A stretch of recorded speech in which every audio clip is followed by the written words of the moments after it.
Chapter 1. The company, ushered by a disapproving butler into the yellow saloon of Sir Richard Wyndham's house in St. James's Square, comprised 2 ladies and 1 reluctant gentleman. The gentleman, who was not much above 30 years of age, but sadly inclined to fat, seemed to feel the butler's disapproval, for upon that dignified individual's informing the elder of the 2 ladies that Sir Richard was not at home, he cast a deprecating glance at him, and not in the least the glance of a peer of the realm upon a menial, but an age-old look of one helpless man to another, and said in a pleading tone, "Well, then, don't you think, Lady Wyndham, Louisa, hadn't we better... no use going in, my love, is there?" Neither his wife nor his mother-in-law paid any attention to this craven speech. "If my brother is gone out, we will await his return," said Louisa briskly. "Your poor papa was always out when one wanted him," complained Lady Wyndham. "It is very affecting for me to see Richard growing every day more like him." Her fading accents were so lachrymose that it seemed probable that she would dissolve into tears upon her son's doorstep. George, Lord Trevor, was uneasily aware of a handkerchief clutched in one thin gloved hand, and put forward no further objection to entering the house in the wake of the 2 ladies. Declining all offers of refreshment, Lady Trevor escorted her parent into the yellow saloon, settled her comfortably upon a satin sofa, and announced her intention of remaining in St. James's Square all day, if need be. George, with a very clear idea, born of sympathy, of what would be his brother-in-law's emotions upon returning to his residence to find a family deputation in possession of it, said unhappily, "You know, I don't think we should. Really, I don't. I don't like it above half. I wish you would drop this notion you've taken into your heads." His wife, who was engaged in stripping off her lavender kid gloves, threw him a look of indulgent contempt. "My dear George, if you are afraid of Richard, let me assure you that I am not." "Afraid of him? No, indeed. But I wish you will consider that a man of 9 and 20 won't relish having his affairs meddled with. Besides, he will very likely wonder what the deuce it has to do with me, but I'm sure I can't tell him. I wish I had not come." Louisa ignored this remark, considering it unworthy of being replied to, which indeed it was, since she ruled her lord with a rod of iron. She was a handsome woman, with a great deal of decision in her face, and a leavening gleam of humour. She was dressed, perhaps not in the height of fashion, which decreed that summer gauzes must reveal every charm of a lady's body, but with great elegance and propriety. Since she had a very good figure, the prevailing mode for high-waisted dresses with low-cut bodices and tiny puff sleeves became her very well. Much better, in fact, than skin-tight pantaloons and a long-tailed coat became her husband. Fashion wasn't kind to George. He looked at his best in buckskin breeches and top boots, but he was unfortunately addicted to dandyism, and pained his friends and relatives by adopting every extravagance of dress, spending as much time over the arrangement of his cravat as Mr. Brummel himself, and squeezing his girth into tight stays, which had a way of creaking whenever he moved unwarily. The 3rd member of the party, reclining limply on the satin sofa, was a lady with quite as much determination as her daughter, and a far more subtle way of getting her wishes attended to. A widow of 10 years' standing, Lady Wyndham enjoyed the frailest health. The merest hint of opposition was too much for the delicate state of her nerves, and anyone, observing her handkerchief, her vinaigrette, and the hartshorn which she usually kept by her, would have had to be stupid indeed to have failed to appreciate their sinister meaning. In youth, she had been a beauty. In middle age, everything about her seemed to have faded. Hair, cheeks, eyes, and even her voice, which was plaintive and so gentle that it was a wonder it ever made itself heard. Like her daughter, Lady Wyndham had excellent taste in dress, and since she was fortunate enough to possess a very ample jointure, she was able to indulge her liking for the most expensive fal-lals of fashion without in any way curtailing her other expenses. This didn't prevent her from thinking herself very badly off, but she was able to enjoy many laments over her straitened circumstances without feeling the least real pinch of poverty, and to win the sympathy of her acquaintances by dwelling sadly on the injustice of her late husband's will, which had placed his only son in the sole possession of his immense fortune. The jointure, her friends deduced hazily, was the veriest pittance. Lady Wyndham, who lived in a charming house in Clarges Street, could never enter the mansion in St. James's Square without suffering a pang. It was not, as might have been supposed from the look of pain she always cast upon it, a family domicile, but had been acquired by her son only a couple of years before. During Sir Edward's lifetime, the family had lived in a much larger and most inconvenient house in Grosvenor Square. Upon Sir Richard's announcement that he proposed to set up an establishment of his own, this had been given up, so that Lady Wyndham had been able ever since to mourn its loss without being obliged to suffer any longer its inconveniences. But however much she might like her own house in Clarges Street, it was not to be supposed that she could bear with equanimity her son's inhabiting a far larger house in St. James's Square, and when every other source of grievance failed her, she always came back to that, and said, as she said now in an ill-used voice, "I cannot conceive why he should want a house like this." Louisa, who had a very good house of her own, besides an estate in Berkshire, didn't in the least grudge her brother his mansion. She replied, "It doesn't signify, mamma, except that he must have been thinking of marriage when he bought it. Would you not say so, George?" George was flattered at being thus appealed to, but he was an honest, painstaking person, and he couldn't bring himself to say that he thought Richard had had any thought of marriage in his head, either when he had bought the house or at any other time. Louisa was displeased. "Well," she said, looking resolute, "he must be brought to think of marriage." Lady Wyndham lowered her smelling salts to interpolate, "Heaven knows I would never urge my boy to do anything distasteful, but it has been an understood thing for years that he and Melissa Brandon would seal the long friendship between our families with the nuptial tie." George goggled at her and wished himself otherwhere. "If he doesn't wish to marry Melissa, I'm sure I should be the last person to press her claim," said Louisa.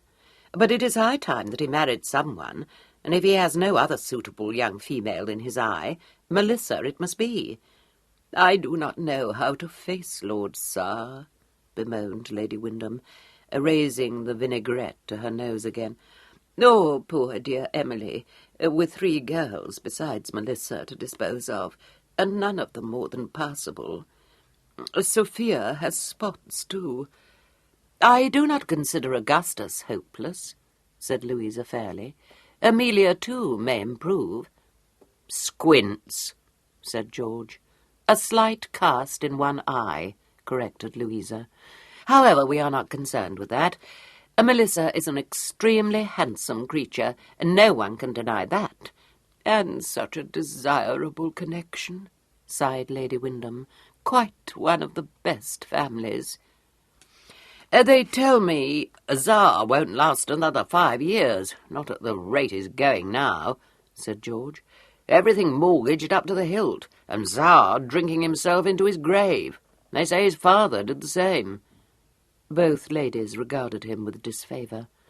"I hope, George, you do not mean to imply that Melissa is addicted to the bottle," said his wife. "Oh, no, no. Lord, no, I never thought of such a thing. I'm sure she's an excellent young woman. But this I will say, Louisa, I don't blame Richard if he don't want her," said George defiantly. "Myself, I'd as soon marry a statue." "I must say," conceded Louisa, "she is a trifle cold, perhaps. But it is a very delicate position for her, you'll allow. It has been understood since both were children that she and Richard would make a match of it, and she knows that as well as we do. And here is Richard behaving in the most odious way. I am out of all patience with him." George rather liked his brother-in-law, but he knew that it would be foolhardy to defend him, so he held his peace. Lady Wyndham took up the tale of woe. "Heaven forbid that I should force my only son to a disagreeable marriage, but I live in hourly dread of his bringing home some dreadful, low-born creature on his arm and expecting me to welcome her." A vision of his brother-in-law crossed George's mind's eye. He said doubtfully, "Really, you know, I don't think he'll do that, ma'am." "George is quite right," announced Louisa. "I should think the better of Richard if he did. It quite shocks me to see him so impervious to every feminine charm. It is a great piece of nonsense for him to dislike the opposite sex. But one thing is certain. Dislike females he may, but he owes a duty to the name, and marry he must. I'm sure I've been at pains to introduce him to every eligible young woman in town, for I am by no means set on his marrying Melissa Brandon. Well, he would not look twice at any of them, so if that is the mind he is in, Melissa will suit him very well." "Richard thinks they all want him for his money," ventured George. "I dare say they may. What has that to say to anything, pray? I imagine you do not mean to tell me that Richard is romantic." No, George was forced to admit that Richard was not romantic. "If I live to see him suitably married, I can die content," said Lady Wyndham, who had every expectation of living for another 30 years. "His present course fills my poor mother's heart with foreboding." Loyalty forced George to expostulate. "No, really, ma'am, really, I say. There's no harm in Richard, not the least in the world, 'pon my honour." "He puts me out of all patience," said Louisa. "I love him dearly, but I despise him with all my heart. Yes, I do, and I do not care who hears me say so. He cares for nothing but the set of his cravat, the polish on his boots, and the blending of his snuff." "His horses?" begged George unhappily. "Oh, his horses. Very well. Let us admit him to be a famous whip. He beat Sir John Lade in their race to Brighton. A fine achievement indeed." "Very handy with his fives," gasped George, sinking but game. "You may admire a man for frequenting Jackson's saloon and Cribb's parlour. I do not." "No, my love," George said. "No, indeed, my love. And I make no doubt you see nothing reprehensible in his addiction to the gaming table. But I had it on the most excellent authority that he dropped £3,000 at one sitting at Almack's." Lady Wyndham moaned and dabbed at her eyes. "Oh, do not say so." "Yes, but he's so devilish wealthy it can't signify," said George. "Marriage," said Louisa, "will put a stop to such fripperies." The depressing picture this dictum conjured up reduced George to silence. Lady Wyndham said in a voice dark with mystery, "Only a mother could appreciate my anxieties. He is at a dangerous age, and I live from day to day in dread of what he may do." George opened his mouth, encountered a look from his wife, shut it again, and tugged unhappily at his cravat. The door opened. A Corinthian stood upon the threshold, cynically observing his relatives. "1,000 apologies," said the Corinthian, bored but polite. "Your very obedient servant, ma'am. Louisa, yours. My poor George." Was I expecting you?" "Apparently not," retorted Louisa, bristling. No, you weren't. I mean, they took it into their heads.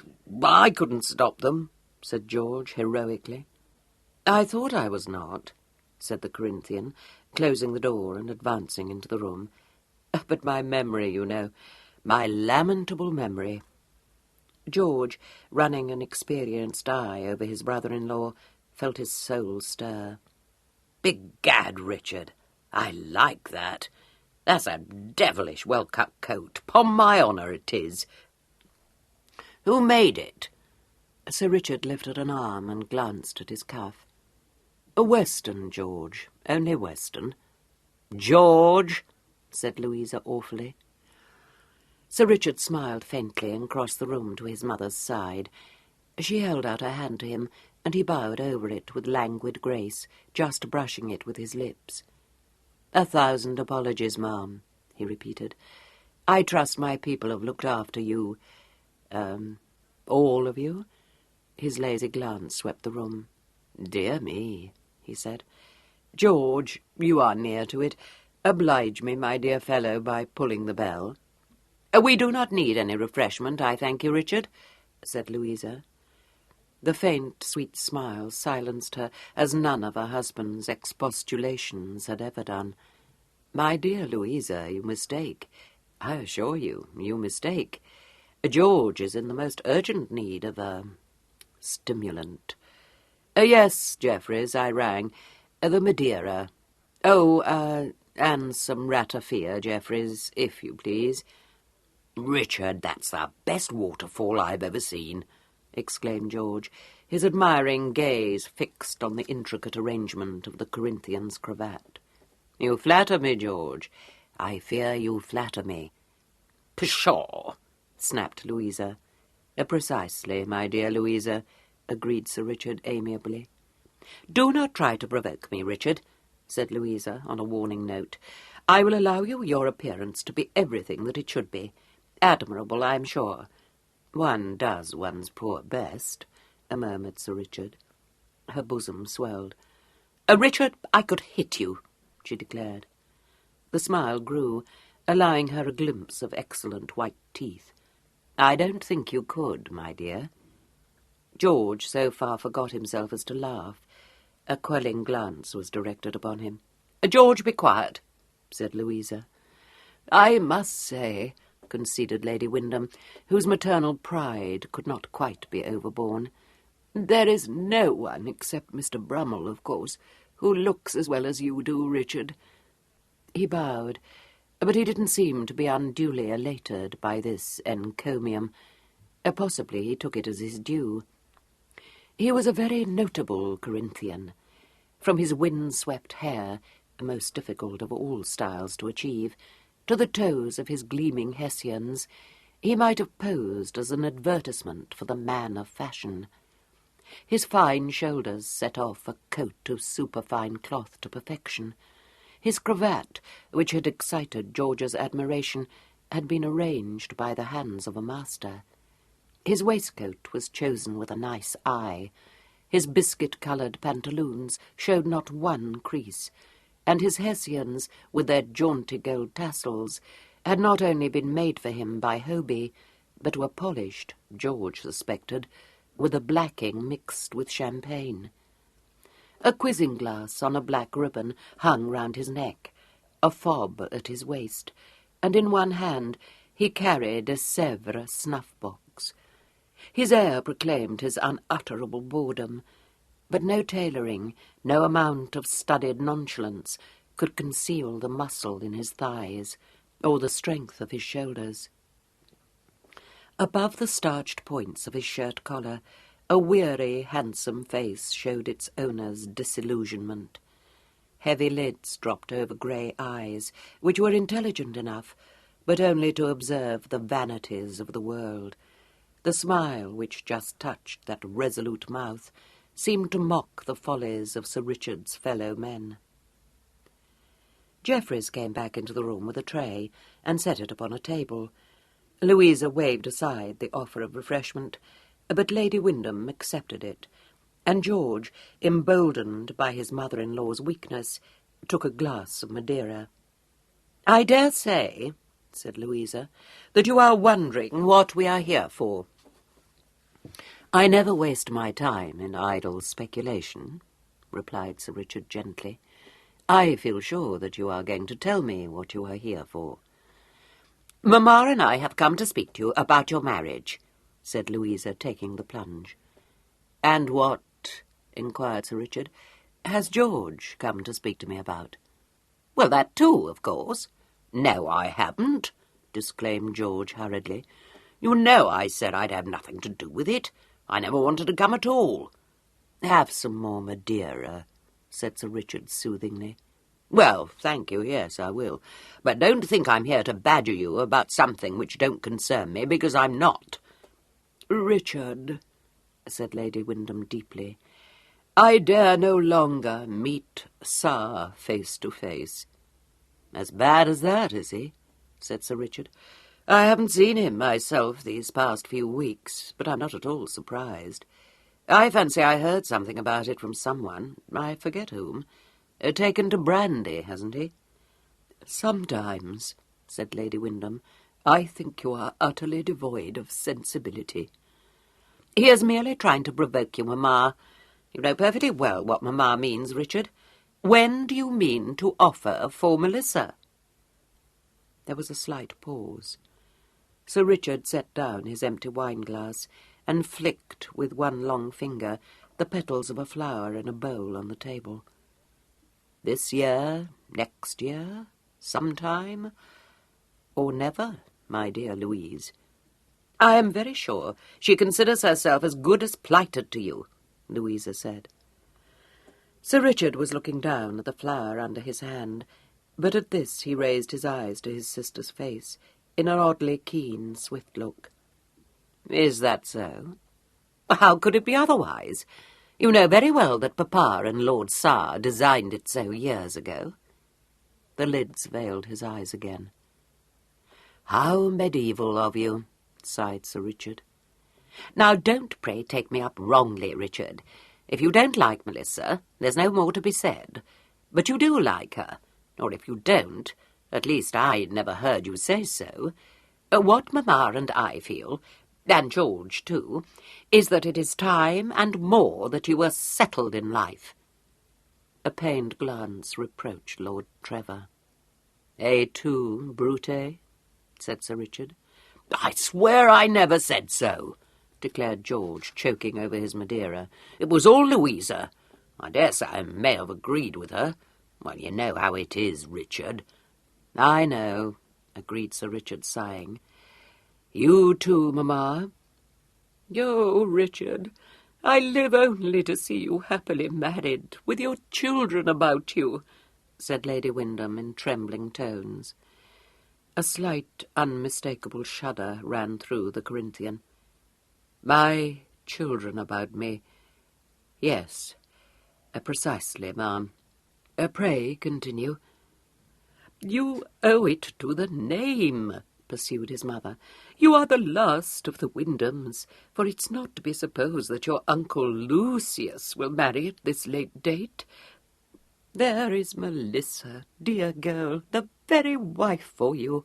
So handsome, so distinguished, birth, breeding, everything of the most desirable." Your pardon, ma'am, but do you include Saar and Cedric, not to mention Beverley, under that heading?" "That's exactly what I say," broke in George. "It's all very well, I said, and if a man likes to marry an iceberg, it's all one to me, but you can't call Saar a desirable father-in-law, damn me if you can. While as for the girl's precious brothers, I said, they'll ruin Richard inside a year." "Nonsense," said Louisa. "It is understood, of course, that Richard would make handsome settlements, but as far as his being responsible for Cedric's and Beverley's debts, I'm sure I know of no reason why he should." "You comfort me, Louisa," said Sir Richard.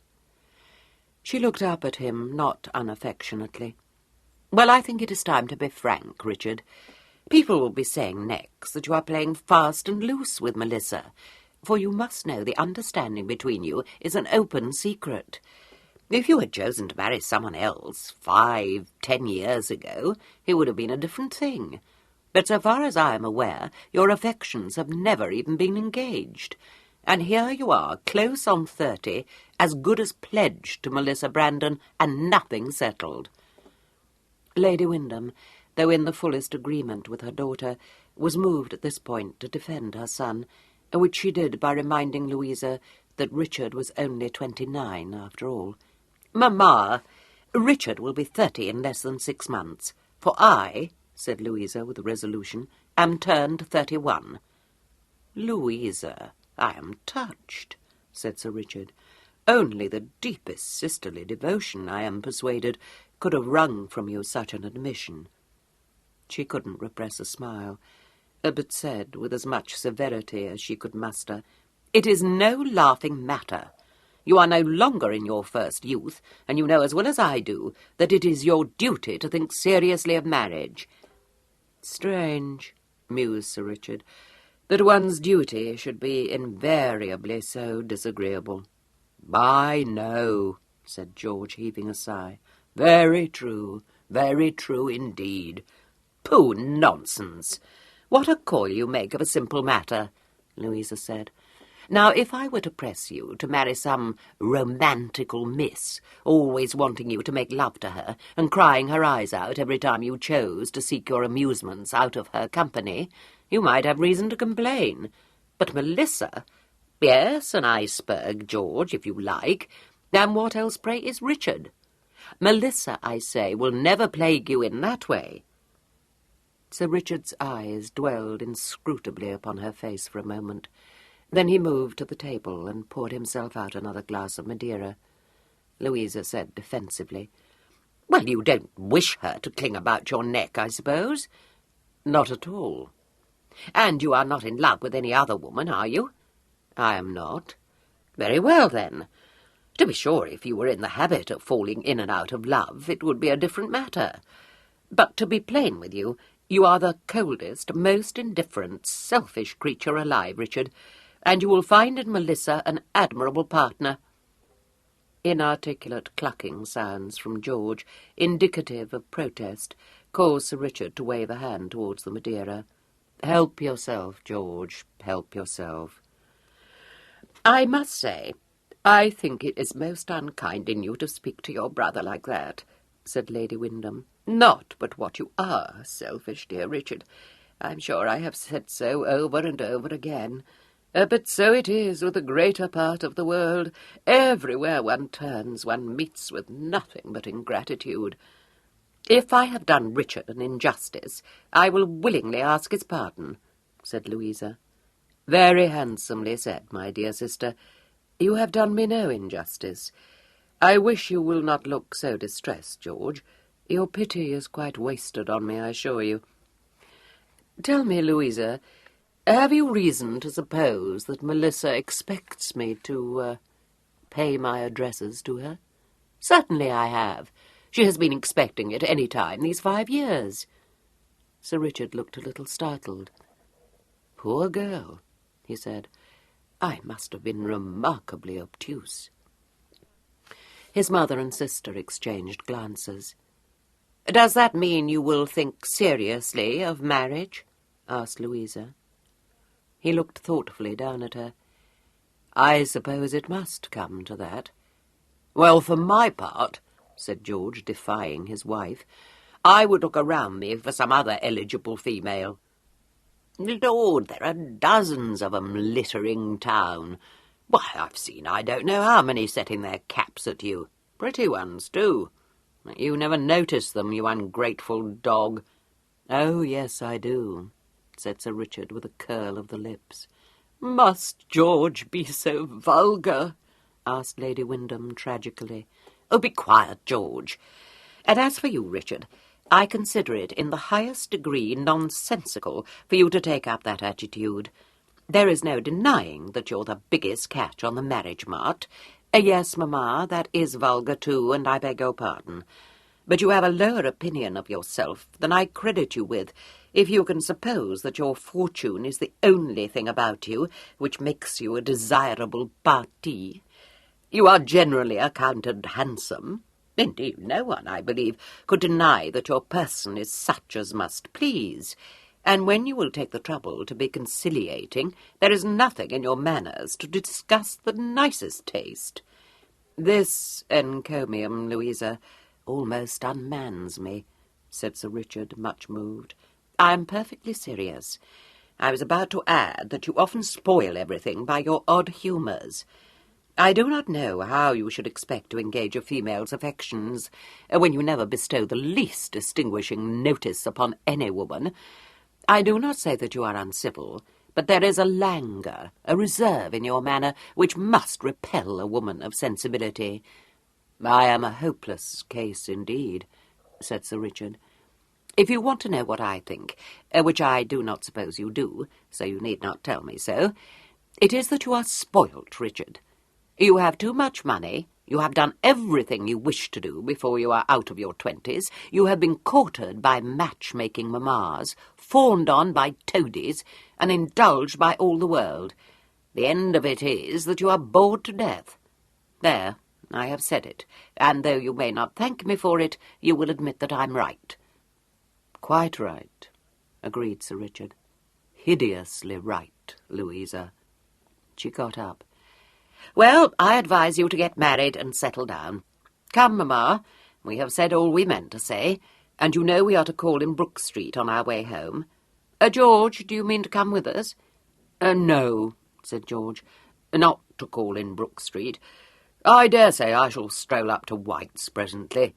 Just as you please, my love, said Louisa, drawing on her gloves again. When the ladies had been escorted to the waiting barouche, George did not at once set out for his club, but accompanied his brother-in-law back into the house.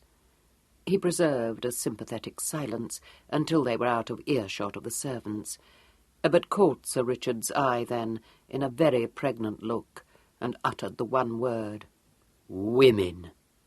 "Quite so," said Sir Richard. "Do you know what I'd do if I were you, my boy?" "Yes," said Sir Richard. George was disconcerted. "Damn it, you can't know. You would do precisely what I shall do." "What's that?" "Oh, offer for Melissa Brandon, of course," said Sir Richard. "Well, I wouldn't," said George positively. "I wouldn't marry Melissa Brandon for 50 sisters. I'd find a cosier armful, upon my word I would." "The cosiest armful of my acquaintance was never so cosy as when she wanted to see my purse strings untied," said Sir Richard cynically. George shook his head. "Bad, very bad. I must say it's enough to sour any man. But Louisa's right, you know. You ought to get married. Won't do to let the name die out." An idea occurred to him. "You wouldn't care to put it about that you'd lost all your money, I suppose?" "No," said Sir Richard, "I wouldn't." "I read somewhere of a fellow who went off to some place where he wasn't known. Devil of a fellow he was. Some kind of a foreign count, I think. I don't remember precisely, but there was a girl in it who fell in love with him for his own sake." "There would be," said Sir Richard. "You don't like it?" George rubbed his nose, a little crestfallen. "Well, damn me if I know what to suggest." He was still pondering the matter when the butler announced Mr. Wyndham, and a large, portly and convivial-looking gentleman rolled into the room, ejaculating cheerfully, "Hello, George. You here? Ricky, my boy, your mother's been at me again, confound her. Made me promise I'd come round to see you. Now, what the devil she thinks I can do is beyond me." "Spare me," said Sir Richard wearily. "I have already sustained a visit from my mother, not to mention Louisa." "Well, I'm sorry for you, my boy, and if you take my advice, you'll marry that Brandon wench and be done with it. What's that you have there? Madeira? No, I'll take a glass." Sir Richard gave him one. He lowered his bulk into a large armchair, stretched his legs out before him, and raised the glass. "Here's a health to the bridegroom," he said with a chuckle. "Don't look so glum, Nevy. Think of the joy you'll be bringing into Sar's life." "Damn you," said Sir Richard. "If you had ever had a shred of proper feeling, Lucius, you would have got married 50 years ago and reared a pack of brats in your image. A horrible thought, I admit, but at least I should not now be cast for the role of family sacrifice." 50 years ago," retorted his uncle, quite unmoved by these insults. "I was only just breeched.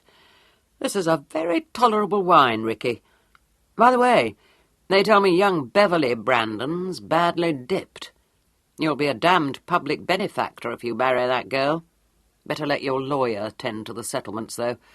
I'd be willing to lay you a monkey. Tsar tries to bleed you white. What's the matter with you, George? Got the toothache?" "I don't like it," said George. "I told Louisa so at the outset, but you know what women are. Myself, I wouldn't have Melissa Brandon if she were the last woman left single." "What? She ain't the spotty one, surely?" demanded Lucius, concerned. "No, that's Sophia." "Oh, well, nothing to worry about, then. You marry the girl, Ricky. You'll never get any peace if you don't. Fill up your glass, George, and we'll have another toast." "What is it this time?" inquired Sir Richard, replenishing the glasses. "Don't spare me." "To a pack of brats in your image, Nevy. Here's to 'em," grinned his uncle. Chapter 2. Lord Tsar lived in Brook Street with his wife and his family of 2 sons and 4 daughters. Sir Richard Wyndham, driving to his prospective father-in-law's house 24 hours after his interview with his own parent, was fortunate enough to find Tsar away from home, and Lady Tsar, the butler informed him, on her way to Bath with the Honourable Sophia. He fell instead into the arms of the Honourable Cedric Brandon, a rakish young gentleman of lamentable habits and a disastrous charm of manner. "Ricky, my only friend," cried the Honourable Cedric, dragging Sir Richard into a small saloon at the back of the house. "Don't tell me you come to offer for Melissa. They say good news don't kill a man, but I never listen to gossip. My father says ruin stares us in the face. Lend me the money, dear boy, and I'll buy myself a pair of colours and be off to the peninsula. Damn me if I won't. But listen to me, Ricky. Are you listening?" He looked anxiously at Sir Richard, appeared satisfied, and said, wagging a solemn finger, "Don't do it. There isn't a fortune big enough to settle our little affairs, take my word for it.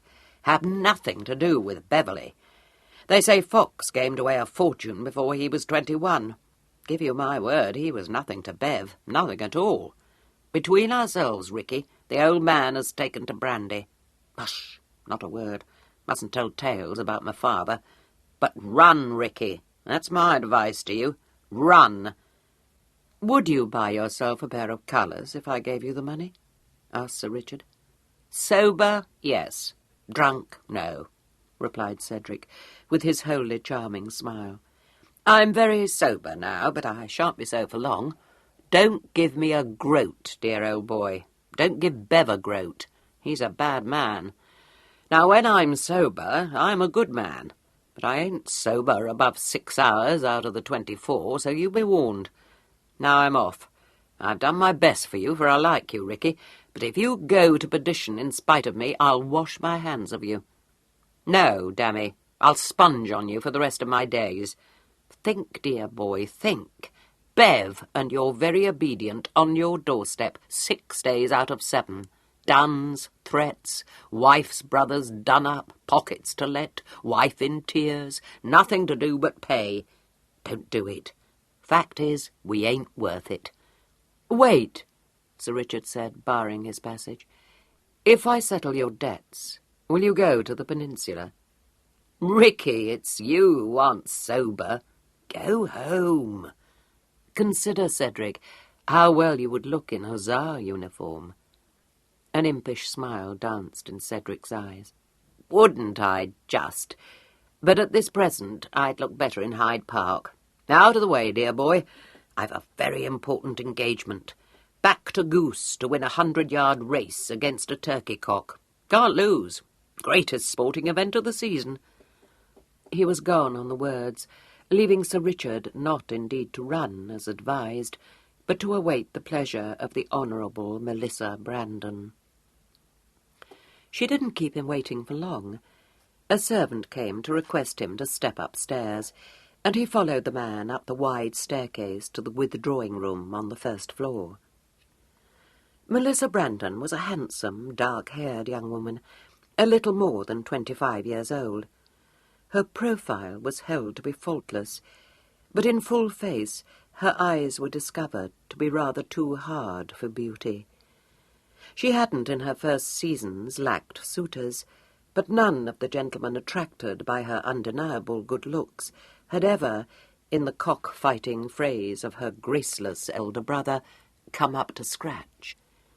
As he bowed over her hand, Sir Richard remembered George's iceberg simile, and at once banished it from his obedient mind. "Well, Richard?" Melissa's voice was cool, rather matter-of-fact, just as her smile seemed more a mechanical civility than a spontaneous expression of pleasure. "I hope I see you well, Melissa," Sir Richard said formally. "Perfectly, I thank you. Pray sit down. I apprehend that you have come to discuss the question of our marriage." He regarded her from under slightly raised brows. "Dear me," he said mildly, "someone would appear to have been busy." She was engaged upon some stitchery, and went on plying her needle with unruffled composure. "Do not let us beat about the bush," she said. "I am certainly past the age of being missish, and you, I believe, may rank as a sensible man." "Were you ever missish?" inquired Sir Richard. "I trust not. I have no patience with such folly, nor am I romantic. In that respect we must be thought to be well suited." "Must we?" said Sir Richard, gently swinging his gold-handled quizzing-glass to and fro. She seemed amused. "Certainly. I trust you have not, at this late date, grown sentimental. It would be quite absurd." "Senility," pensively observed Sir Richard, "often brings sentiment in its train. Or so I have been informed." "We need not concern ourselves with that. I like you very well, Richard, but there is just a little nonsense in your disposition which makes you turn everything to jest. I myself am of a more serious nature." "Then in that respect we cannot be thought to be well suited," suggested Sir Richard. "I do not consider the objection insuperable. The life you have chosen to lead up till now has not been such as to encourage serious reflection, after all. I dare say you may grow more dependable, for you do not want for sense. That, however, must be left to the future. At all events, I am not so unreasonable as to feel the difference in our natures to be an impassable barrier to marriage." "Melissa," said Sir Richard, "will you tell me something?" She looked up. "Pray, what do you wish me to tell you?" "Have you ever been in love?" asked Sir Richard. She coloured slightly. "No. From my observation, I am thankful that I have not. There is something excessively vulgar about persons under the sway of strong emotions. I do not say it is wrong, but I believe I have something more of fastidiousness than most, and I find such subjects extremely distasteful." "You do not," Sir Richard drawled, "envisage the possibility of falling in love at some future date?" "My dear Richard, with whom, pray?" "Shall we say with myself?" She laughed. "Now you are being absurd. If you were told that it would be necessary to approach me with some show of love-making, you were badly advised. Ours would be a marriage of convenience. I could contemplate nothing else.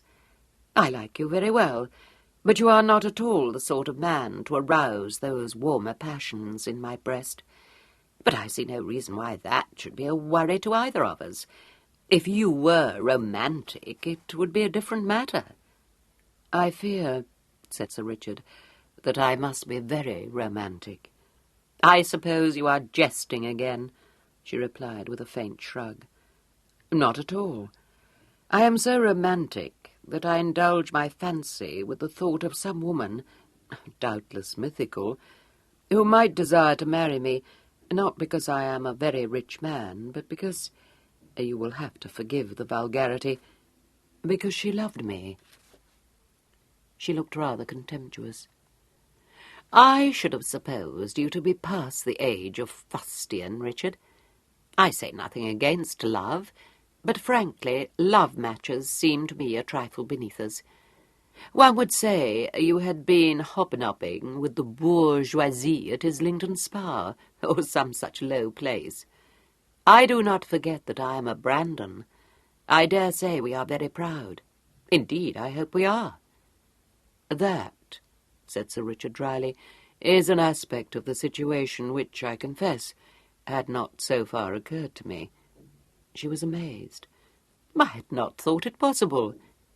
I imagined everyone knew what we Brandons feel about our name, our birth, our tradition. I hesitate to wound you, Melissa, said Sir Richard, but the spectacle of a woman of your name, birth, and tradition cold-bloodedly offering herself to the highest bidder is not one calculated to impress the world with a very strong notion of her pride. This is indeed the language of the theatre, she exclaimed. My duty to my family demands that I should marry well, but let me assure you that even that could not make me stoop to ally myself with one of inferior breeding. Ah, this is pride indeed, said Sir Richard, faintly smiling. I do not understand you. You must know that my father's affairs are in such case as... In short, I am aware, Sir Richard said gently. I apprehend it is to be my privilege to, unravel Lord Sar's affairs. But of course, she replied, surprised out of her statuesque calm. No other consideration could have prevailed upon me to accept your suit. This, said Sir Richard, pensively regarding the toe of one Hessian boot, becomes a trifle delicate. If frankness is to be the order of the day, my dear Melissa, I must point out to you that I have not yet, proffered my suit. She was quite undisturbed by this snub, but replied coldly, I did not suppose that you would so far forget what is due to our positions as to approach me with an offer. We do not belong to that world. You will, no doubt, seek an interview with my father. I wonder if I shall, said Sir Richard. I imagine you most certainly will, responded the lady, snipping her thread. Your circumstances are as well known to me as mine are to you. If I may say so bluntly, you are fortunate to be in a position to offer for a Brandon.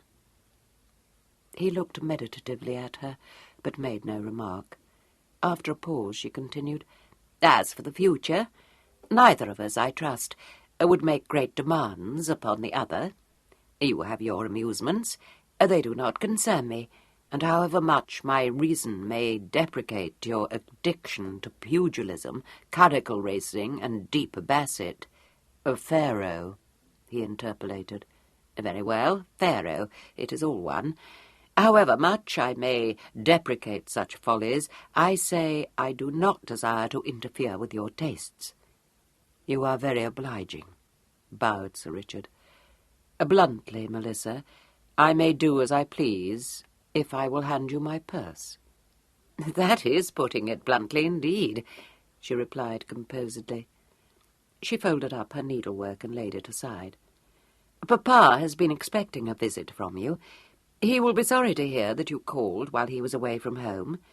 He will be with us again tomorrow, and you may be sure of finding him, if you care to call at, shall we say 11 o'clock? He rose. Thank you, Melissa.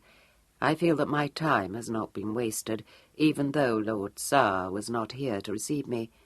I hope not, indeed, she said, extending her hand. Come, we have had a talk which must, I feel, prove valuable. You think me unfeeling, I dare say, but you will do me the justice to admit that I have not stooped to unworthy pretence. Our situation is peculiar, which is why I overcame my reluctance to discuss the question of our marriage with you. We have been as good as betrothed these 5 years and more." He took her hand. "Have you considered yourself betrothed to me these 5 years?" he inquired. For the first time in their interview, her eyes failed to meet his. "Certainly," she replied. "I see," said Sir Richard, and took his leave of her. He put in a belated appearance at Almack's that evening, and no one, admiring his point de vis appearance, or listening to his lazy drawl, could have supposed him to be on the eve of making the most momentous decision of his life. Only his uncle, rolling into the club some time after midnight, and observing the dead men at his elbow, guessed that the die had been cast. He told George Trevor, whom he found just rising from the basset table, that Ricky was taking it hard, a pronouncement which distressed George and made him say, "I have not exchanged 2 words with him. Do you tell me he's actually offered for Melissa Brandon?" "I'm not telling you anything," said Lucius. "All I say is that he's drinking hard and plunging deep." In great concern, George seized the first opportunity that offered of engaging his brother-in-law's attention. This was not until close on 3 o'clock, when Sir Richard at last rose from the faro table, and Sir Richard was not, by that time, in the mood for private conversation. He had lost quite a large sum of money, and had drunk quite a large quantity of brandy, but neither of these circumstances was troubling him. "No luck, Ricky?" his uncle asked him. A somewhat hazy, but still perfectly intelligent glance mocked him. "Not at cards, Lucius, but think of the adage." George knew that Sir Richard could carry his wine as well as any man of his acquaintance, but a certain reckless note in his voice alarmed him. He plucked at his sleeve and said in a lowered tone, "I wish you will let me have a word with you." "Dear George, my very dear George," said Sir Richard, amiably smiling, "you must be aware that I am not quite sober. No words tonight." "I shall come round to see you in the morning, then," said George, forgetting that it was already morning. "I shall have the devil of a head," said Sir Richard. He made his way out of the club, his curly-brimmed hat at an angle on his head, his ebony cane tucked under one arm. He declined the porter's offer to call up a chair, remarking sweetly, "I am devilish drunk, and I shall walk." The porter grinned. He had seen many gentlemen in all the various stages of inebriety, and he didn't think that Sir Richard, who spoke with only the faintest slurring of his words, and who walked with quite wonderful balance, was in a very desperate straits. If he had not known Sir Richard well, he would not, he thought, have seen anything amiss with him, beyond his setting off in quite the wrong direction for St. James's Square. He felt constrained to call Sir Richard's attention to this, but begged pardon when Sir Richard said, "I know. The dawn is calling me, however. I am going for a long, long walk." "Quite so, sir," said the porter, and stepped back.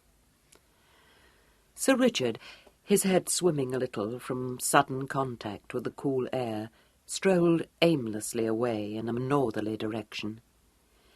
His head cleared after a while. In a detached manner, he reflected that it would probably begin to ache in a short time, and he would feel extremely unwell and not a little sorry for himself. At the moment, however, while the fumes of brandy still wreathed about his brain, a curious irresponsibility possessed him. He felt reckless, remote, divorced from his past and his future. The dawn was spreading a grey light over the quiet streets, and the breeze fanning his cheeks was cool and fresh enough to make him glad of his light evening cloak. He wandered into Brook Street, and laughed up at the shuttered windows of Sa's house.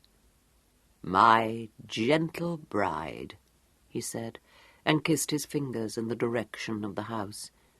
"God, what a damned fool I am." He repeated this, vaguely pleased with the remark, and walked down the long street. It occurred to him that his gentle bride would scarcely be flattered if she could see him now, and this thought made him laugh again. The watch, encountered at the north end of Grosvenor Square, eyed him dubiously and gave him a wide berth. Gentlemen in Sir Richard's condition not infrequently amuse themselves with a light-hearted pastime known as boxing the watch, and this member of that praiseworthy force was not anxious to court trouble. Sir Richard didn't notice the watch, nor, to do him justice, would he have felt in the least tempted to molest him if he had noticed him. Somewhere in the recesses of his brain, Sir Richard was aware that he was the unluckiest dog alive. He felt very bitter about this, as though all the world were in league against him, and as he branched off erratically down a quiet side street, he was cynically sorry for himself that in 10 years spent in the best circles he had not had the common good fortune to meet one female whose charms had cost him a single hour's sleep. It didn't seem probable that he would be more fortunate in the future. "Which, I suppose," remarked Sir Richard to one of the new gas lamps, is a consummation devoutly to be wished, since I am about to offer for Melissa Brandon." It was at this moment that he became aware of a peculiar circumstance.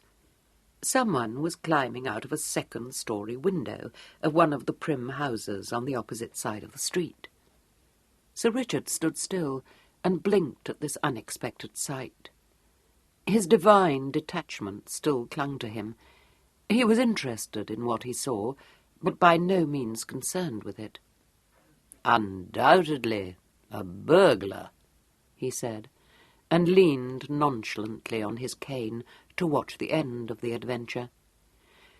His somewhat sleepy gaze discovered that whoever was escaping from the prim house was proposing to do so by means of knotted sheets, which fell disastrously short of the ground. "Not a burglar," decided Sir Richard, and crossed the road. By the time he had reached the opposite curbstone, the mysterious fugitive had arrived, somewhat fortuitously, at the end of his improvised rope, and was dangling precariously above the shallow area, trying with one desperate foot to find some kind of a resting place on the wall of the house. Sir Richard saw that he was a very slight youth, only a boy, in fact, and went in a leisurely fashion to the rescue. The fugitive caught sight of him as he descended the area steps, and gasped with a mixture of fright and thankfulness, "Oh, could you help me, please? I didn't know it was so far. I thought I should be able to jump, only I don't think I can."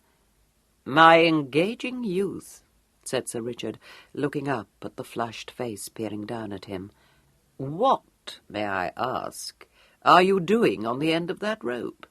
"Hush!" begged the fugitive. "Do you think you could catch me if I let go?" "I will do my poor best," promised Sir Richard. The fugitive's feet were only just above his reach, and in another 5 seconds the fugitive descended into his arms with a rush that made him stagger and almost lose his balance. He retained it by a miracle, clasping strongly to his chest an unexpectedly light body. Sir Richard was not precisely sober, but although the brandy fumes had produced in his brain a not unpleasant sense of irresponsibility, they had by no means fuddled his intellect. Sir Richard, his chin tickled by curls and his arms full of fugitive, made a surprising discovery. He set the fugitive down, saying in a matter-of-fact voice, "Yes, but I don't think you are a youth, after all." "No, I'm a girl," replied the fugitive, apparently undismayed by his discovery. "But please, will you come away before they wake up?" "Who?" asked Sir Richard. "My aunt." "All of them," whispered the fugitive. "I'm very much obliged to you for helping me. And do you think you could untie this knot, if you please? You see, I had to tie my bundle on my back, and now I can't undo it. And where is my hat?" "It fell off," said Sir Richard, picking it up and dusting it on his sleeve. "I am not quite sober, you know. In fact, I am drunk. But I cannot help feeling that this is all a trifle, shall we say, irregular." "Yes, but there was nothing else to be done," explained the fugitive, trying to look over her own shoulder at what Sir Richard was doing with the recalcitrant knot. "Oblige me by standing still," requested Sir Richard. "Oh, I am sorry. I can't think how it worked right round me like that. Thank you. I am truly grateful to you." Sir Richard was eyeing the bundle through his quizzing-glass. "Are you a burglar?" he inquired. A chuckle, hastily choked, greeted this. "No, of course I'm not. I couldn't manage a bandbox, so I had to tie all my things up in a shawl. And now I think I must be going, if you please." "Drunk I undoubtedly am," said Sir Richard, "but some remnants of sanity still remain with me. You cannot, my good child, wander about the streets of London at this hour of the night, and dressed in those clothes. I believe I ought to ring that bell and hand you over to your aunt, did you say?"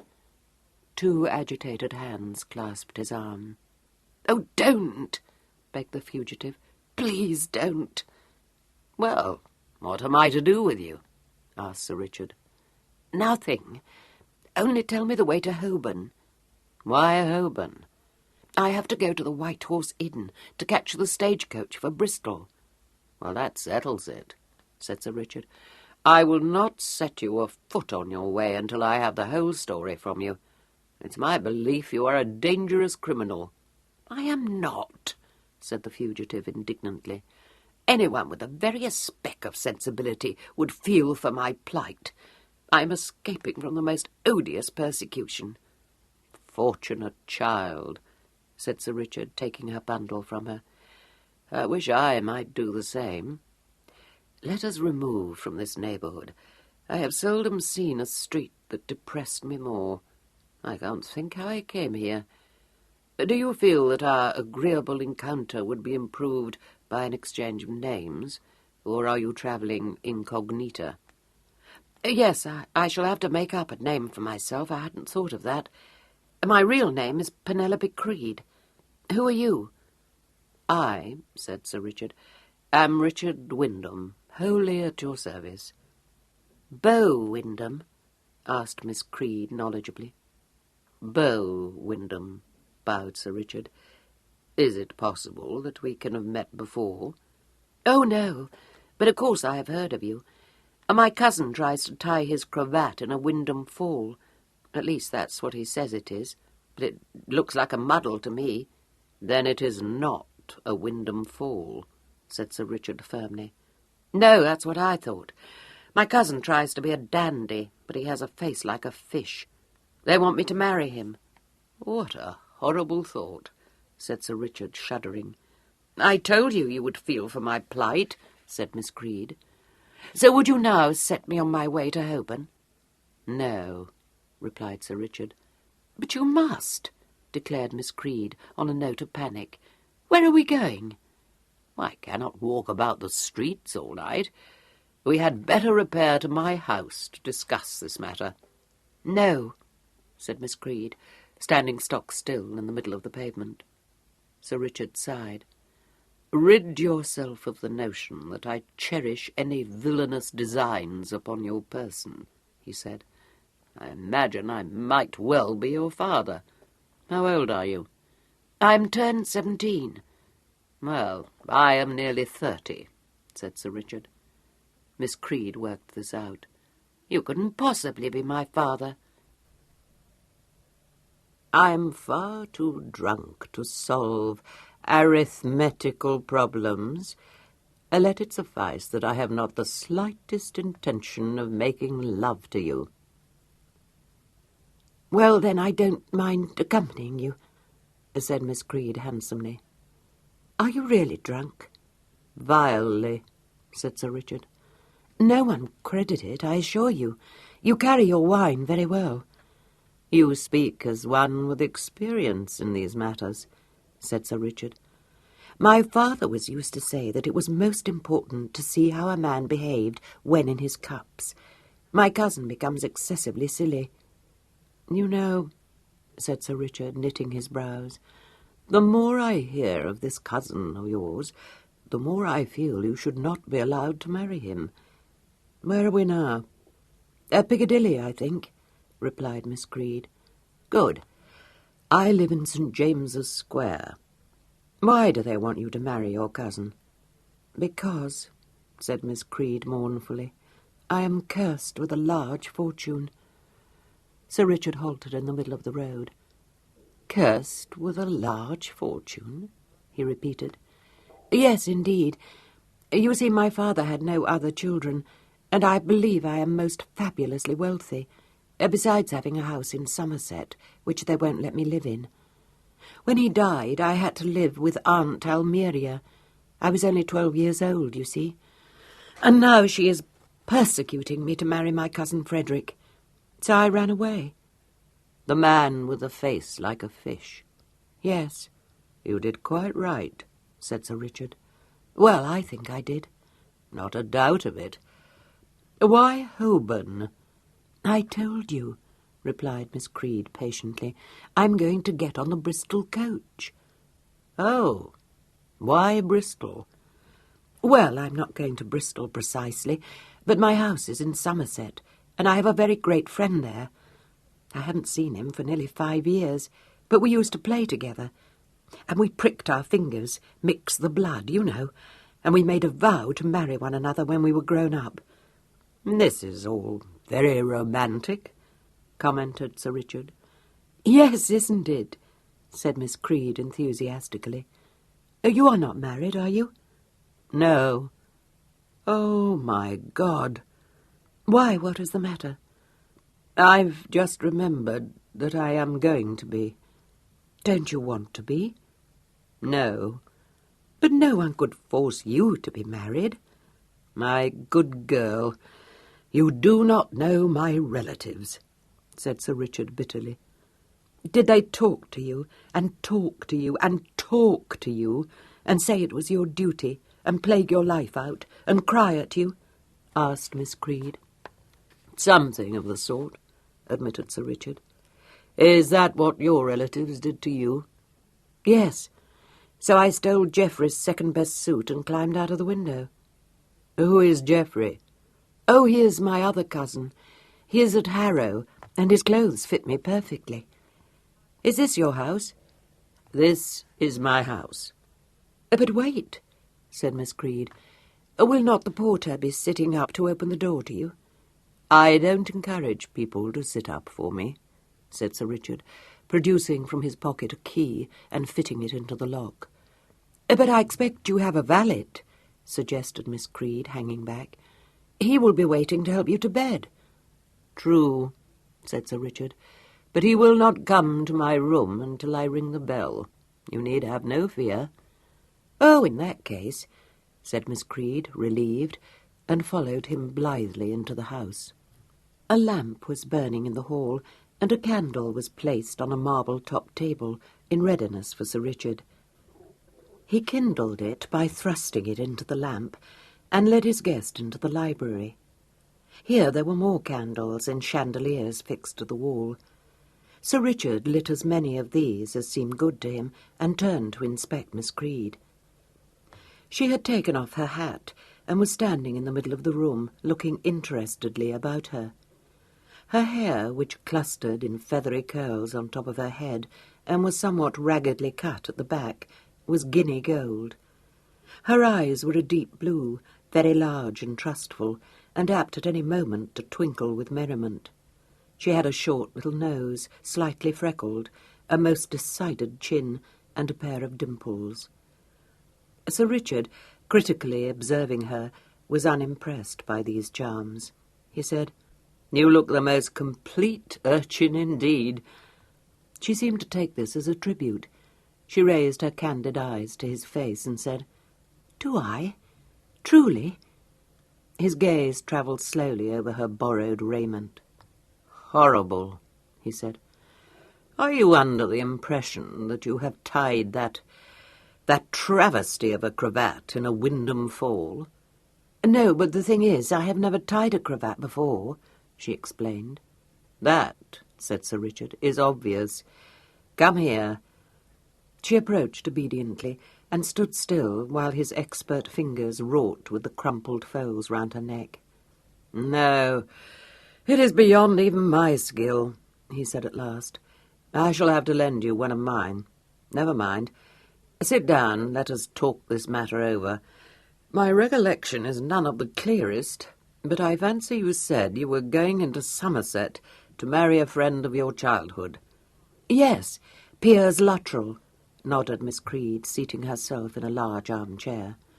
"Furthermore, you are just 17. "Turned 17, she corrected. "Don't quibble. And you propose to undertake this journey as a passenger on an accommodation coach?" "Yes," agreed Miss Creed. "And as though this were not enough, you are going alone?" "Of course I am." "My dear child," said Sir Richard, "drunk I may be, but not so drunk as to acquiesce in this fantastic scheme, believe me." "I don't think you are drunk," said Miss Creed. "Besides, it has nothing to do with you. You cannot interfere in my affairs merely because you helped me out of the window." "I didn't help you out of the window. Something tells me I ought to restore you to the bosom of your family." Miss Creed turned rather white and said in a small but very clear voice, "If you did that, it would be the most cruel, the most treacherous thing in the world." "I suppose it would," he admitted. There was a pause. Sir Richard unfobbed his snuff-box with a flick of one practised finger and took a pinch. Miss Creed swallowed and said, "If you had ever seen my cousin, you would understand." He glanced down at her but said nothing. "He has a wet mouth," said Miss Creed despairingly. "That settles it," said Sir Richard, shutting his snuff-box. "I will escort you to your childhood's friend." Miss Creed blushed. "You? But you can't." "Why can't I?" Because I don't know you, and I can very well go by myself, and, well, it's quite absurd. I see now that you are drunk." "Let me inform you," said Sir Richard, "that missish airs don't suit those clothes. Moreover, I don't like them. Either you will travel to Somerset in my company, or you will go back to your aunt. Take your choice."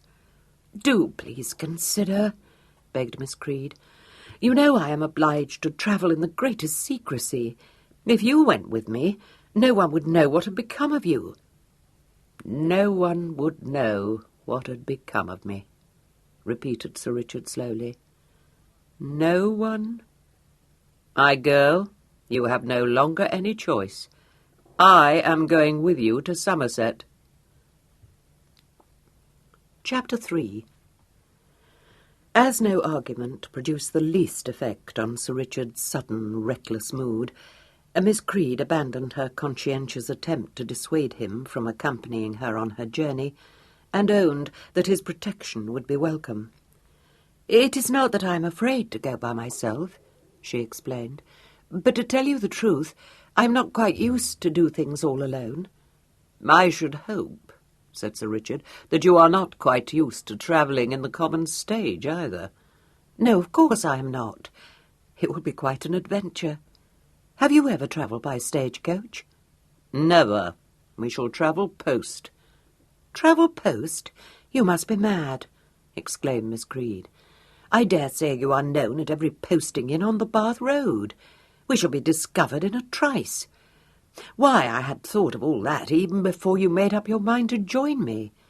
My cousin Frederick is too stupid to think of anything, but my Aunt Almeria is not, and I make no doubt she will guess that I have run away to my own home and follow me.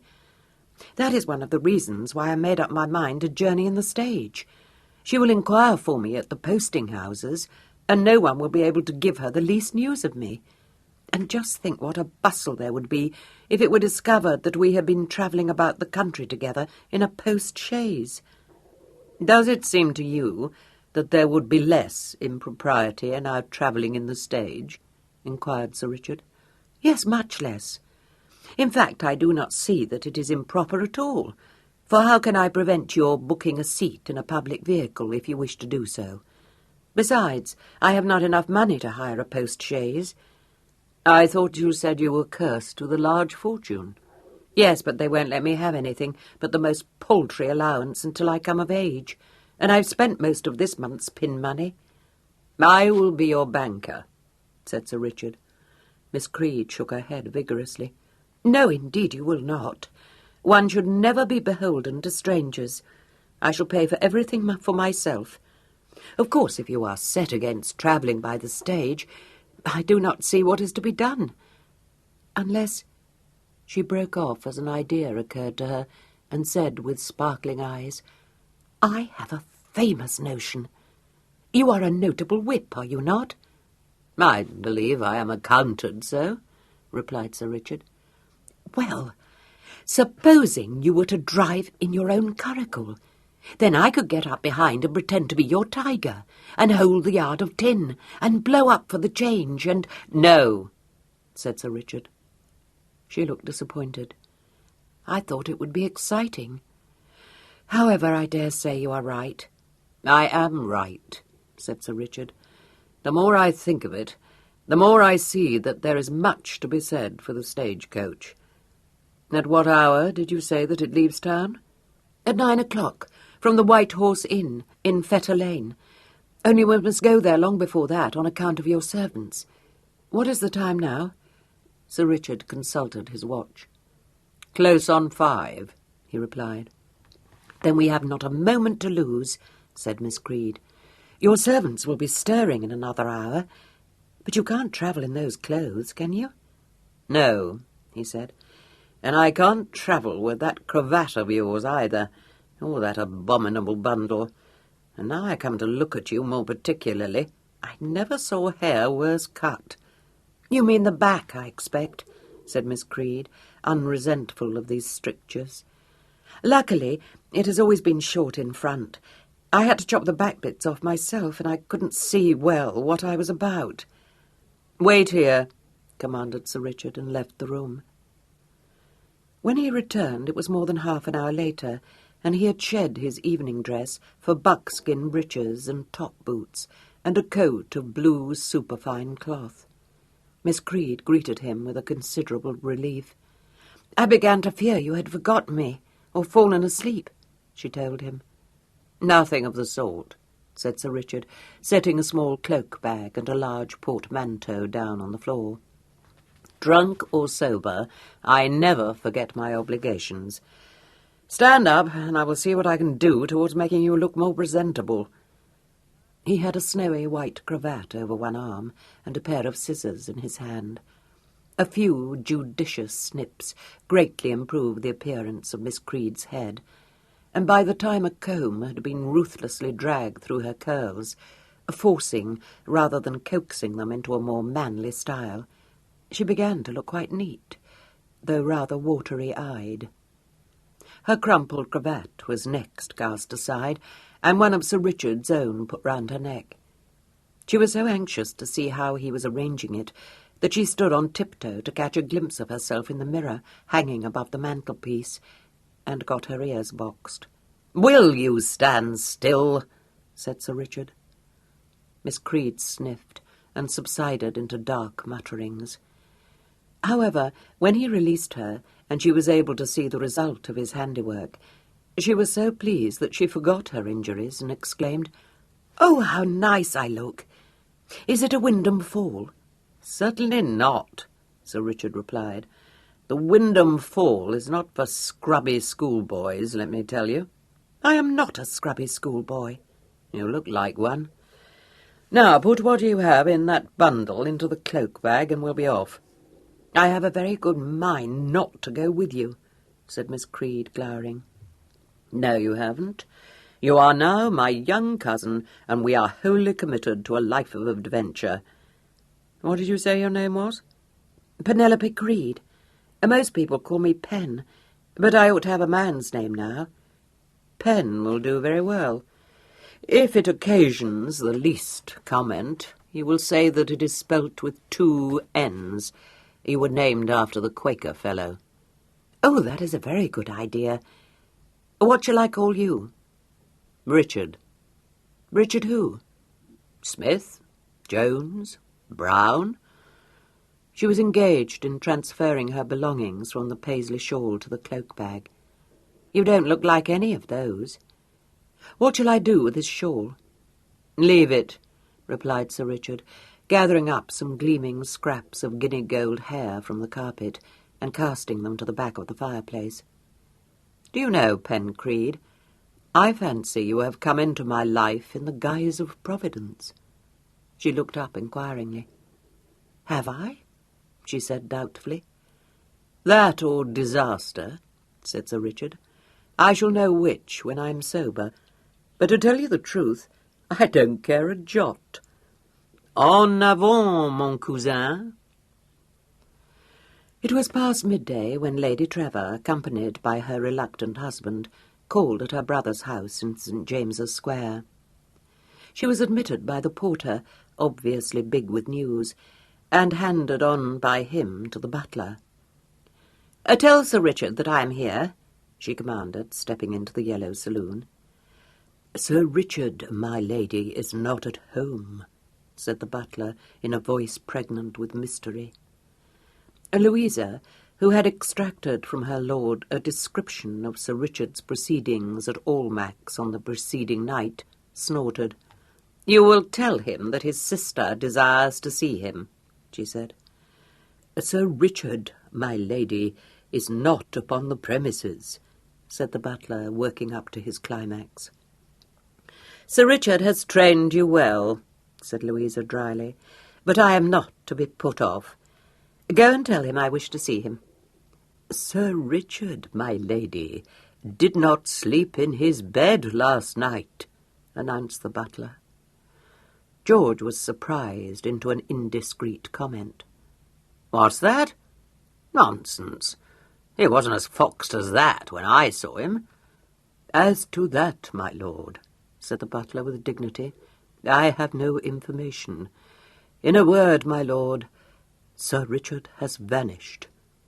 Good gad, ejaculated George. Fiddle-de-dee, said Louisa tartly. Sir Richard, as I suppose, is in his bed. No, my lady. As I informed your ladyship, Sir Richard's bed has not been slept in. He paused, but Louisa only stared at him. Satisfied with the impression he had made, he continued, The evening attire which Sir Richard was wearing yesterday was found by his man Biddle upon the floor of his bedroom. Sir Richard's second-best top boots, a pair of buckskins, a blue riding-coat, his drab overcoat, and a fawn-coloured beaver have all disappeared. One is forced to the conclusion, my lady, that Sir Richard was called away unexpectedly. Gone off without his valet? George demanded in a stupefied tone. The butler bowed. Precisely so, my lord. Impossible, George said from the heart. Louisa, who had been frowning over these tidings, said in a brisk voice, It is certainly very odd, but there is no doubt some perfectly reasonable explanation. Pray, are you certain that my brother left no word with any member of his household? None whatsoever, my lady. George heaved a deep sigh and shook his head. I warned you, Louisa. I said you were driving him too hard. You said nothing of the sort, snapped Louisa, annoyed with him for talking so indiscreetly before a palpably interested servant.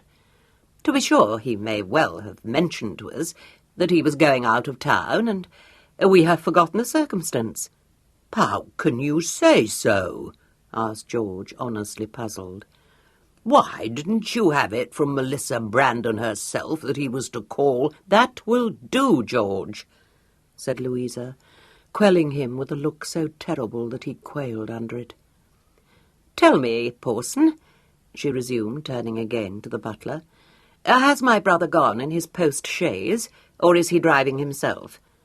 "None of Sir Richard's vehicles, my lady, sporting or otherwise, is missing from the stables," said Pawson, relishing the cumulative effect of his disclosures. "He is riding, then?" "I have ascertained from the head groom, my lady, that none of Sir Richard's horses has been abstracted. The head groom has not seen Sir Richard since yesterday morning." "Good gad!" muttered George, his eyes starting with dismay at the hideous thought which presented itself to him. No, no, he would not do that. "Be quiet, George! For heaven's sake, be quiet!" Louisa cried sharply. "Why, what nonsensical notion have you taken into your head? I am sure it is most provoking of Richard to slip off like this, but as for... I won't have you say such things. 10 to 1 he has gone off to watch some odious sporting event. Prize fighting, I dare say. He will be home presently." "But he didn't sleep at home," George reminded her. "And I'm bound to say he wasn't cold stone sober when he left Almack's last night. I don't mean he was badly foxed, but you know what he's like when he's—" "I'm thankful to say that I know nothing of the kind," retorted Louisa. "If he was not sober, it would account for his erratic behaviour." "Erratic behaviour? I must say, Louisa, that is a fine way to talk when poor Ricky may be at the bottom of the river," exclaimed George, roused to noble courage. She changed colour, but said faintly, "How can you be so absurd? Don't say such things, I beg of you." The butler coughed. "I beg your lordship's pardon, but if I might say so, Sir Richard would hardly change his raiment for the execution of what I apprehend your lordship means." No, no, very true. He would not, of course," agreed George, relieved. "Moreover, my lord, Biddle reports that Sir Richard's drawers and wardrobe have been ransacked, and various articles of clothing abstracted. Upon going to rouse Sir Richard this morning, Biddle found his room in the greatest disorder, as though Sir Richard had made his preparations for a journey in haste. Furthermore, my lord, Biddle informed me that a portmanteau and a small cloak-bag are missing from the cupboard in which they are customarily kept." George gave a sudden croak of laughter. "Bolted, by gad! Yoicks! Gone away!" "George!" "I don't care," said George defiantly. "I'm devilish glad he has bolted." "But there was no need," Louisa said, forgetting that Pawson was in the room. "No one was constraining him to marry—" She caught Pawson's eye and stopped short.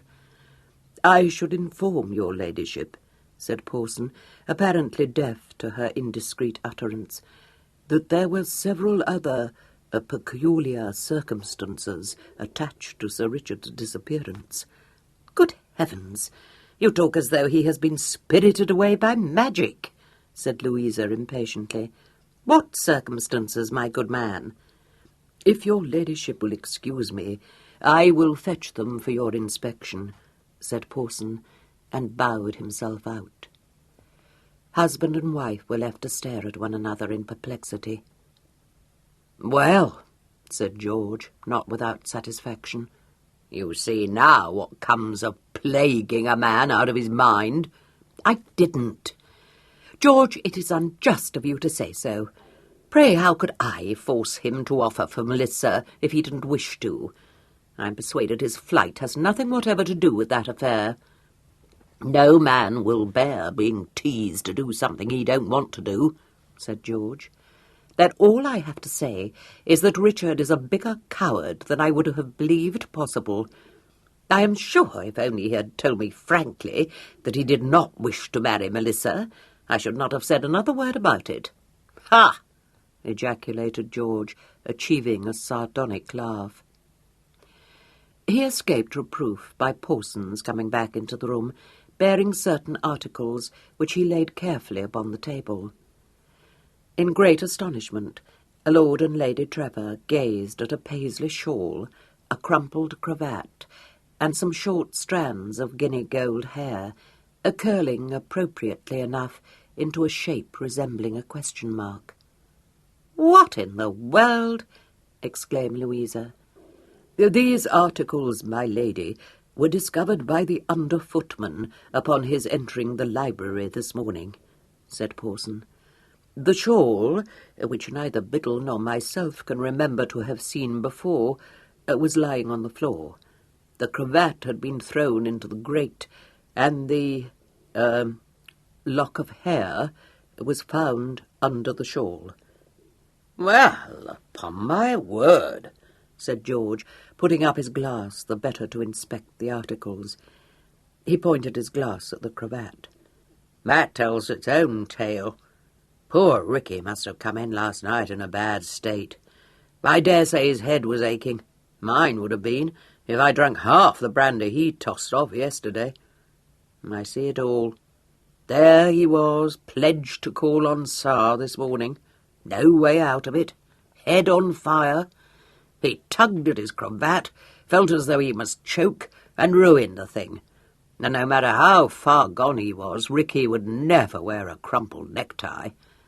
There he was, sitting in a chair, very likely, and running his hands through his hair, in the way a man does. Richard never yet disarranged his hair, and no matter how drunk he may have been, he did not pull a curl of that colour out of his own head," interrupted Louisa. "Moreover, it has been cut off. Anyone can see that." George levelled his glass at the gleaming curl. A number of emotions flitted across his rather stolid countenance. He drew a breath. "You're quite right, Louisa," he said. "Well, I never would have believed it. The sly dog." "You need not wait, Pawson," Louisa said sharply. "Very good, my lady. But I should perhaps inform your ladyship that the under-footman found the candles burning in the library when he entered it this morning." "I cannot see that it signifies in the least," replied Louisa, waving him aside. He withdrew. George, who was holding the curl in the palm of his hand, said, "Well, I can't call anyone to mine with hair of this colour. To be sure, there were one or two opera dancers, but Ricky's not at all the sort of man to want 'em to cut off their hair for him. But there's no doubt about one thing, Louisa. This curl was a keepsake." "Thank you, George. I had already realised that. Yet I thought I knew all the respectable women of Richard's acquaintance. One would say that kind of keepsake must have belonged to his salad days. I am sure he is much too unromantic now to cherish a lock of hair." "And he threw it away," George said, shaking his head. "You know, it's devilish sad, Louisa. Upon my word it is. Threw it away because he was on the eve of offering for the Brandon iceberg. Very affecting. And having thrown it away, he then ran away himself. Not, you will admit, making any offer at all. And where did the shawl come from?" She picked it up as she spoke and shook it out. "Extremely creased. Now why?" "Oh, another keepsake," George said. "Crushed it in his hands, poor old Ricky. Couldn't bear the recollections it conjured up. Flung it away." "Oh, fiddle," said Louisa, exasperated. "Well, Pawson, what is it now?" The butler, who had come back into the room, said primly, "The Honourable Cedric Brandon, my lady, to see Sir Richard. I thought perhaps your ladyship would wish to receive him." "I don't suppose he can throw the least light on this mystery, but you may as well show him in," said Louisa. "Depend upon it, she added to her husband, when Pawson had withdrawn himself again. "He will have come to learn why Richard didn't keep his engagement with Sarah this morning. I am sure I do not know what I am to say to him." "If you ask me, Cedric won't blame Richard," said George. "They tell me he was talking pretty freely at White's yesterday. Foxed, of course. How you and your mother can want Ricky to marry into that family is what beats me." "We have known the Brandons all our lives," Louisa said defensively. "I don't pretend that—" She broke off as the Honourable Cedric walked into the room and stepped forward with her hand held out. "How do you do, Cedric? I'm afraid Richard is not at home. We think he must have been called away suddenly on urgent affairs." "Taken my advice, has he?" said Cedric, saluting her hand with careless grace. "You run, Ricky. Don't do it. That's what I told him. Told him I'd sponge on him for the rest of his days if he was fool enough to let himself be caught." "I wonder that you should talk in that vulgar way," said Louisa. "Of course he has not run. I dare say he will be back any moment now. It was excessively remiss of him not to have sent a note round to inform Lord Sarr that he couldn't wait upon him this morning, as he had engaged himself to do, but—" "You got that all wrong," interrupted Cedric. "No engagement at all. Melissa told him to call on my father. He didn't say he would. Wormed it out of Melissa myself an hour ago. Lord, you never saw anyone in such a rage. What's all this?" His roving eye had alighted on the relics laid out upon the table. "A lock of hair, by Jove. Devilish pretty hair, too." "Found in the library this morning," said George portentously, ignoring his wife's warning frown. "Here? Ricky?" demanded Cedric. "You're bamming me." "No, it's perfectly true. We cannot understand it." Cedric's eyes danced. "By all that's famous. Who'd have thought it, though? Well, that settles our affairs. Devilish inconvenient, but dammy, I'm glad he's bolted. Always liked Ricky. Never wanted to see him bound for perdition with the rest of us. But we're done up now, and no mistake. The diamonds have gone." "What?" Louisa cried. "Cedric, not the Brandon necklace?" "That's it. Last sheet anchor thrown out to the windward. Gone like that." He snapped his fingers in the air and laughed.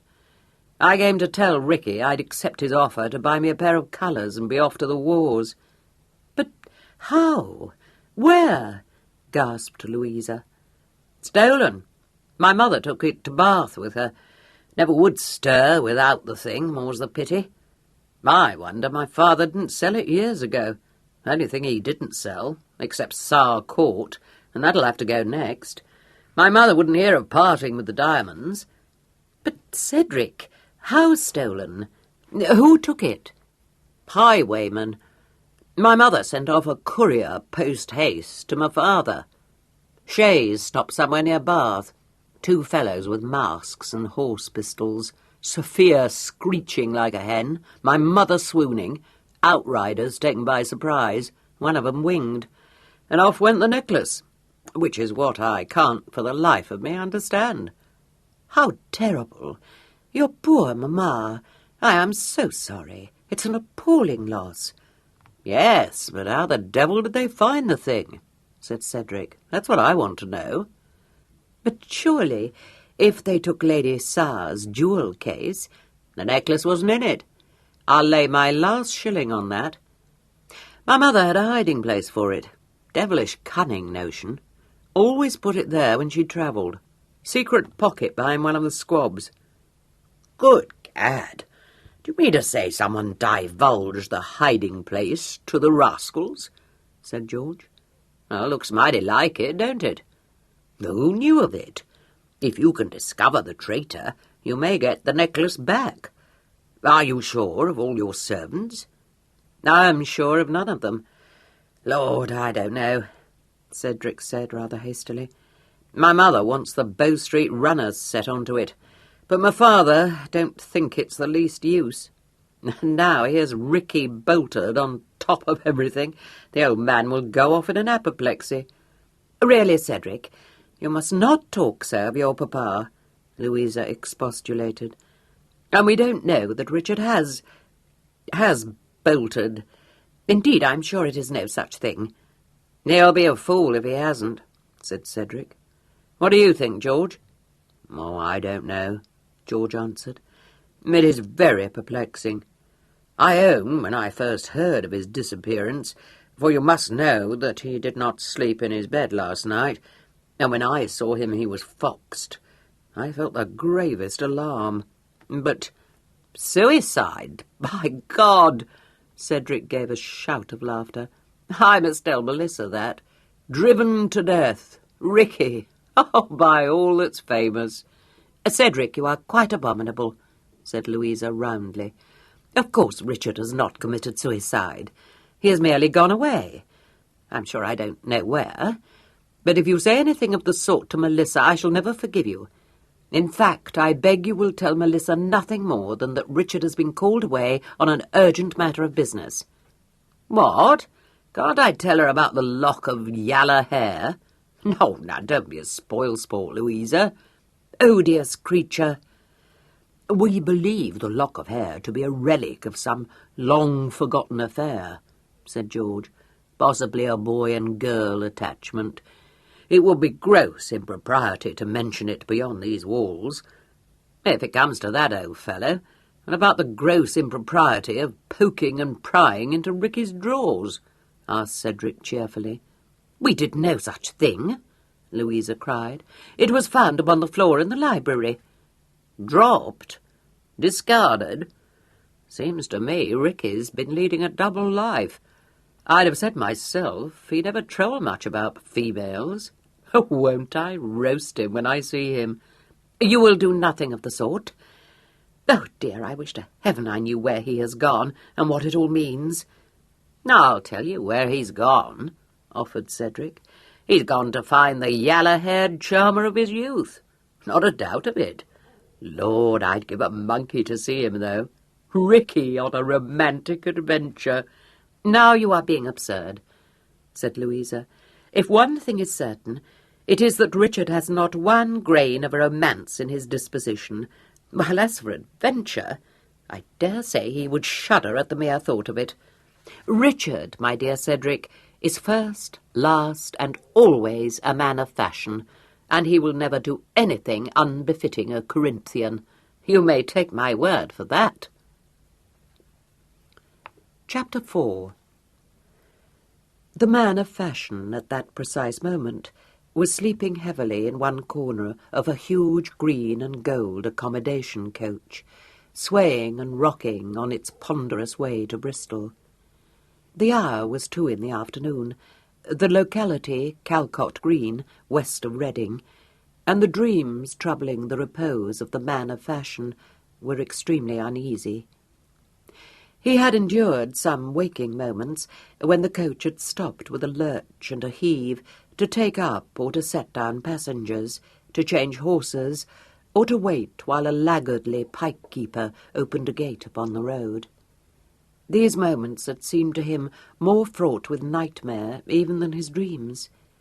His head was aching, his eyeballs seemed to be on fire, and a phantasmagoria of strange, unwelcome faces swam before his outraged vision. He had shut his eyes again with a groan, preferring his dreams to reality. But when the coach stopped at Calcott Green to put down a stout woman with a tendency to asthma, sleep finally deserted him, and he opened his eyes, blinked at the face of a precise-looking man in a suit of neat black, seated opposite him, ejaculated, "Oh, my God!" and sat up. "Is your head very bad?" asked a solicitous and vaguely familiar voice in his ear. He turned his head and encountered the inquiring gaze of Miss Penelope Creed. He looked at her in silence for a few moments, then he said, "I remember. Stagecoach. Bristol. Why, oh, why did I touch the brandy?" An admonitory pinch made him recollect his surroundings. He found that there were 3 other persons in the coach, seated opposite to him, and that all were regarding him with interest. The precise-looking man, whom he judged to be an attorney's clerk, was frankly disapproving. A woman in a poke bonnet and a Padua soy shawl nodded to him in a motherly style, and said that he was like her second boy, who could not abide the rocking of the coach either, and a large man beside her, whom he took to be her husband, corroborated this statement by enunciating in a deep voice, "That's right." Instinct took Sir Richard's hand to his cravat. His fingers told him that it was considerably crumpled, like the tails of his blue coat. His curly-brimmed beaver seemed to add to the discomfort of his aching head. He took it off and clasped his head in his hands, trying to throw off the lingering wisps of sleep. "Good God," he said thickly. "Where are we?" "Well, I'm not quite sure, but we have passed Reading," replied Penn, rather anxiously surveying him. "Calcott Green, that's where we are," volunteered the large man. "Stop to sit down, someone. They ain't a worriting theirselves over the time bill, that's plain. I dare say the coachman stepped down for a drink." "Ah, well," said his wife tolerantly. "It'll be thirsty work, sitting up on the box in the sun like he has to." "That's right," agreed the large man. "If the company was to hear of it, he would be turned off, and very rightly," said the clerk, sniffing. "The behaviour of these stage coachmen is becoming a scandal." "I'm sure there's no call for people to get nasty if a man falls behind his time bill a little," said the woman. "Live and let live, that's what I say." Her husband assented to this in his usual fashion. The coach lurched forward again, and Penn said, under cover of the noise of the wheels and the horses' hooves, "You kept on telling me that you were drunk, and now I see that you were. I was afraid you would regret coming with me." Sir Richard raised his head from his hands. "Drunk I most undoubtedly must have been, but I regret nothing except the brandy. When does this appalling vehicle reach Bristol?" "It isn't one of the fast coaches, you know. They don't engage to cover much above 8 miles an hour. I think we ought to be in Bristol by 11 o'clock. We seem to stop such a number of times, though. Do you mind very much?" He looked down at her. "Do you?" "To tell you the truth," she confided, "not a bit. I'm enjoying myself hugely. Only I don't want you to be made uncomfortable all for my sake. I quite see that you are sadly out of place in a stagecoach. My dear child, you had nothing whatever to do with my present discomfort, believe me. As for my being out of place, what, pray, are you?" The dimples peeped. "Oh, I am only a scrubby schoolboy, after all." "Did I say that?" She nodded. "Well, so you are," said Sir Richard, looking her over critically. "Except for... Did I tie that cravat?" "Yes, I thought I must have. What in the world have you got there?" "An apple," replied Penn, showing it to him. "The fat woman who got out just now gave it to me." "You're not going to sit there munching it, are you?" demanded Sir Richard. "Yes, I am. Why shouldn't I? Would you like a bit of it?"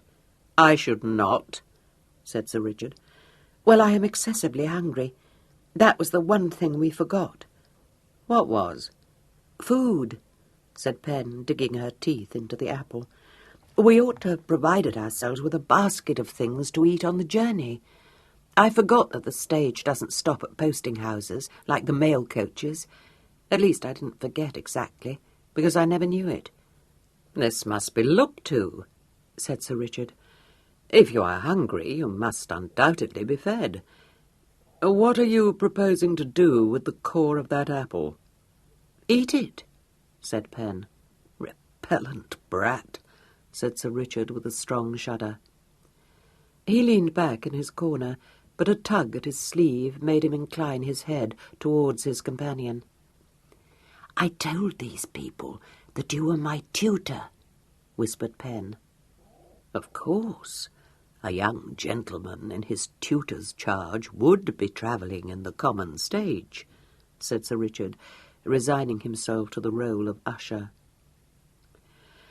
At the next stage, which was called Woolhampton, he roused himself from the languor which threatened to possess him, alighted from the coach, and showed unexpected competence in procuring from the modest inn a very tolerable cold meal for his charge.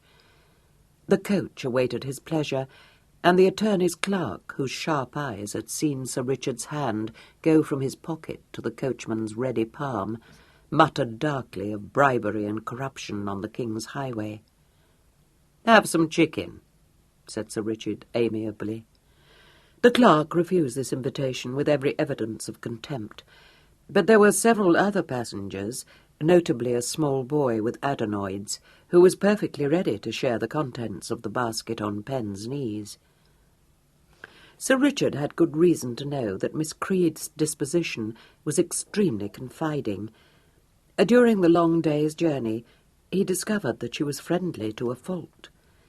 She observed all the passengers with a bright and wholly unself-conscious gaze, conversed even with the clerk, and showed an alarming tendency to become the life and soul of the party. Questioned about herself and her destination, she wove zestfully an entirely mendacious story, which she embroidered from time to time with outrageous details. Sir Richard was ruthlessly applied to for corroboration, and entering into the spirit of the adventure, added a few extempore details himself. Pen seemed pleased with these, but was plainly disappointed at his refusal to join her in keeping the small boy with the adenoids amused. He leaned back in his corner, lazily enjoying Miss Creed's flights into the realms of fancy, and wondering what his mother and sister would think if they knew that he was travelling to an unknown destination by stagecoach, accompanied by a young lady as unembarrassed by this circumstance as by her male attire. A laugh shook him as he pictured Louisa's face. His head had ceased aching, but although the detachment fostered by brandy had left him, he still retained a feeling of delightful irresponsibility. Sober, he would certainly not have set forth on this absurd journey, but having done so drunk, he was perfectly willing to continue it. He was, moreover, curious to learn more of Pen's history. Some farrago she had told him last night. His recollection of it was a trifle hazy, but there had surely been something about an aunt and a cousin with a face like a fish. He turned his head slightly on the dingy squabs of the coach and watched from under drooping eyelids the animated little face beside him. Miss Creed was listening, apparently keenly interested, to a long and involved recital of the illness which had lately prostrated the motherly woman's youngest born.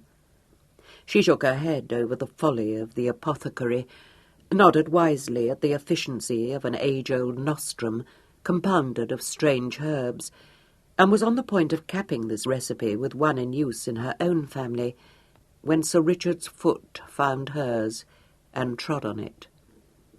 It was certainly time to check Miss Creed. The motherly woman stared at her and said that it was queer and all to meet a young gentleman so knowledgeable. "My mother," said Pen, blushing, "has been an invalid for many years." Everyone looked solicitous, and a desiccated female in the far corner of the coach said that no one could tell her anything about illness. This remark had the effect of diverting attention from Pen, and as the triumphant lady plunged into the history of her sufferings, she sat back beside Sir Richard, directing up at him a look quite as mischievous as it was apologetic. The lawyer's clerk, who had not yet forgiven Sir Richard for bribing the coachman, said something about the licence allowed to young persons in these days. He contrasted it unfavourably with his own upbringing, and said that if he had a son, he would not pamper him by giving him a tutor, but would send him to school. Penn said meekly that Mr. Brown was very strict, and Sir Richard, correctly identifying Mr. Brown with himself, lent colour to her assertion by telling her sternly not to chatter. The motherly woman said that she was sure the young gentleman brightened them all up, and for her part she didn't hold with people being harsh with children. "That's right," agreed her spouse. "I never wanted to break any of my young un's spirits. I like to see 'em up and coming." Several of the passengers looked reproachfully at Sir Richard, and, that no doubt of his severity might linger in their minds, Penn subsided into crushed silence, folding her hands on her knees and casting down her eyes. Sir Richard saw that he would figure for the rest of the journey as an oppressor, and mentally rehearsed a speech which was destined for Miss Creed's sole edification. She disarmed him by falling asleep with her cheek against his shoulder. She slept between one stage and the next, and when roused by the coach's halting with its usual lurch, opened her eyes, smiled drowsily up at Sir Richard, and murmured, "I'm glad you came. Are you glad you came?" "Very. Wake up," said Sir Richard, wondering what more imprudent remarks might be hovering on her tongue. She yawned and straightened herself. An altercation seemed to be in progress between the guard and someone standing in the inn yard. A farmer who had boarded the coach at Caen and was seated beside Penn said that he thought the trouble was that the would-be passenger was not upon the way-bill. "Well, he cannot come inside, that is certain," said the thin woman. "It is shocking the way one is crowded already." Track 2. "Where are we?" inquired Penn. "Chippenham," responded the farmer. "That's where the Bath Road goes off, see?" She sat forward to look out of the window. "Chippenham already? Oh, yes, so it is. I know it well." Sir Richard cocked an amused eye at her. "Already?" he murmured. "Well, I have been asleep, so it seems soon to me. Are you very weary, sir?" "By no means. I am becoming entirely resigned." The new passenger, having apparently settled matters with the guard, at this moment pulled open the door and tried to climb up into the coach.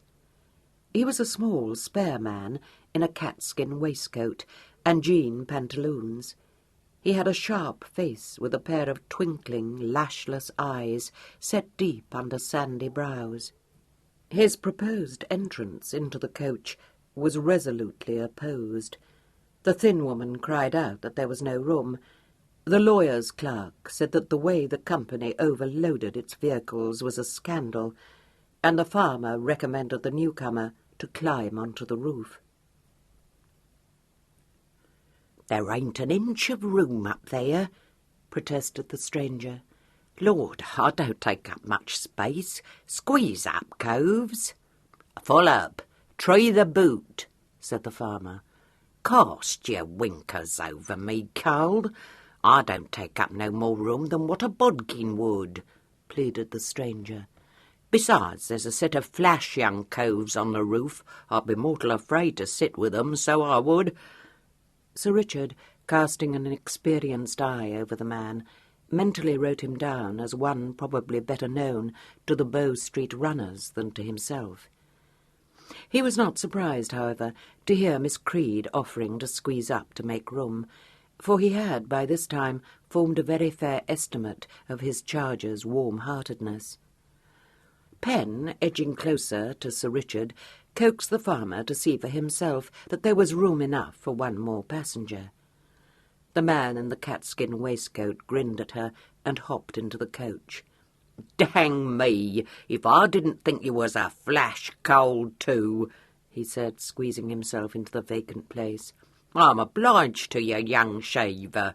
When coves do Jimmy Yard a service, he don't forget it neither. The lawyer, who seemed to have much the same opinion of Mr. Yard as that held by Sir Richard, sniffed and folded his hands tightly on the box which he held on his knees. "Lord bless you," said Mr. Yard, observing this gesture with a tolerant smile. "I ain't no bowman prig." "What's a bowman prig?" asked Penn innocently. "There now, if you ain't a werry suckling," said Mr. Yard, almost disconcerted. "A bowman prig, young gentleman, is what I trust you'll never be. It's a cove as ends up in rumbo, and likely on the nubbin sheet afore he's much older." Much intrigued, Penn demanded a translation of these strange terms.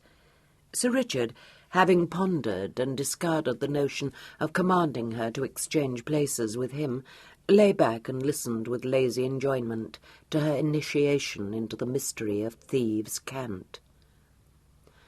A party of young gentlemen who had been spectators of a cockfight held in the district had been taken up at Chippenham and had crowded onto the roof.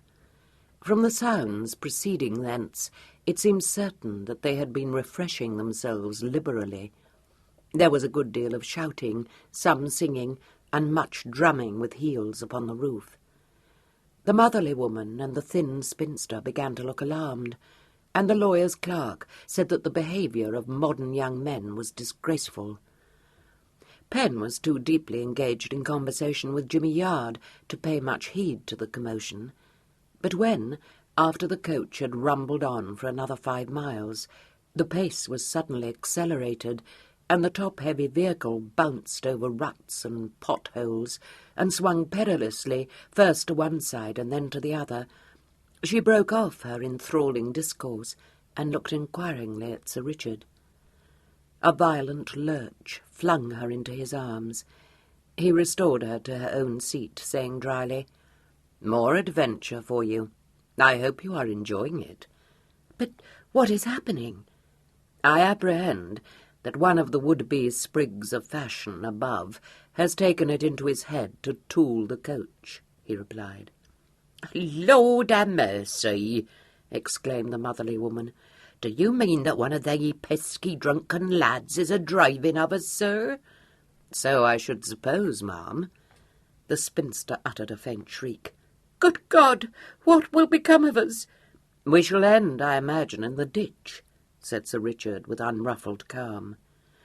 Babel at once broke forth, the spinster demanding to be let out at once, the motherly woman trying to attract the coachman's notice by hammering against the roof with her sunshade, the farmer sticking his head out of the window to shout threats and abuse, Jimmy Yard laughing, and the lawyer's clerk angrily demanding of Sir Richard why he did not do something.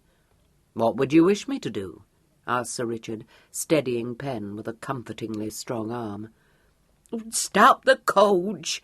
Oh, sir, pray stop it!" begged the motherly woman. "Oh, bless your heart, ma'am, it'll stop of its own, this gate," grinned Jimmy Yard. Hardly had he spoken than a particularly sharp bend in the road proved to be too much for the amateur coachman's skill. He took the corner too wide, the near hind wheels mounted a slight bank and skidded down the farther side into a deep ditch, and everyone inside the vehicle was flung rudely over. There were screams from the women, oaths from the farmer, the cracking noise of split wood and the shatter of broken glass. The coach lay at a crazy angle, with sprigs of thorn hedge thrusting in through the broken windows. Penn, whose face was smothered in the many capes of Sir Richard's drab driving-coat, gasped and struggled to free herself from a hold which had suddenly clamped her to Sir Richard's side. He relaxed it, saying, "Hurt, Penn?" "No, not in the least. Thank you so very much for holding me. Are you hurt?" A splinter of glass had cut his cheek slightly, but since he'd been holding on to the leather armrest hanging in the corner of the coach, he had not been thrown, like everyone else, off his seat. "No, only annoyed," he replied. "My good woman, This is neither the time nor the place for indulging in a fit of the vapours." This acid rider was addressed to the spinster, who, finding herself pitchforked on top of the lawyer's clerk, had gone off into strong hysterics. "Here, let me get my dabblers onto that there door," said Jimmy Yard, hoisting himself up by seizing the opposite armrest. "Dang me if next time I travel in a rattler I don't ride on the roof, flash coals or no." The coach, not having collapsed quite onto its side, but being supported by the bank and the hedge bordering the ditch, it was not difficult to force open the door or to climb out through it. The spinster had indeed to be lifted out, since she had stiffened all over and would do nothing but scream and drum her heels. But Pen scrambled out with an agility which scorned helping hands, and the motherly woman said that provided every gentleman would turn his back upon her, she would engage to get out by herself too. It was now considerably after 9 o'clock, but although the sun had gone, the summer sky was still light and the air warm. The travellers found themselves on a deserted stretch of road a couple of miles short of the little town of Wroxall, and rather more than 30 miles from Bristol.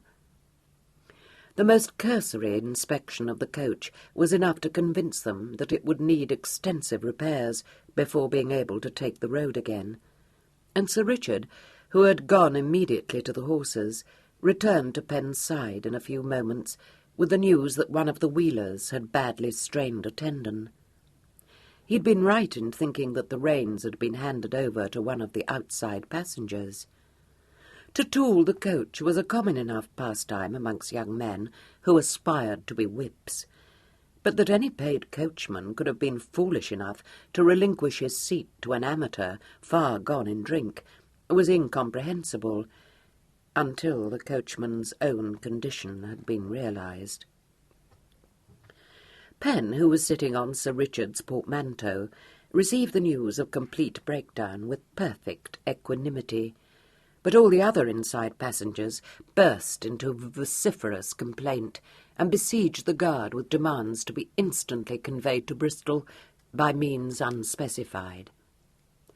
Between his indignation at his colleague's gross misconduct and his exasperation at being shouted at by 6 or 7 persons at once, the unfortunate man was for some time incapable of collecting his wits.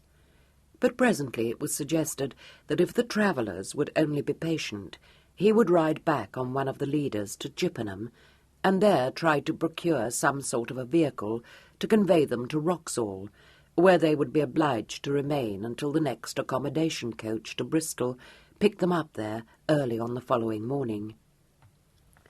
Several persons decided to set forward on foot for Wroxall at once, but the spinster was still having hysterics.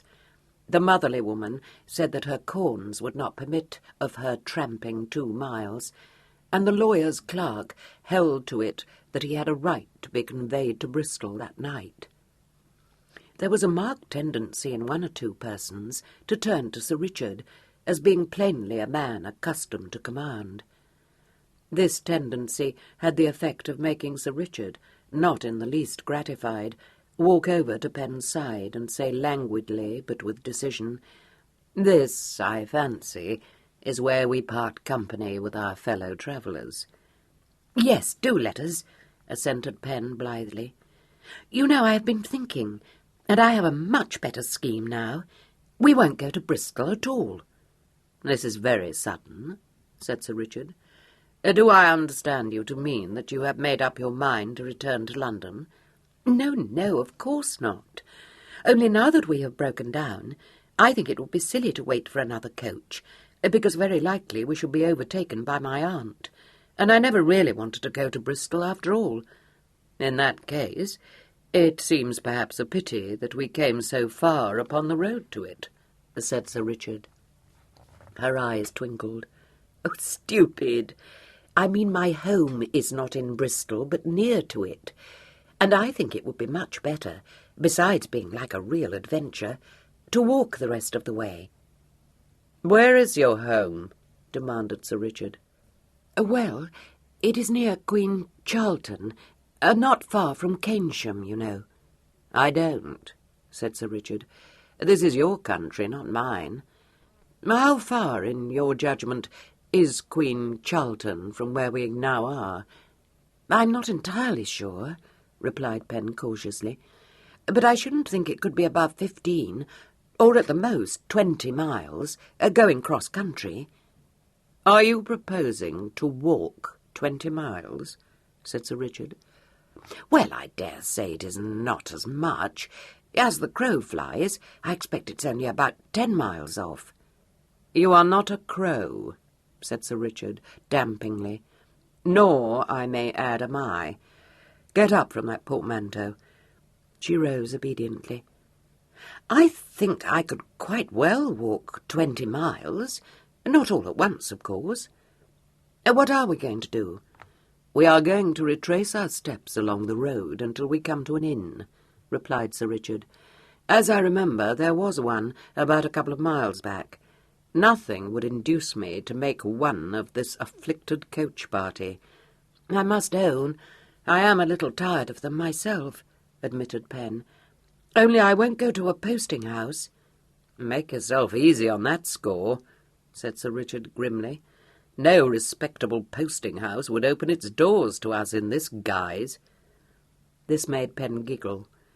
She put forward no further opposition, but picked up the cloak-bag and set out beside Sir Richard in the direction of Chippenham. None of the coach passengers noticed their departure, since all were fully occupied either in reviling the coachman or in planning their immediate movements. The bend in the road soon shut them off from sight of the coach, and Sir Richard then said, "And now you may give me that cloak-bag." "Well, I won't," said Pen, holding on to it firmly. "It is not at all heavy, and you have your portmanteau to carry already. Besides, I feel more like a man every moment. What shall we do when we reach the inn?" "Order supper." "Yes, and after that?"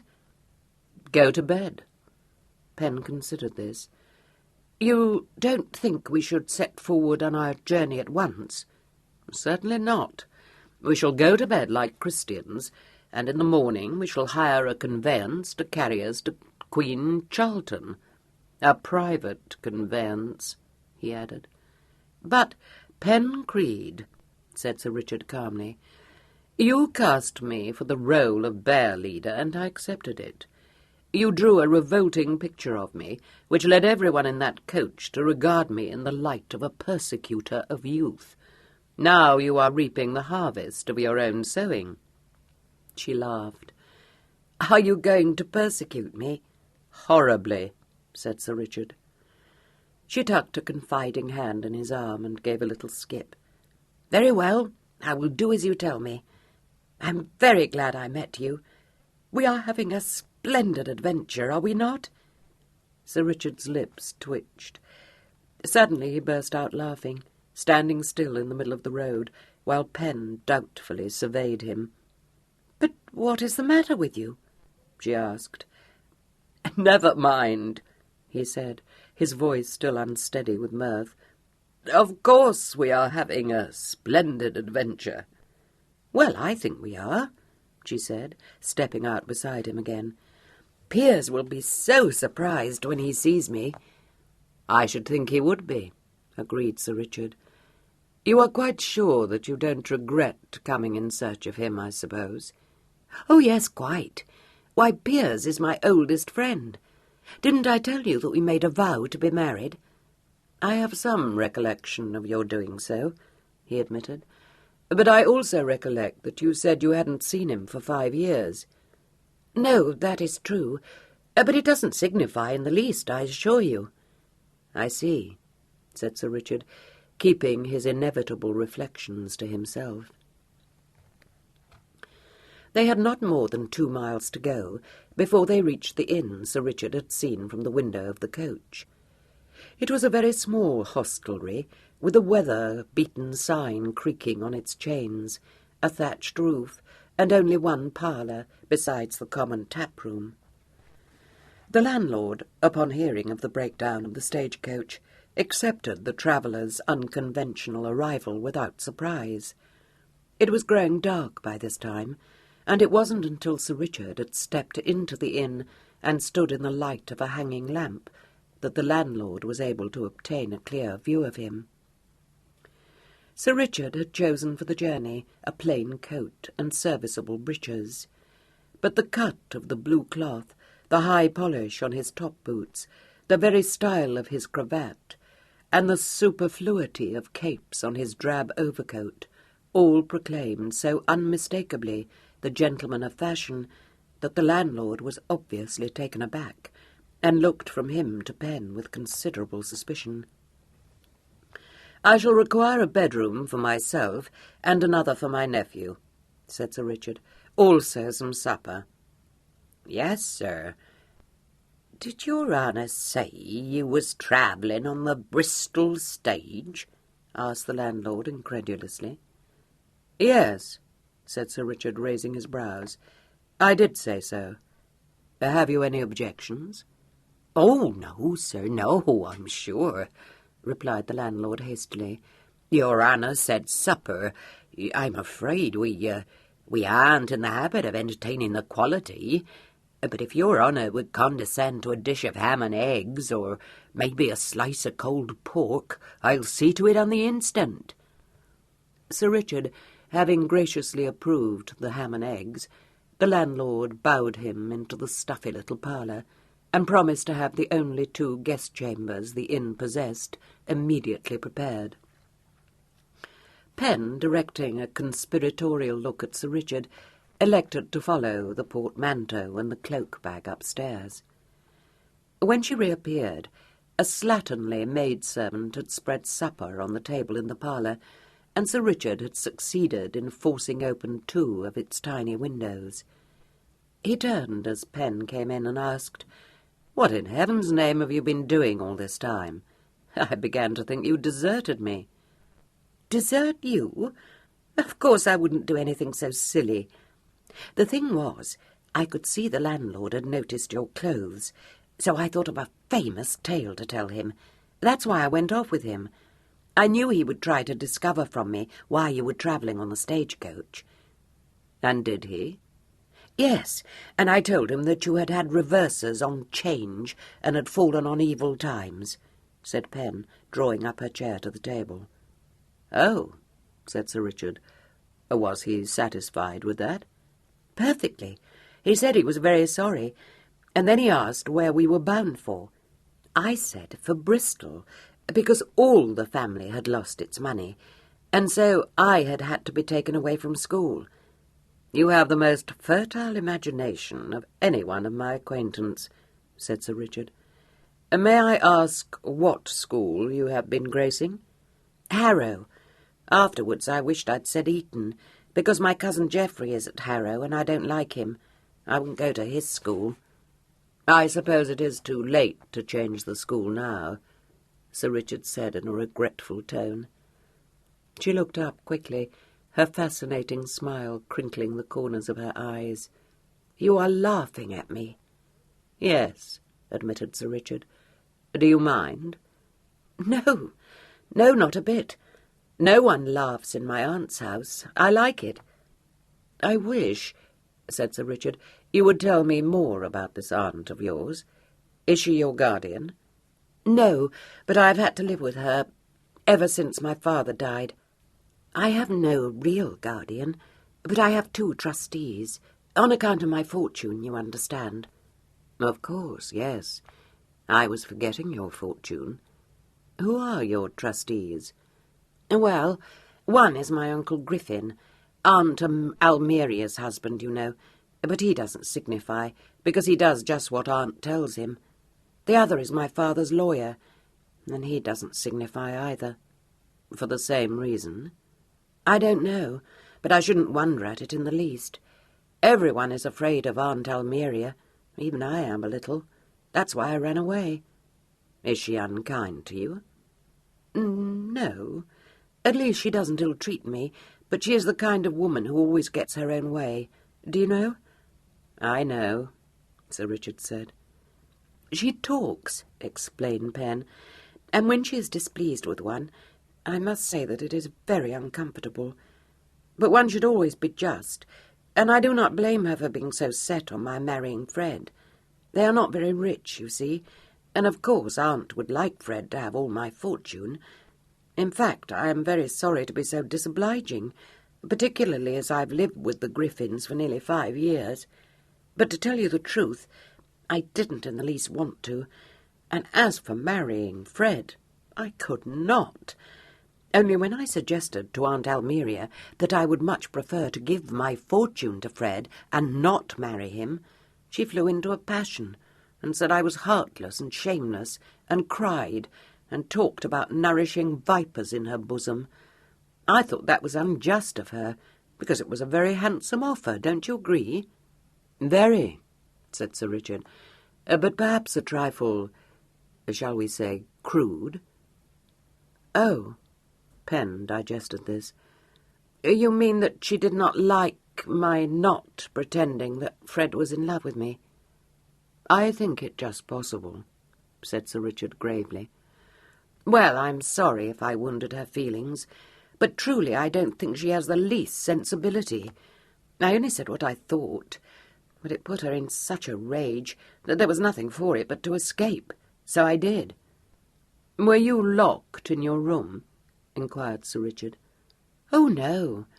I dare say I should have been if Aunt had guessed what I meant to do, but she would never think of such a thing. Then, forgive my curiosity, why did you climb out of the window? Asked Sir Richard. Oh, that was on account of Pug, replied Pen sunnily. Pug? Yes, a horrid little creature. He sleeps in a basket in the hall, and he always yaps if he thinks one is going out. That would have awakened Aunt Almeria. There was nothing else I could do. Sir Richard regarded her with a lurking smile. Naturally not. Do you know, Pen, I owe you a debt of gratitude. Oh, she said, pleased but doubtful. Why? I thought I knew your sex. I was wrong. Oh, she said again. Do you mean that I don't behave as a delicately bred female should? That is one way of putting it, certainly. It is the way Aunt Almeria puts it. She would, of course. I'm afraid, confessed Pen, that I am not very well behaved. Aunt says that I had a lamentable upbringing, because my father treated me as though I had been a boy. I ought to have been, you understand. I cannot agree with you, said Sir Richard. As a boy, you would have been in no way remarkable. As a female, believe me, you are unique. She flushed at the roots of her hair. I think that is a compliment. It is, Sir Richard said, amused. Well, I wasn't sure, because I'm not out yet, and I do not know any men except my uncle and Fred, and they don't pay compliments. Well, that is to say, not like that.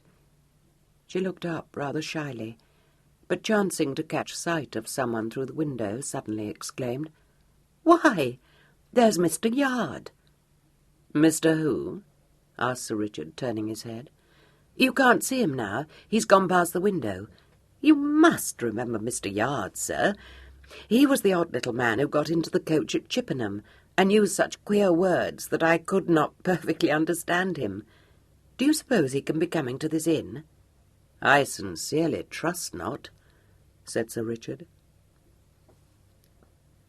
Chapter 5. His trust was soon seen to have been misplaced, for after a few minutes the landlord came into the room to ask apologetically whether the noble gentleman would object to giving up one of his rooms to another traveller. I told him as how your honour had bespoke both bedchambers, but he is very wishful to get a lodging, sir.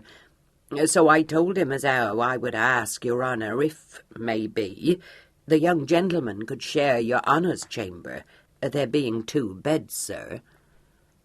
Sir Richard, meeting Miss Creed's eye for one pregnant moment, saw that she was struggling with a strong desire to burst out laughing.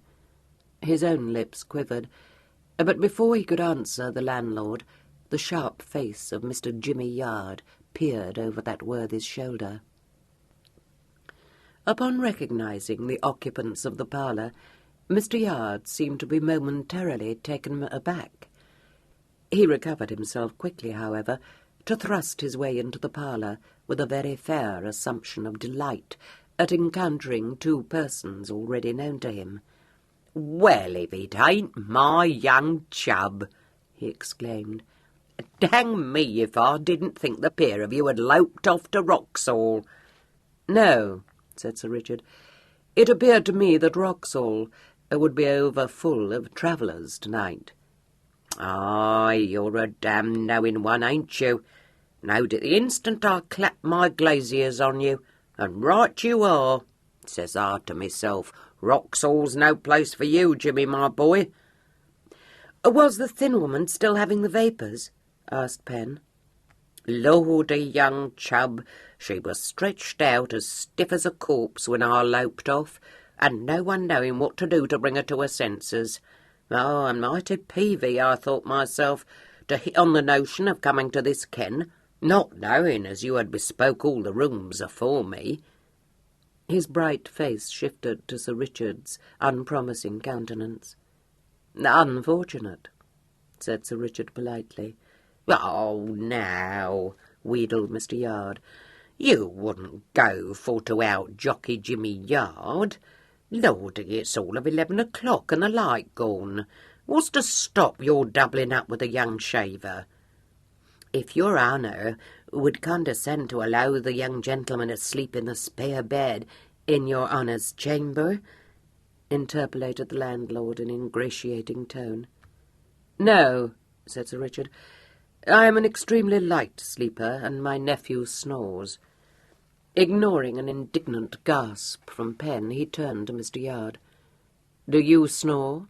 he asked. Jimmy grinned. "Not me. I sleep like a babby, so help me." "Then you," said Sir Richard, "may share my room." "Done," said Jimmy promptly. "Spoke like a rare gauger, governor, which I knew you was. Dammy if I don't drain a clank to your very good health." Resigning himself to the inevitable, Sir Richard nodded to the landlord and bade Jimmy draw up a chair. Not having boarded the stagecoach when Penn had announced Sir Richard to be her tutor, Jimmy apparently accepted her new relationship without question.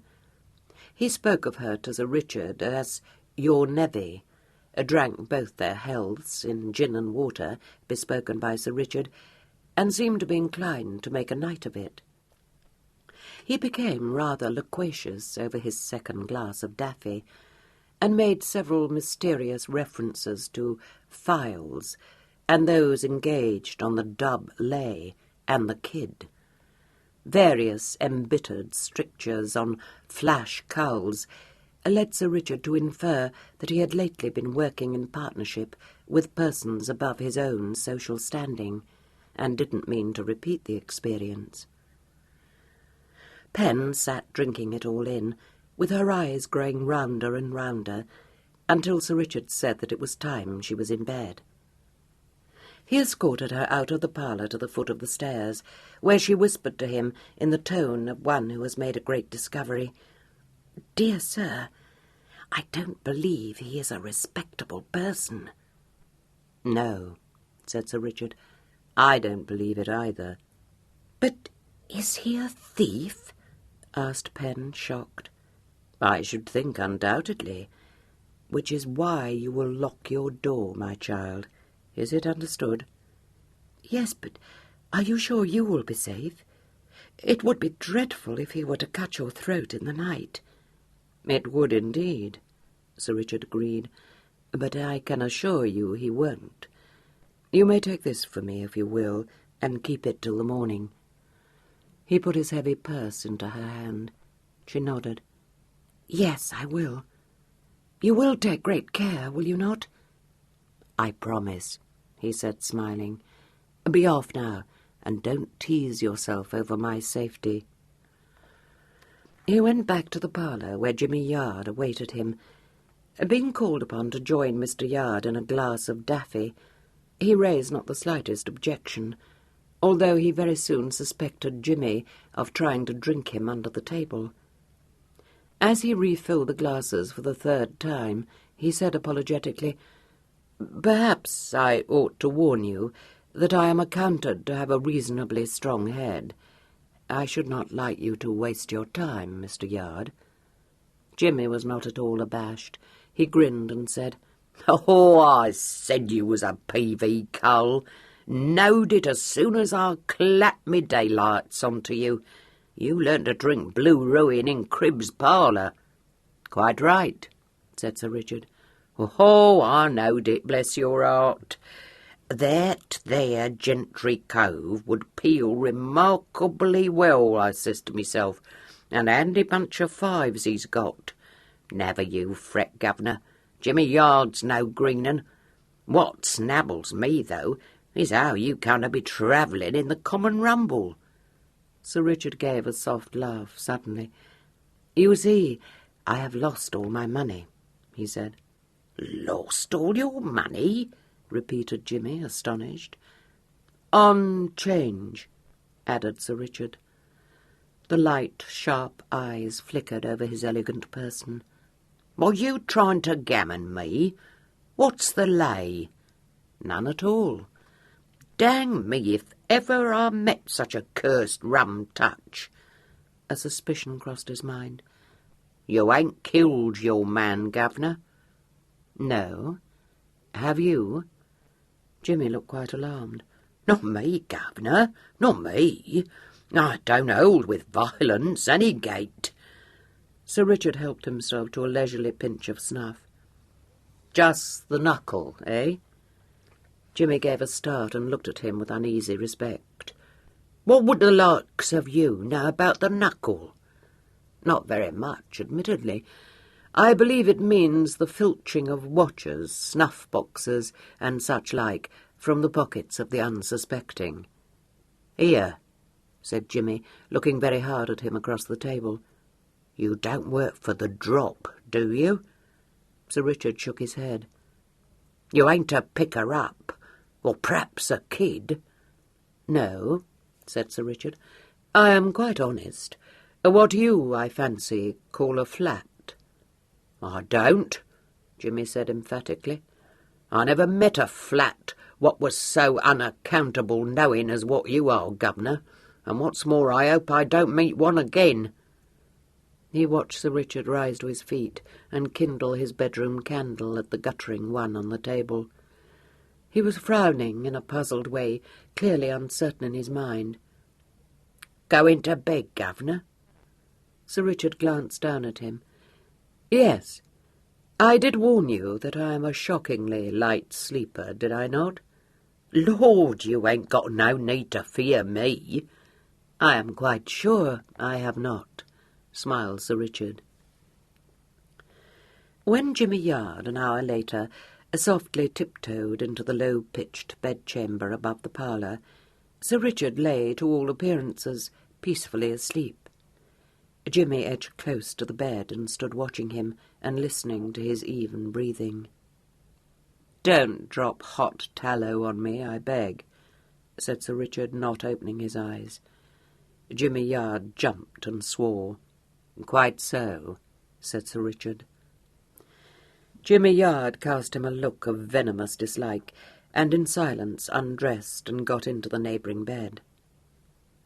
He awoke at an early hour to hear roosters crowing from farm to farm in the distance.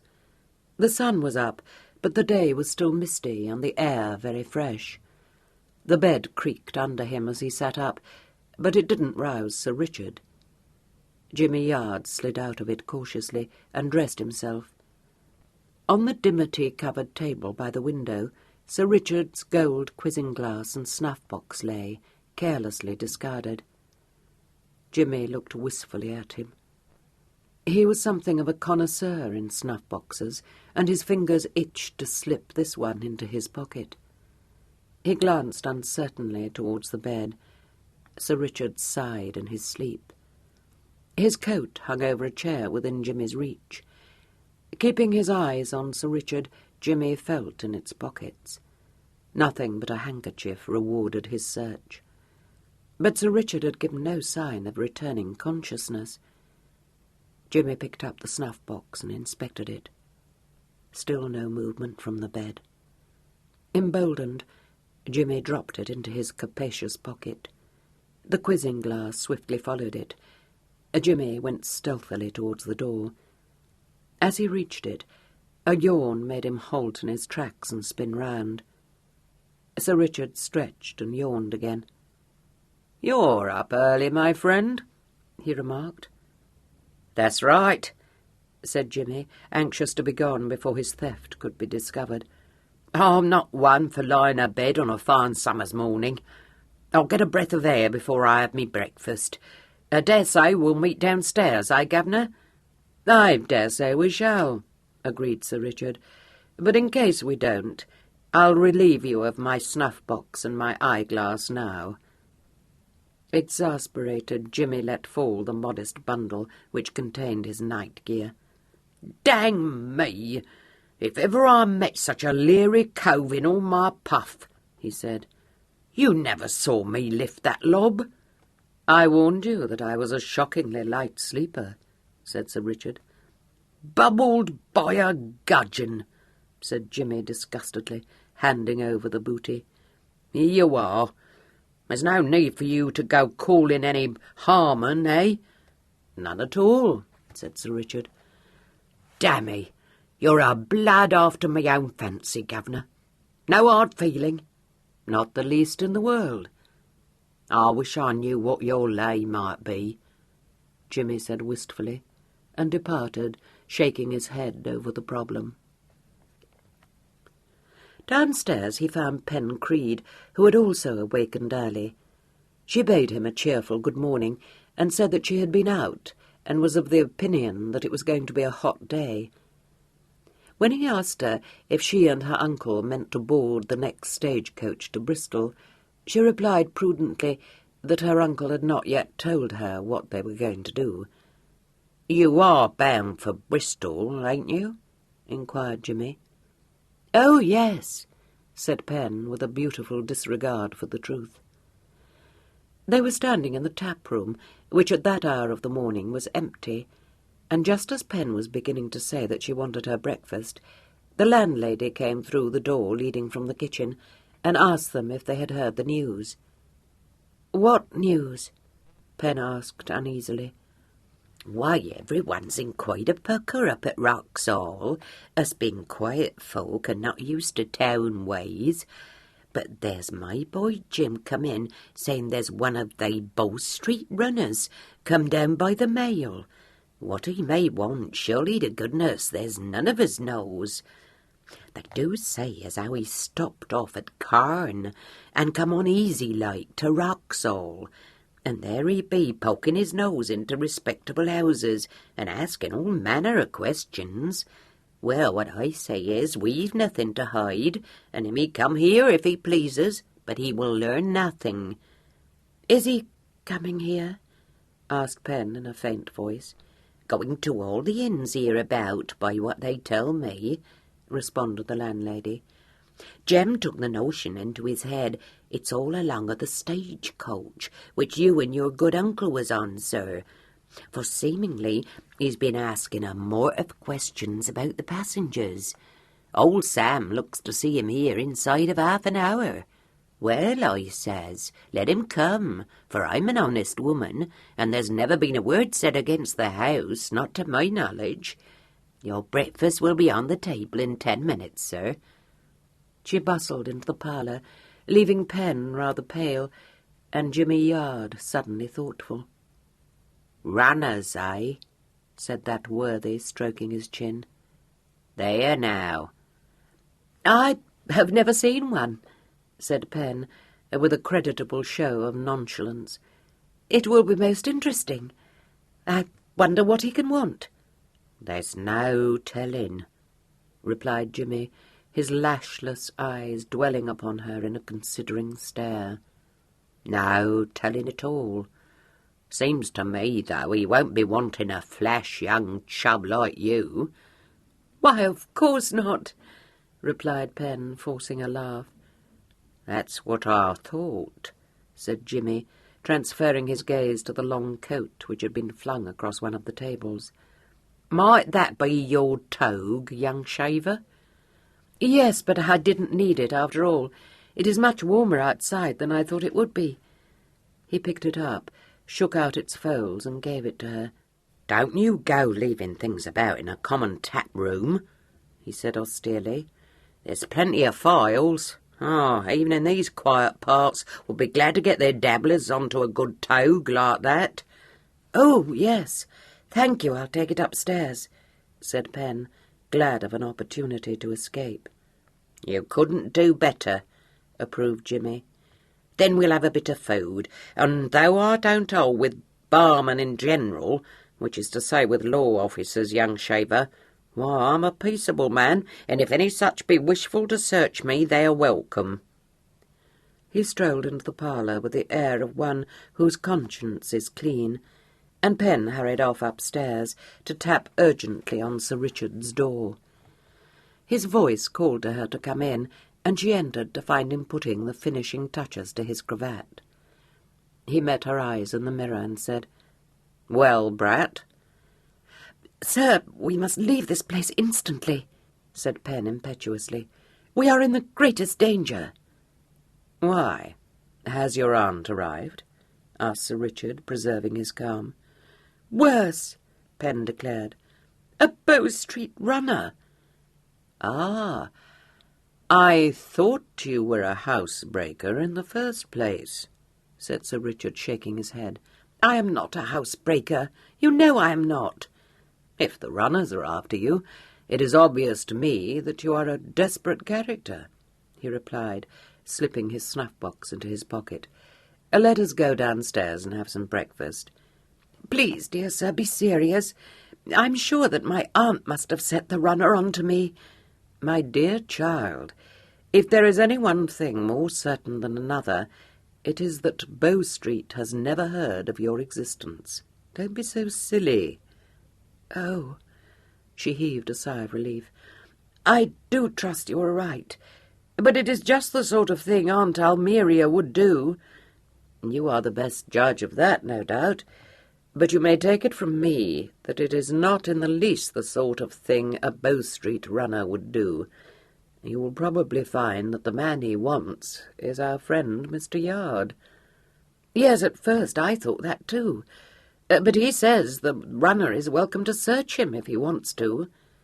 "Then it is safe to assume that Mr. Yard has disposed of whatever booty it was he ran off with. Breakfast." In considerable trepidation, Pen followed him down to the parlour. They found Jimmy Yard discussing a plate of cold beef. He greeted Sir Richard with a grin and a wink, obviously quite unabashed by his previous encounter with him that morning, to which he referred in the frankest terms. "When I meet up with a leery cove, I don't bear malice," he announced, raising a tankard of ale. "So here's your very good health, Governor, and no hard feelings."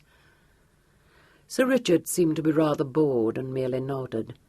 Jimmy Yard fixed him with a twinkling eye and said, "And no splitting to any harmon about poor old Jimmy boning your lob, because he never did, and you know well it's in your pocket at this very moment. What's more," he added handsomely, "I wouldn't fork you now I has your measure, Governor, not for 50 yellow boys."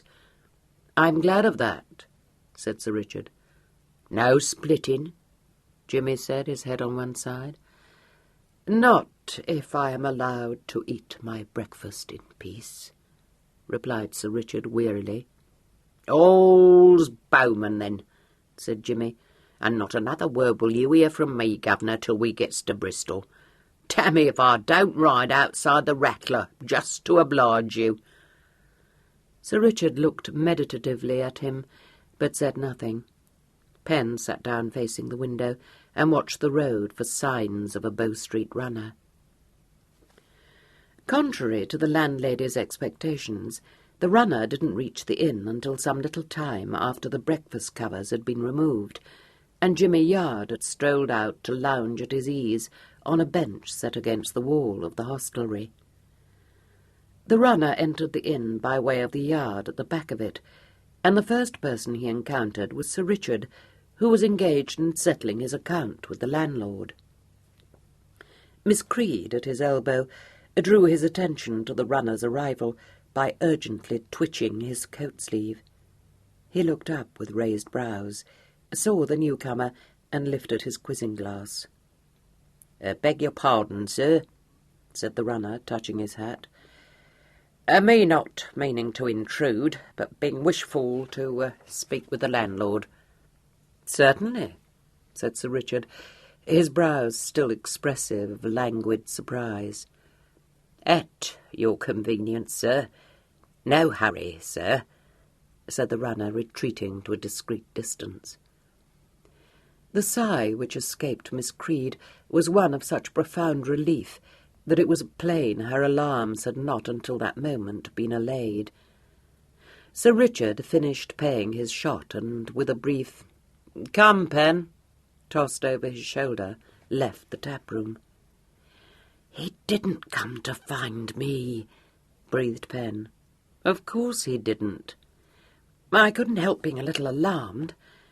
What shall we do now, sir?" "Shake off your very undesirable travelling acquaintance," he replied briefly. She gave a gurgle. "Yes, but how? I have such a fear that he means to go with us to Bristol." "But we are not going to Bristol. While he is being interrogated by that runner, we, my child, are going to walk quietly out by the back door and proceed by ways which I trust will not prove as devious as the tapster's description of them, to Cologne. There we shall endeavour to hire a vehicle to carry us to Queen Charlton." "Oh, famous!" cried Pen. "Let us go at once." 5 minutes later they left the inn unobtrusively by way of the yard, found themselves in a hayfield, and skirted it to a gate leading into a ragged spinney. The village of Cologne was rather less than 3 miles distant, but long before they had reached it, Sir Richard was tired of his portmanteau. "Ben Creed, you are a pestilent child," he told her. "Why? What have I done?" she asked, with one of her wide, inquiring looks. "You have hailed me from my comfortable house." "I didn't. It was you who would come." "I was drunk." "Well, that was not my fault," she pointed out. "Don't interrupt me. You have made me travel for miles in a conveyance smelling strongly of dirt and onions." "That was the fat woman's husband," interpolated Pen. "I noticed it myself." "No one could have failed to notice it, and I am not partial to onions. You drew a portrait of me which led everyone in the coach to regard me in the light of an oppressor of innocent youth. And not the thin, disagreeable man. He wanted me to be oppressed. He was a person of great discrimination. Not content with that, you pitchforked me into what threatens to be a life friendship with a pickpocket, to escape from whose advances I am obliged to tramp 5 miles, carrying a portmanteau which is much heavier than I had supposed possible. It only remains for me to become embroiled in an action for kidnapping, which I feel reasonably assured your aunt will bring against me." "Yes, and now I come to think of it, I remember that you said you were going to be married," said Pen, quite unimpressed by these strictures. "Will she be very angry with you?" "I hope she will be so very angry that she will wish never to see my face again," said Sir Richard calmly. "In fact, Brat, that reflection so far outweighs all other considerations that I forgive you the rest." "I think you are a very odd sort of person," said Pen. "Why did you ask her to marry you if you didn't wish to?" "I didn't. During the past 2 days, that is the only folly I have not committed." "Well, why did you mean to ask her, then?" "You should know." "But you are a man. No one could make you do anything you did not choose to do." "They came mighty near it. If you had not dropped out of the window into my arms, I have little doubt that I should at this moment be receiving the congratulations of my acquaintance. Well, I must say, I do not think you are at all just to me, then, to call me a pestilent child. I saved you, though indeed I didn't know it, from a horrid fate. True, but need I have been saved in a noisome stagecoach? That was part of the adventure. Besides, I explained to you at the outset why I was travelling on the stage. You must own that we are having a very exciting time. And what is more, you have had more adventure than I, for you actually shared a room with a real thief. So I did, said Sir Richard, apparently much struck by this circumstance. And I can plainly see a cottage ahead of us, so I expect we have reached Colerne, she said triumphantly. In a few moments she was found to have been right. They walked into the village and fetched up at the best-looking inn. "Now, what particular lie shall we tell here?" asked Sir Richard. "A wheel came off our post-chaise," replied Penn promptly. "Are you never at a loss?" he inquired, regarding her in some amusement. "Well, to tell you the truth, I haven't had very much experience," she confided. "Believe me, no one would suspect that." "No, I must say, I think I was quite born to be a vagabond," she said seriously. The story of the faulty wheel was accepted by the landlord of the Green Man without question. If he thought it strange that the travellers should have left the main highway to brave the perils of rough country lanes, his mild surprise was soon dissipated by the announcement that they were on their way to Queen Charlton, and had attempted to find a shorter road. He said they would have done better to have followed the Bristol road to Cold Ashton, but that perhaps they were strangers in these parts. "Precisely," said Sir Richard. "But we are going to visit friends at Queen Charlton, and we wish to hire some sort of a vehicle to carry us there." The smile faded from the landlord's face when he heard this, and he shook his head. There were no vehicles for hire at Colerne. There was, in fact, only one suitable carriage, and that his own gig. "Which I'd be pleased to let out to your honour, if I had but a man to send with it. But the lads is all out hay-making, and I can't go myself. Maybe the blacksmith could see what's to be done to patch up your chaise, sir." "Quite useless," said Sir Richard truthfully. "The wheel is past repairing. Moreover, I instructed my postilion to ride back to Wroxall. What will you take for lending your gig to me without a man to go with it?" "Well, sir, it ain't that so much, but how will I get it back?" "Oh, one of Sir Jasper's grooms will drive it back," said Penn. "You need have no fear on that score." "Would that be Sir Jasper Luttrell, sir?" "Yes, indeed, we are going on a visit to him." The landlord was plainly shaken. Sir Jasper was apparently well known to him. On the other hand, Sir Richard was not. He cast him a doubtful, sidelong look and slowly shook his head. "Well, if you won't let out your gig on hire, I suppose I shall have to buy it," said Sir Richard. "Buy my gig, sir?" gasped the landlord, staggered. "And the horse, too, of course," added Sir Richard, pulling out his purse. The landlord blinked at him. "Well, I'm sure, sir, if that's the way it is, I don't know but what I could let you drive the gig over yourself, seeing as how you're a friend of Sir Jasper. Come to think of it, I won't be needing it for a couple of days. Only you'll have to rest the old horse afore you send him back, mind." Sir Richard raised no objection to this, and after coming to terms with an ease which led to the landlord's expressing the wish that there were more gentlemen like Sir Richard to be met with, the travellers had only to wait until the cob had been harnessed to the gig and led round to the front of the inn.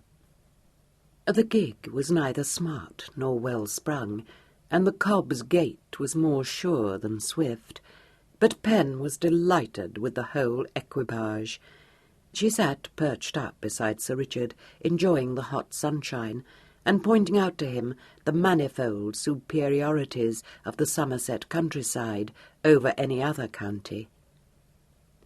They didn't reach Queen Charlton until dusk, since the way to it was circuitous and often very rough. When they came within sight of the village, Sir Richard said, "Well, Brad, what now? Am I to drive you to Sir Jasper Luttrell's house?" Pen, who had become rather silent during the last 5 miles of their drive, said with a little gasp, "I have been thinking that perhaps it would be better if I sent a message in the morning. It is not Piers, you know, but though I didn't think of her at the time, it has occurred to me that perhaps Lady Luttrell may not perfectly understand." Her voice died away unhappily. She was revived by Sir Richard saying in a matter-of-fact tone, "A very good notion. We will drive to an inn." "The George was always accounted the best," offered Pen. "I have never actually been inside it, but my father was used to say its cellars were excellent." The George was discovered to be an ancient half-timbered hostelry with beamed ceilings and wainscoted parlours. It was a rambling house with a large yard and many chintz-hung bedrooms. There was no difficulty in procuring a private parlour, and by the time Pen had washed the dust of the roads from her face and unpacked the cloak-bag, her spirits, which had sunk unaccountably, had begun to lift again.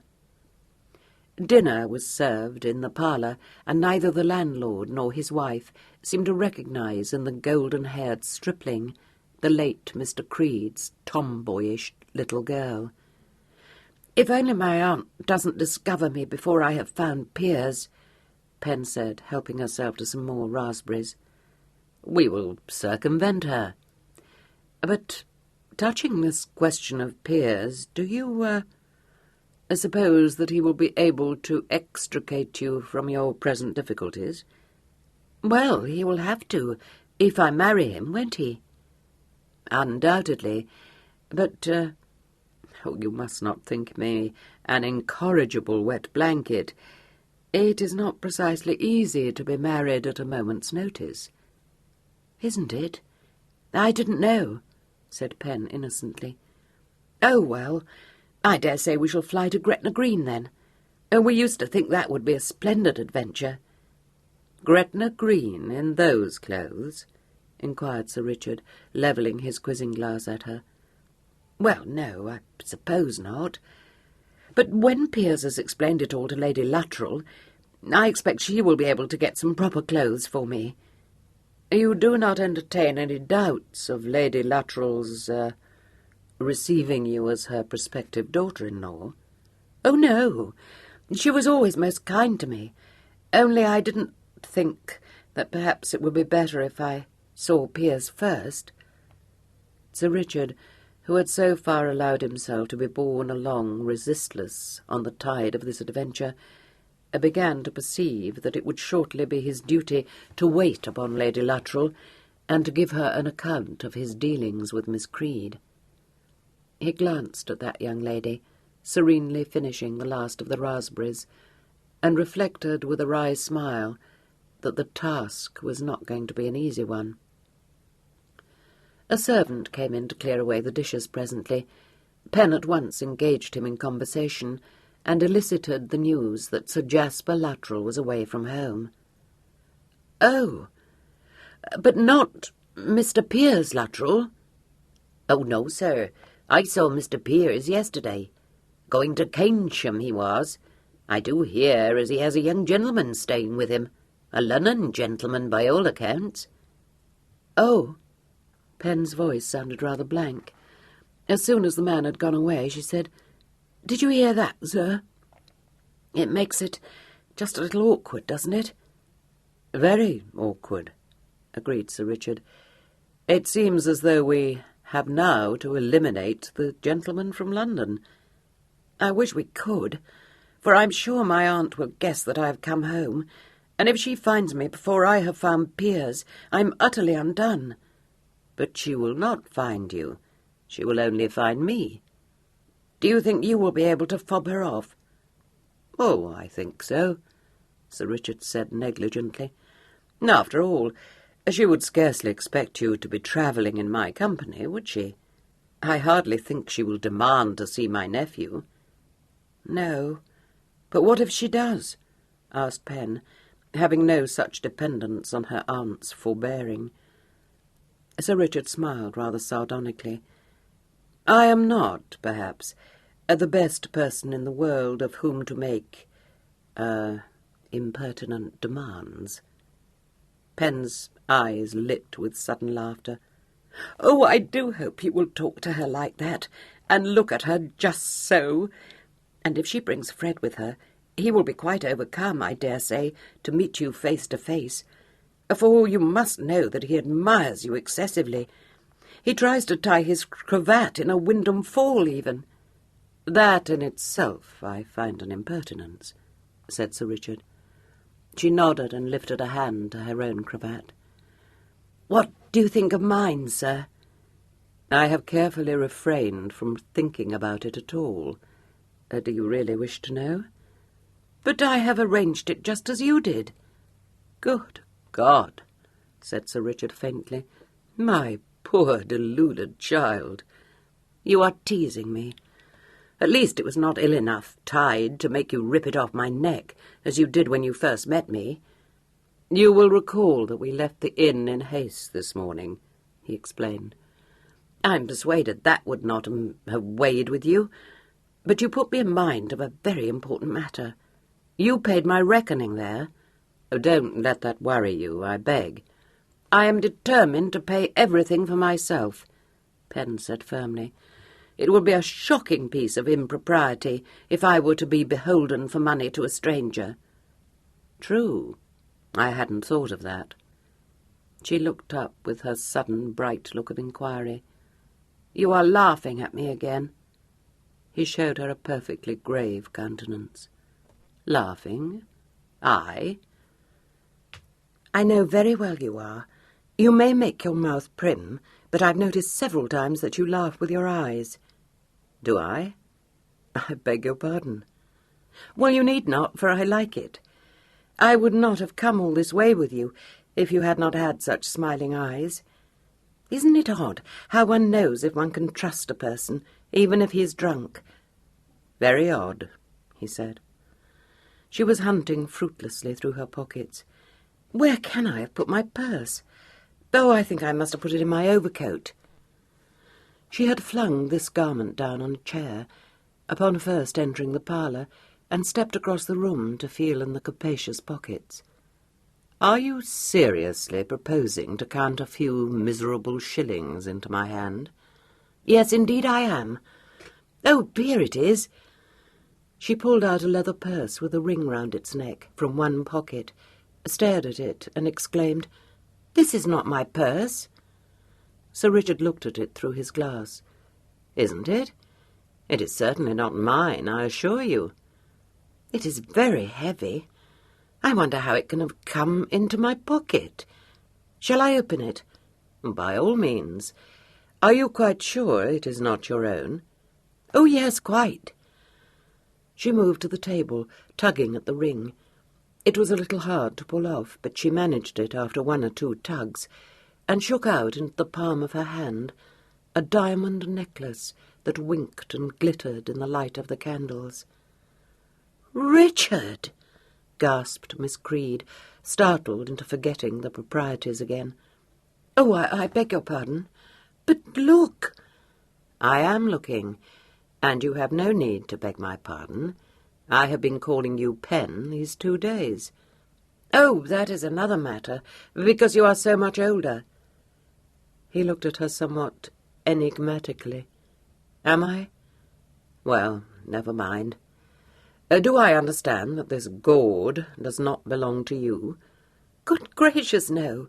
I never saw it before in my life." "Oh, said Sir Richard.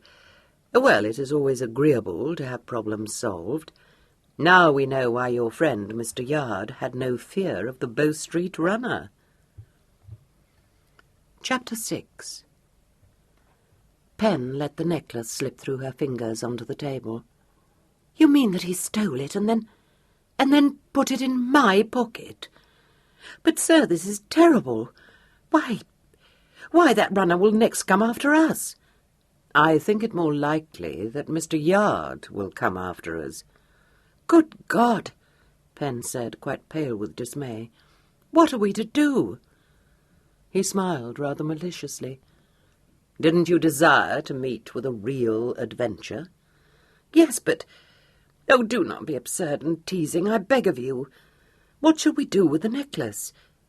Couldn't we throw it away somewhere, or hide it in a ditch?" "We could, of course, but it would surely be a trifle unfair to the owner."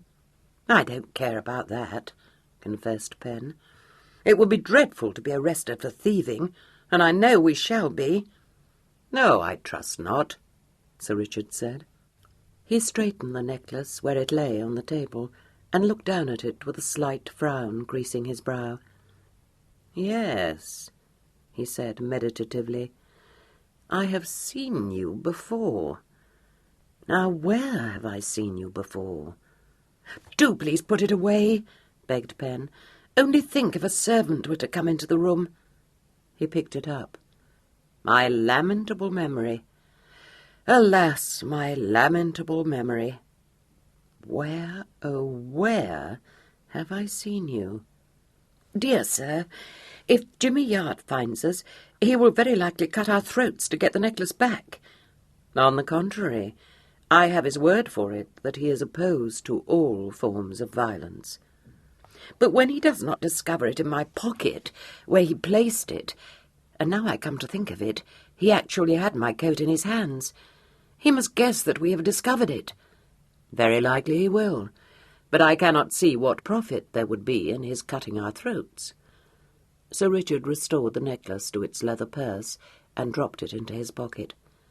"We have now nothing to do but to await the arrival of Jimmy Yard. Perhaps, who knows, we may induce him to divulge the ownership of the necklace. Meanwhile, this parlour is very stuffy, and the night remarkably fine. Do you care to stroll out with me to admire the stars, Brat?" "I suppose," said Pen defiantly, "that you think I'm very poor-spirited." "Very," agreed Sir Richard, his eyes glinting under their heavy lids. "I am not afraid of anything," Pen announced. "Merely I am shocked." "A waste of time, believe me. Are you coming?" "Yes, but it seems as though you have put a live coal in your pocket. What if some dishonest person were to steal it from you?" "Then we shall be freed from all responsibility. Come along." She followed him out into the warm night. He appeared to have banished all thought of the necklace from his mind.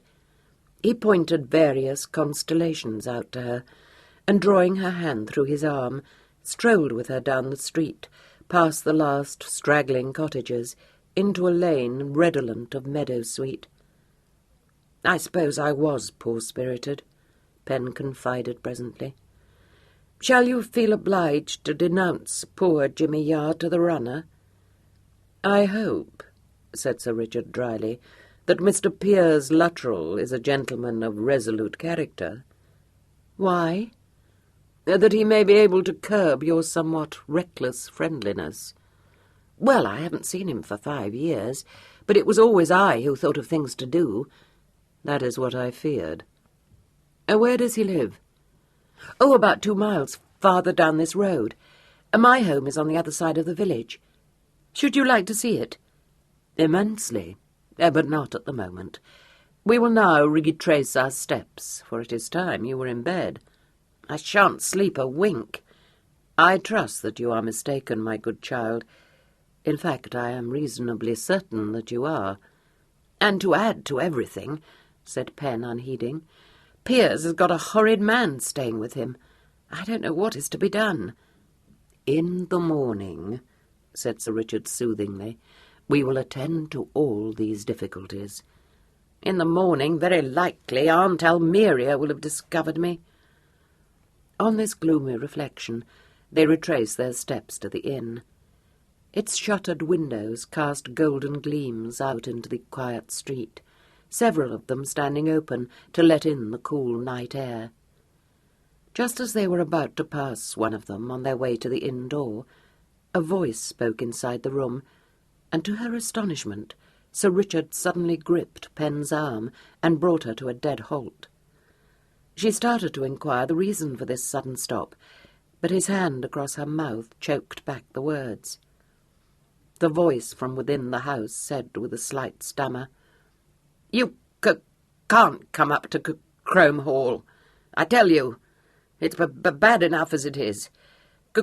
Good God, man, if anyone were to see me sneaking off to meet you here, they'd precious soon smell a rat." A more robust voice answered, "Maybe I've been smelling rats myself, my young buck. Who was it foisted a partner onto me, eh? Were the pair of you meaning to cheat Horace Trimble? Were you, me bonny boy?" "You fool! You let yourself be bubbled," the stammerer said furiously. "Then you come here, enough to ruin everything. I tell you, I daren't say. And don't come up to Crome Hall again, damn you. I'll meet you tomorrow in the spinney down the road. It's blood, he can't have gone far. Why don't you go to Bristol if he didn't break back to London, instead of coming here to insult me?" "I insult you? By the powers, that's rich." A full-throated laugh followed the words, and the sound of a chair being dashed back on a wooden floor. "Damn your impudence! You've bungled everything, and now you come blustering to me. You were to arrange everything. I was to leave it all to you. Finally you've arranged it, and now you expect me to set all to rights." "Softly, my buck, softly. You're crowing mighty loud, but I did my part of the business all right and tight. It was the man you were so set on that bubbled me, and that makes me think, do you hear? It makes me think mighty hard. Maybe you'd better think too, and if you've a notion in your head that Horace Trimble's a green 'un, get rid of it. See?" "Hush, for God's sake! You don't know who may be listening. I'll meet you tomorrow at 11, if I can shake off your young Luttrell. We must think what's to be done." A door opened and was hastily shut again. Sir Richard pulled Pen back into the shadows beyond the window, and a moment later a slight, cloaked figure came out of the inn and strode swiftly away into the darkness. The warning pressure on Pen's arm held her silent, although she was by this time agog with excitement. Sir Richard waited until the dwindling sound of footsteps had died in the distance, and then strolled on with Pen's hand still tucked in his arm, past the open window to the inn door. Not until they stood in their own parlour again did Pen allow herself to speak, but as soon as the door was shut behind them she exclaimed, "What did it mean? He spoke of young Luttrell. Did you hear him? It must be the man who is staying with him. But who was the other man, and what were they talking about?" Sir Richard didn't appear to be attending very closely. He was standing by the table, a frown between his eyes, and his mouth rather grim. Suddenly his gaze shifted to Pen's face, but what he said seemed to her incomprehensible. "Of course," he muttered softly. "So that was it." "Oh, do tell me," begged Pen. "What was it?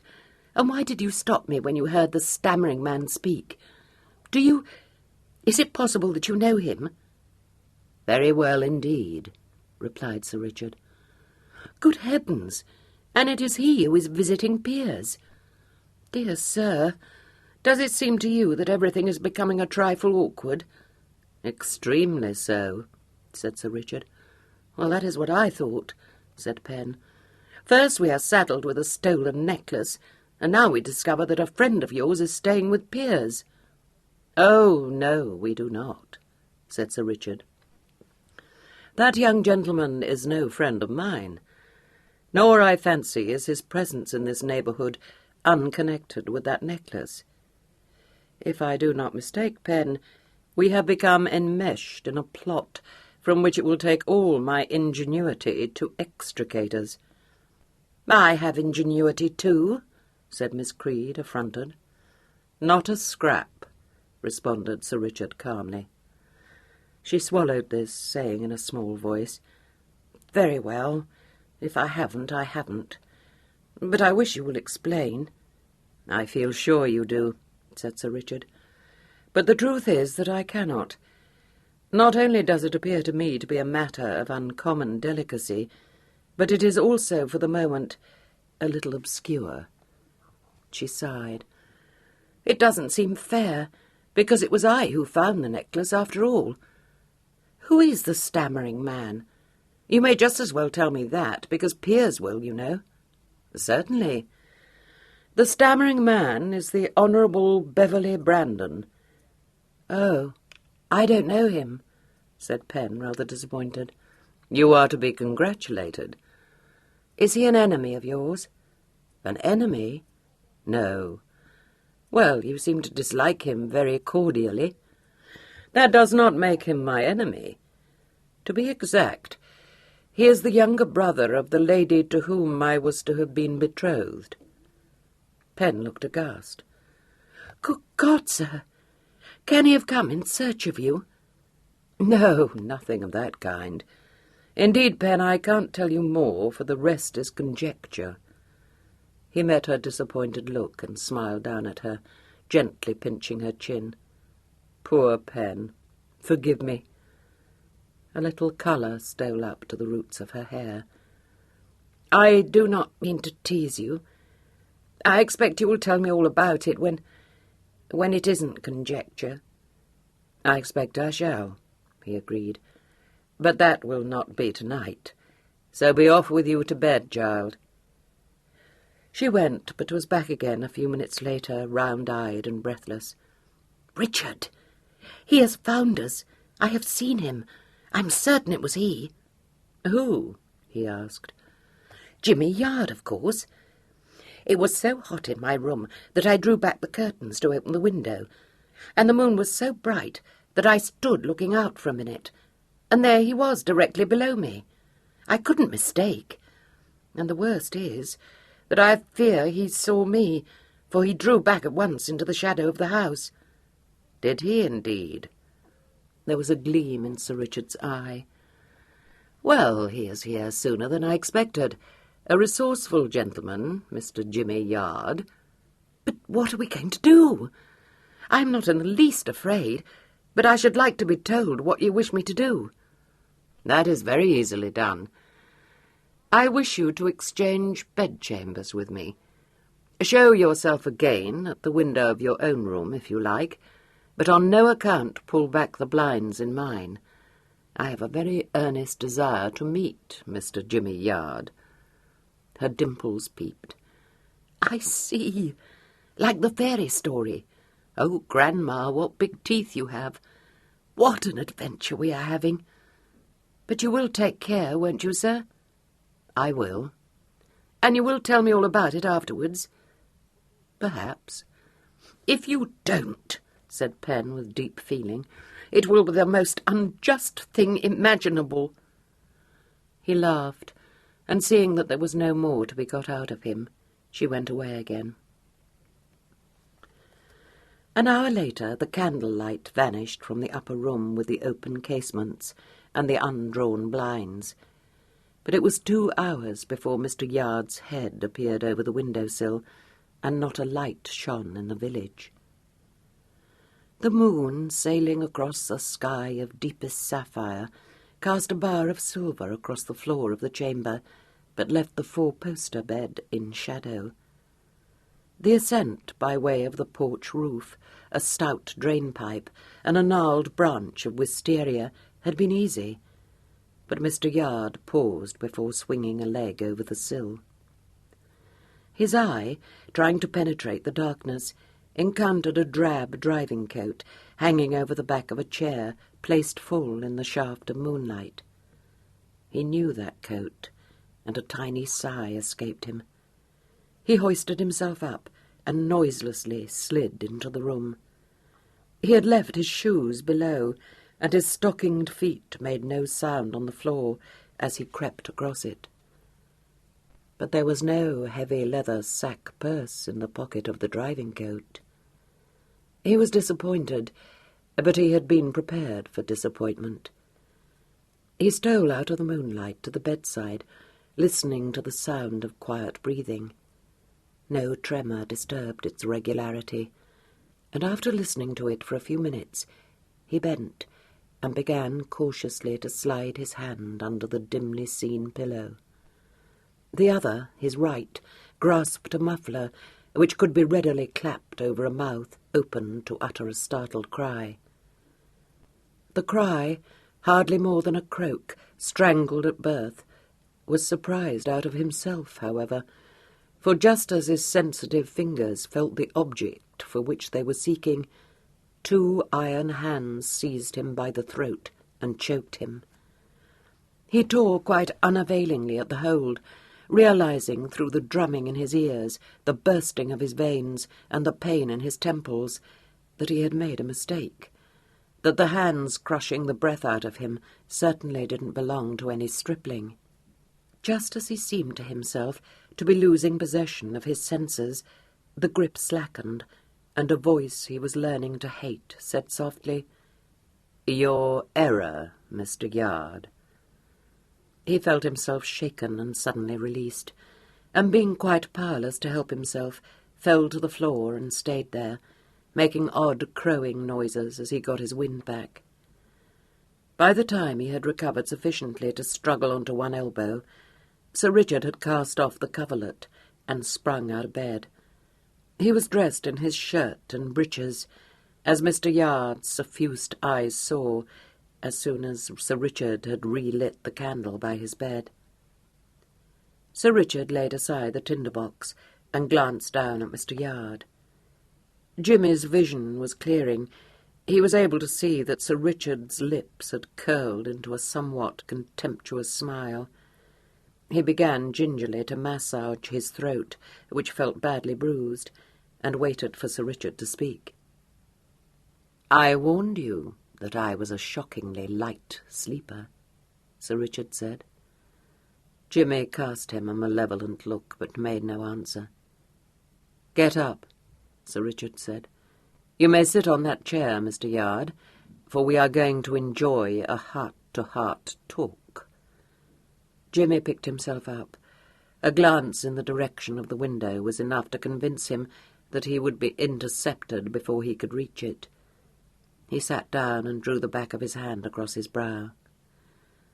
"Don't let us misunderstand one another," Sir Richard said. "You came to find a certain diamond necklace, which you hid in my nephew's coat this morning. There are just 3 things I can do with you. I can deliver you up to the law." "You can't prove I came to fork the necklace, Governor," Jimmy muttered. "You think not? We may yet see. Failing the Bow Street runner, but I feel he would be happy to take you into custody, I fancy a gentleman of the name of Trimble, Horace Trimble, if my memory serves, would be even happier to relieve me of you." The mention of this name brought an expression of great uneasiness into Jimmy's sharp countenance. "I don't know him. Never heard of any such cove." "Oh, yes, I think you have," said Sir Richard. "I ain't done you any harm, Governor, nor intended any. I'll cap downright." "You needn't. I believe you." Jimmy's spirits began to lift. "Dang me if I didn't say you was a leery cove. You wouldn't be hard on a cull." "That depends on the, cull. Which brings me, Mr. Yard, to the 3rd course I might, Mr. Yard, pursue. I can let you go." Jimmy gasped, swallowed, and muttered hoarsely. "Spoke like the gentry cove you are, governor." "Tell me what I want to know, and I will let you go," said Sir Richard. A wary look came into Jimmy's eyes. "Spilt, eh? Lord bless you, there ain't anything to tell you." "It will perhaps make it easier for you if I inform you that I am already aware that you have been working in somewhat uneasy partnership with Mr. Horace Trimble." Captain Trimble, corrected Jimmy. "I should doubt it. He, I take it, is the, Flash Cull whom you referred to last night." I don't deny it. "Furthermore," said Sir Richard, "the pair of you were working for a young gentleman with a pronounced stammer. For a Mr. Brandon, to be precise." Jimmy had changed colour. "Stow your wits and plant 'em," he growled. "You're too leery for me, see? Damn me if I know what your lay is." "That need not concern you. Think it over, Mr. Yard. Will you be handed over to Captain Trimble, or do you choose to go as you came, through that window?" Jimmy sat for a moment, still gently rubbing his throat and looking sideways at Sir Richard. "Damn all flash coals," he said at last. "I'll whittle a whole scrap. I ain't a bridal coal, see? What you calls the hard Toby, that ain't my lay. I'm a rum diver. Maybe I've touched the rattler now and then, but I never went on the bridal lay, not till a certain gentry cove which we knows of tempted me, and I wish I hadn't, see? 500 yellow boys I was promised, but not a grig will I get. He's a rare gauger, that gentry cove. Dang me if I ever works with such again. He's a bad 'un, governor. You can lay your last meg on that." "I am aware. Go on." "There's an old gentry mort going to Bath, see? Lord love you, she was his own mother. Now that's what I don't hold with, but it ain't none of my business. Me and Captain Trimble holds up the chaise by Cairn or thereabouts. The necklace is in a hiding place behind one of the squabs. Oh, and rum squabs they was, all made out of red silk." "Mr. Brandon knew of this hiding place and told you?" "Lord love you, he made naught of that, governor. We was to snaffle the necklace and pike on the bean, see?" "Not entirely." "Lope off as fast as we could. Now I don't hold with violence any gait, nor that stammering young chub neither. But Captain Trimble looses off his pops, and one of the outriders gets it in the wing. While the captains are covering the coves with his pops, I dubs the jigger, opens the door, and finds a couple of gentry morts hollering fit to rouse the countryside. I don't take nothing but the necklace, see? I'm a peavy cove, and this ain't my lay. I don't like it. We pikes, and Captain Trimble, he pushes his pop into my belly and says to hand over the necklace. Well, I does so. I'm a peavy cove. I don't hold with violence. Now the lay is that we take them sparklers to that flash young bowman prig, which is taking cover down here with a regular green 'un, which he gets to know at Oxford. All's bob then, but I'm leery, see? Seems to me I'm working with a flash file, and if he makes off with the sparklers, which I suspicion he will, my young chub don't tip me my earnest. I forks the cove. Bristol's the place for me, I thinks, and I gets on the very same rattler which you and your nevies are riding in. When that Harmon from Bow Street comes along, I think there's a fastener out for me, and I tips the coal to Adam Tyler, as you might say. You place the necklace in my nephew's pocket? That's it, governor. No Harmon won't suspicion a young shaver like him, I thinks. But you and he lopes off unbeknownst, and I comes to this place. Oh, I knew you was a peavy cull. So I touts the case, see? No. Runs me winkers over the house, said Jimmy impatiently. I see your young shaver at this very window. I should have remembered you was a peavy cove, governor. You should indeed. However, you have told me what I wish to know, and you are now at liberty to, pike on the bean. Spoke like the gentry cove you are, said Jimmy hoarsely. I'm off, and no hard feelings. It didn't take him long to climb out of the window. He waved his hand with cheerful impudence and disappeared from Sir Richard's sight. Sir Richard undressed and went to bed.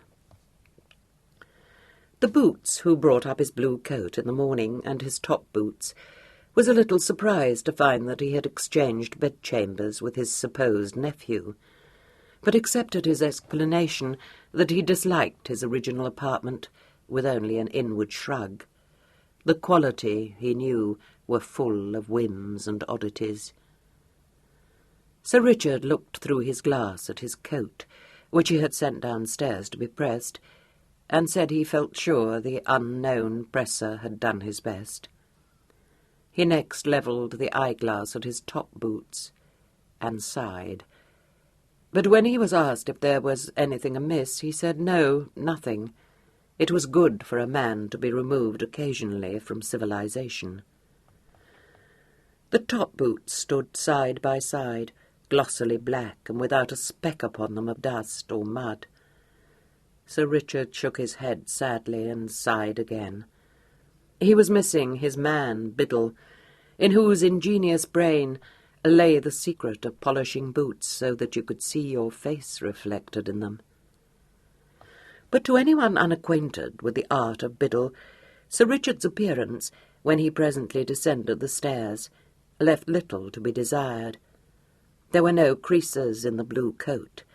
His cravat would have drawn approval from Mr. Brummel himself, and his hair was brushed into that state of cunning disorder known as the wind-swept style.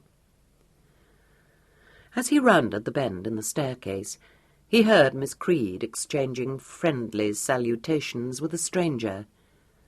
The stranger's voice betrayed his identity to Sir Richard, whose eyes managed, for all their sleepiness, to take very good stock of Captain Trimble. Sir Richard came down the last flight in a leisurely fashion and interrupted Miss Creed's harmless remarks by saying in his most languid tone, "My good boy, I wish you will not converse with strangers. It is a most lamentable habit. Rid yourself of it, I beg." Pen looked round in surprise.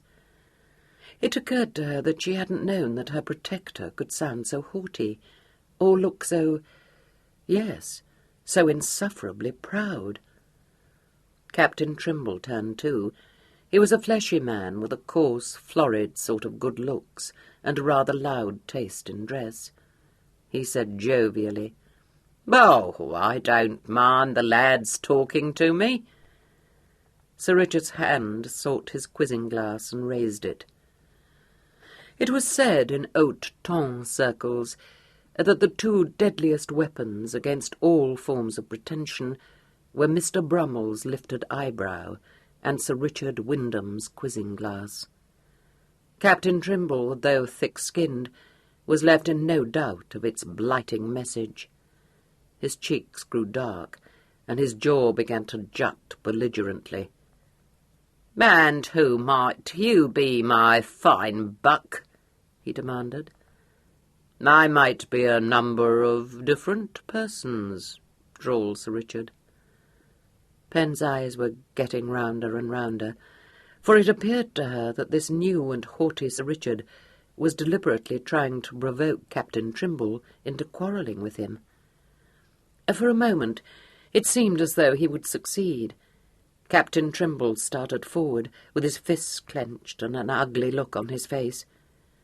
But just as he was about to speak, his expression changed, and he stopped in his tracks and ejaculated, "Your beau, Wyndham? Well, I'll be damned." "The prospect," said Sir Richard, bored, "leaves me unmoved." With the discovery of Sir Richard's identity, the desire to come to blows with him seemed to have deserted the captain. He gave a somewhat unconvincing laugh and said that there was no offence. The quizzing glass focused upon his waistcoat. A shudder visibly shook Sir Richard. "You mistake. Believe me, you mistake, sir. That waistcoat is an offence in itself." "Oh, I know you dandies," said the captain waggishly. "You're full of quips, but we shan't quarrel over a little thing like that. Oh, no." The quizzing glass fell. "I am haunted by waistcoats," Sir Richard complained. "There was something with toe-bine stripes at Reading, horrible to any person of taste. There was a mustard-coloured nightmare at Wroxham, was it? No, I fancy, if memory serves me, Wroxham was rendered hideous by a catskin disaster with pewter buttons. The mustard-coloured nightmare came later, and now, to crown all—" "Catskin?" interrupted Captain Trimble, his eyes fixed intently upon that disdainful countenance. "Catskin, did you say?" "Pray do not keep on repeating it," said Sir Richard. "The very thought of it. Look'ee, sir, I'm by way of being interested in a catskin waistcoat myself. Are you sure it was at Wroxham you saw it?" "A catskin waistcoat on its way to Bristol," said Sir Richard dreamily. "Bristol? Damn me, I never thought—" "Thank you, Sir Richard. I thank you very much indeed," said Captain Trimble, and plunged down the passage leading to the stable-yard at the back of the inn. Sir Richard watched him go, a faint, sweet smile on his lips. "There now," he murmured, "an impetuous gentleman, I fear. Let it be a lesson to you, brat, not to confide too much in strangers." "I didn't," said Pen. "I merely—" "But he did," Sir Richard said. "A few chance words let fall from my tongue, and our trusting acquaintance is already calling for his horse. I want my breakfast." "But why have you sent him to Bristol?" Pen demanded. "Well, I wanted to get rid of him," he replied, strolling into the parlour. "I thought you were trying to pick a quarrel with him." "I was, but he unfortunately recognised me. A pity. It would have given me a great deal of pleasure to have put him to sleep. However, I dare say it has all turned out for the best. I should have been obliged to have tied him up somewhere, which would have been a nuisance and might have led to future complications. I shall be obliged to leave you for a short space this morning, by the way." "Do, please, sir, stop being provoking," begged Pen. "Did you see Jimmy Yard last night? And what happened?" "Oh, yes, I saw him.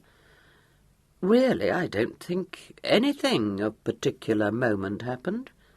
"He didn't try to murder you?" "Nothing so exciting. He tried merely to recover the diamonds.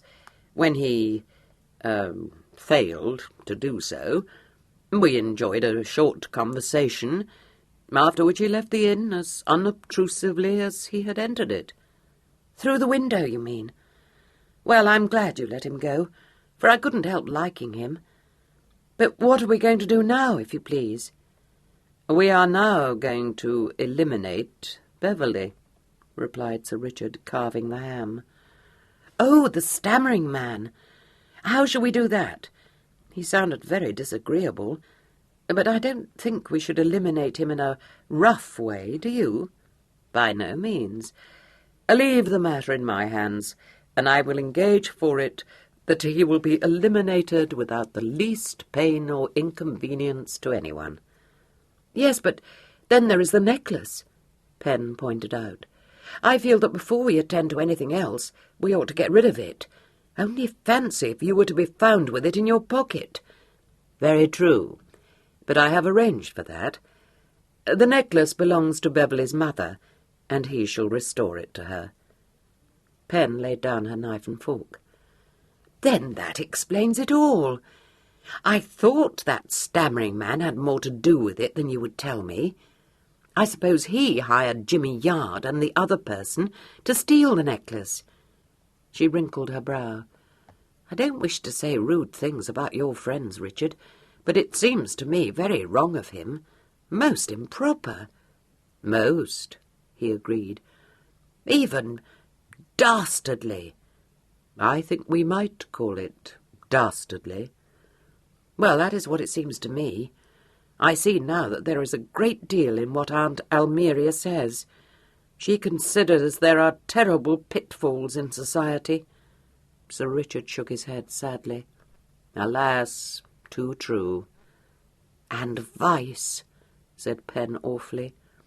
Profligacy and extravagance, you know. I know. She picked up her knife and fork again. It must be very exciting, she said enviously. Far be it from me to destroy your illusions, but I feel I should inform you that stealing one's mother's diamonds is not the invariable practice of members of the haute ton. Of course not. I know that, said Pen with dignity. She added in persuasive tones, Shall I come with you when you go to meet the stammering man? No, answered Sir Richard, not mincing matters. I thought you would say that. I wish I were really a man. I still should not take you with me.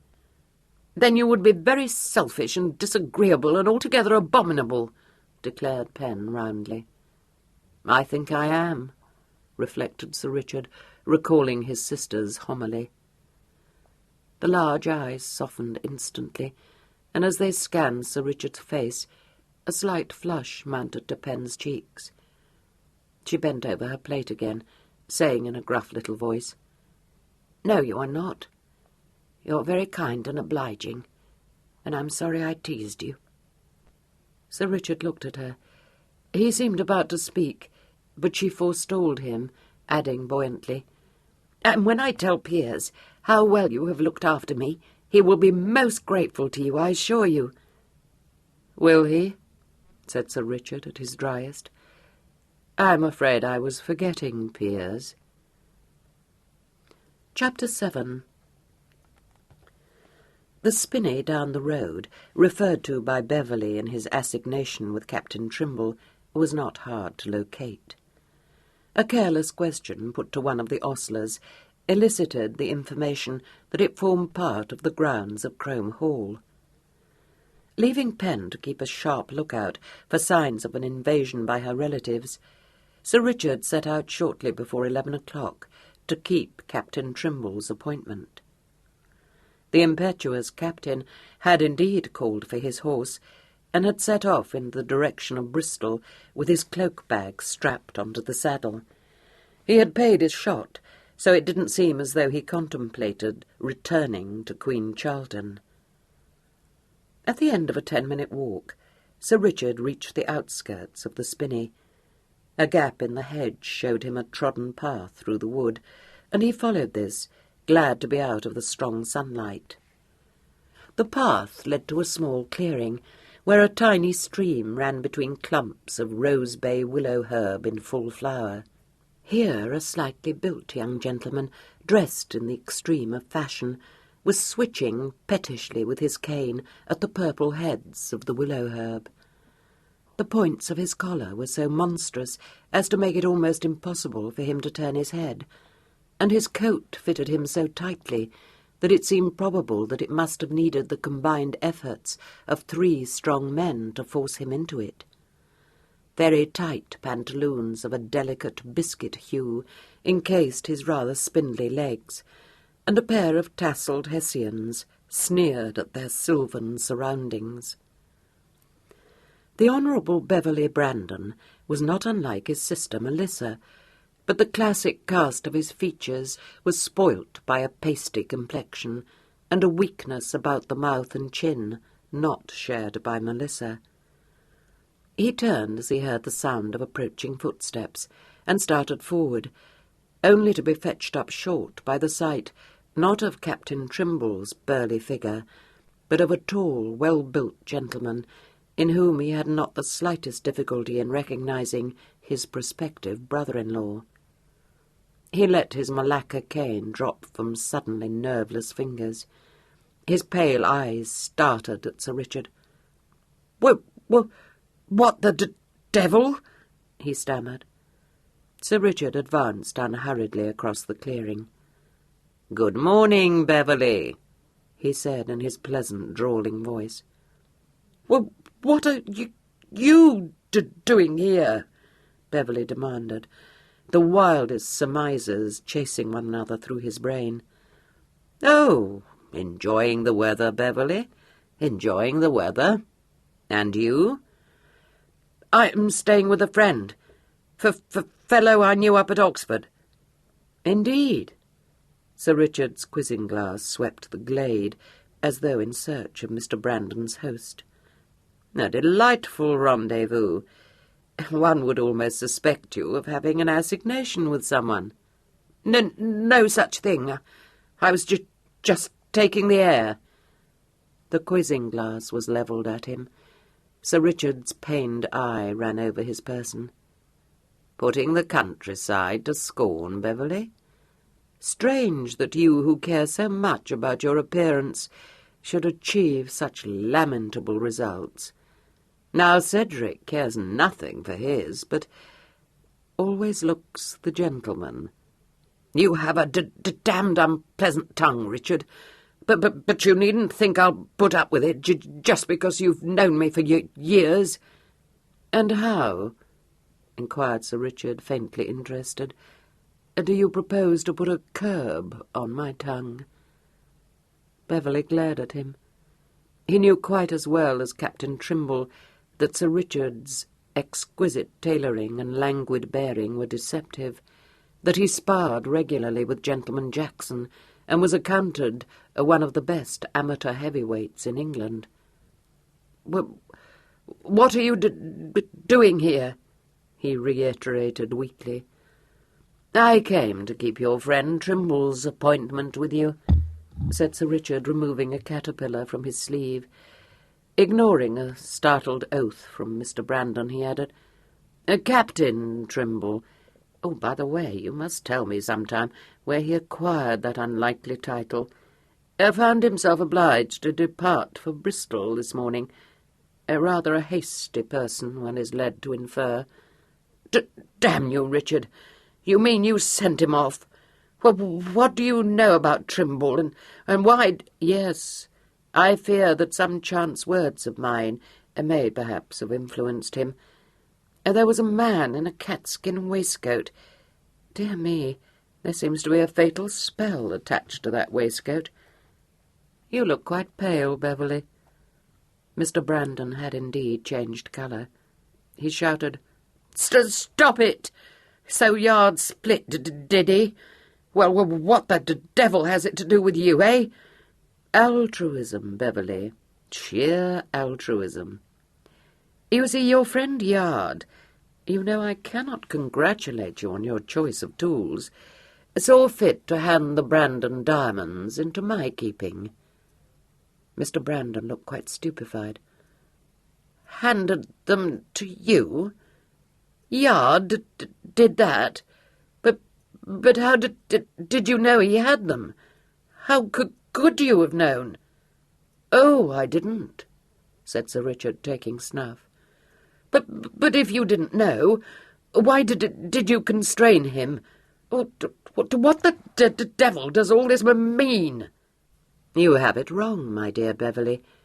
I didn't constrain him. I was, in fact, an unwitting partner in the crime. I should perhaps explain that Mr. Yard was being pursued by a runner from Bow Street." "A runner?" Mr. Brandon began to look ashen. "Who set them on? God damn it, I have no idea. Presumably your respected father. Possibly Cedric. In Mr. Yard's picturesque but somewhat obscure language, He, tipped the coal to Adam Tyler. Have I that right?" "How the devil should I know?" snapped Brandon. "Oh, you must forgive me. You seem to be so familiar with, thieves and swashbucklers that I assumed that you were conversant also with thieving cant." Don't keep on talking about thieves," Beverley said, stamping his foot. "It is an ugly word, isn't it?" agreed Sir Richard. Beverley ground his teeth, but said in a blustering voice, "Very well. I did take the damn necklace. If you must know, I'm done up, ruined. But you needn't take that psalm-singing tone with me. If I don't sell it, my father will soon enough." "I don't doubt you, Beverley, but I must point out to you that you have forgotten one trifling circumstance in your very engaging explanation. The necklace belongs to your father." "I consider it's family property. It's folly to keep it when we're all of us aground. Damn it, I was forced to take the thing. You don't know what it is to be in the power of a damn cent per cent. If the old man would have parted, this wouldn't have happened. I told him a month ago I hadn't a feather to fly with, but the old fox wouldn't come up to scratch. I tell you, I've no compunction. He lectured me as though he himself weren't under the hatches, which by God he is. Deep Bassett's been his ruin. Myself, I prefer to go to perdition with a dice box." He gave a reckless laugh and suddenly sat down on the moss-covered stump of a felled tree and buried his face in his hands. "You are forgetting women, wine, and horses," said Sir Richard unemotionally. "They also have played not inconsiderable roles in this dramatic progress of yours. 3 years ago, you were once again under the hatches. I forget what it cost to extricate you from your embarrassments, but I do seem to recall that you gave your word you would not again indulge in quite so many excesses." "Well, I'm not expecting you to raise the wind for me this time," said Beverley sulkily. "What's the figure?" Sir Richard asked. "How should I know? I'm not a damn banking clerk. 12,000 or so, I dare say. If you hadn't spoilt my game, I could have settled the whole thing."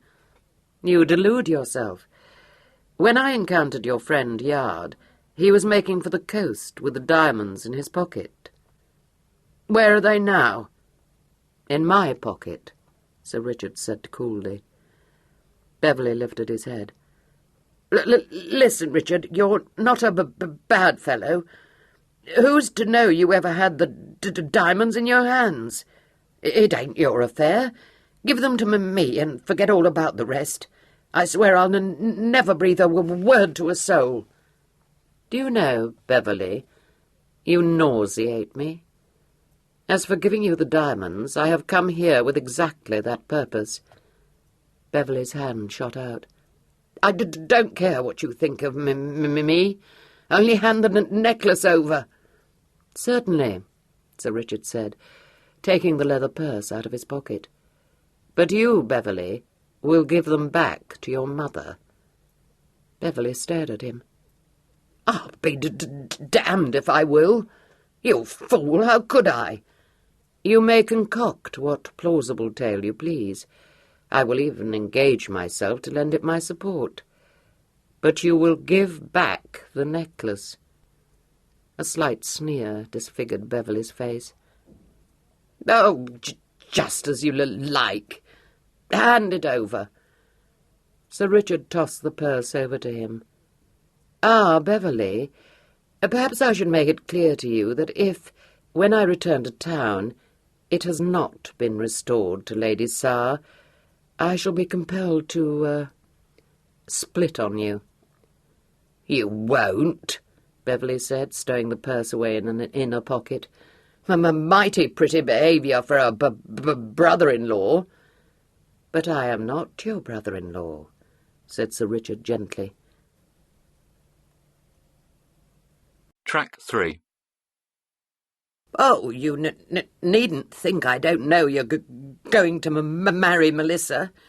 Our scandals will become yours too," said Beverley. "I think you'll keep your mouth shut."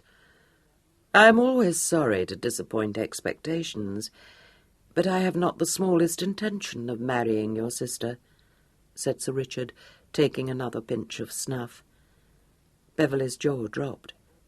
"You don't mean she wouldn't have you?" "No, I don't mean that." But it's as good as settled." "Not, believe me, by me." "The devil!" Beverley said blankly. "So you see," pursued Sir Richard, "I should have no compunction whatsoever in informing Tsar of this episode." "You wouldn't split on me to my father?" Beverley cried, jumping up from the tree stump. "That, my dear Beverley, rests entirely with you." "But damn it, man, I can't give the diamonds back. I tell you, I'm done up, fast aground." "I fancy that to have married into your family would have cost me considerably more than £12,000. I am prepared to settle your debts. For the last time, Beverley." Devilish good of you," muttered Beverley. "Give me the money and I'll settle 'em myself." "I fear that your intercourse with Captain Trimble has led you to credit others with his trusting disposition. I, alas, repose not the slightest reliance on your word. You may send a statement of your debts to my town house. I think that is all, except that you will be recalled to London suddenly, and you will leave Crome Hall, if you are wise, not later than tomorrow morning." "Blister it! I won't be ordered about by you. I'll leave when I choose."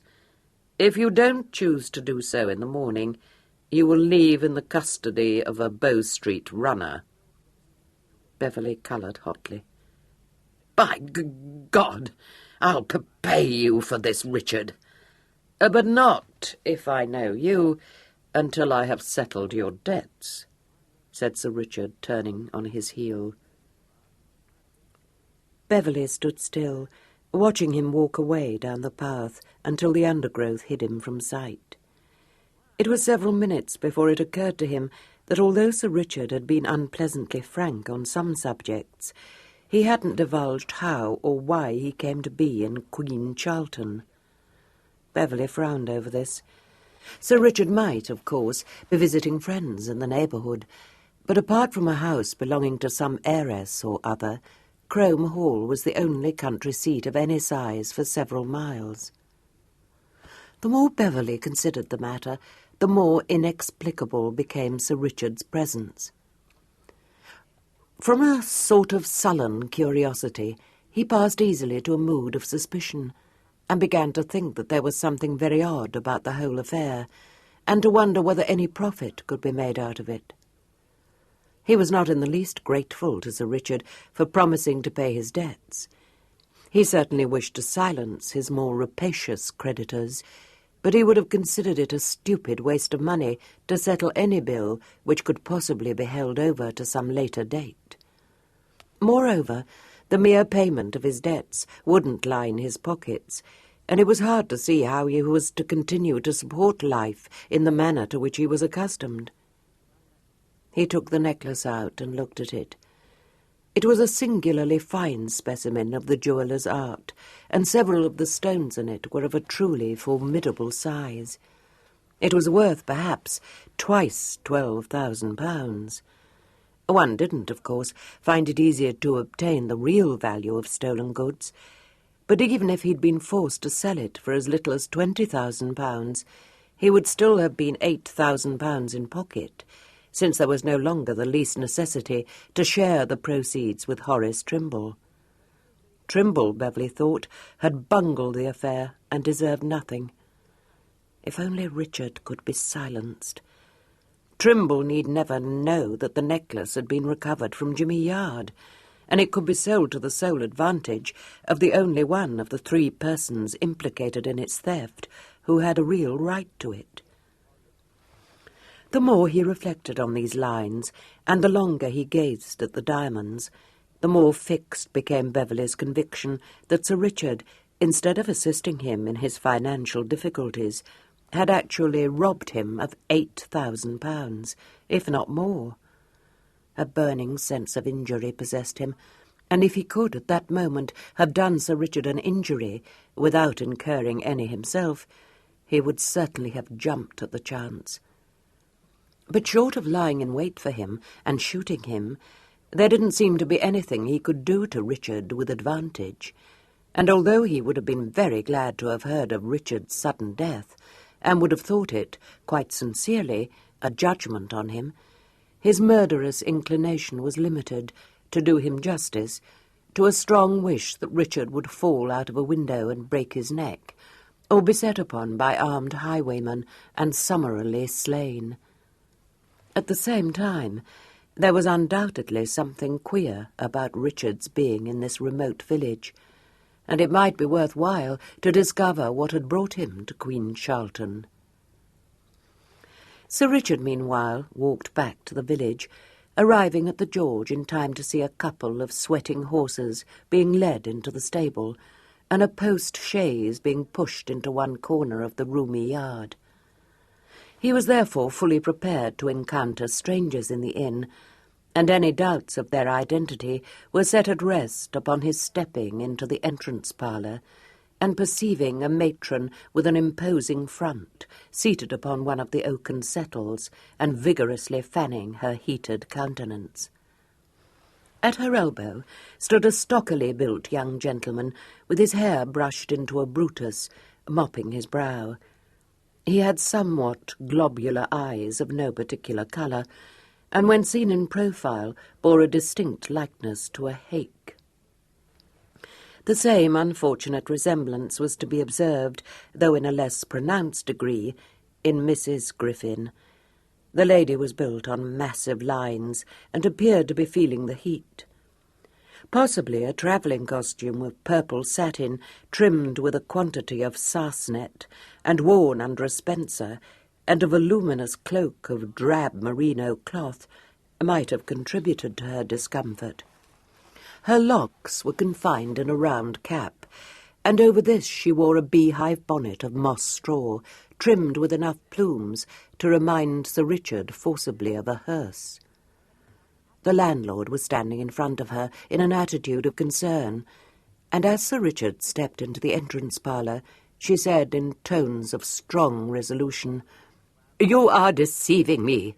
I demand to have this youth brought before me." "But, mamma," said the stocky young man unhappily. "Silence, Frederick," pronounced the matron. "But consider, mamma, if the young man the landlord speaks of is travelling with his uncle, he could not possibly be my cousin, could he?" "I do not believe a word of what this man says," declared Mrs. Griffin. "I should not wonder if he has been bribed." The landlord regretfully said that no one had tried to bribe him. "Pshaw!" said Mrs. Griffin. Sir Richard judged it to be time to call attention to his own presence. He walked forward in the direction of the staircase. "Here is the gentleman," said the landlord with a good deal of relief. "He will tell for himself that what I've said is the truth, ma'am." Sir Richard paused and glanced with raised eyebrows from Mrs. Griffin to her son, and from Mr. Frederick Griffin to the landlord. "I beg your pardon," he drawled.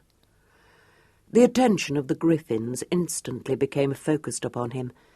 The gentleman's eyes were riveted to his cravat. The lady, taking in his air of elegance, was plainly shaken. "If your honour pleases," said the landlord, "the lady, sir, has come in search of a young gentleman, which has run away from school, the same being her ward. I've told her that I have but one young gentleman staying in the house, and him your honour's nephew, and I'd be glad if you'd bear me out, sir." "Really," said Sir Richard, bored, "I don't know whom you have staying in the house beside myself and my nephew." "The question is, have you a nephew?" demanded Mrs. Griffin. Sir Richard raised his quizzing glass, surveyed her through it, and bowed slightly. "I was certainly under the impression that I had a nephew, ma'am. May I ask in what way he interests you?" "If he is your nephew, I have no interest in him whatsoever," declared the matron handsomely. "Mamma," whispered her son, anguished, "recollect, I beg of you, a stranger, no proof, the greatest discretion." "I am quite distracted," said Mrs. Griffin, shedding tears. This had the effect of driving the landlord from the room, and of flustering Mr. Griffin. Between trying to pacify his parent and excusing such odd behaviour to the elegant stranger, he became hotter than ever, and floundered in a morass of broken phrases. The look of astonishment on Sir Richard's face, the pained lift of his brows, quite discomposed him, and he ended by saying, "The truth is, my mother is sadly overwrought." "My confidence has been betrayed," interpolated Mrs. Griffin, raising her face from her damp handkerchief. "Yes, mamma, precisely so. Her confidence has been betrayed, sir, by the shocking conduct of my cousin, who has—" "I have nourished a viper in my bosom," said Mrs. Griffin. "Just so, mamma. She has nourished— at least, not quite that, perhaps, but it is very bad, very upsetting to a lady of delicate sensibility." "All my life," declaimed Mrs. Griffin, "I have been surrounded by ingratitude."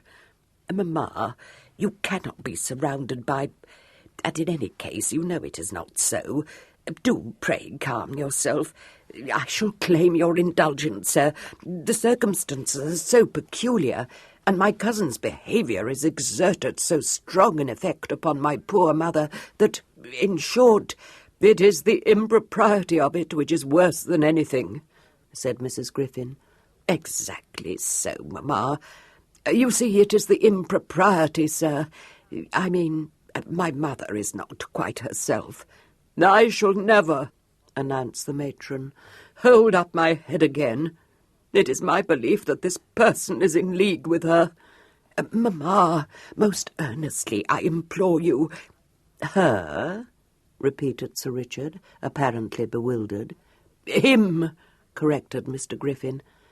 "You must forgive me if I do not perfectly understand you," said Sir Richard. "I apprehend that you have mislaid a youth, and have come—" "Precisely so, sir. At least, no, we did not mislay him, of course." "Ran away," uttered Mrs. Griffin, emerging from the handkerchief for a brief instant. "Ran away," corroborated her son. "But in what way," inquired Sir Richard, "does this concern me, sir?" "Not at all, sir. I assure you, no such suspicion is cherished by me, upon my word." "What suspicion?" asked Sir Richard, still more bewildered. "None, sir, none in the world. That is just what I was saying. I have no suspicion." "But I have," said Mrs. Griffin, in much more robust tones. "I accuse you of concealing the truth from me." "Mamma, do but consider. You know you cannot insult this gentleman by insinuating—" "In the execution of my duty, there is nothing I cannot do," responded his mother nobly. "Besides, I do not know him. I mistrust him." Mr. Griffin turned wretchedly to Sir Richard. "You see, sir, my mother—" "Mistrusts me," supplied Sir Richard. "Oh, no, I assure you. My mother is sadly put out, and scarcely knows what she is saying. "I am in the fullest possession of my faculties, I thank you, Frederick," said Mrs. Griffin, gathering strength. "But of course, mamma. But the agitation, the natural agitation—" "If he is speaking the truth," interrupted Mrs. Griffin, "let him summon his nephew to stand before me." "Ah, I begin to understand you," said Sir Richard. "Is it possible, ma'am, that you suspect my nephew of being your errant ward?" No, said Griffin feebly. "Yes," declared his mother. "But, mamma, only consider what such a thought must imply," said Mr. Griffin in a frenzied aside. "I can believe anything of that unnatural creature." "I should doubt very much whether my nephew is upon the premises," said Sir Richard coldly. "He was engaged to spend the day with friends upon an expedition of pleasure. However, if he should not yet have left the house, I will engage to, allay all these heart-burnings. "If he has run out to escape us, I shall await his return," said Mrs. Griffin, "and so I warn you." "I admire your resolution, ma'am, but I must point out to you that your movements are of no possible interest to me," said Sir Richard, stepping over to the bell and jerking it. "Frederick," said Mrs. Griffin, "will you stand by and hear your mother being insulted by one whom I strongly suspect of being a dandy?" "But, mamma, indeed it is no concern of ours if he is." "Perhaps," said Sir Richard in arctic tones. "It may be of service if I make myself known to you, ma'am. My name is Wyndham." Mrs. Griffin received this information with every appearance of disdain, but its effect upon her son was staggering. His eyes seemed to be in danger of bursting out of their sockets. He started forward and ejaculated in tones of deepest reverence, "Sir, is this possible? Have I the honour of addressing Sir Richard Wyndham?" Sir Richard bowed slightly. "The celebrated whip?" asked Mr. Griffin. Sir Richard bowed again. "The creator of the Wyndham Fall?" pursued Mr. Griffin, almost overcome. Tired of bowing, Sir Richard said, "Yes." "Sir," said Mr. Griffin, "I am happy to make your acquaintance. My name is Griffin." "How do you do?" murmured Sir Richard, holding out his hand. Mr. Griffin clasped it. "I wonder I should not have recognized you. Mamma, we have been quite mistaken. This is none other than the famous Sir Richard Wyndham, the friend of Brummel, you know. You must have heard him spoken of. It is quite impossible that he can know anything of my cousin's whereabouts." She seemed to accept this, though with obvious reluctance. She looked Sir Richard over with disfavour and said paralysingly, "I have the greatest dislike of all forms of dandyism, and I have ever deplored the influence exerted by the bow window set upon young men of respectable upbringing.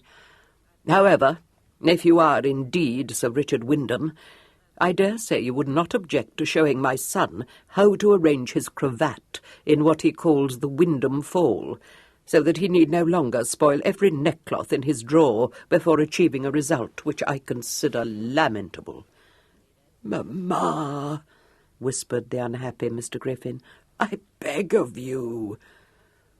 The entrance of a servant, in answer to the bell's summons, came as a timely interruption. Upon being asked to discover whether Sir Richard's nephew was in the house, he was able to reply that the young gentleman had left the inn some time previously. "Then I fear there is nothing for you to do but to await his return," said Sir Richard, addressing himself to Mrs. Griffin. "We should not dream of— Mamma, there can be no doubt that he did not come here after all. Lady Luttrell disclaims all knowledge, remember, and she most certainly would have known if my cousin had come into this neighbourhood." If I could think that she had gone to Cousin Jane, all would not yet be lost, said Mrs. Griffin. Yet is it possible? I fear the worst. This is all very perplexing, complained Sir Richard. I was under the impression that this mysterious truant was of the male sex. Frederick, my nerves can stand no more, said Mrs. Griffin, surging to her feet. If you mean to drag me the length of England again, I must insist upon being permitted the indulgence of half an hour's solitude first. But, mamma, it was not I who would come here, expostulated Mr. Griffin. Sir Richard again rang the bell, and this time desired that a chambermaid should be sent to him. And Mrs. Griffin was presently consigned to the care of an abigail, and left the room majestically, commanding hot water to wash with, tea, and a decent bedchamber. Her son heaved a sigh of relief. I must beg pardon, Sir Richard. You must allow me to beg your pardon. Not at all, said Sir Richard. Yes, I insist. Such an unfortunate misunderstanding. An explanation is due to you. A slip of the tongue, you know. But my mother is labouring under strong emotion, and does not quite heed what she says. You noticed it. Indeed, no one could wonder at your surprise.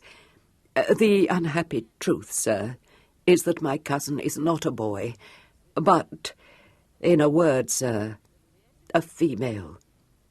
This explanation, Mr. Griffin, is quite unnecessary, believe me.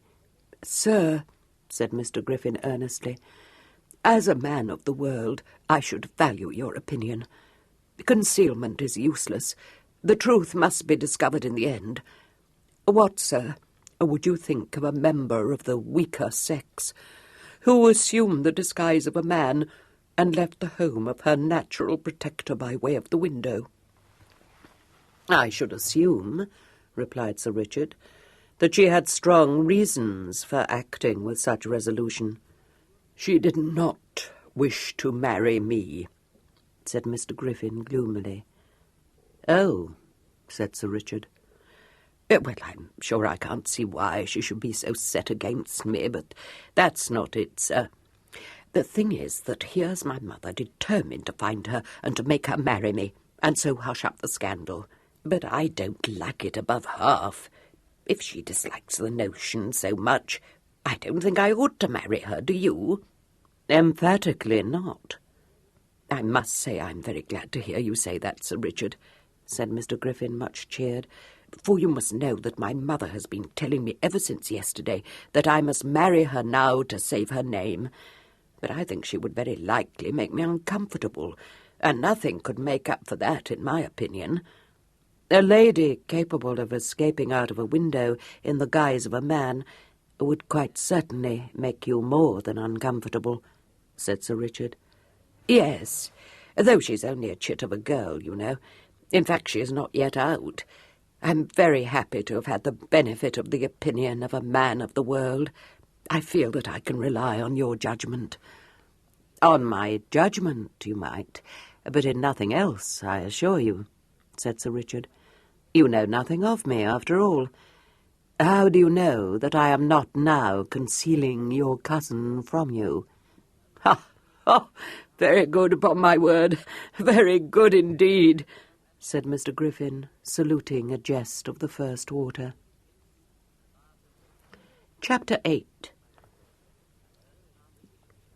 The Griffins didn't leave Queen Charlton until the cool of the afternoon, and by the time he saw their chaise off the premises of the George, Sir Richard was heartily sick of the company of surely one of his most devout worshippers. No sign was seen of Pen, who had no doubt fled the house upon the Griffins' arrival. What sustenance she had snatched up to bear her strength up through the long day, Sir Richard had no means of knowing. Mrs. Griffin, tottering downstairs to partake of light refreshment, found her son hanging upon Sir Richard's bored lips. Upon hearing that he had divulged the secret of Pen's identity, she first showed a dangerous tendency to swoon, but upon being supplied with a glass of ratafia by Sir Richard, revived sufficiently to pour out her wrongs into his ear. "What, I ask myself," she said dramatically, "has become of that tiresome girl? Into what company may she have fallen? I see that you, Sir Richard, are a person of sensibility. Conceive of my feelings. What, I say what, if my unfortunate niece should have fallen into the hands of some man?" "What, indeed?" said Sir Richard. "Oh, she must marry him. When I think of the care, the hopes, the maternal fondness I have lavished. But it is ever so. There is no gratitude in the world today." Upon this gloomy reflection, she ordered her chaise to be got ready to bear her instantly to Chippenham. She would have remained at Queen Charlton for the night, she explained, only that she suspected the sheets. Sir Richard, having seen her off, walked down the street to cool his heated brow and to consider the intricacies of his position. It was while he was absent that Miss Creed and the Honourable Beverley Brandon, approaching the George from widely divergent angles, but with identical circumspection, came face to face in the entrance parlour.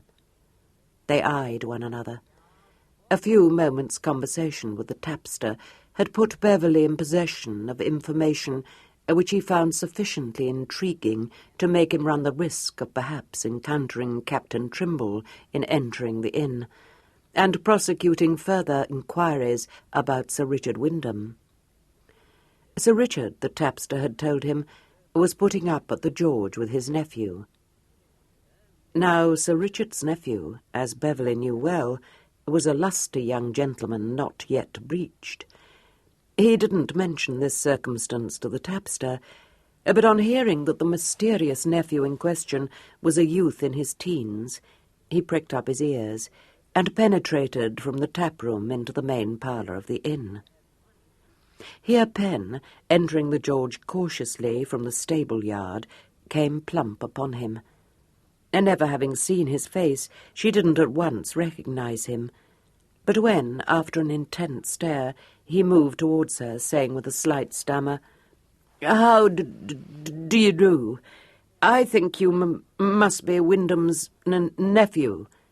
She had no doubt of his identity. She was no fool, and she realised at once that anyone well acquainted with Sir Richard must be aware that she was not his nephew. She replied guardedly, "Well, I call him my uncle, because he is so much older than I am, but in point of fact we are cousins only. Third cousins," she added, making the relationship as remote as she could. A smile, which she didn't quite like, lingered on Beverley's rather slack mouth.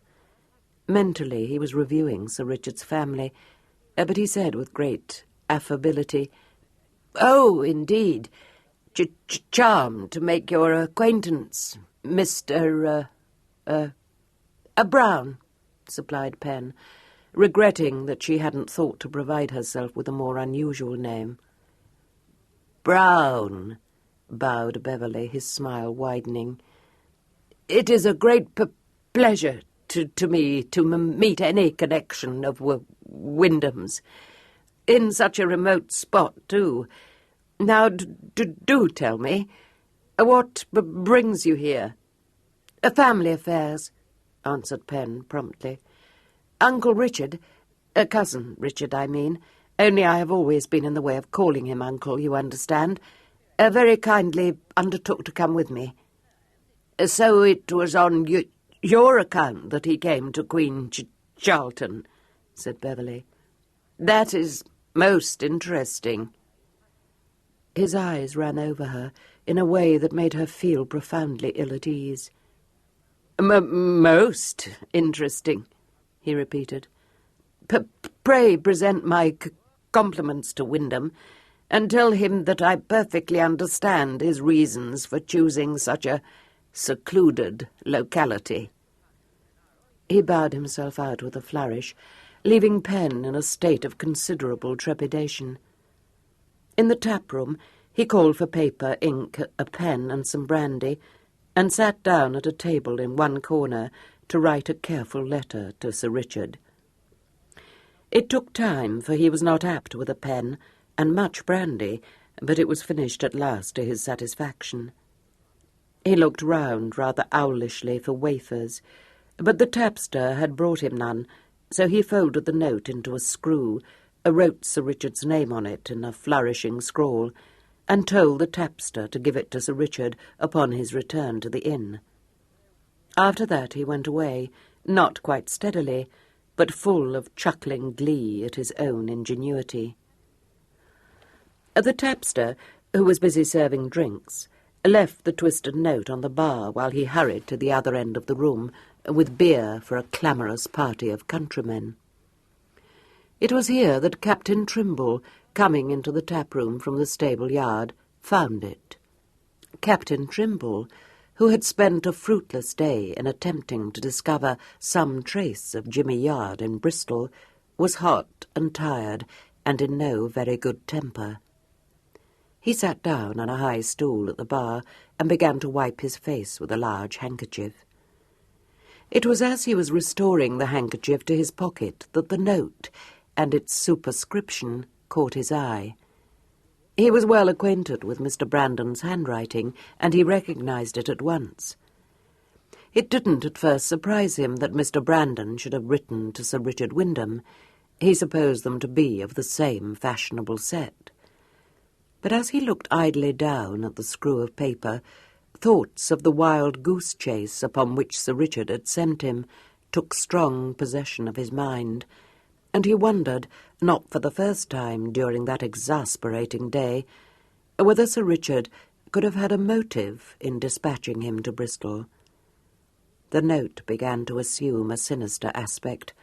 Suspicion darkened the already warm colour in the captain's cheeks, and after staring at the note for a minute, he cast a quick look round, saw that no one was watching him, and deftly palmed it. The tapster came back to the bar, but by the time he had recollected the note, Captain Trimble had retired to a high-backed settle by the empty fireplace, and was calling for a can of ale. At a convenient moment, he unscrewed the twist of paper and read its contents. "My very dear Richard," had written Mr. Brandon, "I am desolated to find that you have gone out. I should like to continue our conversation. When I tell you that I have been privileged to meet your nephew, my dear Richard, I feel that you will appreciate the wisdom of meeting me again. You would not wish me to talk, but a paltry 12,000 is not enough to close my mouth, which, however, I am willing to do, though not for a less sum than I have it in my power to obtain by other means. Should you wish to discuss this delicate matter, I shall be in the spinney at 10 o'clock this evening. If you do not come there, I shall understand that you have withdrawn your objection to my disposing of certain property as I choose, and I fancy that it would be unwise of you to mention our dealings in this matter to anyone, either now or later." Captain Trimble read this missive twice before folding it again to its original twist. The mention of pen he found obscure and of no particular interest. There was apparently a disreputable secret in some way connected with Sir Richard's young nephew, but the captain didn't immediately perceive what profit was to be made out of it. Far more arresting was the thinly veiled reference to the Brandon necklace. The captain's eyes smouldered as he thought this over, and his massive jaw worked a little. He had suspected Beverley's good faith from the moment that Jimmy Yard had been thrust on him as an accomplice. The matter seemed as clear as crystal now. Beverley and Yard had hatched a plot to cheat him of his share in the fortune, and when Beverley had been raving against him for blundering, very convincingly he had raved too, he had actually had the necklace in his pocket. Well, Mr. Brandon would have to learn that it was not wise to try to bubble Horace Trimble, and still less wise to leave unsealed notes lying about in a common tap-room. As for Sir Richard, the captain found his part in these tortuous proceedings very difficult to fathom. He seemed to know something about the diamonds, but he was far too wealthy a man, the captain considered, to have the least interest in their worth in terms of guineas. But Sir Richard had undoubtedly meddled in the affair, and the captain wished with all his heart that he could discover a way to pay him in full for his interference. Captain Trimble was naturally a man of violence, but although he would have liked very much to spoil Sir Richard's handsome face, he wasted no more than a couple of minutes over this pleasing dream. Sir Richard, if it came to fisticuffs, would enjoy the encounter far more than would his assailant. A more determined assault on a dark night by a couple of stout men armed with clubs might have a better chance of success, but even this scheme had a drawback. Sir Richard had been set upon twice before by hardy rogues who planned to rob him. He hadn't been robbed, and he hadn't been attacked again. He was marked down by every cutthroat and robber in the rogues' calendar as dangerous, one who carried pistols and could draw and fire with a speed and a deadly accuracy which made him a most undesirable man to molest. Regretfully, the captain decided that Sir Richard must be left alone, for the present at all events. By this time, the tapster had discovered the loss of Mr. Brandon's note. Everyone in the room disclaimed all knowledge of its whereabouts. Captain Trimble drained his can and carried it over to the bar. As he set it down, he said, "Isn't that a bit of paper I see?" No one could see anything, but that might have been because the captain bent so quickly to pick it up. When he straightened himself, the screw of paper was between his fingers. The tapster took it with a word of thanks and gave it to one of the waiters who had come into the tap-room for a pint of Burgundy, and told him to deliver it to Sir Richard. Captain Trimble, quite as well pleased as Beverley had been, betook himself to the coffee-room and ordered a sustaining meal. Sir Richard, meanwhile, had returned to the inn. He found Pen awaiting him in the parlour, curled up in a big chair and eating an apple. "This passion for munching raw fruit," he remarked. "You look a very urchin." She twinkled at him. "Well, I'm hungry. Did you have a pleasant day with my Aunt Almeria, sir?" "I hope with all my heart," said Sir Richard, eyeing her with some severity, "that you spent the day in the greatest possible discomfort. I wish it had rained." "I didn't. I visited my home, and I went to all the particular places Piers and I used to hide in when people wanted us to do our lessons. Only I hadn't anything to eat." "I'm glad," said Sir Richard. "Do you know that I have not only found myself in a position where I was forced to lie and dissemble and practice the most shocking deceit, but I have also been obliged to consort for 5 hours with one of the most commonplace young cubs it has ever been my ill fortune to meet? I knew Fred would come with my aunt. Doesn't he look just like a fish, sir?" "Yes, a hake. But you cannot divert me from what I wish to say. Half an hour's conversation with your aunt has convinced me that you are an unprincipled brat." "Did she say unkind things of me?" Miss Creed wrinkled her brow. "I don't think I am unprincipled, precisely." "You are a menace to all law-abiding and respectable citizens," said Sir Richard. She seemed gratified. "I didn't think I was as important as that." "Look what you have done to me," said Sir Richard. "Well, I don't think you are very law-abiding or respectable," objected Pen. "I was once, but it seems a long time ago." She finished her apple. "Well, I'm sorry you are feeling cross, for I think I should tell you something which you may not be pleased about." He looked at her with misgiving. "Let me know the worst." "It was the stammering man," said Pen, not very lucidly. "Of course, I quite see that I should have been more careful, You mean Beverly Brandon? What has he been doing? Well, you see, he came here, and just at the very same moment I chanced to walk into the inn, and we met. When was this? Oh, not long ago. You were gone out, only he seemed to know me. Seemed to know you? Well, he said surely I must be your nephew, Pen explained. Sir Richard had been listening to her with a gathering frown. He said now with a grim note, which he hadn't before heard in his voice, "Beverly knows very well that the only nephew I have is a child in short petticoats." "Oh, have you got a nephew?" inquired Pen, diverted. "Yes. Never mind that. What did you reply?"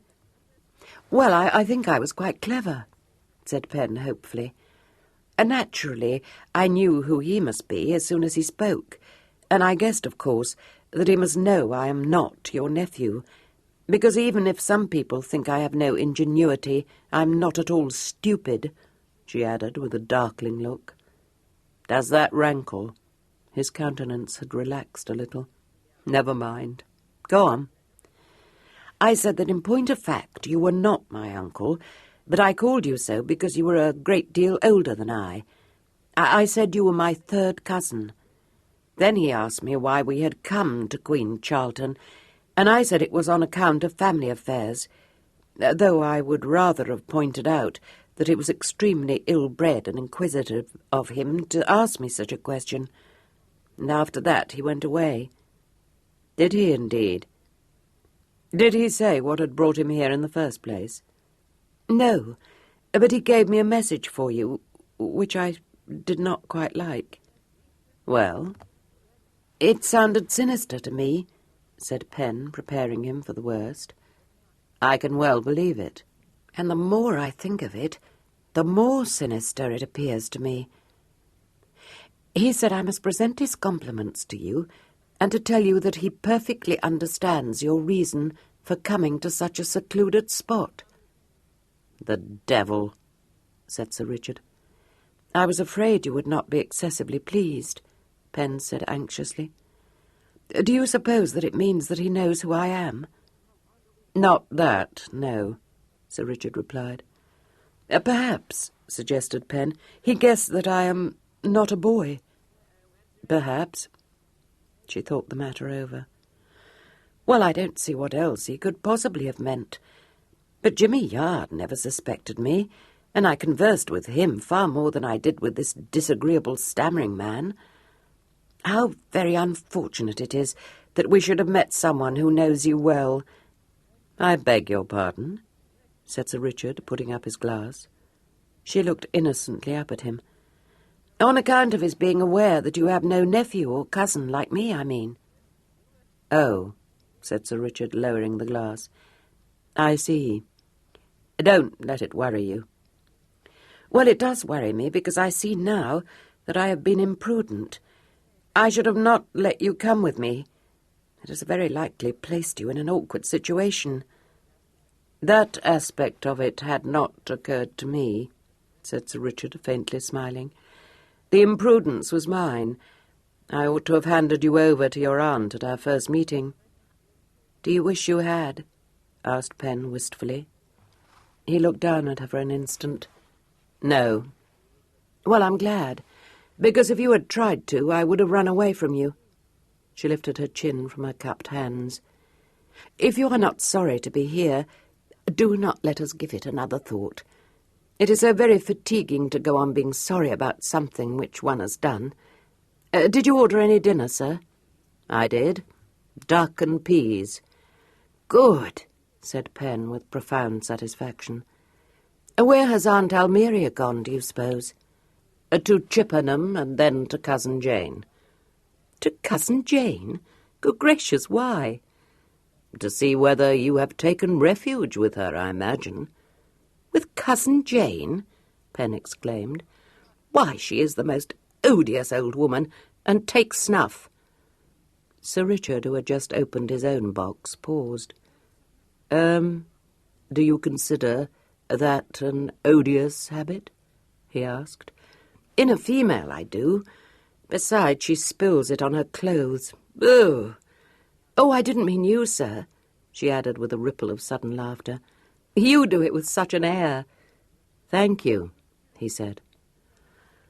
A waiter came in to lay the covers for dinner and presented a small twisted note to Sir Richard on a large tray. He picked it up unhurriedly and spread it open. Pen, anxiously watching him, could detect nothing in his face but boredom. He read the note through to the end, and consigning it to his pocket, glanced towards Pen. "Let me see. What were we discussing?" "Snuff," replied Pen in a hollow voice. "Ah, yes. I myself use King's Martinique, but there are many who consider it a trifle light in character."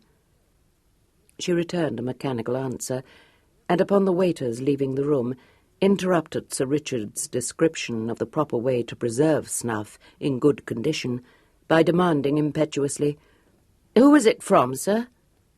"Don't be inquisitive," said Sir Richard calmly.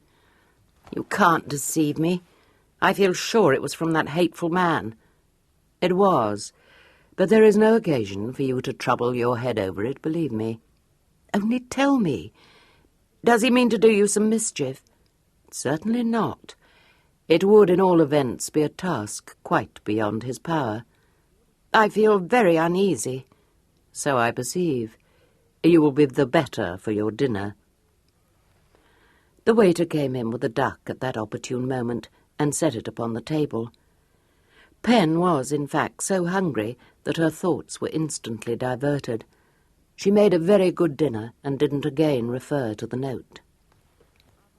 Sir Richard, maintaining a flow of easy conversation, seemed to be wholly devoid of care, but the note had annoyed him.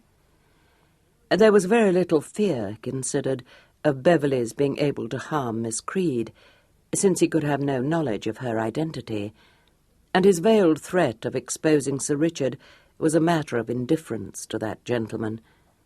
But he would certainly meet Beverley in the spinney at the proposed hour, for it now became more than ever necessary to dispatch him to London immediately. While he remained in the neighbourhood, there would be no question of delivering Pen into Lady Luttrell's care, and although Sir Richard had not the least desire to relinquish his self-appointed guardianship of that enterprising damsel, he was perfectly well aware that he must do so, and without any loss of time. Accordingly, he sent her to bed shortly after 9:30, telling her that if she were not tired, she deserved to be. She went without demur, so probably her days spent in the open had made her sleepy. He waited until a few minutes before 10 o'clock, and then took his hat and walking cane and strolled out of the inn. There was a full moon, and not a cloud to be seen in the sky. Sir Richard had no difficulty in seeing his way, and soon came to the track through the wood. It was darker here, for the trees held out the moonlight. A rabbit scuttled across the path, an owl hooted somewhere at hand, and there were little rustlings in the undergrowth. But Sir Richard was not of a nervous disposition, and didn't find these sounds in any way disturbing. But he was hardly prepared to come upon a lady lying stretched across the path, immediately round a bend in it. This sight was, indeed, so unexpected that it brought him up short. The lady didn't move, but lay in a crumpled heap of pale muslin and darker cloak. Sir Richard, recovering from his momentary surprise, strode forward and dropped onto his knee beside her. It was too dark under the trees for him to be able to distinguish her features clearly, but he thought she was young. She was not dead, as he had at first feared, but in a deep faint. He began to chafe her hands, and had just bethought him of the tiny stream which he'd observed that morning, when she showed signs of returning consciousness. He raised her in his arms, hearing a sigh flutter past her lips. A moan succeeded the sigh. She said something he couldn't catch, and began weakly to cry. "Don't cry," Sir Richard said. "You are quite safe." She caught her breath on a sob and stiffened in his hold. He felt her little hands close on his arm. Then she began to tremble. "No, there is nothing to frighten you," he said in his cool way. "You will be better directly." "Oh!" The exclamation sounded terrified. "Who are you? Oh, let me go." "Certainly I will let you go. But are you able to stand yet?" "You do not know me, but I am perfectly harmless, I assure you." She made a feeble attempt to struggle up, and succeeded only in crouching on the path in a woe-begone huddle, saying through her sobs, "I must go. Oh, I must go. I ought not to have come." "That I can well believe," said Sir Richard, still on his knee beside her. "Why did you come? Or is that an impertinent question?" It had the effect of redoubling her sobs. She buried her face in her hands, shuddering, and rocking herself to and fro, and gasping out unintelligible phrases. "Well," said a voice behind Sir Richard. He looked quickly over his shoulder. "Pen, what are you doing here?" "I followed you," replied Pen, looking critically down at the weeping girl. "I brought a stout stick, too, because I thought you were going to meet the odious stammering man, and I feel sure he means to do you a mischief. Who is this?" "I haven't the slightest idea," replied Sir Richard, "and presently I shall have something to say to you on the subject of this idiotic escapade of yours. My good child, can't you stop crying?" "What is she doing here?" asked Pen, unmoved by his strictures. "Heaven knows. I found her lying on the path. How does one make a female stop crying?" "I shouldn't think you could. She's going to have a fit of the vapours, I expect. And I do not see why you should hug people if you don't know who they are." "I was not hugging her." "It looked like it to me," argued Pen. "I suppose," said Sir Richard sardonically, "you would have had me step over her and walk on." "Yes, I would," replied Pen promptly. "Don't be a little fool. The girl had fainted." "Oh." Pen moved forward. "I wonder what made her do that. You know, it all seems extremely odd to me." "It seems quite as odd to me, let me tell you." He laid his hand on the sobbing girl's shoulder. "Come, you will not help matters by crying. Can't you tell me what has happened to upset you so?" The girl made a convulsive effort to choke back her hysterical tears, and managed to utter, "I was so frightened." "Yes, that I had realized. What frightened you?" "There was a man," gasped the girl, "and I hid, and then another man came, and they began to quarrel, and I dared not move for fear they should hear me, and the big one hit the other, and he fell down and lay still, and the big one took something out of his pocket and went away, and oh, he passed so close I could have touched him only by stretching out my hand. The other man never moved, and I was so frightened I ran. Everything went black, and I think I fainted." "Ran away?" repeated Pen in disgusted accents. "What a poor-spirited thing to do. Didn't you go to help the man who was knocked down?" "Oh, no, no, no," shuddered the girl. "I must say, I don't think you deserve to have such an adventure. And if I were you, I wouldn't continue sitting in the middle of the path. It isn't at all helpful, and it makes you look very silly." This severe speech had the effect of angering the girl. She reared up her head and exclaimed, "How dare you? You are the rudest young man I ever met in my life." Sir Richard put his hand under her elbow and assisted her to her feet. "Ah, accept my apologies on my nephew's behalf, ma'am," he said, with only the faintest quiver in his voice. "A sadly ill-conditioned boy. May I suggest to you that you should rest on this bank for a few moments, while I go to investigate the, scene of the assault you so graphically described? My nephew, who has, you perceive, provided himself with a stout stick, will charge himself with your safety." "I'll come with you," said Pen mutinously.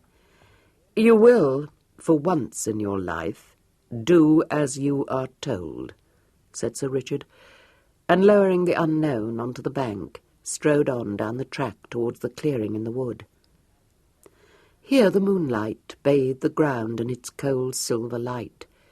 Sir Richard had no doubt that he would find Beverley Brandon either stunned or recovering from the effects of the blow which had felled him. But as he stepped into the clearing, he saw not only one man lying still on the ground, but a second on his knees beside him. Sir Richard trod softly, and it was not until he had approached to within a few feet of the little group that the kneeling man heard his footsteps and looked quickly over his shoulder. The moonlight drained the world of colour, but even allowing for this, the face turned towards Sir Richard was unnaturally pallid. It was the face of a very young man, and perfectly strange to Sir Richard. "Who are you?" The question was shot out in a hushed, rather scared voice. The young man started to his feet, and took up an instinctively defensive pose. "I doubt whether my name will convey very much to you, but for what it is worth, it is Wyndham. What has happened here?" The boy seemed quite distracted, and replied in a shaken tone, "I don't know. I found him here, like this. I think he's dead." "Nonsense," said Sir Richard, putting him out of his way, and in his turn kneeling beside Beverley's inanimate body.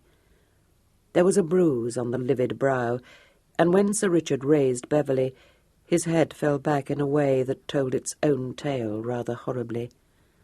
Sir Richard saw the tree stump, and realized that Beverley's head must have struck it. He laid his body down again, and said without the least vestige of emotion, "You are perfectly right. His neck is broken." The boy dragged a handkerchief out of his pocket and wiped his brow with it. "My God! Who did it?" I didn't, you know." "I don't suppose you did," Sir Richard replied, arising to his feet and dusting the knees of his breeches. "But it's the most shocking thing. He was staying with me, sir." "Oh," said Sir Richard, favouring him with a long, penetrating look.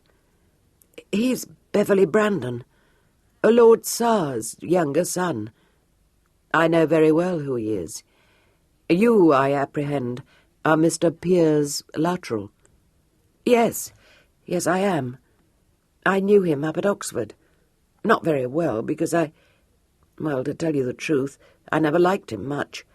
But a week ago he arrived at my home. He'd been visiting friends, I think. I don't know. But of course, that is my mother and I, asked him to stay, and he did. He has not been quite well, seemed to be in need of rest and country air. Indeed, I can't conceive how he comes to be here now, for he retired to his room with one of his sick headaches. At least that was what he told my mother. Then you didn't come here in search of him? No, I came... The fact is, I just came out to enjoy a stroll in the moonlight, replied Piers in a hurry. I see. There was a dry note in Sir Richard's voice. Why are you here? Demanded Piers. For the same reason, Sir Richard answered. But you know Brandon. That circumstance does not, however, make me his murderer. Oh, no, I did not mean... But it seems so strange that you should both be in Queen Charlton. I thought it tiresome myself. My errand to Queen Charlton did not in any way concern Beverley Brandon. Of course not. I didn't suppose. Sir, since you didn't kill him, and I didn't, who did, do you suppose? For he didn't merely trip and fall, did he? There is that bruise on his forehead, and he was lying face upwards, just as you saw him. Someone struck him down. Yes, I think someone struck him down, agreed Sir Richard. I suppose you do not know who it might have been, sir? I wonder, Sir Richard said thoughtfully. Piers waited, But as Sir Richard said no more, but stood looking frowningly down at Beverley's body, he blurted out, "What ought I to do? Really, I do not know. I have no experience in such matters. Perhaps you could advise me. I do not pretend to any very vast experience myself, but I suggest that you should go home. But we can't leave him here, can we? No, we can't do that. I will inform the magistrate that there is a corpse in the wood. No doubt he will attend to it. Yes, but I don't wish to run away, you know," Piers objected. "It is the most devilish awkward situation. But of course I don't dream of leaving you to explain it all to the magistrate. I shall have to say that it was I who found the body." Sir Richard, who knew that the affair was one of extreme delicacy, and who had been wondering for several minutes in what way it could be handled so as to spare the Brandons as much humiliation as possible, didn't feel that the entry of Piers Luttrell into the proceedings would facilitate his task. He cast another of his searching looks over the young man and said, "Your doing so would serve no useful purpose, I believe. You had better leave it to me." "You know something about it?" "Yes, I do. I am on terms of considerable intimacy with the Brandons, and I know a good deal about Beverley's activities. There is likely to be a peculiarly distasteful scandal arising out of this murder." Piers nodded. "I was afraid of that. You know, sir, he was not at all the thing, and he knew some devilish odd people. A man came up to the house inquiring for him only yesterday. A seedy sort of bully. I dare say you may be familiar with the type. Beverley didn't like it above half, I could see." "Were you privileged to meet this man?" "Well, I saw him. I didn't exchange 2 words with him. The servant came to tell Beverley that a Captain Trimble had called to see him, and Beverley was so much put out that I fear I did rather wonder what was in the wind." "Ah," said Sir Richard. "The fact that you have met Trimble may, or may not, prove useful. Yes, I think you had better go home and say nothing about this. No doubt the news of Beverley's death will be conveyed to you tomorrow morning." "But what shall I tell the constable, sir?" "Whatever he asks you," replied Sir Richard. "Shall I say that I found Beverley here, with you?" asked Piers doubtfully. "I hardly think that he will ask you that question. But will he not wonder how it came about that I didn't miss Beverley? And did you not say that Beverley gave it out that he was retiring to bed? Why should you miss him?" "Tomorrow morning?" "Yes, I think you might miss him at the breakfast table," conceded Sir Richard. "I see. Well, if you feel it to be right, sir, I own I would rather not divulge that I was in the wood tonight.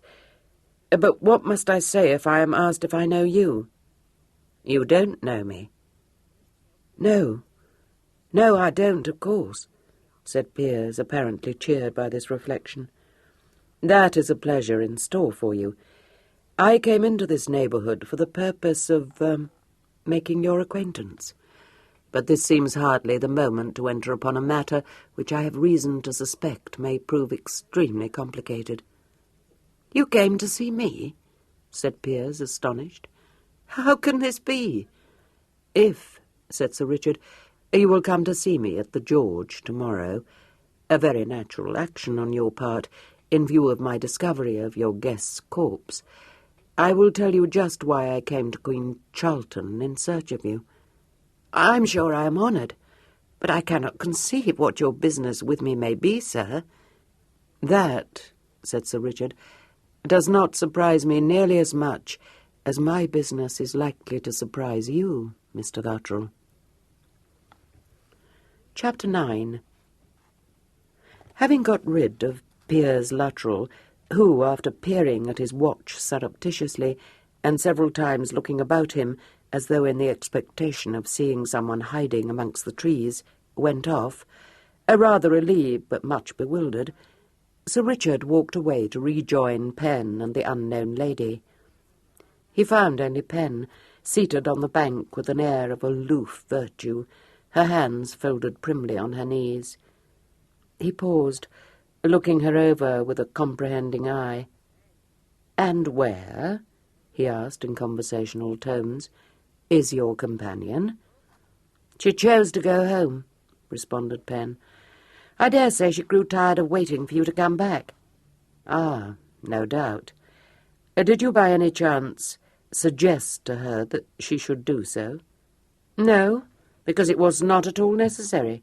She was very anxious to go. She said she wished she hadn't come." "Did she tell you why she had come?"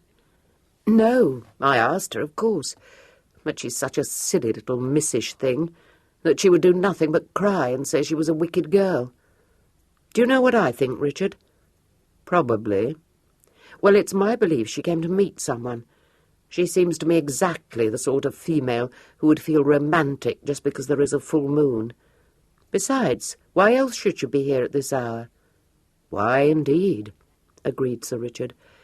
"I apprehend that you have little sympathy to spare for such folly." "None at all," said Pen. "In fact, I think it's silly, besides being improper." "You are severe." "I can tell by your voice that you're laughing at me. I expect you are thinking of my climbing out of a window, but I was not going to meet a lover by moonlight. Such stuff."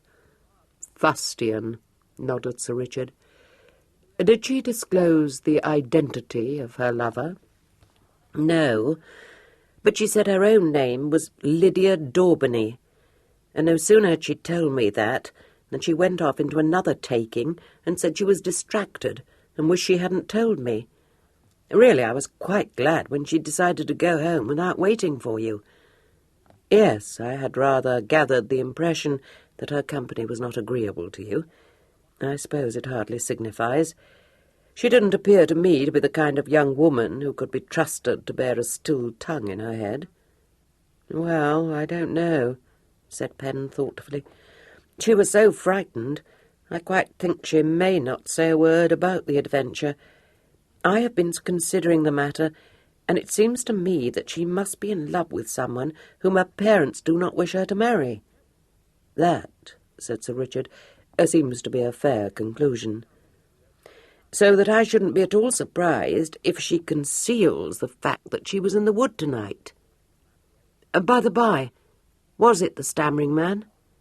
"It was, and Miss Daubeny was right in her suspicion. He is dead." Miss Creed accepted this with fortitude. "Well, if he is, I can tell you who killed him. That girl told me all over again how it happened, and there is no doubt that the other man was Captain Trimble, and he did it to get the necklace." "Admirable," said Sir Richard. "Well, it's as plain as a pikestaff. And now that I come to think of it, it may very likely be all for the best. Of course, I'm sorry for the stammering man, but you can't deny that he was a very disagreeable person. Besides, I know perfectly well that he was threatening you. That's why I followed you. Now we are rid of the whole affair." "Not quite, I fear. You must not think that I am unmoved by your heroic behaviour, but I could wish that you had gone to bed, Pen." "Yes, but I find that most unreasonable of you," objected Pen. "It seemed to me that you want to keep all the adventures for yourself." "I appreciate your feelings," said Sir Richard, "but I would point out to you that your situation is a trifle, shall we say, irregular, and that we have been at considerable pains to excite no undue attention, hence that abominable stagecoach. The last thing in the world I desire is to see you brought forward as a witness in this affair. If Miss Daubeny doesn't disclose her share in it, you may yet escape notice. But to tell you the truth, I place little dependence on Miss Daubeny's discretion." "Oh," said Pen, digesting this. "You think there may be a little awkwardness if it should be discovered that I am not a boy? Perhaps we had better leave Queen Charlton." "No, that would indeed be fatal. We are now committed to this adventure. I'm going to inform the local magistrate that I have discovered a corpse in this spinney, As you have encountered Miss Daubeny, upon whose discretion we have decided to place no reliance, I shall mention the fact that you accompanied me upon my evening stroll, and we must trust that no particular notice will be taken of you. By the way, Brat, I think you had better become my young cousin, my remote young cousin." "Ah," said Miss Creed, gratified. "My own story." "Your own story." "Well, I must say, I'm glad you don't wish to run away," she confided. "You cannot conceive how much I am enjoying myself. I dare say it is otherwise with you. But you see, I have had such a very dull life up till now. And I'll tell you another thing, Richard. Naturally, I'm very anxious to find Piers, but I think we had better not send any word to him until we have finished this adventure." He was silent for a moment. "Are you very anxious to find Piers?" he asked at last. "Of course I am. Why, that is why we came." "Very true. I was forgetting. You will see Piers tomorrow morning, I fancy." She got up from the bank. "I shall see him tomorrow? But how do you know?" "I should have mentioned to you that I have just had the felicity of meeting him." "Piers?" she exclaimed. "Here? In the wood?" "Over Beverly Brandon's body." "I thought I heard voices. But how did he come to be here? And why didn't you bring him to me directly?" Sir Richard took time over his answer. "You see, I was under the impression that Miss Daubeny was still with you," he explained. "Oh, I see," said Penn innocently.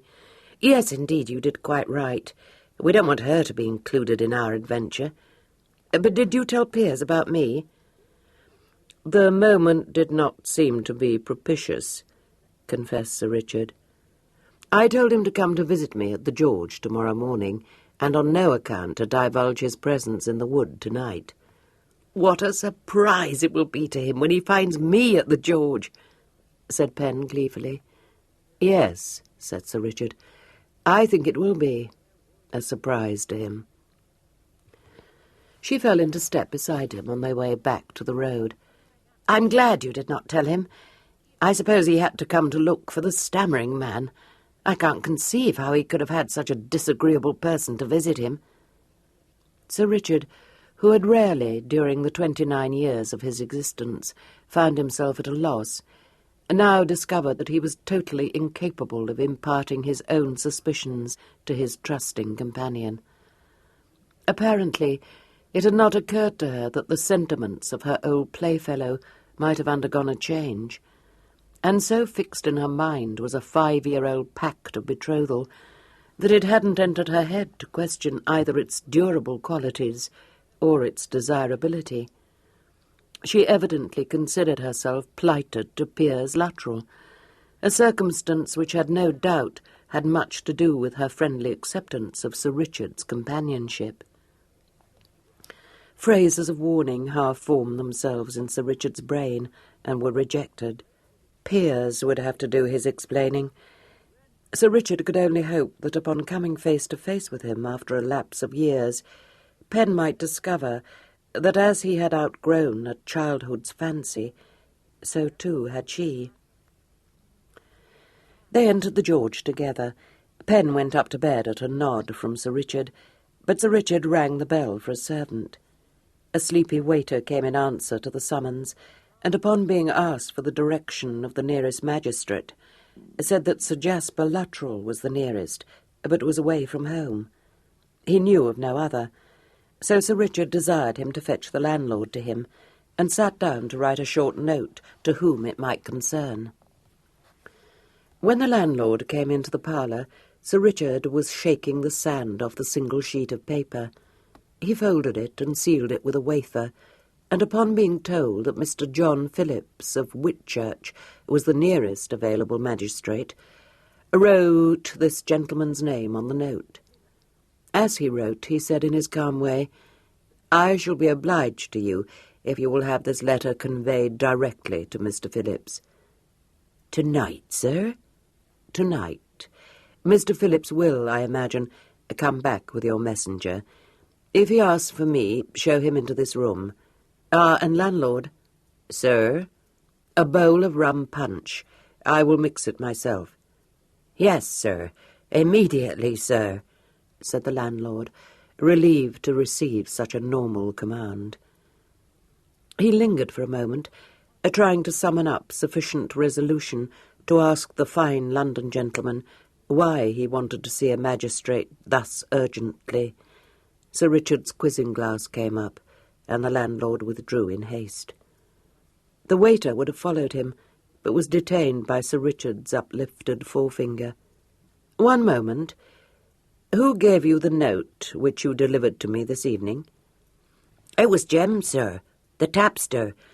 It was when I went up to the bar for a pint of Burgundy for a gentleman dining in the coffee-room that Jem gave it to me. It was Captain Trimble who picked it up off the ground where it was a-laying.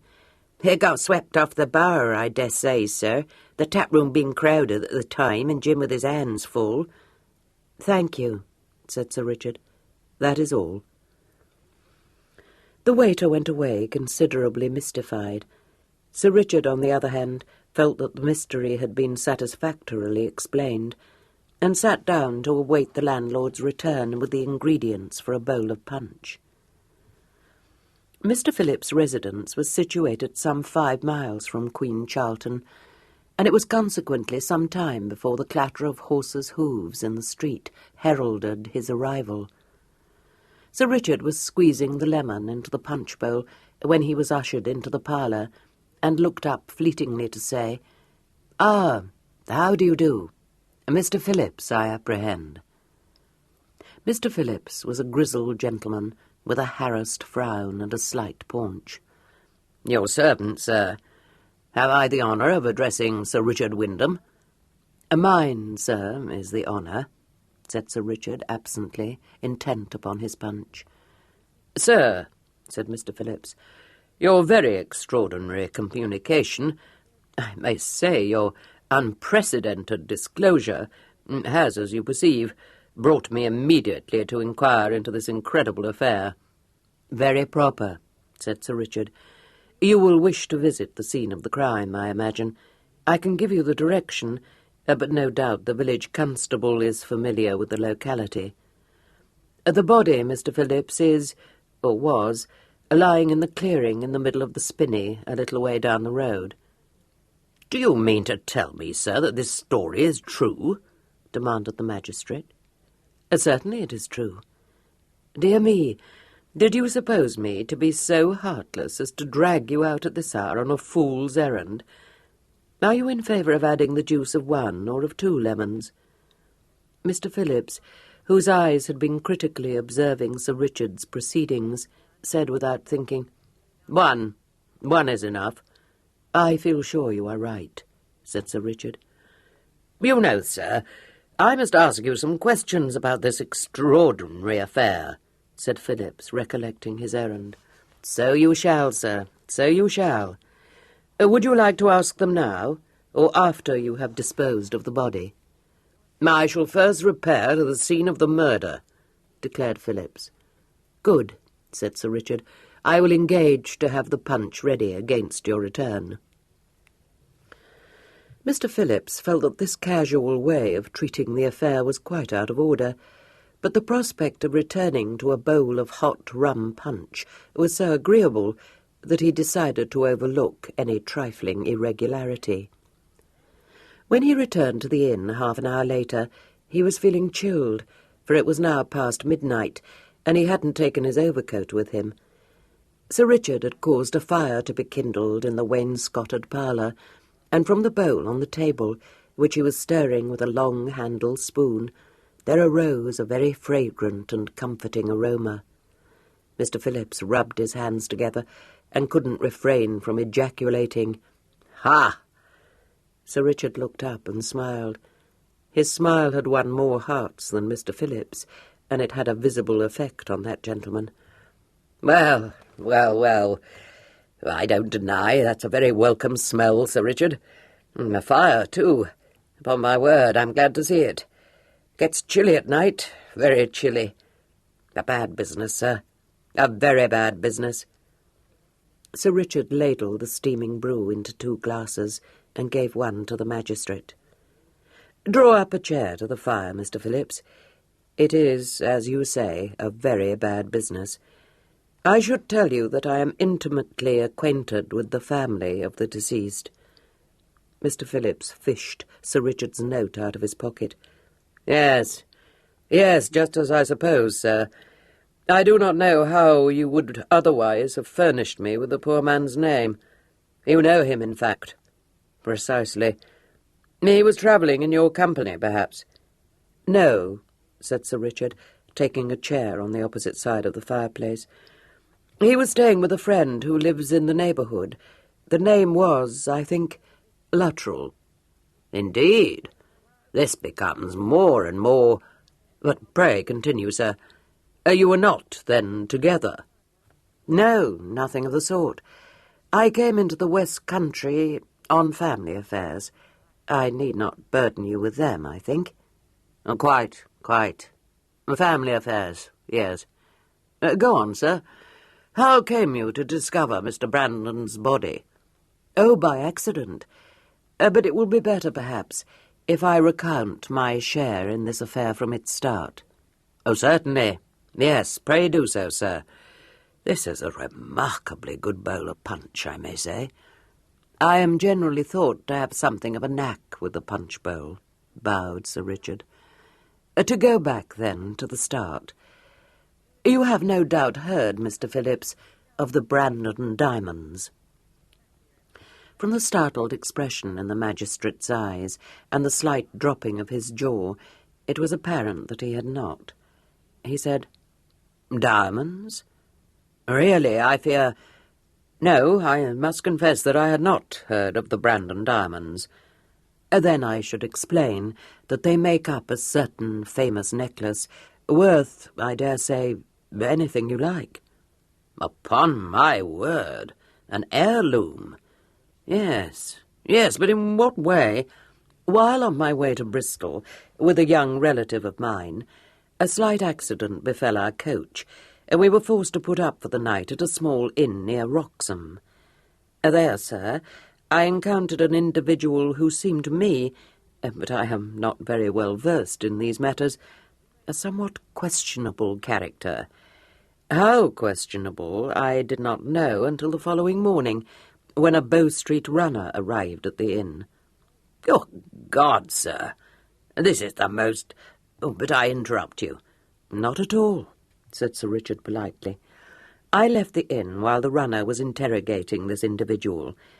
It was not until my young cousin and I had proceeded some way on our journey that I discovered in my pocket a purse containing the Brandon necklace." The magistrate sat bolt upright in his chair. "You amaze me, sir. You astonish me. The necklace in your pocket? Really, I do not know what to say." "No," agreed Sir Richard, rising and refilling his guest's glass. "I was rather taken aback myself. In fact, it was some time before I could think how it came to be there." No wonder. Most understandable indeed. You recognize the necklace?" "Yes," said Sir Richard, returning to his chair. "I recognized it, but really I am amazed at my own stupidity. I did not immediately connect it with the individual encountered near Wroxham. The question was then not so much how it came to be in my possession as how to restore it to Lord Sarr with the least possible delay. I could picture Lady Sarr's dismay at such an irreparable loss. A lady of exquisite sensibility, you understand." The magistrate nodded his comprehension. The rum punch was warming him quite as much as the fire, and he had a not unpleasant sensation of mixing with exalted persons. "Happily, or perhaps I should say, in the light of future events, unhappily," continued Sir Richard, "I recall that Beverley Brandon— he was Sarr's younger son, I should mention— was staying in this neighbourhood. I repaired instantly to this inn, therefore, and being fortunate enough to meet Brandon just beyond the village, gave the necklace to him without further ado. The magistrate set down his glass. You gave the necklace to him? Did he know that it had been stolen? By no means. He was as astonished as I was, but engaged himself to restore it immediately to his father. I considered the matter satisfactorily settled. Tsar, you know, having the greatest dislike of any kind of notoriety, such as must accrue from the theft and the subsequent proceedings. "Sir," said Mr. Phillips, "do you mean to imply that this unfortunate young man was murdered for the sake of the necklace?" "That," said Sir Richard, "is what I fear may have happened." "But this is shocking. Upon my word, sir, I'm quite dumbfounded. Who could have known that the necklace was in his possession?" "I should have said that no one could have known it, but upon consideration, I imagine that the individual who hid it in my pocket may well have followed me to this place, waiting for an opportunity to get it back into his possession." "True, very true. You have been spied upon. Yet you have not seen that man in Queen Charlton." "Do you think he would let me see him?" inquired Sir Richard, evading this question. No, indeed, certainly not. But this must be looked into." "Yes," agreed Sir Richard, pensively swinging his eyeglass on the end of its ribbon. "And I think you might, with advantage, look to the sudden disappearance from this inn of a flashy person calling himself Captain Trimble, Mr. Phillips." "Really, sir, this becomes more and more. Pray, what reason have you for supposing that this man may be implicated in the murder?" "Well," said Sir Richard slowly, "some chance words which I let fall on the subject of waistcoats sent Captain Trimble off hot foot to Bristol." The magistrate blinked and directed an accusing glance towards his half-empty glass. A horrid suspicion that the rum punch had affected his understanding was dispelled, however, by Sir Richard's next words. "My acquaintance at the inn near Wroxham wore a catskin waistcoat. A casual reference to this circumstance had the surprising effect of arousing the captain's curiosity. He asked me in what direction the man in the catskin waistcoat had been travelling, and upon my saying that I believed him to be bound for Bristol, he left the inn incontinent." "I see. Yes, I see. An accomplice." "My own feeling," said Sir Richard, "is that he was an accomplice who had been, bubbled." The magistrate appeared to be much struck by this. "Yes, I see it all. Good God, this is a terrible affair.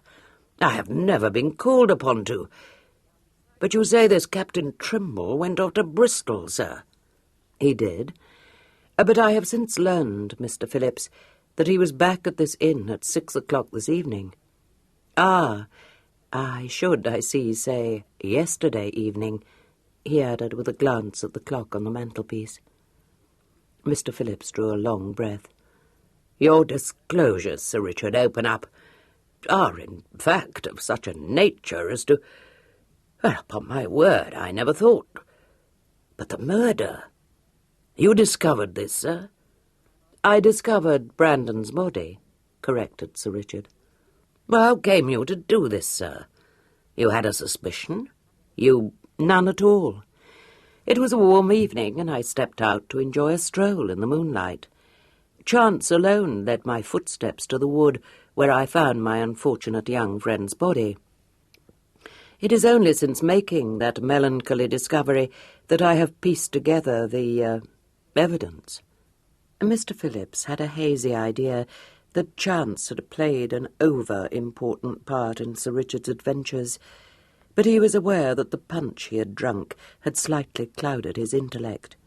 He said guardedly, "Sir, the story you have unfolded is of a nature which, in short, it must be carefully sifted. Yes, indeed, carefully sifted. I must request you not to remove from this neighbourhood until I have had time, Oh, pray do not misunderstand me. There is not the least suggestion, I assure you, of— My dear sir, I don't misunderstand you, and I have no intention of removing from this inn, said Sir Richard soothingly. I am aware that you have, so far, only my word for it that I am indeed Richard Wyndham. Oh, as to that, I am sure. No suggestion of disbelieving. But my duty is prescribed. You will appreciate my position, I am persuaded. Perfectly, said Sir Richard. I shall hold myself wholly at your disposal. You, as a man of the world, will, I am assured, appreciate the need of the exercise of the most delicate discretion in handling this affair. Mr. Phillips, who had once spent 3 weeks in London, was flattered to think that the imprint of that short sojourn was pronounced enough to be discernible to such a personage as Beau Wyndham, and swelled with pride. Native caution, however, warned him that his investigation had better be postponed to a more sober moment. He rose to his feet with careful dignity and set his empty glass down on the table. I am obliged to you, he pronounced. I shall wait upon you tomorrow. No, today. I must consider this affair a terrible business. I think one may say a terrible business. Sir Richard agreed to this, and after a meticulous exchange of courtesies, Mr. Phillips took his leave. Sir Richard snuffed the candles and went up to bed, not dissatisfied with his night's work. In the morning, Pen was first down. The day was fine, and her cravat, she flattered herself, very well tied. There was a suggestion of a prance about her gait as she sallied forth to inspect the weather. Sir Richard, a no believer in early rising, had ordered breakfast for 9 o'clock, and it was as yet only 8. A maidservant was engaged in sweeping the floor of the private parlour, and a bored waiter was spreading clean cloths over the tables in the coffee-room. As Pen passed through the entrance parlour, the landlord, who was conversing in low tones with a gentleman unknown to her, looked round and exclaimed, "Here is a young gentleman himself, sir." Mr. Phillips, confronted with the biggest crime ever committed within the limits of his jurisdiction, had perhaps imbibed too strong a brew of rum punch on the previous evening, but he was a zealous person, and in spite of awakening with a very bad head, he had lost no time in getting out of his comfortable bed and riding back to Queen Charlton to continue his investigations. As Pen paused, he stepped forward and bade her a civil good morning. She responded, wishing that Sir Richard would come downstairs, and upon Mr. Phillips asking her, in a tone of kindly patronage, whether she was Sir Richard's young cousin, assented, and hoped that the magistrate would not ask for her name. He did not. He said, "Now, you were with Sir Richard when he discovered this very shocking crime, were you not, young man?" "Well, not precisely," said Pen. "Oh? How is that?" "I was, and I wasn't," Pen explained with an earnestness which robbed the words of flippancy. "I didn't see the body." "No? Just tell me exactly what happened. No need to feel any alarm, you know. If you walked out with your cousin, how came you to have separated?" "Well, sir, there was an owl," confided Pen unblushingly. Come, an owl?" "Yes, my cousin said that too." "Said what?" Come. He is not interested in bird life." "Ah, I see. You collect eggs, eh? That's it, is it?" "Yes, and also I like to watch birds." Mr. Phillips smiled tolerantly. He wondered how old this slim boy was, and thought it a pity the young fellow should be so effeminate. But he was a countryman himself, and dimly he could recall the bird-watching days of his youth. Yes, I understand. You went off on your own to try to catch a glimpse of this owl.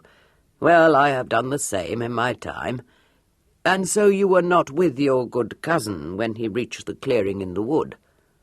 No, but I met him on his return, and of course he told me what he had found. I dare say. But hearsay, my boy, is not evidence, said Mr. Phillips, nodding dismissal. Pen made for the door, feeling that she had extricated herself from a difficult situation with aplomb. The landlord ran after her with a sealed letter. If I was not forgetting, I beg pardon, sir, but a young person brought this for you not an hour ago. Leastways, it was for a young gentleman of the name of Wyndham. Would that be in mistake for yourself, sir? Pen took the letter and looked at it with misgiving. A young person, she repeated. Well, sir, it was one of the servant girls from Major Daubeney's. Oh, said Pen. Oh, very well, thank you. She passed out into the village street, and after dubiously regarding the direction on the note, which was to Wyndham, Esquire, and written in a round schoolgirl's hand, she broke the seal and spread open the single sheet. Dear Sir, the letter began primly enough. The unfortunate being whom you befriended last night is in desperate case, and begs that you will come to the little orchard next to the road at 8 o'clock punctually, because it is vital that I should have private speech with you. Do not fail. Your obliged servant, Lydia Daubeny. It was plain that Miss Daubeny had written this missive in considerable agitation. Greatly intrigued, Pen inquired the way to Major Daubeney's house of a baker's boy and set off down the dusty road. By the time she had reached the appointed rendezvous, it was 8:30, and Miss Daubeny was pacing up and down impatiently. A thick, high hedge shut the orchard off from sight of the house, and a low wall enclosed it from the road. Pen climbed onto this without much difficulty, and was greeted by an instant accusation. "Oh, you are so late. I have been waiting ages." "Well, I'm sorry, but I came as soon as I read your letter," said Pen, jumping down into the orchard. "Why do you wish to see me?" Miss Daubeny wrung her hands and uttered intense accents. "Everything has gone awry. I'm quite distracted. I don't know what to do." Pen betrayed no particular solicitude at this moving speech, but critically looked Miss Daubeny over. She was a pretty child, about the same age as Pen herself, but shorter and much plumper. She had a profusion of nut-brown ringlets, a pair of fawn-like brown eyes, and a soft rosebud of a mouth. She was dressed in a white muslin dress, high-waisted and frilled about the ankles, and with a great many pale blue bows of ribbon with long, fluttering ends. She raised her melting eyes to Pen's face and breathed, "Can I trust you?" Miss Creed was a literal-minded female, and instead of responding with promptness and true chivalry, she replied cautiously, "Well, probably you can, but I'm not sure till I know what it is that you want." Miss Daubeny seemed a little daunted for a moment, and said in a soft moan, "I am in such a taking. I have been very, very silly." Pen found no difficulty in believing this. She said, "Well, don't stand there wringing your hands. Let us sit down under that tree." Lydia looked doubtful. "Will it not be damp?" "No, of course not. Besides, what if it were?" "Oh, the grass might stain my dress." "It seems to me," said Pen severely, "that if you are bothering about your dress, you cannot be in such a great trouble." "Oh, but I am," said Lydia, sinking down onto the turf and clasping her hands at her bosom. "I do not know what you will say, or what you will think of me. I must have been mad. Only you were kind to me last night, and I thought I could trust you." "I dare say you can," said Pen. "But I wish you will tell me what is the matter, because I have not yet had any breakfast, and if I had thought you would be so unsympathetic, I would never, never have sent for you," declared Lydia in tremulous accents. Well, it is very difficult to be sympathetic when a person will do nothing but wring her hands and say the sort of things there really is no answer to, said Pen reasonably. Do start at the beginning. Miss Daubeny bowed her head. I am the most unhappy creature alive, she announced. I have the misfortune to be secretly betrothed to one whom my father will not tolerate. Yes, I thought you were. I suppose you went to meet him in the wood last night. Alas, it is true, but do not judge me hastily. He is the most unexceptionable, the most— If he is unexceptionable, interrupted Pen, why won't your father tolerate him? It is all wicked prejudice, sighed Lydia. My father quarrelled with his father, and they don't speak. Oh, what did they quarrel about? About a piece of land, said Lydia mournfully. It sounds very silly. It is silly. Only they are perfectly serious about it, and they do not care a fig for our sufferings. We have been forced to this hateful expedient of meeting in secret.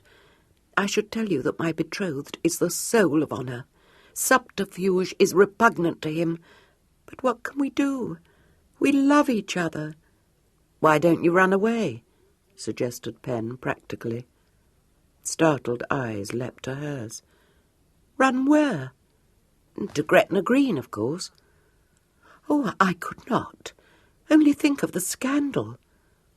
I do think you should try not to be so poor-spirited. Oh, however, I dare say you can't help it. You are the rudest boy I ever met, exclaimed Lydia. I declare I wish I had not sent for you. So do I, because this seems to me a silly story, and not in the least my concern, said Pen frankly. Oh, pray don't start to cry. There, I am sorry. I didn't mean to be unkind. But why did you send for me? Because, though you are rude and horrid, you did not seem to me like other young men, and I thought you would understand and not take advantage of me. Pen gave a sudden, mischievous chuckle. I shan't do that, at all events. Oh, dear, I'm getting so hungry. Do tell me why you sent for me. Miss Daubeny dabbed her eyes with a wisp of handkerchief. I was so distracted last night, I scarce knew what I was doing, and when I reached home, the most dreadful thing happened. Papa saw me. Oh, sir, he accused me of having gone out to meet my betrothed, and I shall be packed off again to Bath this very day to stay with my great-aunt Augusta, the horridest, most disagreeable old woman. Nothing but backgammon and spying, and everything of the most hateful. Sir, I felt myself to be in desperate case. Indeed, I said it before I had time to recollect the consequences. Said what? Asked Pen, patient but bored. Miss Daubeny bowed her head again. That it was not that man I had gone to meet, but another, whom I had met in Bath, when I was sent to great-aunt Augusta to cure me of what Papa called my infatuation. I said I had been in the habit of meeting this other man clandestinely, because I thought that would make Papa afraid to send me back to Bath, and might perhaps even reconcile him to the real man. Oh, said Pen doubtfully. And did it? No, he said he did not believe me. Well, I must say I'm not surprised at that. Yes, but in the end he did, and now I wish I had never said it. He said if there was another man, who was it? You ought to have thought of that. He was bound to ask that question, and you must have looked very silly when you couldn't answer. But I did answer, whispered Miss Daubeny, apparently overcome. But how could you, if there wasn't another man? I said it was you, said Miss Daubeny despairingly. Chapter 10. The effect of this confession upon Pen was not quite what Miss Daubeny had expected. She gasped, choked, and went off into a peal of laughter. Affronted, Miss Daubeny said, I don't see what there is to laugh at. No, I dare say you don't, said Pen, mopping her eyes. But it is excessively amusing for all that. What made you say anything so silly?" "I couldn't think of anything else to say. And as for its being silly, you may think me very ill-favoured, but I have already had several suitors." "I think you are very pretty, but I am not going to be a suitor," said Pen firmly. "I don't want you to be. For one thing, I find you quite odiously rude, and for another, you are much too young, which is why I chose you, because I thought I should be quite safe in so doing." "Well, you are, but I never heard of anything so foolish in my life. Pray, what was the use of telling your father such fibs?" "I told you," said Lydia crossly. "I scarcely knew what I was saying, and I thought... But everything has gone awry." Pen looked at her with misgiving. "What do you mean?"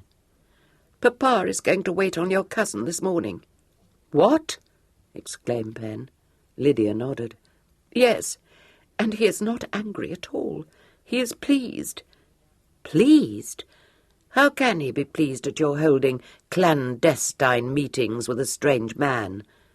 "To be sure, he did say that was very wrong of me, but he asked me your name. Of course I don't know it, but your cousin told me his name was Wyndham. So I said yours was too." "But it isn't." "Well, how was I to know that?" demanded Lydia, aggrieved. "I had to say something." "You are the most unprincipled girl in the world.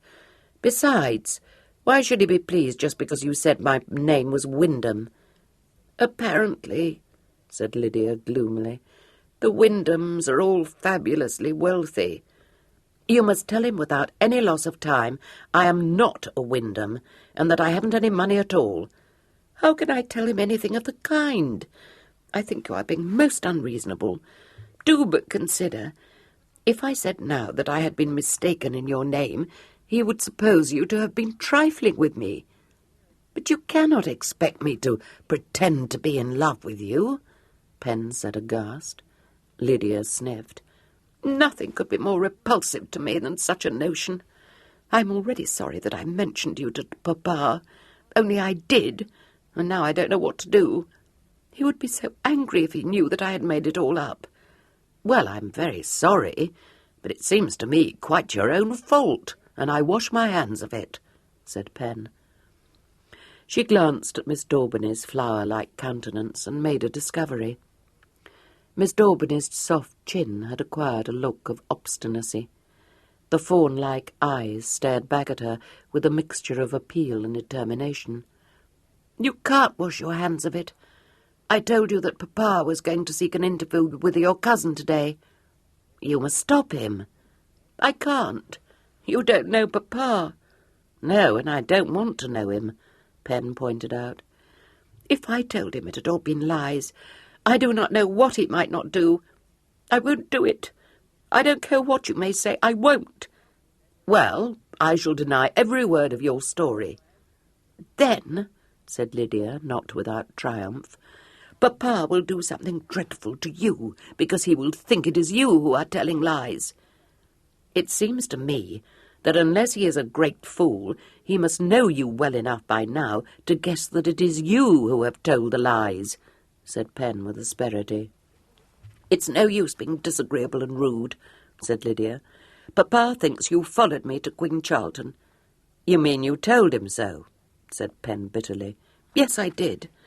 At least he asked me, and I said yes before I had had time to think." "Really, you are the most brainless creature. Do you never think?" said Pen, quite exasperated. "Just look what a coil you've created. Either your papa is coming to ask me what my intentions are, or, which I think a great deal more likely, to complain to Richard about my conduct. Oh, dear, whatever will Richard say to this fresh disturbance?" It was plain that all this meant nothing to Miss Daubeny. For form's sake she repeated that she was very sorry, but added, "I hoped you would be able to help me. But you are a boy. You don't understand what it means to be persecuted as I am." This remark could not but strike a chord of sympathy. "As a matter of fact, I do know," said Pen. "Only if helping you means offering for your hand, I won't do it. The more I think of it, the more ridiculous it seems to me that you should have dragged me into it. How could such an absurd tale possibly be of use?" Lydia sighed. "One does not think of those things in the heat of the moment.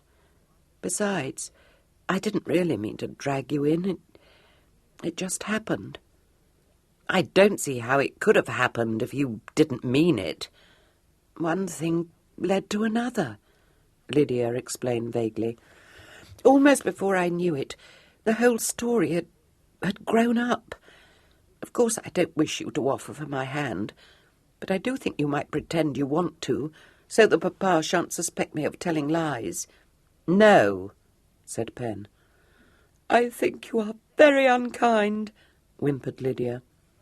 "I shall be sent back to Bath, and Great-aunt Augusta will spy on me, and I shall never see Piers again." "Who?" Pen's head was jerked round.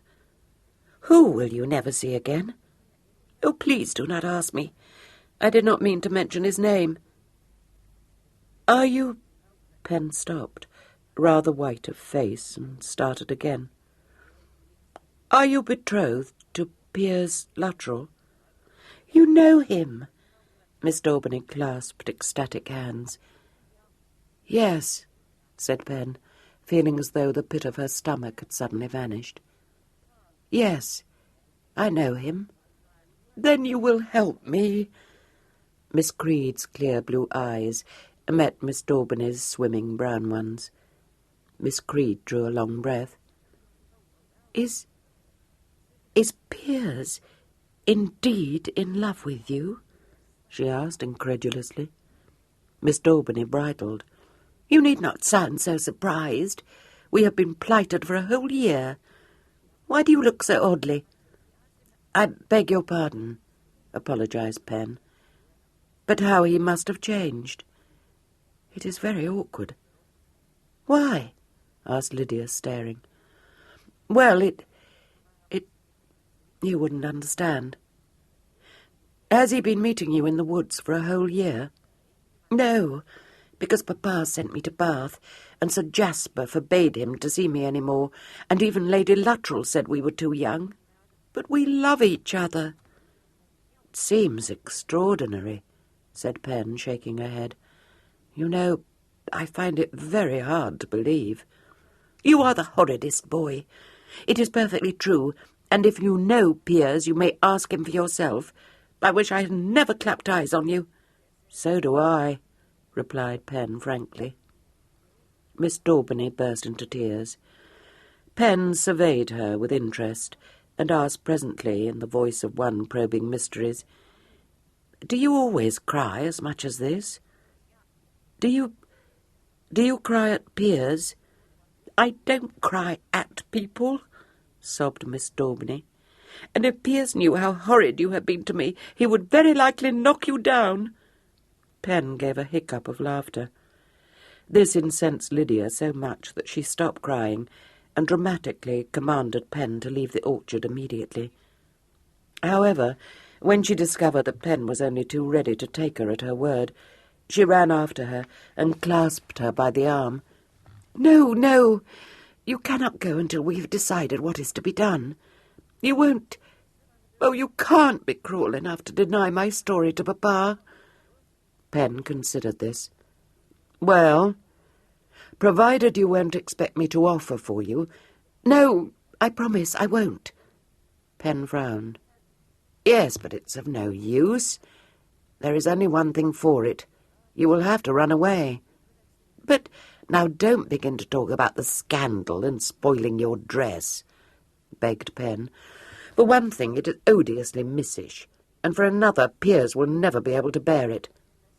"Piers," said Miss Daubeny with swelling bosom, "thinks me perfect." "I haven't seen Piers for a long time, but he can't have grown up as stupid as that," Pen pointed out. "Yes, he... Oh, I hate you. I hate you," cried Lydia, stamping her foot. "Besides, how can I run away?" "Oh, Piers will have to arrange it. If Richard doesn't object, I dare say I may help him," Pen assured her. "You will have to escape at dead of night, of course. Which puts me in mind of a very important thing. You will need a rope ladder." "I haven't a rope ladder," objected Lydia. "Well, Piers must make one for you. If he throws it up to your window, you could attach it securely, could you not, and climb down it?" "I would rather escape by the door," said Lydia, gazing helplessly up at her. "Oh, very well, but it seems rather tame. However, it's quite your own affair. Piers will be waiting for you with a post-chaise and four. You will leap up into it, and the horses will spring forward, and you will fly for the border. I can see it all," declared Pen, her eyes sparkling. Lydia seemed to catch a little of her enthusiasm. "To be sure, it does sound romantic," she admitted. "Only it is a great way to the border, and everyone would be so cross with us." "Once you were married, that wouldn't signify." "No. No, it wouldn't, would it? But I don't think Piers has any money." "Oh." Pen's face fell. "That certainly makes it rather awkward. But I dare say we shall contrive something." Lydia said, "Well, if you don't mind, I would prefer not to go to Gretna, because although it would be romantic, I can't help thinking it would be very uncomfortable. Besides, I couldn't have any attendants or a wedding dress or a lace veil or anything." "Don't chatter," said Pen. "I'm thinking." Lydia was obediently silent. "We must soften your father's heart," declared Pen at length. Lydia looked doubtful. "Yes, I should like that of all things. But how?" "Why, by making him grateful to Piers, of course." "But why should he be grateful to Piers? He says Piers is a young cub." "Piers," said Pen, "must rescue you from deadly peril." "Oh, no, please," faltered Lydia, shrinking. "I shall be frightened, and just think how dreadful it would be if he didn't rescue me." "What a little goose you are," said Pen scornfully. "There won't be any real danger." "But if there is no danger, how can Piers—" "Piers shall rescue you from me," said Pen. Lydia blinked at her. "I don't understand.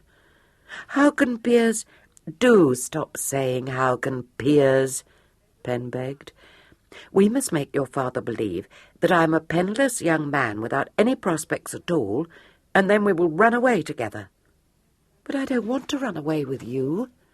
"No, stupid, and I don't want to run away with you. It will just be a plot. Piers must ride after us and catch us and restore you to your papa, and he will be so pleased that he will let you marry Piers after all, because Piers has very good prospects, you know." "Yes, but you are forgetting Sir Jasper," argued Lydia. "We can't possibly be plagued by Sir Jasper," said Pen impatiently. "Besides, he's away. Now don't make any more objections. I must go back to the George and warn Richard, and I will consult with Piers as well, and I dare say we shall have it all arranged in a trice. I will meet you in the spinney this evening to tell you what you must do." Track 4. "Oh, no, no, no," shuddered Lydia. "Not the spinney. I shall never set foot there again." "Well, here then, since you're so squeamish. By the way, did you tell your papa the whole? I mean how you saw Captain Trimble kill the stammering man?" "Yes, of course I did. And he says I must tell it to Mr. Phillips. It is so dreadful for me to think that my troubles had put it out of my head." "What a tiresome girl you are," exclaimed Pen. "You should not have said a word about it. 10 to 1 we shall get into a tangle now, because Richard has already told Mr. Phillips his story, and I have told him mine, and now you are bound to say something quite different. Did you mention Richard to your papa?" "No," confessed Lydia, hanging her head. "I just said that I ran away." "Oh, well, in that case perhaps there will be no harm done," said Pen optimistically. "I'm going now. I will meet you again here after dinner." "But what if they watch me, and I cannot slip away?" cried Lydia, trying to detain her. Pen had climbed onto the wall and now prepared to jump down into the road. "You must think of something," she said sternly, and vanished from Miss Daubeny's sight. When Pen reached the George, Sir Richard had not only finished his breakfast, but was on the point of sallying forth in search of his errant charge. She came into the parlour, flushed and rather breathless, and said impetuously, "Oh, Richard, such an adventure! I have such a deal to tell you. All our plans must be changed." "This is very sudden," said Sir Richard. "May I ask where you have been?" "Yes, of course," said Pen, seating herself at the table and spreading butter lavishly on a slice of bread. "I have been with that stupid girl. You would not believe that anyone could be so silly, sir." "I expect I should. What has she been doing, and why did you go to see her?" "Well, it's a long story, and most confused." "In that case," said Sir Richard, "perhaps I shall unravel it more easily if you do not tell it to me with your mouth full."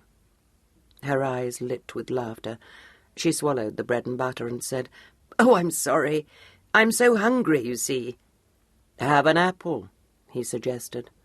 She twinkled responsively. "No, thank you. I will have some of that ham. Dear sir, what in the world do you suppose that wretched girl did?" "I have no idea," said Sir Richard, carving several slices of the ham. "Why, she told her papa that she had gone into the spinney last night to meet me." Sir Richard laid down the knife and fork. "Good God, why?" "Oh, for such an idiotic reason that it is not worth recounting. But the thing is, sir, that her papa is coming to see you about it this morning. She hoped, you see, that if she said she'd been in the habit of meeting me clandestinely in Bath—" "In Bath?" interrupted Sir Richard in a faint voice. "Yes, she said we'd been meeting for ever in Bath on account of her great-aunt Augusta, and not wishing to be sent there again. I quite understand that, but—" "Then your understanding is very much better than mine," said Sir Richard.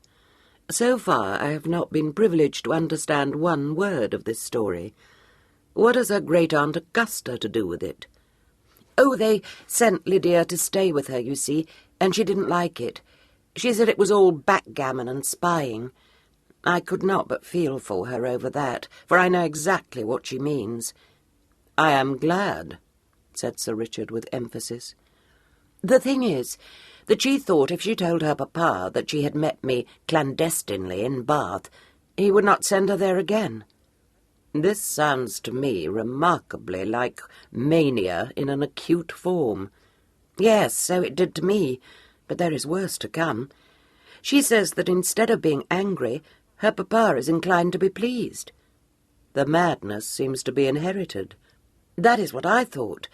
But it appears that Lydia told her papa that my name was Wyndham, and now he thinks that perhaps she is on the brink of making a good match."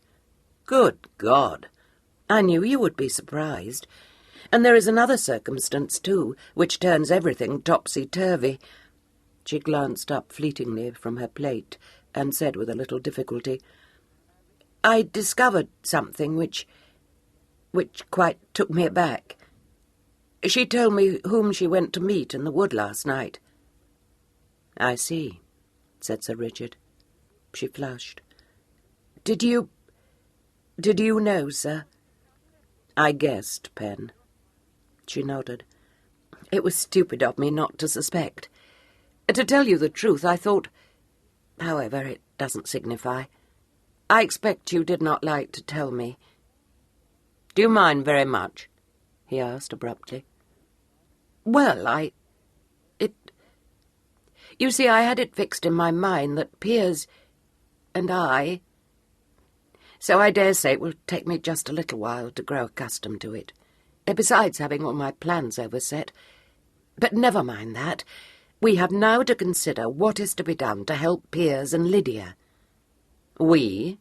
interpolated Sir Richard. "Yes, because I quite depend on you to persuade Lydia's papa that I am not an eligible suitor. That is most important." Do you mean to tell me that this insane person is coming here to obtain my consent to your marriage with his daughter? I think he is coming to discover how much money I have, and whether my intentions are honourable," said Pen, pouring herself out a cup of coffee. "But I dare say Lydia mistook the whole matter, for she is amazingly stupid, you know. And besides, he is coming to complain to you about my shocking conduct in meeting Lydia in secret." "I foresee a pleasing morning," said Sir Richard dryly. "Well, I must say, I think it will be very amusing," Pen admitted. "Because—" "Why, what is the matter, sir?" Sir Richard had covered his eyes with one hand. "You think it will be very amusing? Good God! Oh, now you are laughing at me again." "Laughing? I am recalling my comfortable home, my ordered life, my hitherto stainless reputation, and wondering what I can ever have done to deserve being pitchforked into this shameless imbroglio. Apparently I'm to go down to history as one who not only possessed a cousin who was a monster of precocious depravity, but who actually aided and abetted him in attempting to seduce a respectable young female." "No, no," said Pen earnestly. "Nothing of the kind, I assure you. I have it all arranged in the best possible way, and your part will be everything of the most proper." "Oh, well, in that case," said Sir Richard, lowering his hand. "Now I know you are laughing at me. I am going to be the only son of a widow." "The unfortunate woman has all my sympathy." "Yes, because I'm very wild, and she can do nothing with me. That is why you are here, of course. I cannot but see that I don't look quite old enough to be an eligible suitor. Do you think I do, sir?" "No, I don't. In fact, I should not be surprised if Lydia's parent were to arrive with a birch rod." "Good gracious, how dreadful! I never thought of that. Well, I shall depend upon you." "You may confidently depend upon me to tell Major Daubeny that his daughter's story is a farrago of lies." Pen shook her head. "No, we can't do that. I said just the same myself, but you must see how difficult it would be to persuade Major Daubeny that we are speaking the truth. Consider, sir. She told him that I had followed her here, and I must admit it looks very black, because I was in the spinney last night, and you know we cannot possibly explain the real story." "No, we must make the best of it. Besides, I quite feel that we ought to help Piers, if he does indeed wish to marry such a foolish creature." "I have not the slightest desire to help Piers, who seems to me to be behaving in a most reprehensible fashion." "Oh, no, indeed he cannot help it. I see that I had better tell you their whole story." Without giving Sir Richard time to protest, she launched into a rapid and colourful account of the young lover's tribulations. The account, being freely embellished with her own comments, was considerably involved, and Sir Richard several times interrupted it to crave enlightenment on some obscure point. At the end of it, he remarked without any noticeable display of enthusiasm, "A most affecting history. For myself, I find the theme of Montague and Capulet hopelessly outmoded, however. Well, I have made up my mind to it that there is only one thing for them to do. They must elope." Sir Richard, who had been playing with his quizzing-glass, let it fall, and spoke with startling severity. "Enough of this. Now understand me, brat. I will engage to fob off the irate father, but there it must end.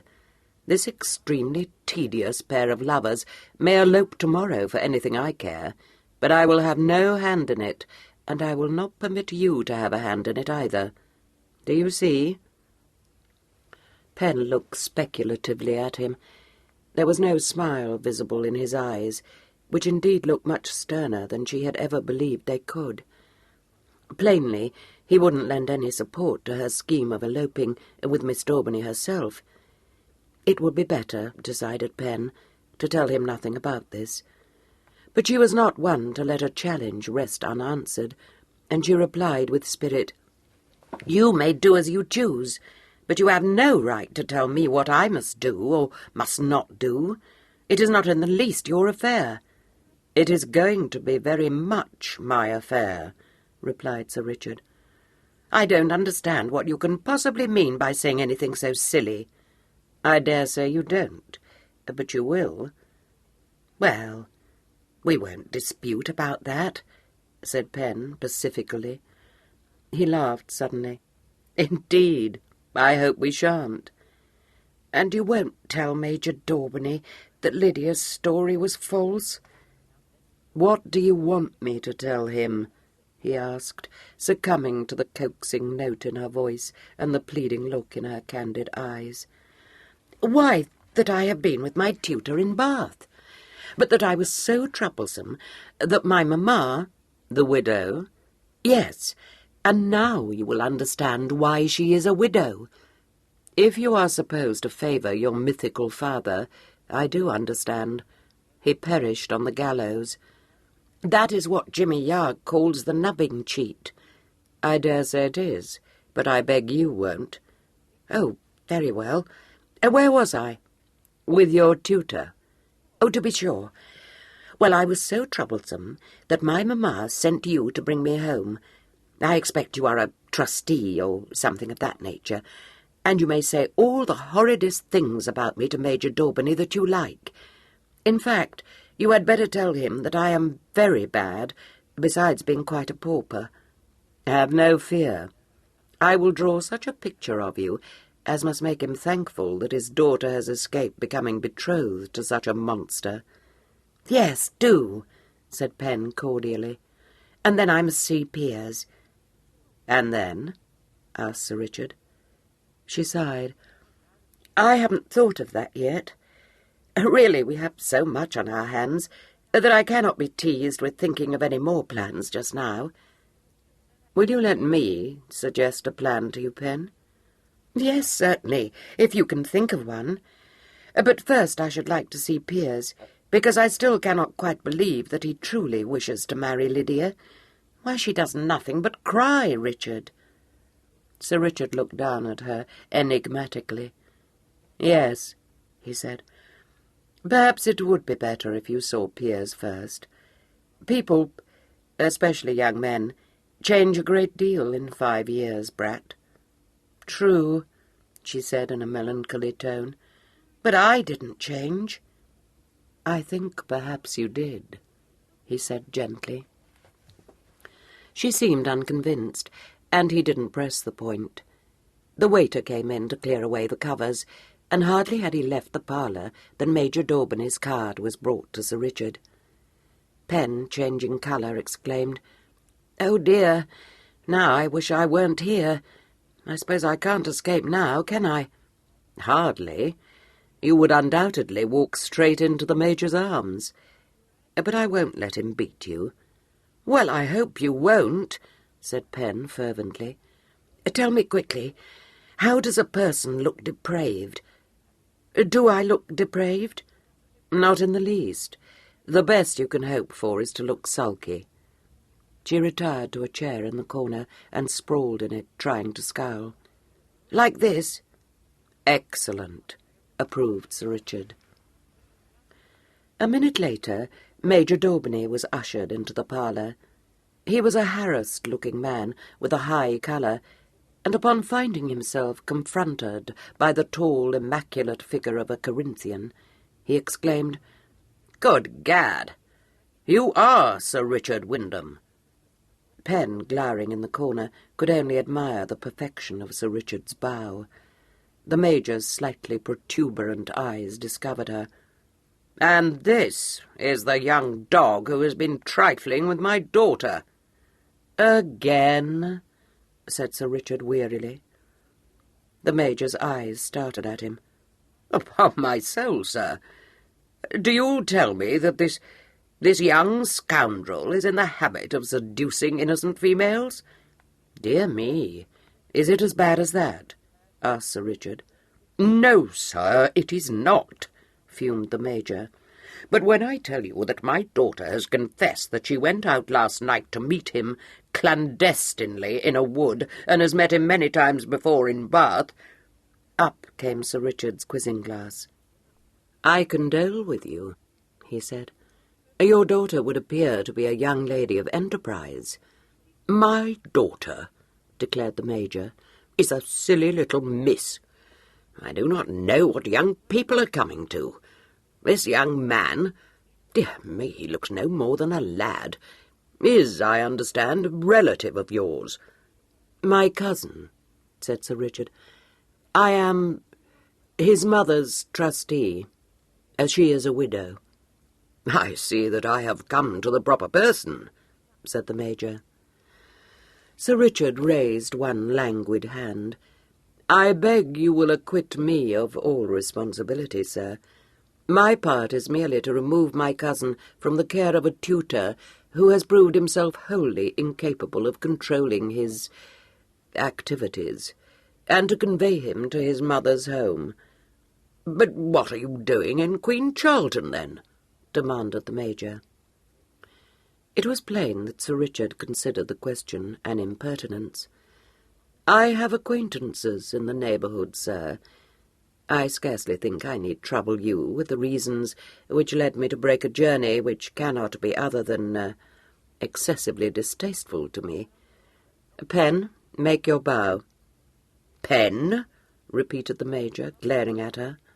"He was named after the great Quaker," explained Sir Richard. "Indeed? Then I would have you know, sir, that his behaviour scarcely befits his name." "You are perfectly right," agreed Sir Richard.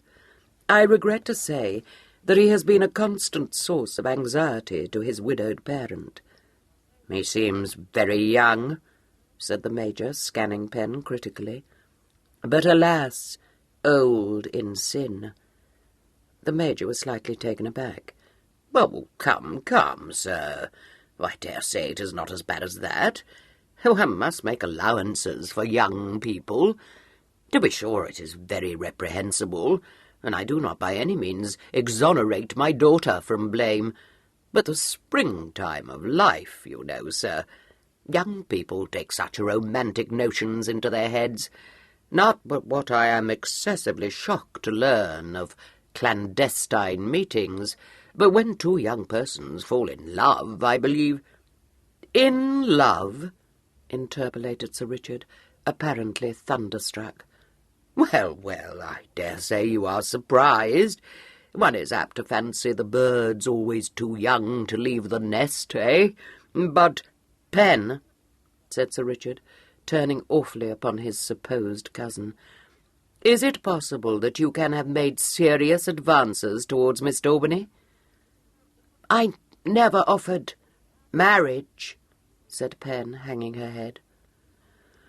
The Major seemed to be in danger of suffering an apoplexy. Before he could recover the power of speech, Sir Richard had intervened. Upon the Major's bemused ears fell a description of Pen's shameless precocity that caused the object of it to turn away hastily to hide her laughter. According to Sir Richard's malicious tongue, Bath was strewn with her innocent victims. When Sir Richard let fall the information that this youthful moral leper was without means or expectations, the Major found enough breath to declare that the whelp ought to be horsewhipped. "Precisely my own view," bowed Sir Richard. "Upon my word, I had not dreamed of such a thing. Penniless, you say?" "Little better than a pauper," said Sir Richard. "Good gad, what an escape!" gasped the Major. "I do not know what to say. I am aghast." "Alas," said Sir Richard, "his father was just such another. The same disarming air of innocence hid a wolfish heart." "You appall me," declared the Major. "Yet he looks a mere boy."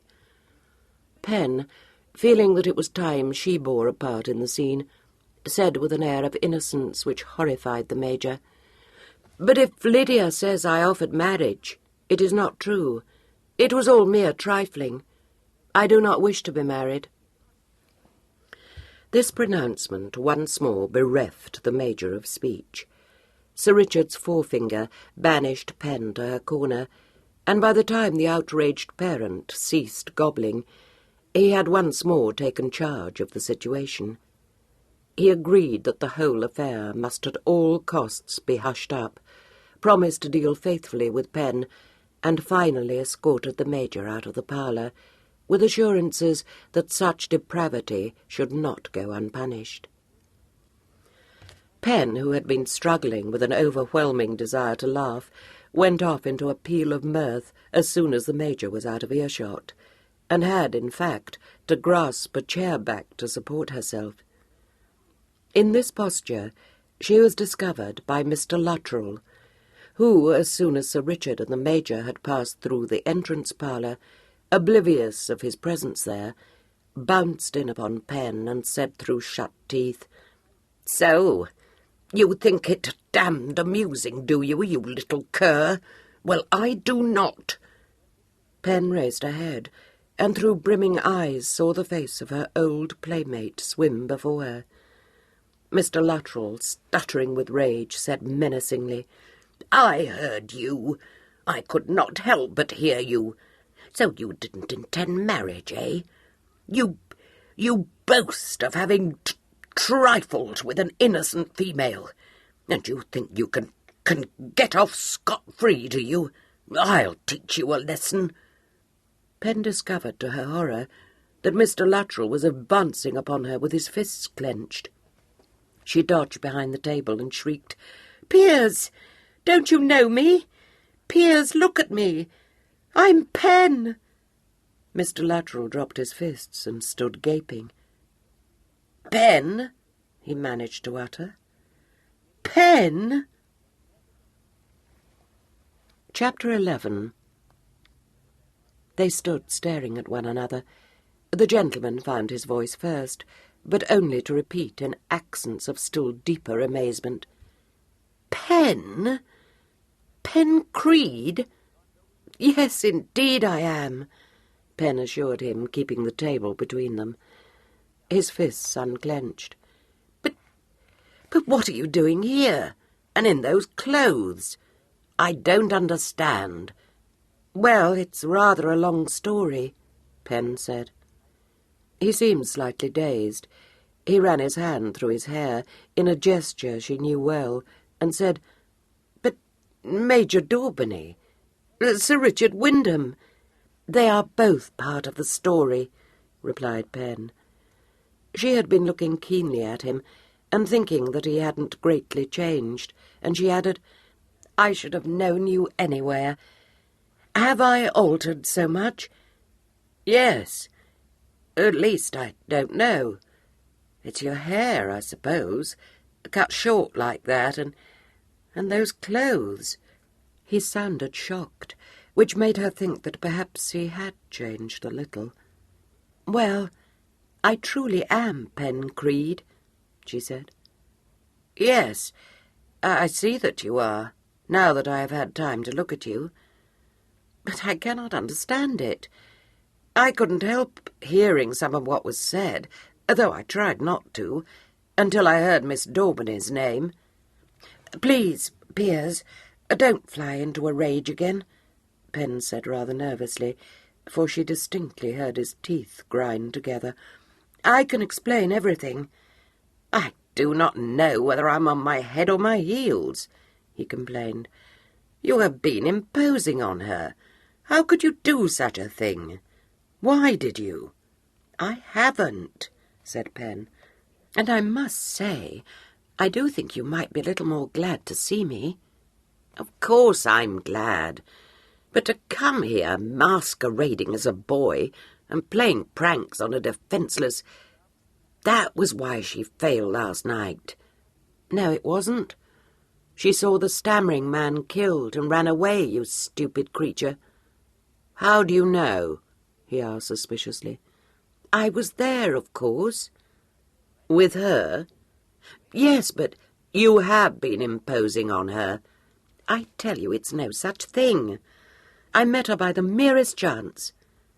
"Tell me this," commanded Piers. Does she know that you are a girl?" "No, but I knew it," he declared. "And I distinctly heard the Major say that she had met you in Bath. I don't know why you did it, but it is the most damnable trick in the world. And Lydia, deceiving me, encouraging your advances. Oh, my eyes are open now. If you say another word, I shall box your ears," said Pen indignantly. "I would not have believed you could have grown into such a stupid, tiresome creature. I never met Lydia Daubeny in my life until last night, and if you don't believe me, you may go and ask her." He looked rather taken aback, and said in an uncertain tone, "But if you did not know her, how came you to be with her in the wood last night?" "That was chance. The silly little thing swooned, and I—" "She is not a silly little thing," interrupted Piers, firing up. "Yes, she is. Very silly. For what must she do upon reaching home but tell her papa that it was not you she had gone to meet, but me?" This announcement surprised him. His bewildered grey eyes sought enlightenment in Pen's face. He said with a rueful grin, "Oh, Pen, do sit down and explain. You never could tell a story so that one could make head or tail of it." She came away from the table and sat down on the window-seat. After a pained glance at her attire, Piers seated himself beside her. Each took critical stock of the other, but whereas Pen looked Piers frankly over, he surveyed her rather shyly, and showed a tendency to avert his gaze when it encountered hers. He was a well-favoured young man, not precisely handsome, but with a pleasant face, a good pair of shoulders, and easy, open manners. Since he was 4 years her senior, he had always seemed to her, in the old days, very large, far more experienced than herself, and quite worthy of being looked up to. She was conscious, as she sat beside him on the window-seat, of a faint feeling of disappointment. He seemed to her little more than a boy, and instead of assuming his old mastery in his dealings with her, he was obviously shy and unable to think of anything to say. Their initial encounter had, of course, been unfortunate, but Pen thought that he might, upon discovering her identity, have exhibited more pleasure at meeting her again. She felt forlorn all at once, as though a door had been shut in her face. A vague suspicion that what was behind the shut door was not what she had imagined only made her the more melancholy. To hide it, she said brightly, "It's such an age since I saw you, and there is so much to say. I don't know where to begin." He smiled, but there was a pucker between his brows. "Yes, indeed. But it seems so strange. Why did she say she had gone out to meet you, I wonder?" It was apparent to Pen that Miss Daubeny possessed his thoughts to the exclusion of everyone else. Repressing a strong desire to favour him with her opinion of that young lady, she recounted as briefly as she could what had passed between her and Lydia in the orchard. Any expectation she might have had of his viewing his betrothed's conduct in the same light as she did was banished by his exclaiming rapturously, "She is such an innocent little thing. It is just like her to have said that. I see it all now." This was too much for Pen. "Well, I think it was a ridiculous thing to have said. You see, she knows nothing of the world, Pen," he said earnestly. "Then, too, she is impulsive. Do you know, she always makes me think of a bird." "A goose, I suppose," said Pen somewhat tartly. "I meant a wild bird," he replied with dignity. "A fluttering, timid little—" "She didn't seem very timid to me," Pen interrupted. "In fact, I thought she was extremely bold to ask a perfectly strange young man to pretend to be in love with her. You don't understand her. She is so trusting. She needs someone to take care of her. We have loved one another ever since our first meeting. We should have been married by now, if my father had not picked a foolish quarrel with the Major. Pen, you cannot think what our sufferings have been. There seems to be no end to them. We shall never induce our fathers to consent to our marriage. Never. He sank his head in his hands with a groan, but Pen said briskly, "Well, you will have to marry without their consent. Only you both of you seem to be so poor-spirited that you will do nothing but moan and meet in woods. Why don't you elope?" "Elope? You don't know what you are saying, Pen. How could I ask that fragile little thing to do anything of the sort? And the impropriety, too. I am persuaded she would shrink from the very thought of it."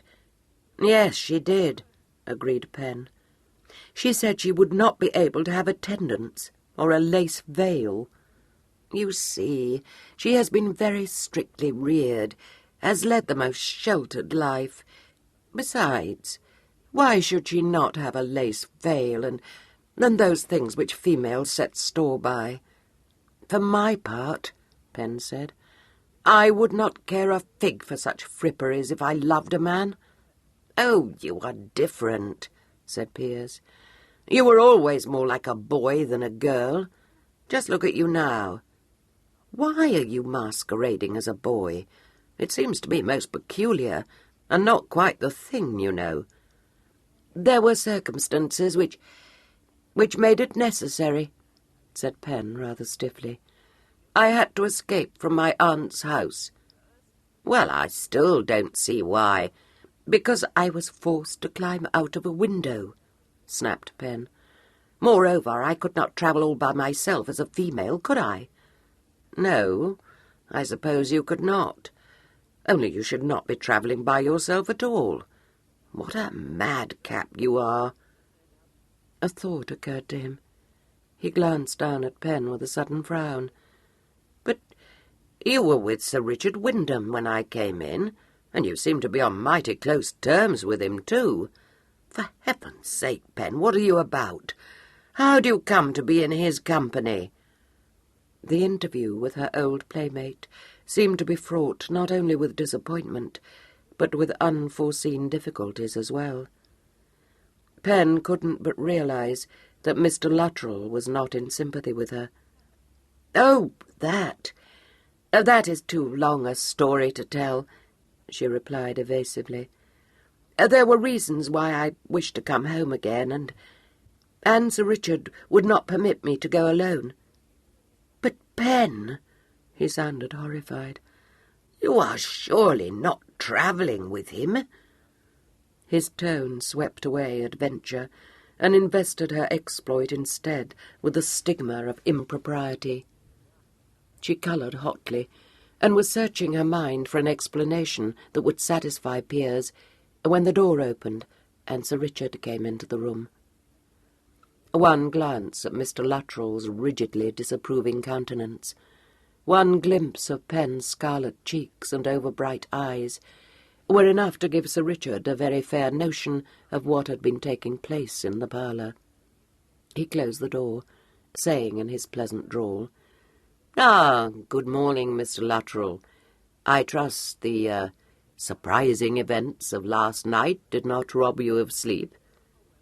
A sigh of relief escaped Pen. With Sir Richard's entrance, the reeling world seemed miraculously to have righted itself.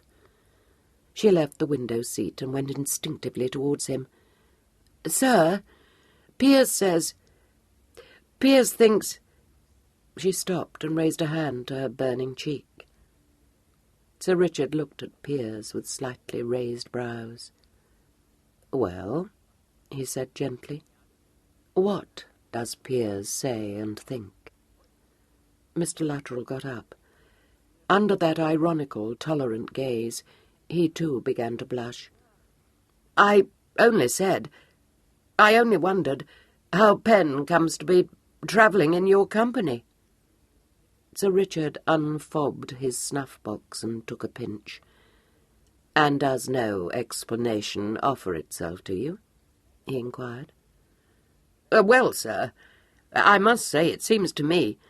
I mean, perhaps I should have told you, said Sir Richard, drawing Penn's hand through his arm and holding it rather firmly, that you are addressing the future Lady Wyndham.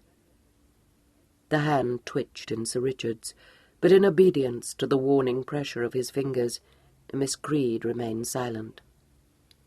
"Oh, I see," said Piers, his brow clearing. "I beg pardon. It is famous news indeed. I wish you very happy. But why must she wear those clothes? And what are you doing here? It still seems very odd to me. I suppose since you are betrothed it may be argued that... But it is most eccentric, sir, and I do not know what people may say." "As we have been at considerable pains to admit no one but yourself into the secret of Penn's identity, I hardly think that people will say anything at all," replied Sir Richard calmly. "If the secret were to leak out, why, the answer is that we are a very eccentric couple." "It will never leak out through me," Piers assured him. "It is no concern of mine, naturally. But I can't help wondering what should have brought you here, and why Penn had to get out of a window. However, I don't mean to be inquisitive, sir. It was only that, having known Penn all my life, you see..." It was Miss Creed's turn now to give Sir Richard's hand a warning pinch. In fact, so convulsive was her grip that he glanced down at her with a reassuring little smile. "I am afraid I cannot tell you our reasons for coming here," he said. "Certain circumstances arose which made the journey necessary. Penn's attire, however, is easily explained. Neither of us wish to burden ourselves with a duenna upon a mission of extreme delicacy. And the world, my dear Luttrell, being a censorious place, it was judged expedient for Penn to pretend to be, instead of my affianced wife, my young cousin." "Oh, to be sure, yes. Of course," said Piers, mystified, but overborne by the Corinthian's air of assurance. "By now," said Sir Richard, "we should be on our way back to London, had it not been for two unfortunate circumstances. For one of these, you, I must regretfully point out to you, are responsible." "I?" gasped Piers. "You," said Sir Richard, releasing Penn's hand. "The lady to whom you, I apprehend, are secretly betrothed has, in a somewhat misguided attempt to avert suspicion from the truth, informed her parent that Penn is the man with whom she had an assignation in the spinney last night." "Yes, Penn told me that. Indeed, I wish she had not done it, sir, but she is so impulsive, you know." "So I have been led to infer," said Sir Richard. "Unhappily, since I am for the present compelled to remain in Queen Charlton, her impulsiveness has rendered our situation a trifle awkward." "Yes, I see that," owned Piers. "I am very sorry for it, sir, but must you remain here?" "Yes," replied Sir Richard. "No doubt it has escaped your memory, but a murder was committed in the spinney last night. It was I who discovered Brandon's body and conveyed the news to the proper quarter." Piers looked troubled at this and said, "I know, sir, and I do not like it above half, for in point of fact, I first found Beverley, only you told me not to say so." "I hope you did not." "No, because it is so excessively awkward, on account of Miss Daubeny's presence in the spinney. But if she has said that she went there to meet Penn..." "You had better continue to preserve a discreet silence, my dear boy. The knowledge that you also were in the spinney would merely confuse poor Mr. Phillips.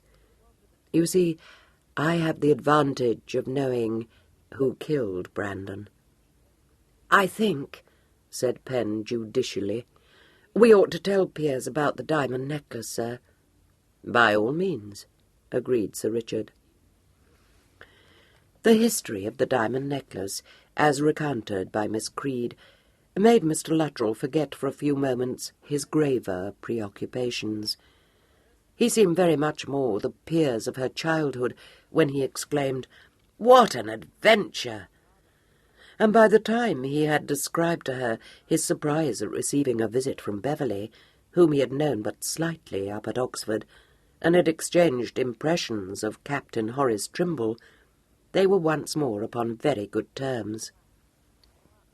Sir Richard, who thought that his own interests would be best served by allowing Pen uninterrupted intercourse with Mr. Luttrell, soon left them to themselves, and after Piers had once more felicitated Pen on her choice of a husband, felicitations which she received in embarrassed silence, the talk soon returned to his own difficulties. She listened to his enraptured description of Miss Daubeny with as much patience as she could muster, but when he begged her not to divulge her sex to the lady for fear lest her nice sense of propriety might suffer too great a shock, she was so much incensed that she was betrayed into giving him her opinion of Miss Daubeny's morals and manners. A pretty squabble at once flared up, and might have ended in Piers stalking out of Pen's life forever, had she not remembered, just as he reached the door, that she had engaged herself to further his pretensions to Lydia's hand. It took a few moments' coaxing to persuade him to relax his air of outraged dignity, but when it was borne in upon him that Lydia had summoned Pen to her side that morning, he did seem to feel that such forward conduct called for an explanation. Pen waved his excuses aside, however. "I don't mind that, if only she would not cry so much," she said. Mr. Luttrell said that his Lydia was all sensibility, and deprecated, with obvious sincerity, a suggestion that a wife suffering from an excess of sensibility might prove to be a tiresome acquisition. As he seemed to feel that the support of Lydia was his life's work, Pen abandoned all thought of trying to wean him from his attachment to the lady, and announced her plans for his speedy marriage. These palpably took Mr. Luttrell aback.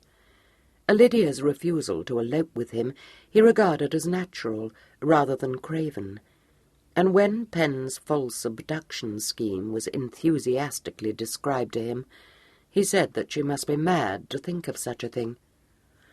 "I declare, I have a good mind to wash my hands of the whole affair," said Pen. "Neither of you has the courage to make the least push in the matter.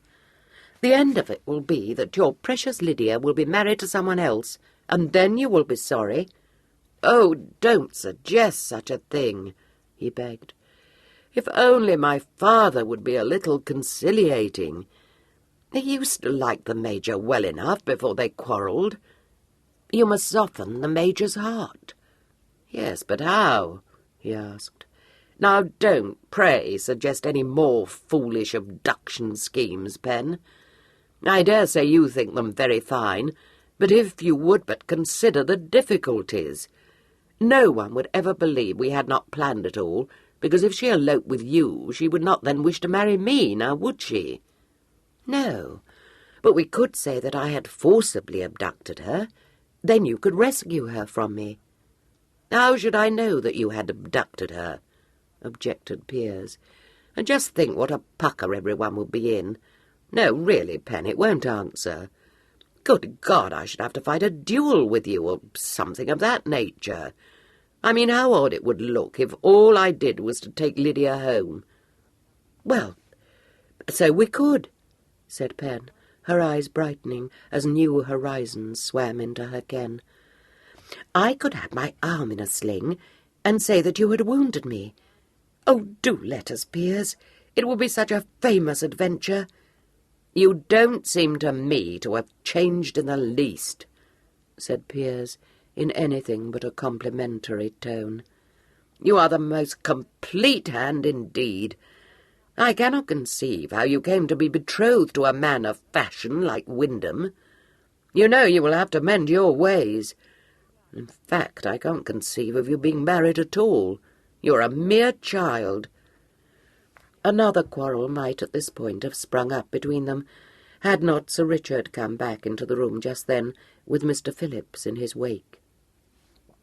He was looking faintly amused, and the instant expression of extreme trepidation which transformed the countenances of the youthful couple by the window made his lips twitch involuntarily. However, he spoke without a tremor in his voice. "Ah, Pen, would you explain, if you please, your, owl story to Mr. Phillips?" "Oh," said Pen, blushing furiously. The magistrate looked severely across at her. "From the information I have since received, young man, I am forced to the conclusion that your story was false." Pen glanced towards Sir Richard. Instead of coming to her rescue, he smiled maliciously and said, "Stand up, my boy. Stand up when Mr. Phillips addresses you." "Oh, yes, of course," said Pen, rising in a hurry. "I beg pardon. My owl story. Well, you see, I did not know what to say when you asked why I had not been with my cousin last night." "Did not know what to say? You had only one thing to say, and that was the truth," said Mr. Phillips austerely. "I could not," replied Pen. "A lady's reputation was at stake." "So I am informed. Well, I do not say that I do not sympathize with your motive, but I must warn you, sir, that any further prevarication on your part may lead to serious trouble. Serious trouble. I say nothing of your conduct in meeting Miss Daubeny in a manner I can only describe as clandestine. It is no concern of mine, no concern at all. But if you were a son of mine... However, that is neither here nor there. Fortunately," he cast a reproachful glance at Sir Richard, "fortunately, I repeat, Miss Daubeny's evidence corroborates the information that this shocking crime was perpetrated by a person corresponding with the description furnished me of the man Trimble. Were it not for this circumstance, for I will not conceal from you that I am far from being satisfied, very far indeed, you must permit me to say, Sir Richard, that your presence in the spinney last night points to your having positively aided and abetted your cousin in his reprehensible... But I am aware that that is Major Daubeny's concern." No, you have it wrong," Pen assured him. "My cousin was searching for me. In fact, he was very angry with me for going to the spinney, were you not, Richard?" "I was," admitted Sir Richard.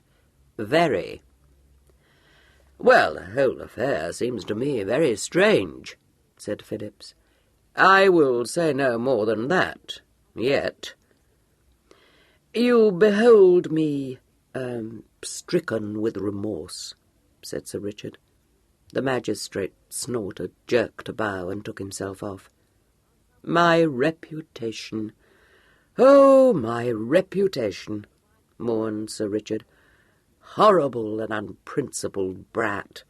Why the owl?" "Well, I had to say something," Pen pointed out.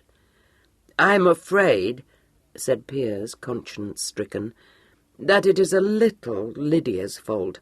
But indeed, sir, she meant no harm." "I know," said Sir Richard. "She is so impulsive. I feel 100 years old." He went out on the words, and Pen at once rounded on Mr. Luttrell, saying in accusing accents, "There! You see now what your precious Lydia has done. She is no worse than you are. In fact, not as bad," retorted Piers. "She would not masquerade about the country as a boy. I do not wonder at Sir Richard's feeling 100 years old. If I were betrothed to you, I should feel the same." Miss Creed's eyes flashed. "Well, I will tell you something, Piers Luttrell. I have got a cousin with a face like a fish, and he wants to marry me, which is why I escaped out of a window. But, do you hear me? I would a great deal rather marry him than you. If I had to marry you, I would drown myself. You are stupid and rude and spiritless." "Merely because I have a little common sense," began Piers, very stiff and rather flushed. He was interrupted. A waiter came in with the news that a young person desired instant speech with Mr. Wyndham. Correctly divining this mythical being to be herself, Pen said, "What can that nonsensical girl want now? I wish I had never come to Queen Charlton. Oh, very well. Show the young person in." "Good God! Can it be Lydia?" exclaimed Piers when the waiter had withdrawn. The young person was not Miss Daubeny, but her personal maid, a rosy damsel who appeared to be strongly imbued with her mistress's romantic ideals. She came in heavily veiled and presented Pen with a sealed letter. While Pen tore it open and read its agitated message, Piers besieged the girl with urgent questions, to which, however, she only replied with evasive answers, punctuated by giggles. "Good gracious!" exclaimed Pen, deciphering Miss Daubeny's scrawl. "Matters are now desperate. She says she will elope with you." "What?" Piers abandoned the servant and strode to Pen's side. "Here, give it to me." Pen warded him off. "She says they are going to send her to the wilds of Lincolnshire." Yes, that is where her grandmother lives. When does she go?" "I can't read it." "Oh, yes, I see. Tomorrow morning, with her papa. She says I am to tell you to arrange for the elopement this evening without fail." "Good God!" Piers snatched the letter from her and read it for himself. "Yes, you are right. She does say tomorrow morning. Pen, if she goes, it will be the end of everything. I never meant to do anything so improper as to elope with her, but I have now no choice. It is not as though her parents disapprove of me, or that I am not eligible. If that were so, it would be different. But until they quarrelled... Oh, however, talking is to no purpose." He turned to the maidservant, who had by this time put back her veil and was listening to him with her mouth open. "Are you in your mistress's confidence?" he demanded. "Oh, yes, sir," she assured him, adding with another giggle, "though the master would tear me limb from limb if he knew I was taking letters to you, sir." Piers ignored this somewhat exaggerated statement. "Tell me, is your mistress indeed resolved upon this course?" "Oh," said the damsel, clasping her plump hands together, "she was never more resolved in her life, sir. 'I must fly,' she says to me, clean distracted. 'Lucy,' she says, 'I am utterly undone, for all is discovered.' So I popped on my bonnet, sir, and slipped out when cook's back was turned. 'For,' says my poor young mistress, with tears standing in her eyes fit to break anyone's heart, 'if I am whisked off to Lincolnshire, I shall die.' And so she will, sir, no question." Pen sat down again, hugging her knees. "Nothing could be better," she declared. "I always liked the notion of your eloping to Gretna Green. In fact, it was my suggestion. Only Lydia told me that you have no money, Piers. Shall we make Richard pay for the post-chaise?" "Certainly not," he replied. "Of course I have enough money for that." "I think you ought to have 4 horses," she warned him. "Posting charges are very high, you know." "Good God, Pen, I'm not penniless. Lydia meant only that I am dependent upon my father. If he refuses to forgive us, I shall be obliged to find some genteel occupation. But I am persuaded that once the deed is done, he will very soon come round. Oh, Pen, is she not an angel? I'm quite overcome. Is it not affecting that she should trust me so implicitly?" Pen opened her eyes at this. "Why shouldn't she?" she asked, surprised. "Why shouldn't she? Really, Pen, you don't understand in the least. Think of her placing her life, honour, all in my care." "I don't see anything wonderful in that," replied Pen contemptuously. "I think it would be a great deal more extraordinary if she didn't trust you."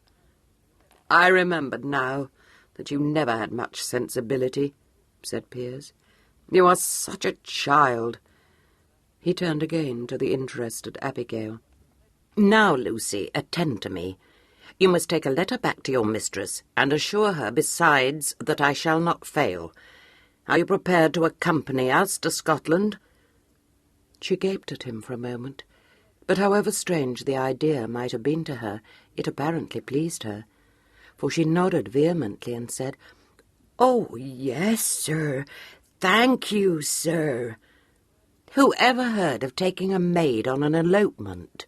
demanded Pen. "I will not ask Lydia to fly with me without some female to go with her," declared Piers nobly. "Dear me, I should think she would wish the girl at Jericho." "Lydia is quite unused to waiting upon herself," said Piers. "Moreover, the presence of her maid must lend respectability to our flight." "Has she a little lapdog she would like to take with her too?" asked Pen innocently. Piers cast her a quelling look and stalked across the room to a small writing-table near the window. After testing the pen that lay on it, mending it and dipping it in the Standish, he then sat while the ink dried on it, frowning over what he should write to his betrothed. Finally, he dipped the pen in the Standish once more and began to write, punctuating his labour with reminders to Lucy to see that her mistress had a warm cloak and didn't bring too many bandboxes with her. "Or the parrot," interpolated Pen.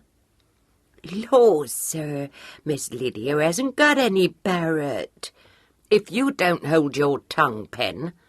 "No little lapdog either?" Pen asked incredulously. "No, indeed, no. There's only her lovebirds, the pretty things, and her doves." "Well, you will not have room in the chaise for a dovecot, but you should certainly bring the lovebirds," said Pen with an irrepressible chuckle. Piers flung down his pen. "Another word from you, and I'll put you out of the room." "No, you won't, because this is a private parlour, and you are nothing but a guest in it." "But will I tell Miss to bring the lovebirds?" asked Lucy, puzzled. "No," said Piers. "Oh, do stop, Pen. You're driving me distracted. Listen, I have told Lydia that I will have a chaise waiting in the lane behind the house at midnight.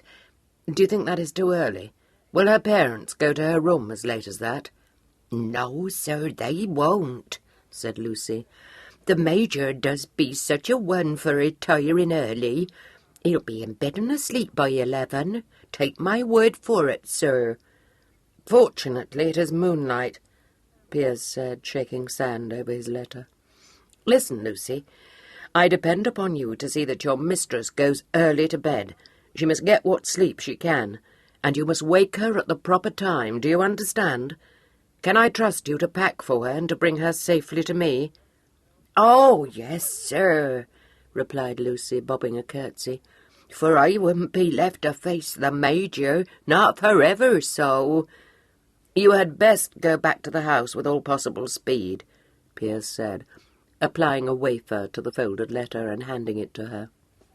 "Mind now, that letter must not fall into the wrong hands." "If anyone tries to take it from you, you must swallow it," put in Pen. "Swallow it, sir?" "Pay no heed to my friend," said Piers hastily. "There, be off with you, and remember that I depend upon your fidelity." Lucy curtsied herself out of the room. Piers looked at Pen, still hugging her knees on the window-seat, and said severely, "I suppose you flatter yourself you have been helpful." Impish lights danced in her eyes.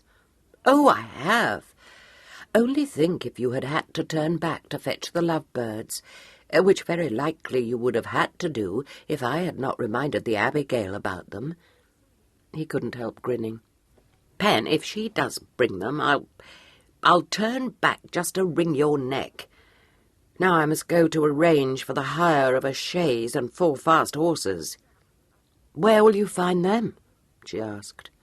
"There is a posting-house at Keynsham, where they keep very tolerable cattle. I shall drive over there immediately." "Famous! Go where you are known, and let the news of your wanting a chaise for midnight spread all over the countryside within 3 hours."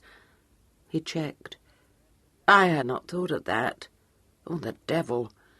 This means I must go into Bristol, and I can ill spare the time with so much to attend to." "Nothing of the sort," said Pen, jumping up. "Now I will be helpful indeed. I will drive to Keynsham with you, and I will order the chaise." His brow cleared. "Oh, Pen, will you? But Sir Richard, will he not object, do you think?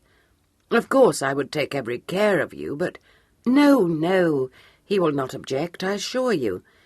I shall not tell him anything about it," said Pen ingenuously. "But that would not be right, and I should not wish to do anything—" "I will leave a message for him with the landlord," promised Pen. "Did you walk into the village, or have you a carriage here?" "Oh, I drove in. The gig is in the yard now. I confess, if you feel it would not be wrong of you to go with me, I should be glad of your help." "Only wait while I get my hat," Pen said, and darted off in search of it. Chapter 12. Miss Creed and Mr. Luttrell, partaking of midday refreshment in Keynsham's best inn, and exhaustively discussing the details of the elopement, were neither of them troubled by doubts of the wisdom of the gentleman's whisking his betrothed off to Scotland, at a moment when that lady had become entangled in a case of murder. Indeed, Mr. Luttrell, a single-minded young man, was in a fair way to forgetting that he had ever had Beverley Brandon to stay with him. He had left his mother trying to write a suitable letter to Lady Sarr, and if he thought about the unfortunate affair at all, it was to reflect comfortably that Lady Luttrell would do everything that was proper. His conversation was confined almost exclusively to his own immediate problems, but he digressed several times, animadvert on Pen's unconventional exploits. "Of course," he conceded, "it is not so shocking now that you're betrothed to Wyndham, but I own it does surprise me that he, a man of the world, should have countenanced such a prank. That these Corinthians delight in oddities, I believe. I dare say no one will wonder at it very much. If you are not betrothed, it will be different, naturally." Pen's clear gaze met his steadily. "I think you are making a great bustle about nothing." "My dear Pen," he gave a little laugh, "you are such a child. I believe you haven't the smallest notion of the ways of the world." She was obliged to admit that this was true. It occurred to her that since Piers seemed to be well informed on this subject, she might with advantage learn a little from him. "If I were not going to marry Richard, would it be very dreadful?" she asked. "Pen, what things you do say!" he exclaimed. "Only think of your situation, travelling all the way from London in Wyndham's company without even your maid to go with you. Why, you must marry him now." She tilted her chin. "I don't see that I must at all." "Depend upon it, if you do not, he does. I must say I think it excessively strange that a man of his years and milieu should have wished to marry you, Pen." He realized his speech was scarcely complimentary, and hastened to add, "I don't mean that precisely, only you're so much younger than he is, and such a little innocent." She pounced on this. "Well, that is one very good reason why I need not marry him," she said. "He is so much older than I am that I dare say no one would think it in the smallest degree odd that we should have taken this journey together." "Good gad, Pen, he's not as old as that. What a strange girl you are. Don't you wish to marry him?" She stared at him with puckered brows. She thought of Sir Richard, of the adventures she had encountered in his company, and of the laughter in his eyes, and of the teasing note in his voice. Suddenly she flushed rosily, and the tears started to her own eyes. "Yes. Oh, yes, I do," she said. "Well, but what is there to cry over?" demanded Piers. "For a moment I quite thought— Now don't be silly, Pen." She blew her nose defiantly, and said in somewhat watery accents, "I'm not crying." "Indeed, I can't conceive why you should. I think Wyndham a very good sort of a man. A famous fellow. I suppose you will become very fashionable, Pen, and cut the deuce of a dash in town." Pen, who could see no future beyond a life spent within the walls of her aunt's respectable house, agreed to this, and made haste to direct the conversation into less painful channels. Although Keynsham was situated only a few miles distant from Queen Charlton, it was close on the dinner hour when Piers set Pen down at the George Inn again. By this time a post-chaise had been hired, and 4 good horses chosen to draw it, the whole being appointed to arrive at a rendezvous outside the gates of Crome Hall at 11:30 that evening. Beyond a certain degree of anxiety concerning the extent of the baggage his betrothed would wish to bring with her, and some fears that her flight might be intercepted at the outset, Mr. Luttrell had nothing further to worry about, as his guide and mentor frequently assured him. Pen would have liked to have been present at the fatal hour, but this offer Piers declined. They bade each other farewell, therefore, at the door of the George Inn, neither suffering the smallest pang at the notion that each was about to be joined in wedlock to another. Having waved a last good-bye to her old playmate, Pen went into the inn and was met by Sir Richard, who looked her up and down and said, "Abominable brat! You had better make a clean breast of the whole. Where have you been, and what mischief have you done?" "Oh, but I left a message for you," Pen protested. "Did they not give it to you, sir?" "They did, but the intelligence that you had gone off with young Luttrell merely filled me with misgiving. Confess." She twinkled up at him. "Well, perhaps you will not be quite pleased, but indeed I did it all for the best, Richard." "This becomes more and more ominous. I am persuaded you have committed some devilry." She passed into the parlour and went to the mirror above the fireplace to pat her crisp, dishevelled curls into order. "Not devilry, precisely," she demurred. Sir Richard, who had been observing her in some amusement, said, "I am relieved. Yes, I think the sooner you put on your petticoats again, the better, Pen. That is a very feminine trick, let me tell you." She coloured, laughed, and turned away from the mirror. "I forgot. Well, it doesn't signify after all, for it seems to me that I have reached the end of my adventure." "Not quite," he replied. "Yes, I have. You do not know." "You look extremely wicked. Out with it." "Piers and Lydia are going to elope tonight." The laugh died out of his eyes. "Pen, is this your doing?" "Oh, no, indeed it is not, sir.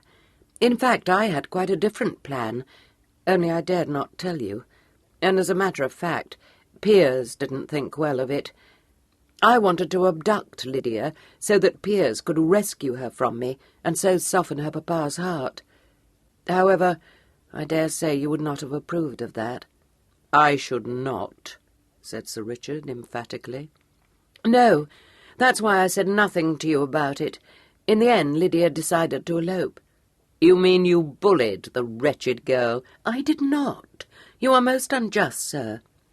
"On my honour, I did not.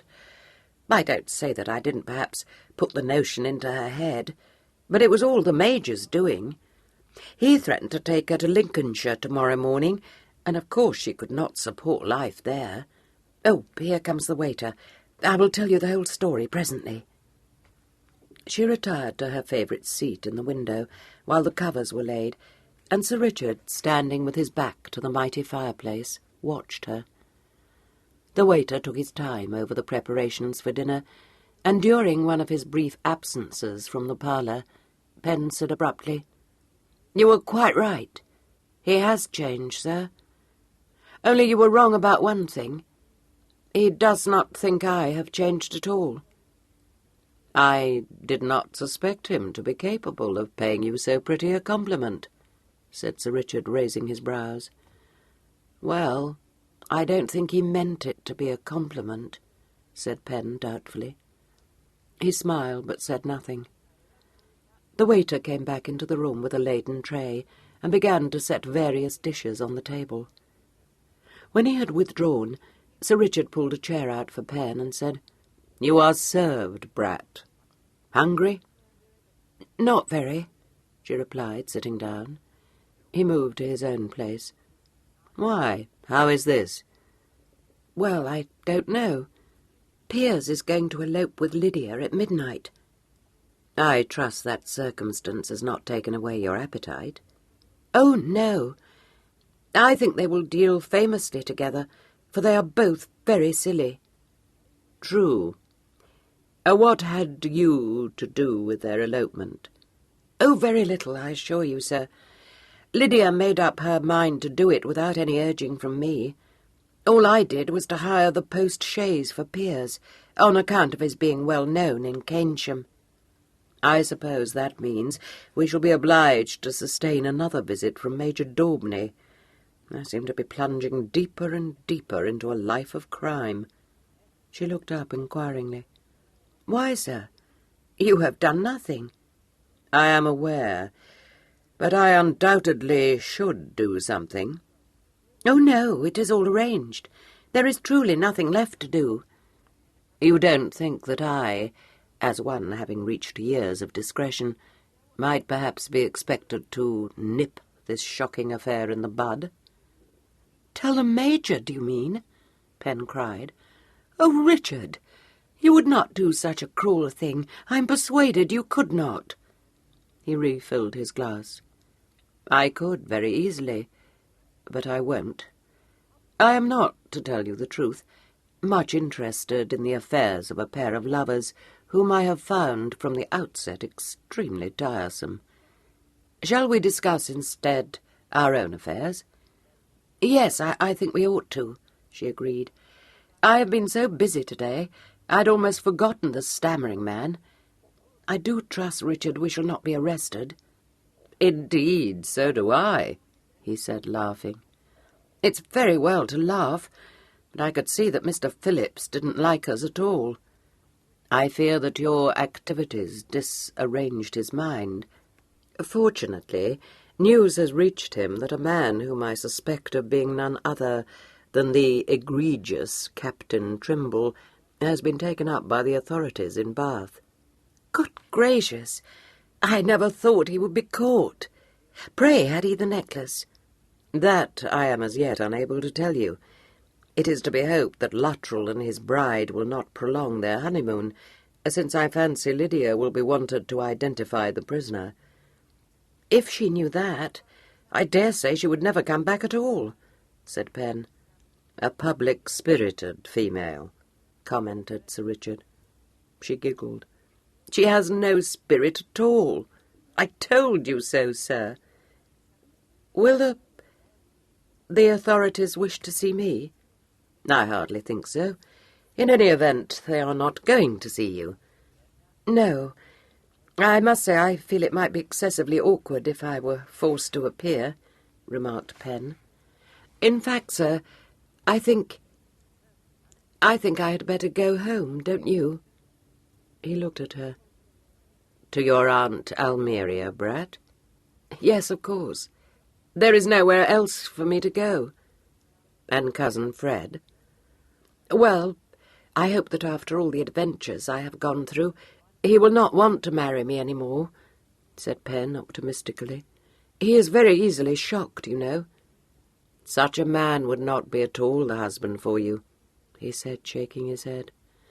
You must undoubtedly choose someone who is not at all easily shocked."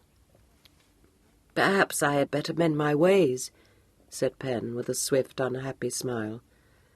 "That would be a pity, for your ways are delightful." "I have a better plan than yours, Pen." She got up quickly from the table. "No, no, please, no, sir," she said in a choking voice. He too rose and held out his hand. "Why do you say that?" "I want you to marry me, Pen." "Oh, Richard, I wish you would not," she begged, retreating to the window. "Indeed, I don't want you to offer for me. It is extremely obliging of you, but I could not." "Obliging of me? What nonsense is this?" Yes, I know why you have said it," she said distressfully. "You feel that you have compromised me, but indeed you haven't, for no one will ever know the truth." "I detect the fell hand of Mr. Luttrell," said Sir Richard rather grimly. "What pernicious rubbish has he been putting into your head, my little one?" This term of endearment made Pen wink away a sudden tear. "Oh, no, only I was stupid not to think of it before. Really, I have no more sense than Lydia. But you are so much older than I am that it truly did not occur to me, until Piers came, and that you told him, to save my face, that we were betrothed. Then I saw what a little fool I had been. But it does not signify, sir, for Piers will never breathe a word even to Lydia, and Aunt Almeria need not know that I have been with you all this time. Pen, will you stop talking nonsense? I am not in the least chivalrous, my dear. You may ask my sister, and she will tell you that I am the most selfish creature alive. I never do anything to please anyone but myself." "That I know to be untrue," Pen said.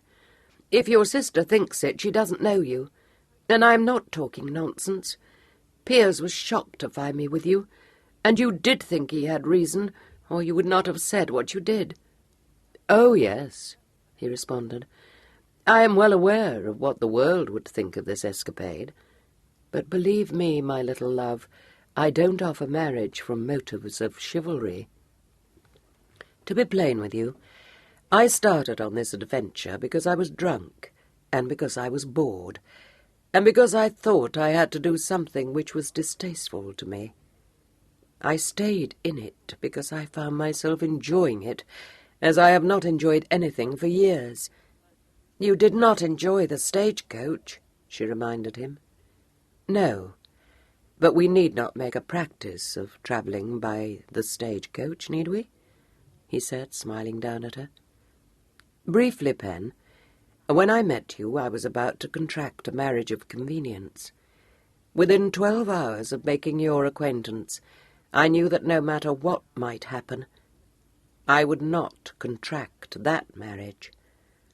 Within 24 hours, my dear, I knew that I had found what I had come to believe did not exist."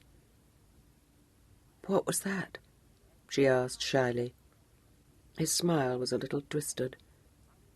"A woman. No, a chit of a girl.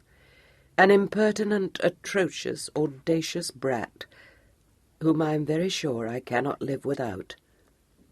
"Oh," said Pen, blushing furiously, "how kind of you to say that to me.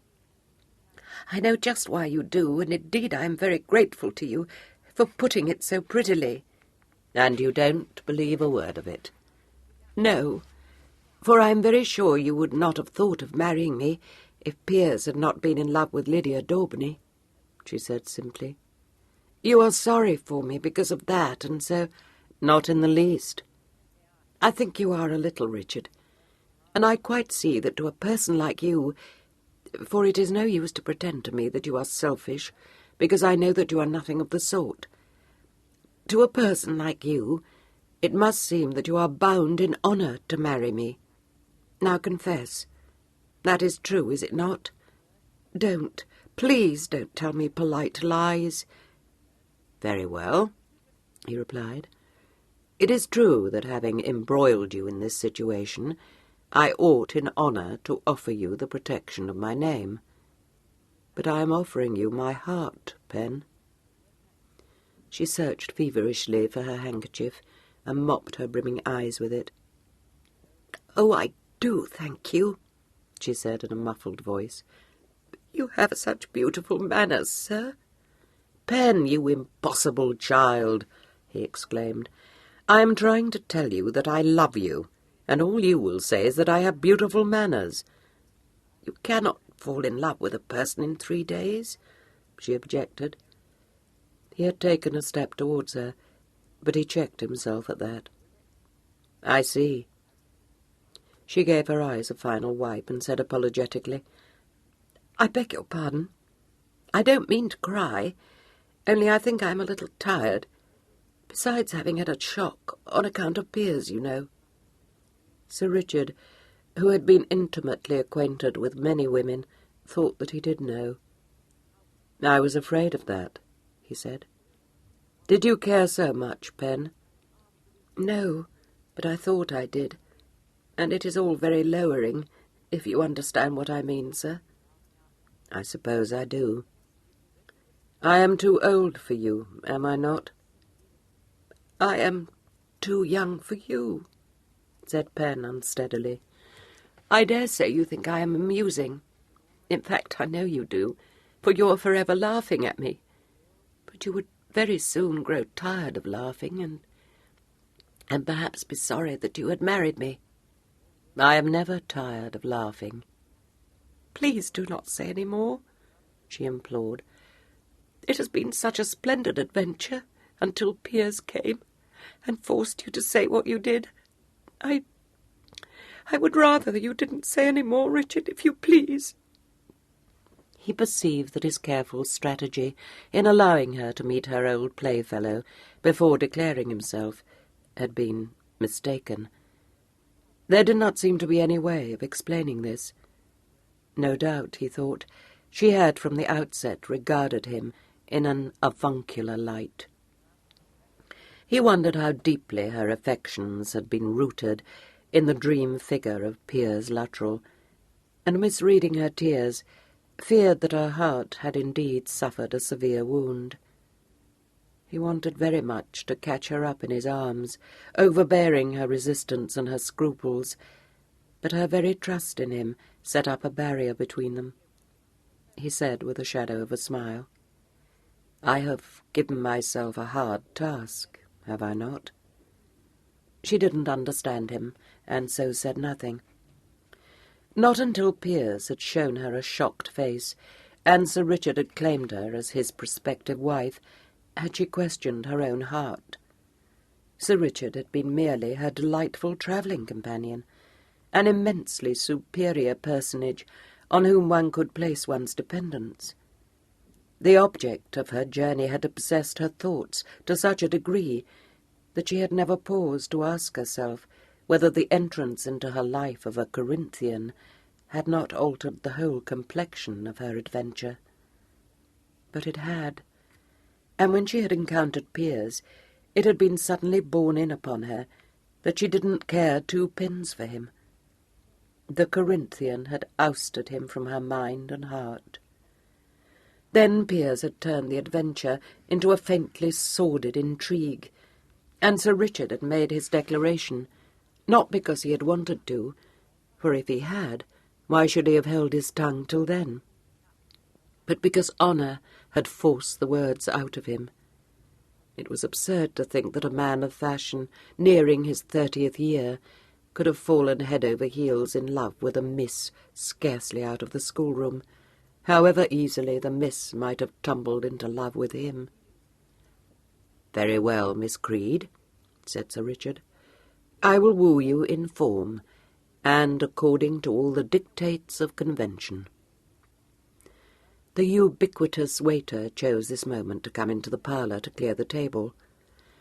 Turning to gaze out of the window, Miss Creed reflected that in a more perfect world no servant would intrude upon his legitimate business at unreasonable moments. While the waiter, who seemed from his intermittent sniffs to be suffering from a cold in the head, shuffled about the room, clattering plates and dishes together on a tray. She resolutely winked away another tear and fixed her attention on a mongrel dog scratching for fleas in the middle of the street. But this object of interest was presently sent scuttling to cover by the approach of a smart curricle drawn by a pair of fine bays, and driven by a young blood in a coat of white drab cloth, with as many as 15 capes and 2 tiers of pockets. A belcher handkerchief protruded from an inner pocket, and the coat was flung open to display an astonishing view of a kerseymere waistcoat woven in stripes of blue and yellow, and a cravat of white muslin spotted with black. A bouquet was stuck in a buttonhole of the driving coat, and a tall hat with a conical crown and an Allen brim was set at a rakish angle on the head of this exquisite. The equipage drew up outside the George, and a small tiger jumped down from the back of the curricle and ran to the horses' heads. The exquisite cast aside the rug that covered his legs and alighted, permitting Miss Creed a glimpse of white corduroy breeches and short boots with very long tops. He passed into the inn while she was still blinking at such a vision, and set up a shout for the landlord. "Good gracious, sir! Such an odd creature has arrived. I wish you could have seen him," Pen exclaimed. "Only fancy! He has a blue and yellow striped waistcoat and a spotted tie." "I wear them myself sometimes," murmured Sir Richard apologetically. She turned, determined to keep the conversation to such unexceptionable subjects. "You, sir? I cannot believe such a thing to be possible." "It sounds remarkably like the insignia of the Four-Horse Club," he said. "But what in the name of all that's wonderful should one of our members be doing in Queen Charlton?" A confused sound of conversation reached them from the entrance parlour. Above it, the landlord's voice, which was rather high-pitched, said clearly, "My best parlour is bespoke by Sir Richard Wyndham, sir. But if your honour would condescend—" "What?" There was no difficulty at all hearing the monosyllable, for it was positively shouted. "Oh, my God!" said Sir Richard, and turned to run a quick eye over Miss Creed. "Careful now, brat. I fancy I know this traveller. What in the world have you done to that cravat? Come here." He had barely time to straighten Miss Creed's crumpled tie when the same penetrating voice uttered, "Where? In there? Oh, don't be a fool, man. I know him well." And hasty footsteps were heard crossing the entrance parlour. The door was flung open. The gentleman in the 15-caped driving coat strode in, and upon setting eyes on Sir Richard, cast his hat and gloves from him, and started forward, exclaiming, "Ricky? Ricky, you dog! What are you doing here?" Pen, effacing herself by the window, watched the tall young man wring Sir Richard's hand, and wondered where she could have seen him before. He seemed vaguely familiar to her, and the very timbre of his reckless voice touched a chord of her memory. "Well, upon my soul," he said, "if this don't beat all! I don't know what the deuce you're doing here, but you're the very man I want to see. Ricky, does that offer of yours hold good? Damme, if it does, I'm off to the peninsula by the first boat. There's the devil and all to pay in the family this time." "I know it," Sir Richard said. "I take it you have heard the news about Beverley." "My God, don't tell me you've heard it." "I found him," Sir Richard said. The Honourable Cedric clapped a hand to his head. "Found him? What? You weren't looking for him, Ricky, were you? How many more people know about it? Where's that damn necklace?" "Unless the law officers have now got it, I fancy it is in one Captain Trimble's pocket. It was once in my possession, but I handed it over to Beverley to restore to your father. When he was murdered, Cedric recoiled, his jaw dropping. What's that? Murdered? Ricky, not Bev. Ah, said Sir Richard, so you didn't know. Good God, Cedric said. His roving eye alighted on the decanter and the glasses which the waiter had left upon the table. He poured himself out a glass and tossed it off. That's better. So, Bev's been murdered, has he? Well, I came here with a little notion of murdering him myself. Who did it? Trimble, I imagine, Sir Richard replied. Cedric paused in the act of refilling his glass and looked up quickly. For the sake of the necklace? Presumably. To Penn's astonishment, Cedric broke into a shout of laughter.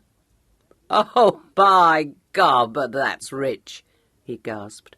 Oh, blister me, Ricky. That's the hell's own jest.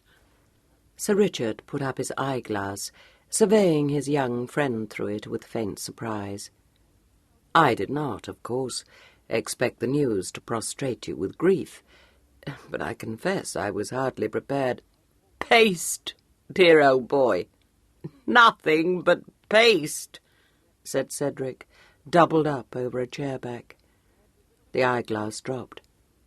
Dear me, said Sir Richard. Yes, I ought to have thought of that. Sir? Years ago, Cedric said, wiping his streaming eyes with the Belcher handkerchief.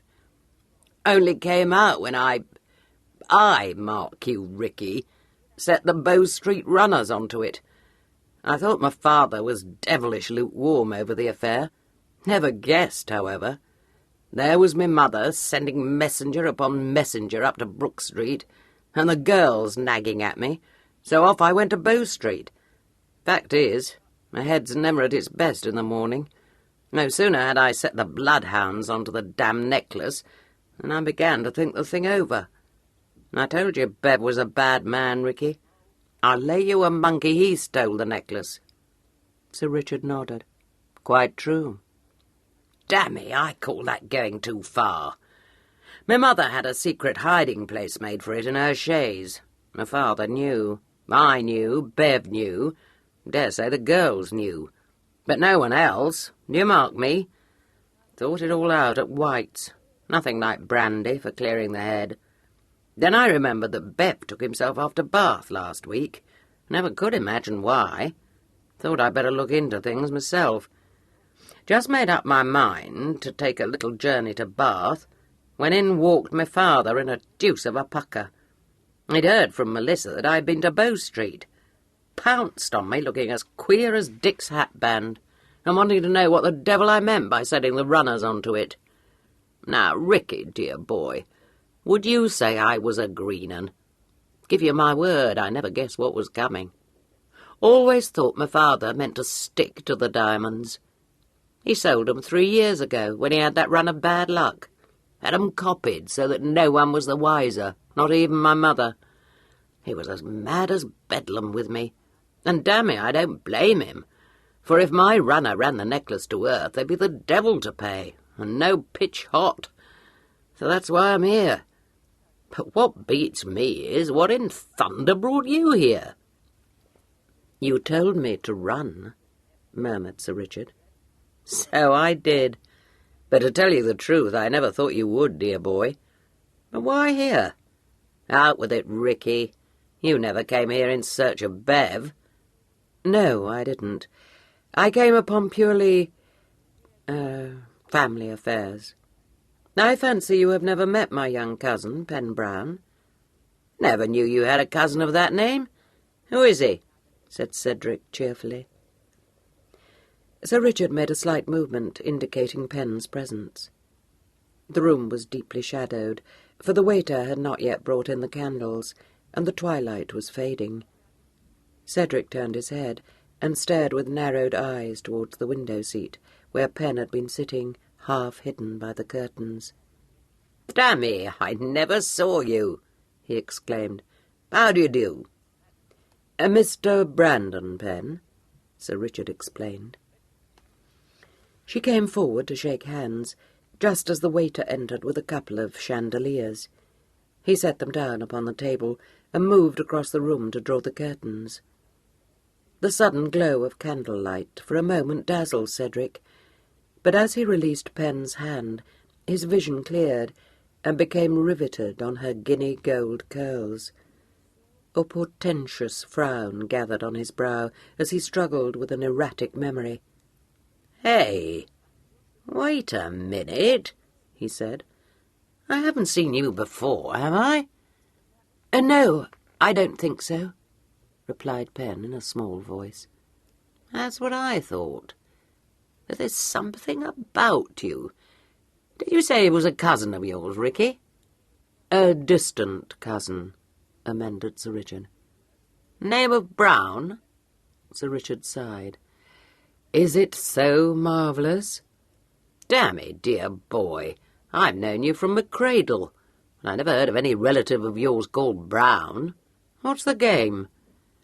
"If I had guessed that you were so interested in the ramifications of my family, Cedric, I would have informed you of Pen's existence."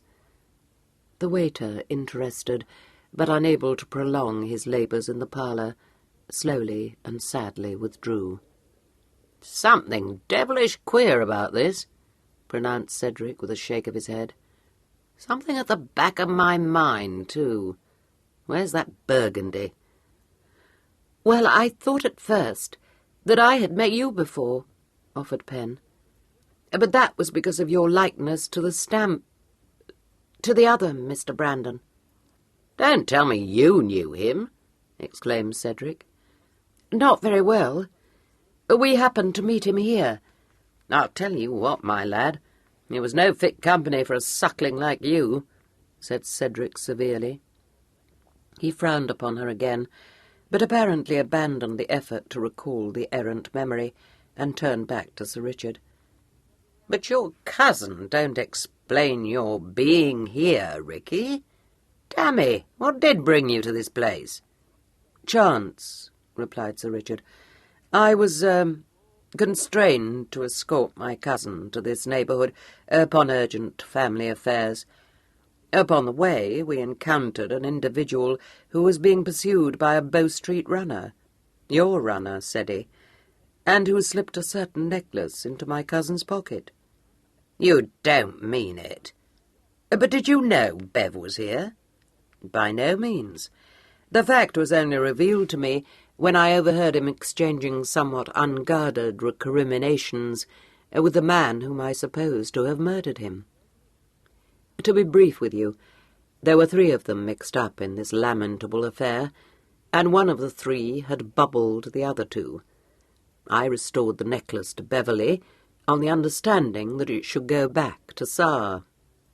Cedric cocked an eyebrow. "Steady now, Ricky, steady. I'm not cork-brained, dear old boy.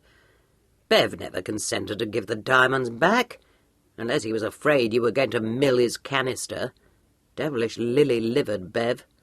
Was that the way of it?" "No," said Sir Richard. "That was not the way of it." "Ricky, you fool. Don't tell me you bought him off." "I didn't." "Promised to, eh? I warned you. I warned you to have nothing to do with Bev. However, if he's dead, there's no harm done. Go on." "There is really very little more to tell you. Beverley was found, by me, dead in a spinney not far from here last night. The necklace had vanished." "The devil it had." "You know, Ricky, this is a damned ugly business. And the more I think of it, the less I understand why you left town in such a hurry, and without a word to anyone. Now, don't tell me you came on urgent family affairs, dear boy. You were disguised that night. Never seen you so foxed in my life. You said you were going to walk home, and by what the porter told George, you had it fixed in your head your house was somewhere in the direction of Brook Street. Well, I'll lay anyone what odds they like you did not go to serenade Melissa. Dammy, what did happen to you?" "Oh, I went home," said Sir Richard placidly.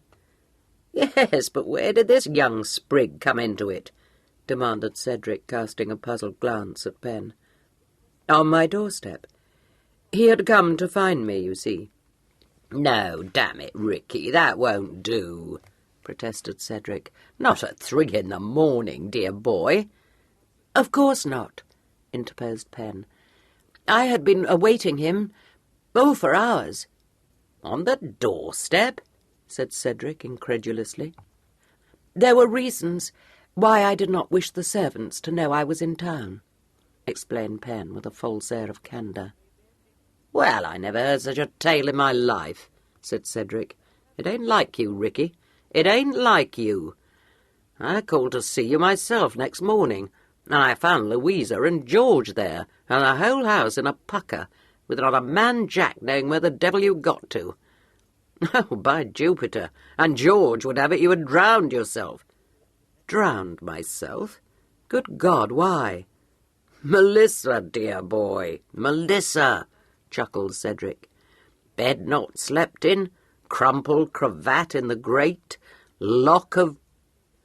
He broke off and jerked his head round to stare at Pen. By God, I have it. Now I know what was puzzling me. That hair. It was yours. Oh, the devil, said Sir Richard. So that was found, was it? One golden curl under a shawl. George would have it was a relic of your past. But the hell and the devil, confound it, it don't make sense. You never went to call on Ricky in the small hours to get your hair cut, boy. No, but he said I wore my hair too long, and that he would not go about with me looking so, said Pen desperately. And he didn't like my cravat either. He was drunk, you know. He wasn't as drunk as that, said Cedric. I don't know who you are, but you ain't Ricky's cousin. In fact, it's my belief you ain't even a boy. Dammy, you're Ricky's past, that's what you are. I am not, said Pen indignantly. It is quite true that I am not a boy, but I never saw Richard in my life until that night. Never saw him until that night, repeated Cedric, dazed. No, it was all chance, wasn't it, Richard? It was, agreed Sir Richard, who seemed to be amused. She dropped out of a window into my arms, said he. She dropped out of... Give me some more Burgundy, said Cedric. Chapter 13. Having fortified himself from the decanter, Cedric sighed and shook his head. No use, it still seems devilish odd to me. Females don't drop out of windows. Well, I didn't drop out, precisely. I climbed out, because I was escaping from my relations. I've often wanted to escape from mine, but I never thought of climbing out of a window. Of course not, said Pen scornfully. You are a man. Cedric seemed dissatisfied. Only females escape out of windows. Something wrong there. I think you are excessively stupid. I escaped out of the window because it was dangerous to go by the door. And Richard happened to be passing at the time, which was a very fortunate circumstance, because the sheets were not long enough and I had to jump. Do you mean to tell me you climbed down the sheets? Demanded Cedric. Yes, of course. How else could I have got out, pray? Well, if that don't beat all, he exclaimed admiringly. Oh, that was nothing. Only when Sir Richard guessed that I was not a boy, he thought it would not be proper for me to journey to this place alone. So he took me to his house and cut my hair more neatly at the back and tied my cravat for me, and that is why you found those things in his library. Cedric cocked an eye at Sir Richard. Dammy, I knew you'd shot the cat, Ricky, but I never guessed you were as bosky as that. Yes, said Sir Richard reflectively. I fancy I must have been rather more up in the world than I suspected. Up in the world? Dear old boy, you must have been clean raddled. And how the deuce did you get here? For I remember now that George said your horses were all in the stables. You never travelled in a hired chaise, Ricky. Certainly not, said Sir Richard. We travelled on the stage. On the... Words failed Cedric. That was Penn's notion, Sir Richard explained kindly. I must confess I was not much in favour of it, and I still consider the stage an abominable vehicle, but there is no denying we had a very adventurous journey. Really, to have gone post would have been sadly flat. We were overturned in a ditch. We became intimately acquainted with a thief. We found ourselves in possession of stolen goods, assisted in an elopement, and discovered a murder. I had not dreamt life could hold so much excitement. Cedric, who had been gazing at him open-mouthed, began to laugh. Lord, I shall never get over this. You, Ricky. Oh, Lord. And there was Louisa ready to swear you would never do anything unbefitting a man of fashion, and George thinking you at the bottom of the river, and Melissa standing to it that you'd gone off to watch a mill. Gad, she'll be as mad as fire. Out-jockeyed, by Jupiter. Peaked, re-peaked, slammed, and capotted. He once more mopped his eyes with a Belcher handkerchief. You'll have to buy me that pair of colours, Ricky. Damn it, you owe it to me. For I told you to run now, didn't I? But he did not run, Penn said anxiously. It was I who ran. Richard didn't. Oh, yes, I did, said Sir Richard, taking snuff. No, no. You know you only came to take care of me. You said I could not go alone. Cedric looked at her in a puzzled way. You know, I can't make this out at all. If you only met 3 nights ago, you can't be eloping. Of course we're not eloping. I came here on a private matter, and Richard pretended to be my tutor. There is not a question of eloping. Tutor? Lord, I thought you said he was your cousin. My dear Cedric, do try not to be so hidebound, begged Sir Richard. I have figured as tutor, an uncle, a trustee, and a cousin. You seem to me to be a sad romp, Cedric told Penn severely. How old are you? I am 17, but I do not see that it is any concern of yours. 17? Cedric cast a dismayed glance at Sir Richard. Ricky, you madman. You're in the basket now, the pair of you. And what your mother and Louisa will say, let alone that sour-faced sister of mine. When is the wedding? That, said Sir Richard, is the point we were discussing when you walked in on us. Better get married quietly, somewhere where you ain't known. You know what people are, Cedric said, wagging his head. Damn me if I won't be best man. Well, you won't, said Penn, flushing. We are not going to be married. It is quite absurd to think of such a thing. Well, I know it's absurd, replied Cedric frankly. But you should have thought of that before you started jauntering about the country in this crazy fashion. There's nothing for it now. You'll have to be married. I won't, Penn declared. No one need ever know that I'm not a boy except you, and one other, who doesn't signify. But, my dear girl, it won't do. Take it from me, it won't do. If you don't know that, I'll be bound Ricky does. I dare say you don't fancy the notion, but he's a devilish fine catch, you know. Blister it, we were looking to him to bring our family fortunes about, so we were, he added with an irrepressible chuckle. I think you are vulgar and detestable, said Penn. I have got a great deal of money of my own. In fact, I'm an heiress, and I have a very good mind not to marry anyone. But only think what a waste, protested Cedric. If you are an heiress and you can't stomach the notion of marrying Ricky, for which I won't blame you, for the Lord knows he's no lady's man, a hardened case, my dear, never looked seriously at a female in his life, I suppose you wouldn't make shift with your humble servant. Your conversation, my dear Cedric, is always edifying, said Sir Richard icily. But Penn, instead of being offended, giggled. No, thank you. I shouldn't like to marry you at all. I was afraid you wouldn't. You'll have to take Ricky, then. Nothing else for it. But you're too young for him. No getting away from that. Damn me if I know what maggot got into your heads to set you off on this crazy adventure. You are labouring under a misapprehension, Cedric, said Sir Richard. There is nothing I desire more than to marry Pen.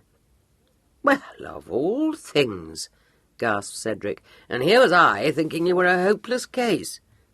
I am going to bed, stated Pen. Sir Richard moved across the door to open it for her. Yes, my child, go to bed. But pray do not let Cedric's artless chatter prejudice you. For addle-pated folly I have never met his equal. He possessed himself of her hand as he spoke, and lifted it to his lips. Pleasant dreams, brat, he said softly. She felt a lump rise in her throat, achieved a tremulous smile and fled, but not before she had heard Cedric exclaim in tones of the liveliest surprise, "Ricky, you ain't really in love with that chit, are you?" "I think," said Sir Richard, closing the door, "that we shall be more usefully employed in discussing the circumstances which brought you here, Cedric." "Oh, by all means," Cedric said hastily. "Beg pardon. No intention of prying into your affairs, dear boy, not the least in the world. Now, don't get into a miff. You know how it is with me. Never could keep a discreet tongue in my head." "That is what I'm afraid of," Sir Richard said dryly. "Mum as an oyster," Cedric assured him. "But that you, of all men, Ricky, that's what beats me. Oh, however, it's no concern of mine. What's all this you were telling me about Bev?" "He's dead. That seems to be the most important thing." "Well, it's no good expecting me to pull a long face over it. He was a bad man, take my word for it. What was he doing in this spinney you talk of?" "As a matter of fact, he went there to meet me," said Sir Richard. Cedric frowned at him. "More in this than meets the eye. Why, Ricky?" "To be plain with you, he had hit upon the notion of extorting money from me by threatening to make known the fact that my supposed cousin was a girl in disguise." "Yes, that's Bev all over," nodded Cedric, quite unsurprised. "Offered to pay his debts, didn't you?" "Oh, I had offered that earlier in the day. Unfortunately, Captain Trimble learned of my appointment with Beverley in the spinney, and went there before me. I fancy he had nothing more than robbery in mind. There was a witness to the meeting who described how a quarrel sprang up, and how Trimble struck Beverley down, searched his pockets, and made off. Possibly he thought he had merely stunned him. When I found him, his neck was broken." "Jupiter!" said Cedric, giving a whistle of consternation. "It's worse than I thought, then. The devil! There'll be no hushing this up. They don't suspect you of having a hand in it, do they, Ricky?" "I am fast acquiring a most unsavoury reputation in this neighbourhood, but so far I have not been arrested for murder." "What precise object had you in coming here?" "Why, to choke the truth out of Bev, of course. Couldn't get it out of my head he was at the bottom of that robbery. He was badly dipped, you know. My father wants my bloodhound called off too, but I'm damned if I can come up with any trace of him. If you met the fellow on the Bristol Road, that would account for my missing him. I went to Bath. Last I heard of Bev was that he was there with Freddie Fotheringham. Freddie told me Bev had gone off to stay with some people called Luttrell, living at a place near here.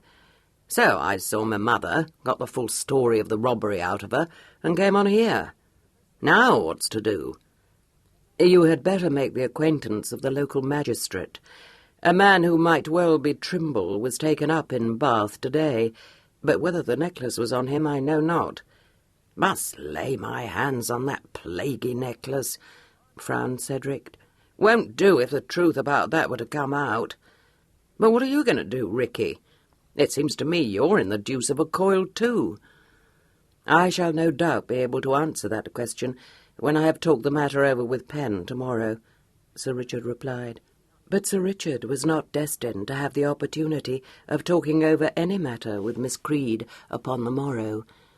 Miss Creed, going dejectedly up to bed, sat for a long time at the open window of her room and gazed blindly out upon the moonlit scene.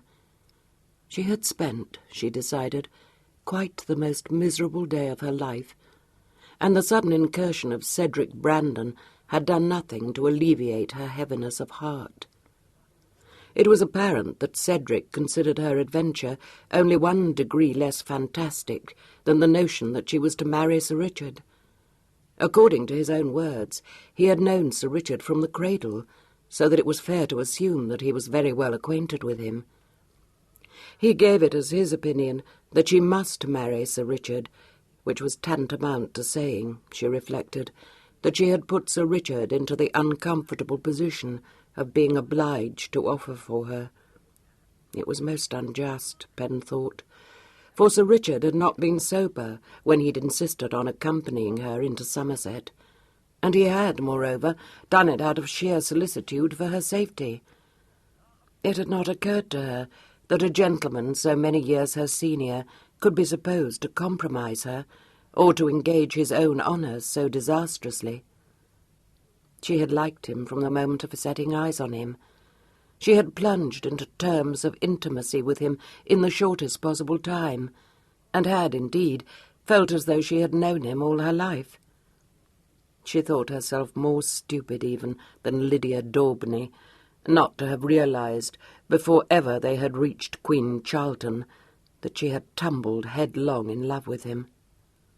She had refused to look beyond her meeting with Piers, yet she could not but admit to herself now that she had been by no means anxious to summon Piers to her side when she had arrived at the George. By the time she did come face to face with him, he would have had to have been a paragon indeed to have won her from Sir Richard. Track 5. Piers' conduct had been anything rather than that of a paragon. He had spoiled everything, Pen thought. He had accused her of impropriety and had forced Sir Richard into making a declaration he had surely not wanted to make. "Because I don't suppose he loves me at all," Pen argued to herself. "He never said so until Piers was so odious. In fact, he treated me just as if he really was a trustee, or an uncle, or somebody years and years older than I am, which I dare say was what made it all seem quite proper to me, and not in the least scandalous. Only then we fell into so many adventures, and he was obliged to fob off Aunt Almeria, and then the stammering man guessed I was a girl, and Piers was disagreeable, and I got into a scrape through Lydia's folly, and then the Major came, and now this other Mr. Brandon knows about me, and the end of it is, I have placed poor Richard in the horridest situation imaginable. There is only one thing for it. I shall have to run away." This decision, however, made her feel so melancholy that several large tears brimmed over her eyelids and rolled down her cheeks. She wiped them away, telling herself it was stupid to cry. "Because if he doesn't want to marry me, I don't want to marry him. Much. And if he does, I dare say he will come to visit me at Aunt's house. No, he won't. He'll forget all about me, or very likely be glad that he is rid of a badly behaved, tiresome charge. Oh, dear." So sunk in these dismal reflections did she become that it was a long time before she could rouse herself sufficiently to prepare for bed. She even forgot the elopement she had helped to arrange, and heard the church clock strike midnight, without so much as recalling that Lydia should now be stepping up into the hired post-chaise, with or without a cage of lovebirds. She spent a miserable night, disturbed by unquiet dreams, and tossing from side to side in a way that soon untucked all the sheets and blankets, and made the bed so uncomfortable that by 6 in the morning, when she finally awoke to find the room full of sunlight, she was very glad to leave it.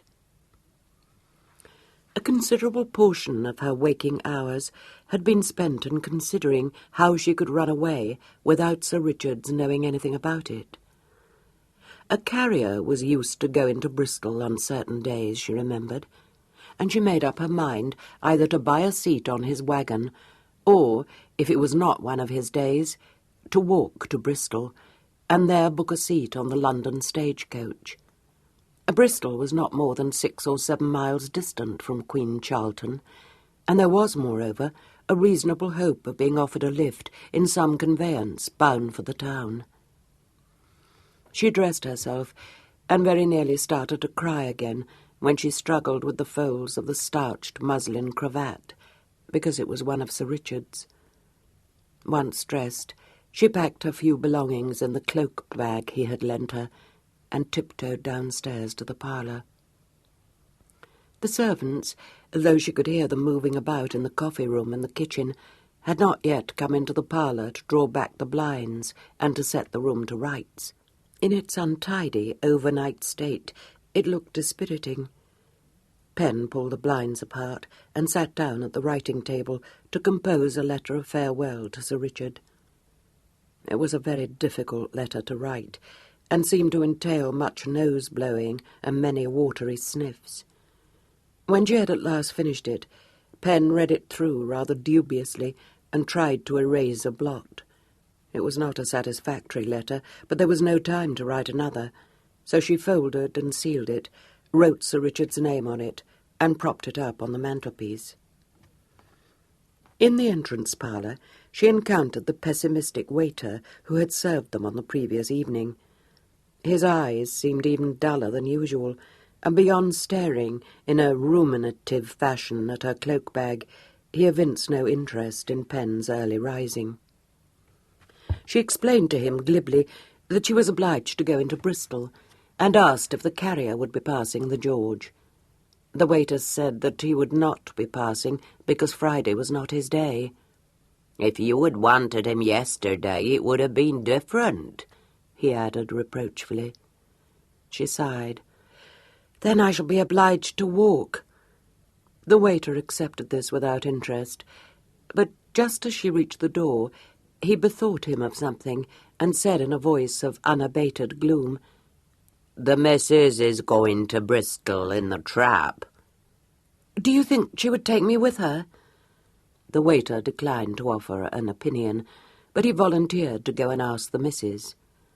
However, Pen decided to go herself, and penetrating to the yard at the back of the inn, found the landlord's wife packing a basket into the trap and preparing to mount into it herself. She was surprised at Pen's request, and eyed the cloak-bag with suspicion. But she was a stout, good-natured woman, and upon Pen's assuring her, mendaciously, that Sir Richard was well aware of her projected expedition, she allowed her to get into the trap and to stow the cloak-bag under the seat. Her son, a phlegmatic young man who chewed a straw throughout the journey, took the reins, and in a few minutes the whole party was proceeding up the village street at a sober but steady pace.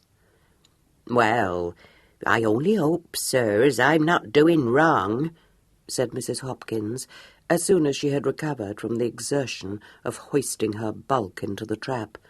"I'm sure I was never one to pry into other folks' business, but if you was running away from the gentleman which has you in charge, I should get into trouble, that's what." "Oh, no, indeed you won't," Pen assured her. "You see, we have not our own carriage with us, or I should not have been obliged to trouble you in this way." Mrs. Hopkins said that she was not one to grudge trouble, and added that she was glad of company. When she discovered Pen had had no breakfast, she was very much shocked, and after much tugging and wheezing, pulled out the basket from under the seat and produced out of it a large packet of sandwiches, a pie wrapped in a napkin, and a bottle of cold tea. Pen accepted a sandwich, but refused the pie, a circumstance which made Mrs. Hopkins say that although the young gentleman would have been welcome to it, it was, in point of fact, a gift for her aunt who lived in Bristol. She further disclosed that she was bound for the town to meet her sister's second girl, who was coming down on the London stage to work as a chambermaid at the George. The ball of conversation having been set rolling in this easy fashion, the journey passed pleasantly enough, Mrs. Hopkins furnishing Pen with so exhaustive an account of the various trials and vicissitudes which had befallen every member of her family, that by the time the trap drew up at an inn in the centre of Bristol, Pen felt there could be little she didn't know about the good lady's relatives. The stage was not due to arrive in Bristol until 9 o'clock, at which hour the coach setting out for London would leave the inn. Mrs. Hopkins set off to visit her aunt, and Pen, having booked a seat on the stage and deposited the cloak-bag at the inn, sallied forth to lay out her last remaining coins on provisions to sustain her during the journey. The streets were rather empty at such an early hour, and some of the shops had not yet taken down their shutters. But after walking for a few minutes and observing with interest the changes which in 5 years had taken place in the town, Pen found a cook-shop that was open. The smell of freshly baked pies made her feel hungry, and she went into the shop and made a careful selection of the viands offered for sale. When she came out of the shop, there was still half an hour to while away before the coach was due to start, and she wandered into the market-place. Here there were quite a number of people already busy about the day's business. Pen caught sight of Mrs. Hopkins bargaining with a salesman over the price of a length of calico. But since she didn't feel that she wanted to learn any more details about the Hopkins family, she avoided her and pretended to be interested in a clockmaker's shop. So intent was she on avoiding Mrs. Hopkins' motherly eye that she was blissfully unaware that she herself was being closely scrutinized by a thick-set man in a duffel coat and a wide-brimmed hat, who, after gazing fixedly at her for some moments, stepped up to her and, laying a heavy hand on her shoulder, said deeply, "Got you." Pen jumped guiltily and looked round in sudden alarm. The voice sounded familiar. To her dismay, she found herself staring up into the face of the Bow Street runner, who had overtaken Jimmy Yard at the inn near Wroxham. "Oh," she said faintly. "Oh, are you not the man I met the other day? Good morning.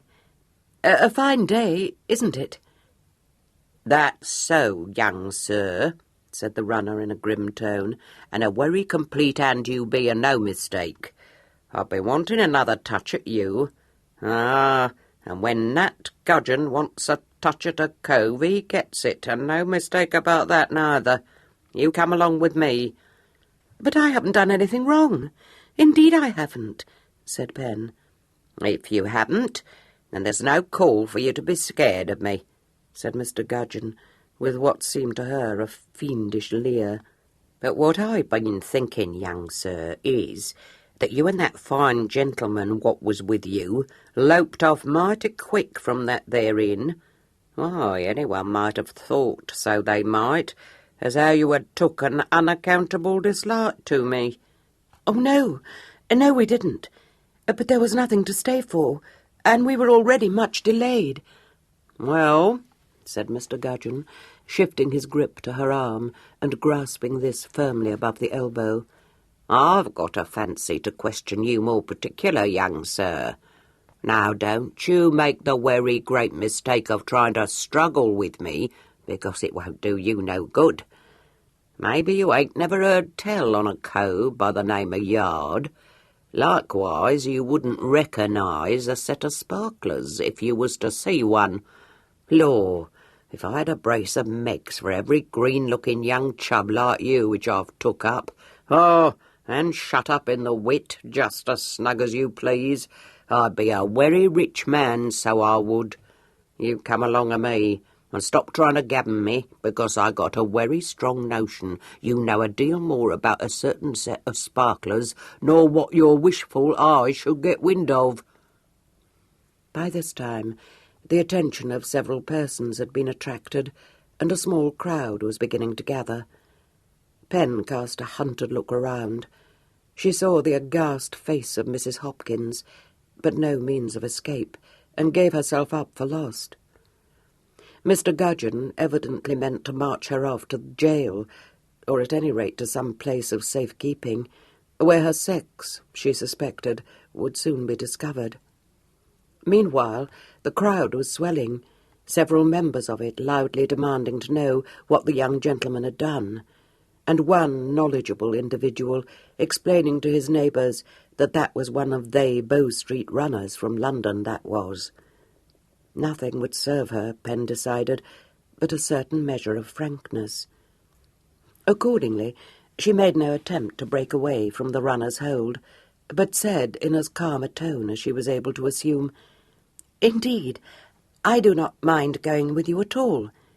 In fact, I know just what you want, and I dare say I can furnish you with some very valuable information." Mr. Gudgeon, who was not accustomed to be met with any appearance of sang-froid, was not in the least softened by this speech. He said in a shocked voice, "There's a sauce! Ah, you're a rare gauger, young as you be. Why, you young varmint, and you with your mother's milk not dry on your lips. You come along and no bamming now."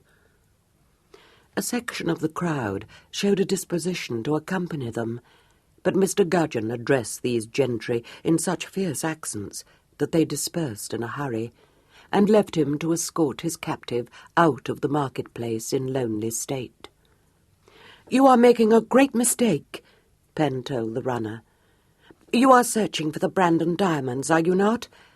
Well, I know all about them, and as a matter of fact, Mr. Brandon wishes you to stop searching for them."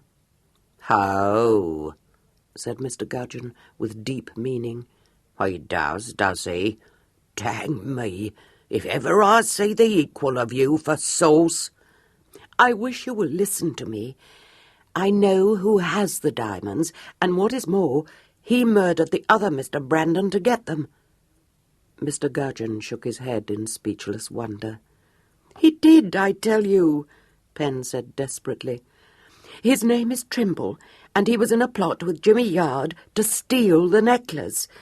Only it went awry, and the necklace was restored to Mr. Beverley Brandon, and then Captain Trimble killed him and made off with the diamonds. And Mr. Cedric Brandon is searching for you high and low, and if you will only go to Queen Charlton, you will find him there, and he will tell you that what I say is true."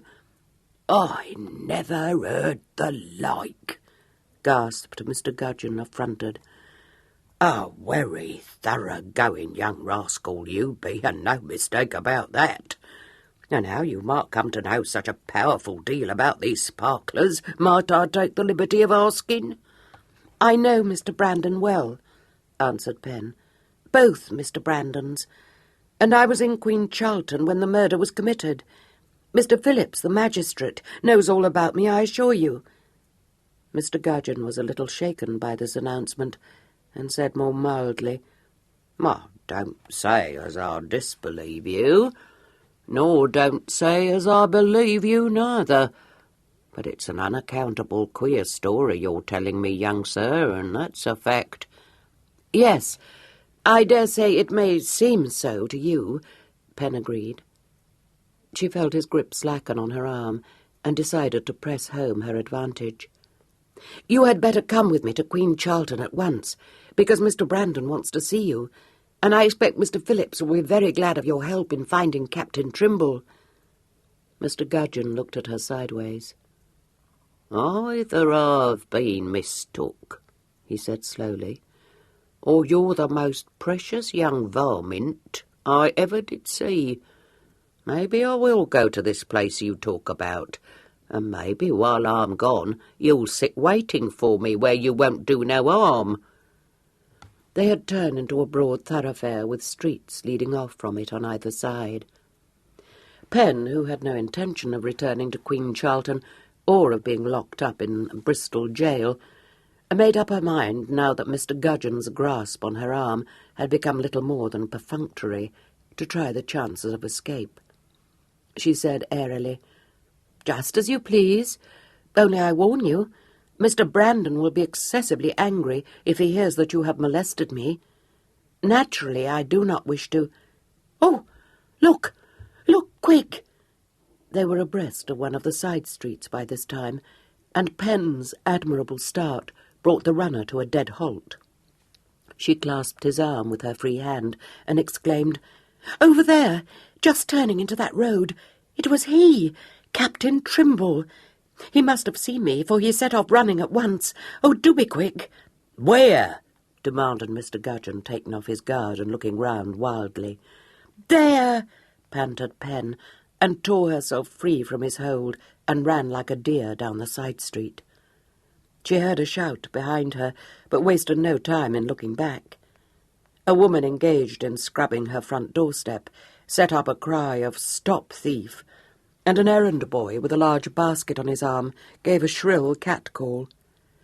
Penn reached the end of the street, with the sound of the hue and cry behind her, turned the corner, saw an alley leading to a huddle of mean dwellings, and sped down it.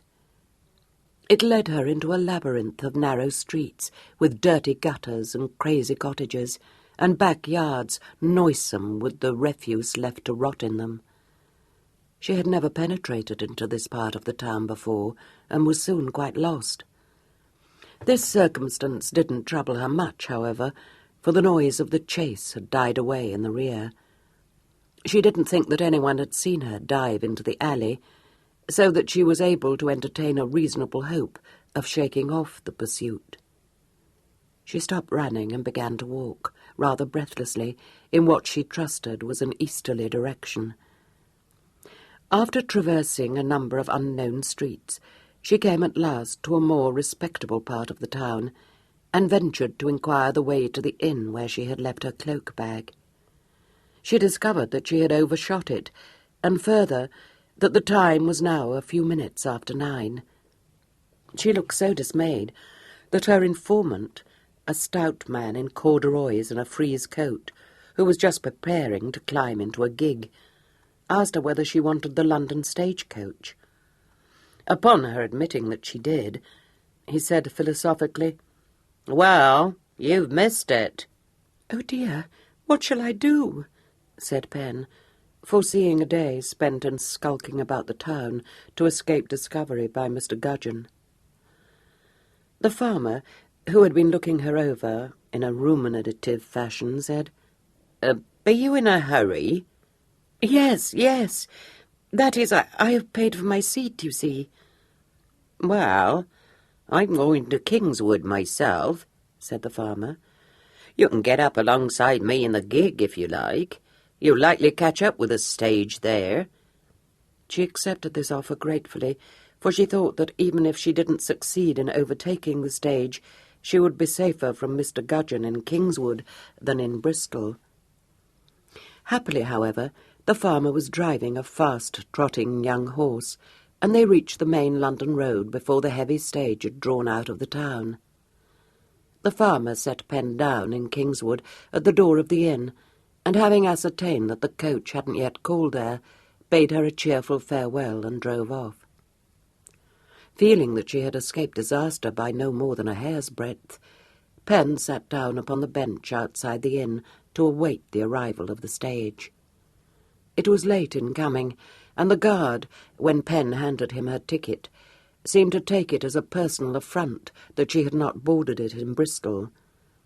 He told her with malign satisfaction that her cloak-bag had been left behind at the Talbot Inn, but after a good deal of grumbling, he admitted that she had a right to a seat in the coach, and let down the steps for her to mount into it. She squeezed herself into a place between a fat man and a woman nursing a peevish infant.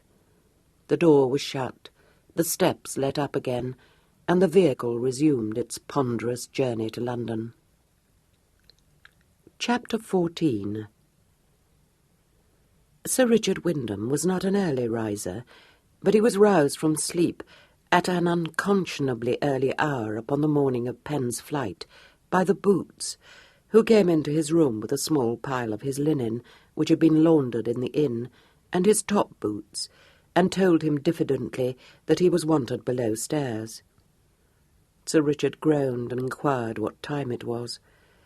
With even greater diffidence, the boots said that it was not quite 8 o'clock. "What the devil!" exclaimed Sir Richard, bending a pained glance upon him. "Yes, sir," agreed the boots feelingly.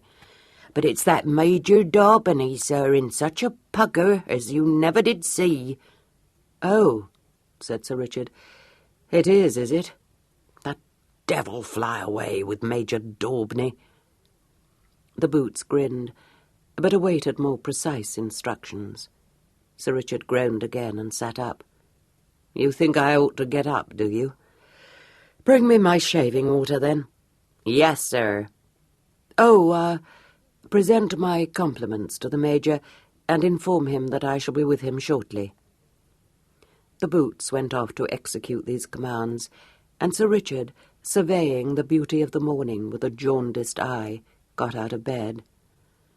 When the boots came back with a jug of hot water, he found Sir Richard in his shirt and breeches, and reported that the Major was pacing up and down the parlour, more like a wild beast in a circus than a Christian gentleman. "You appall me," said Sir Richard unemotionally. "Just hand me my boots, will you? Alas, Biddle, I never realized your worth until I was bereft of you." "Beg pardon, sir?" "Nothing," said Sir Richard, inserting his foot into one of the boots and pulling hard. Half an hour later, he entered the parlour to find his matutinal guest fuming up and down the floor with a large watch in his hand. The Major, whose cheeks were unbecomingly flushed, and whose eyes started quite alarmingly, stabbed at this timepiece with one quivering finger, and said in a suppressed roar, 40 minutes, sir. 40 minutes since I entered this room." "Yes, I have even surprised myself," said Sir Richard with maddening nonchalance. "Time was when I could not have achieved this result under an hour. But practice, my dear sir, practice, you know, is everything." "An hour?" gobbled the Major. "Practice? Bah, I say. Do you hear me, sir?" "Yes," said Sir Richard, flicking a speck of dust from his sleeve, "and I imagine I am not the only one privileged to hear you." "You are a dandy," uttered the Major with loathing. "A dandy, sir. That's what you are." "Well, I'm glad that the haste with which I dressed has not obscured that fact," replied Sir Richard amiably. "But the correct term is Corinthian." "I don't care a fig what the correct term may be," roared the Major, striking the table with his fist. "It's all the same to me. Dandy, Corinthian, or pure popinjay." "If I lose my temper with you, which, however, I should be loath to do, at all events at this hour of the morning, you will discover that you are mistaken," said Sir Richard. "Meanwhile, I presume that you did not bring me out of my bed to exchange compliments with me. What, sir, do you want?" "Don't take that high and mighty tone with me, sir," said the Major. "That whelp of yours has made off with my daughter." "Nonsense," said Sir Richard calmly. "Nonsense, is it? Then let me tell you that she has gone, sir. Gone, do you hear me? And her maid with her." "Accept my condolences," said Sir Richard. "Your condolences? I don't want your damned condolences, sir. I want to know what you mean to do." "Nothing at all," replied Sir Richard. The Major's eyes positively bulged, and a vein stood out on his heated brow. "You stand there and say that you mean to do nothing when your scoundrel of a cousin has eloped with my daughter?" "Not at all. I mean to do nothing because my cousin has not eloped with your daughter. You must forgive me if I point out to you that I am getting a little weary of your parental difficulties." "How dare you, sir? How dare you?" gasped the Major.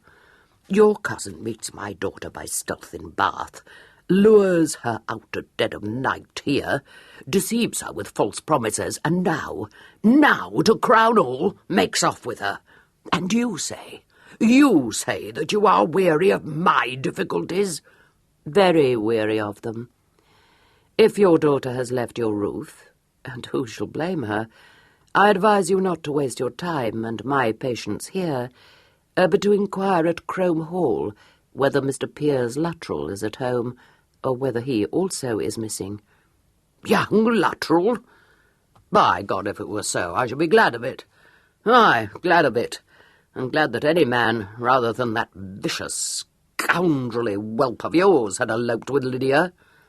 Well, that is a fortunate circumstance, said Sir Richard. It is nothing of the kind. You know very well it is not young Luttrell. She herself confessed that she had been in the habit of meeting your cousin, and the young dog said in this very room, mark you, with you standing by. My good sir, your daughter and my cousin talked a great deal of nonsense, but I assure you they have not eloped together. Very well, sir, very well. Where, then, is your cousin at this moment? In his bed, I imagine. Then send for him, barked the Major. As you please, Sir Richard said, and strolled over to the bell and pulled it.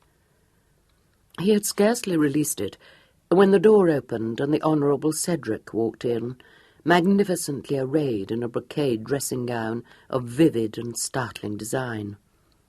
"What the deuce is the matter?" he asked plaintively. "Never heard such an ungodly racket in my life. Ricky, dear old boy, you ain't dressed." "Yes," sighed Sir Richard. "It is a great bore, however." "But, my dear fellow, it ain't 9 o'clock," said Cedric in horrified tones. "Damn me if I know what has come over you. You can't start the day at this hour. It ain't decent." "I know," said he, "but when in Rome one is obliged to cultivate the habits of the Romans. Allow me to present Major Daubeny, Mr. Brandon." "Servant, sir," snapped the Major with the stiffest of bows. "Oh, how do you do?" said Cedric vaguely. "Deuced queer hours you keep in the country. I am not here upon a visit of courtesy," said the Major. "Now, don't tell me you've been quarrelling, Ricky," begged Cedric. "It sounded devilish like it to me. Really, dear boy, you might have remembered I was sleeping above you. Never at my best before noon, you know. Besides, it ain't like you." He lounged, yawning, across the room to an armchair by the fireplace, and dropped into it, stretching his long legs out before him. The Major glared at him, and said pointedly that he had come to see Sir Richard upon a private matter.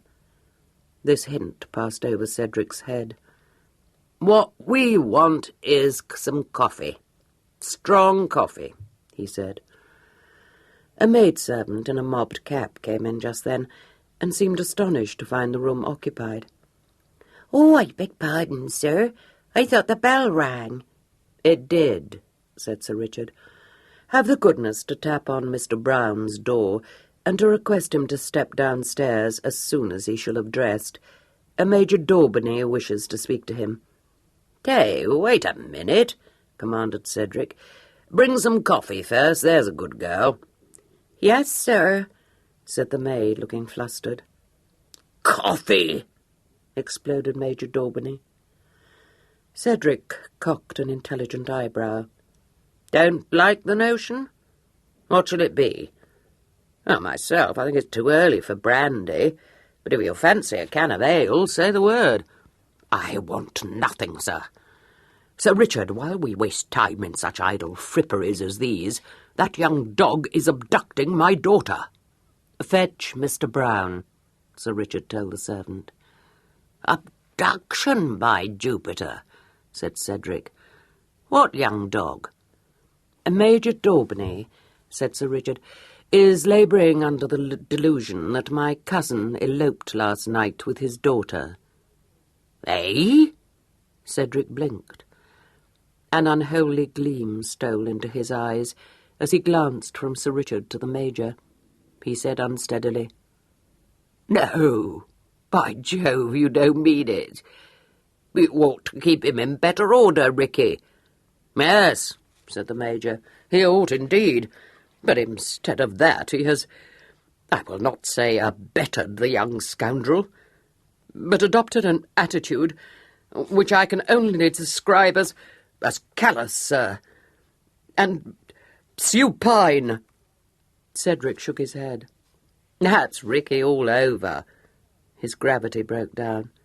"Oh, Lord, what the deuce put it into your head your daughter had gone off with his cousin? I tell you what, it's the richest jest I've heard in months. Ricky, if I don't roast you for this for years to come." "You are going to the peninsula," said he.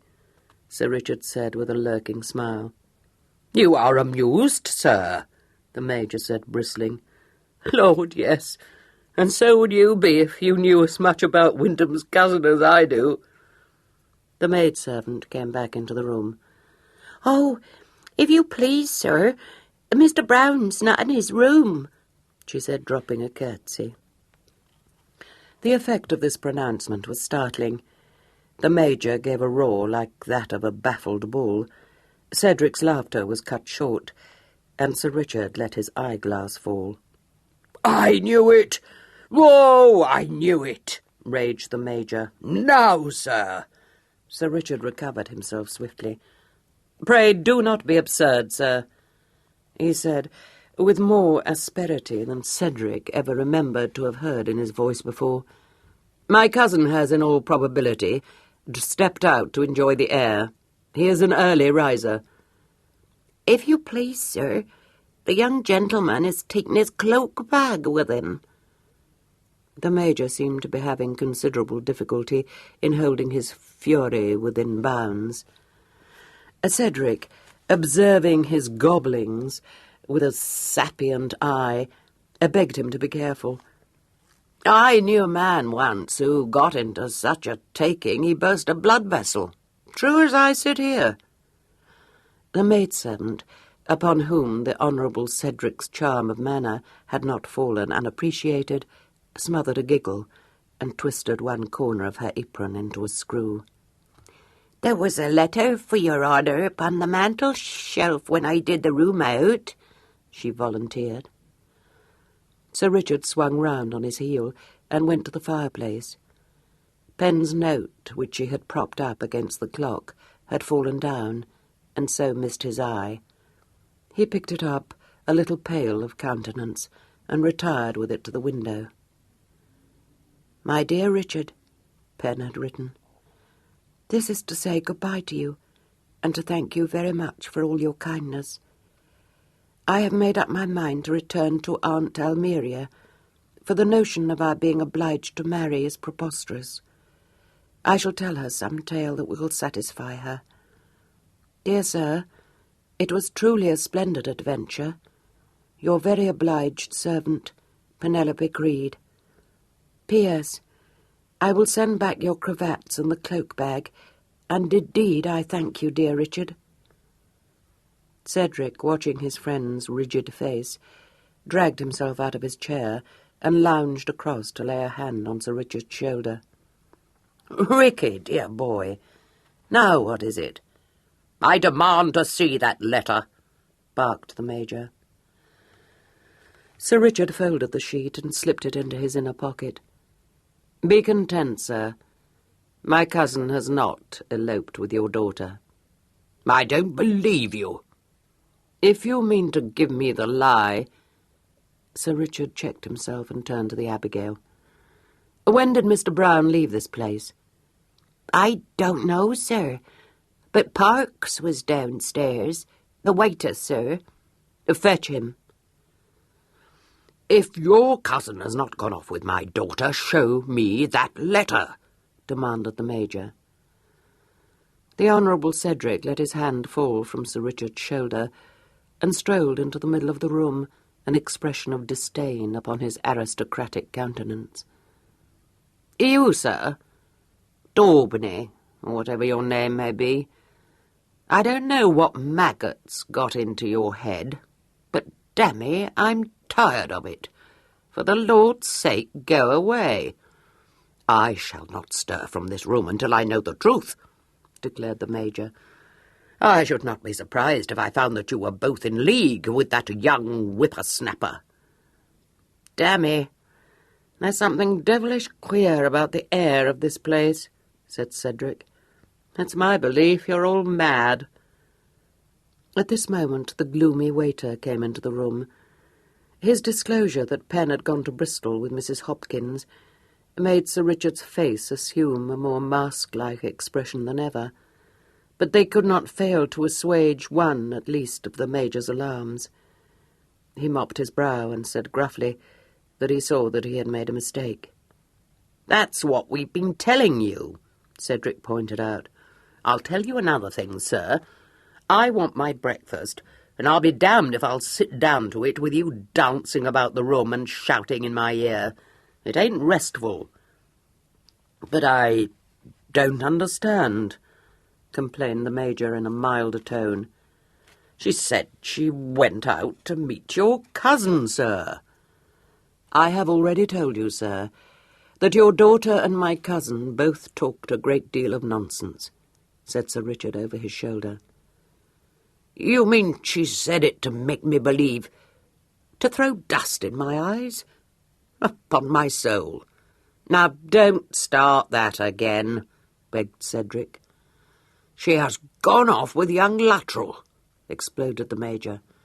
"By God, I'll break every bone in his body."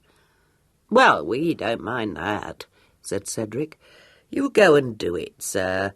Don't waste a moment. Wait at the door."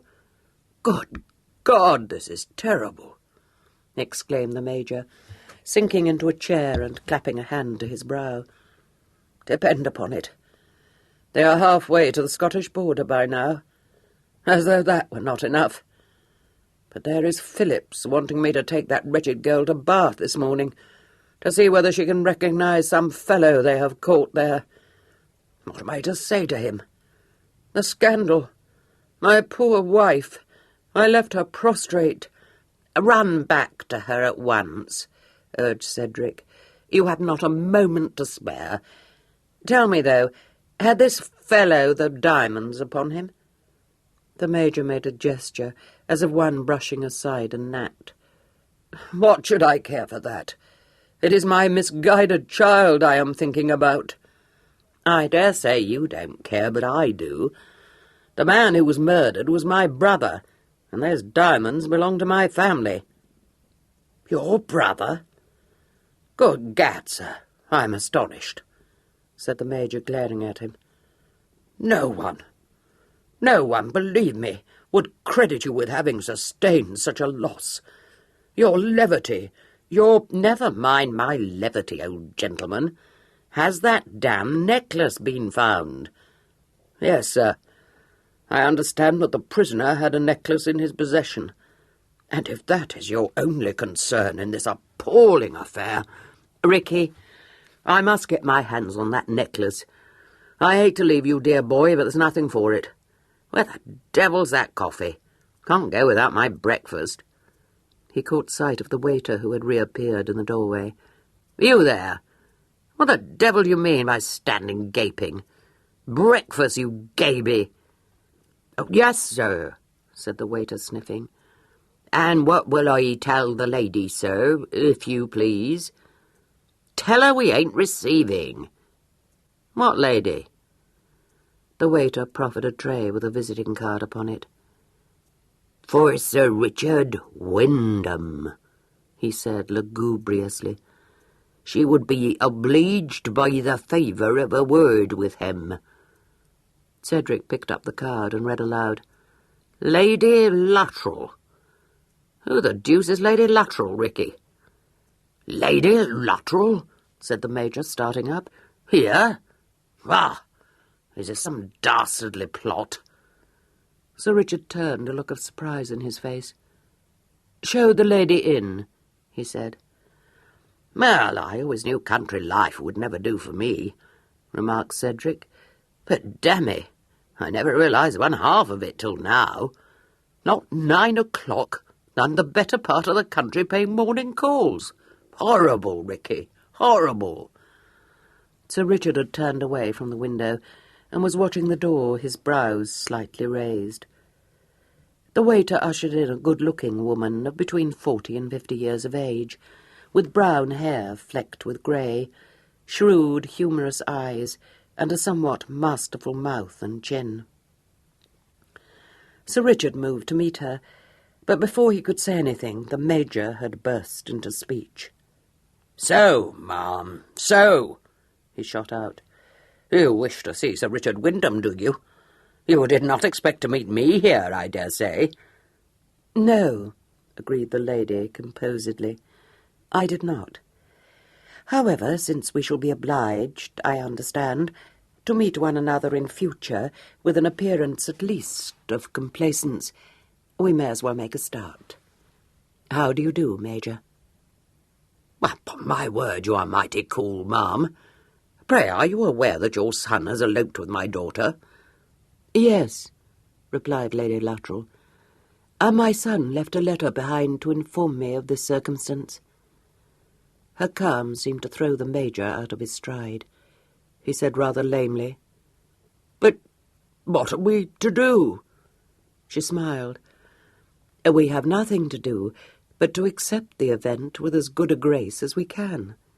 You do not like the match, and nor do I, but to pursue the young couple or to show the world our disapproval will only serve to make us both ridiculous." She looked him over with a rather mocking light in her eyes, but he seemed so much taken aback that she relented and held out her hand to him. "Come, Major, we may as well bury the hatchet. I cannot be estranged from my only son. You, I am persuaded, would be equally loath to disown your daughter." He shook hands with her, not very graciously. "I do not know what to say. I am utterly confounded. They have behaved very ill towards us, very ill indeed." "Oh, yes," she sighed. "But did we perhaps behave ill towards them?" This was plainly going too far for the Major, whose eyes began to bulge again. Cedric intervened hastily. "Oh, don't set him off again, ma'am, for Lord's sake." "Hold your tongue, sir," snapped the Major. "But you came here to see Sir Richard Wyndham, ma'am. How is this?" "I came to see Sir Richard Wyndham quite upon another matter," she replied. Her glance dwelt for an instant on Cedric and travelled past him to Sir Richard. "And you, I think, must be Sir Richard Wyndham," she said. He bowed. "I am at your service, ma'am. Permit me to present Mr. Brandon to you." She looked quickly towards Cedric. "Ah, I thought your face familiar. Sir, I hardly know what to say to you, except that I am more deeply distressed than I am well able to express to you." Cedric looked startled. "Nothing to be distressed about on my account, ma'am, nothing in the world. Must beg your ladyship to excuse my appearance. The fact is, these early hours, you know, put a man out." "Lady Luttrell refers, I apprehend, to Beverley's death," said Sir Richard dryly. "Bev? Oh, of course, yes. Shocking affair. Never was more surprised in my life." "It is a source of profound dismay to me that such a thing should have happened while your brother was a guest in my house," said Lady Luttrell. "Don't give it a thought, ma'am," begged Cedric. "Not your fault. Always thought he would come to a bad end. Might have happened anywhere."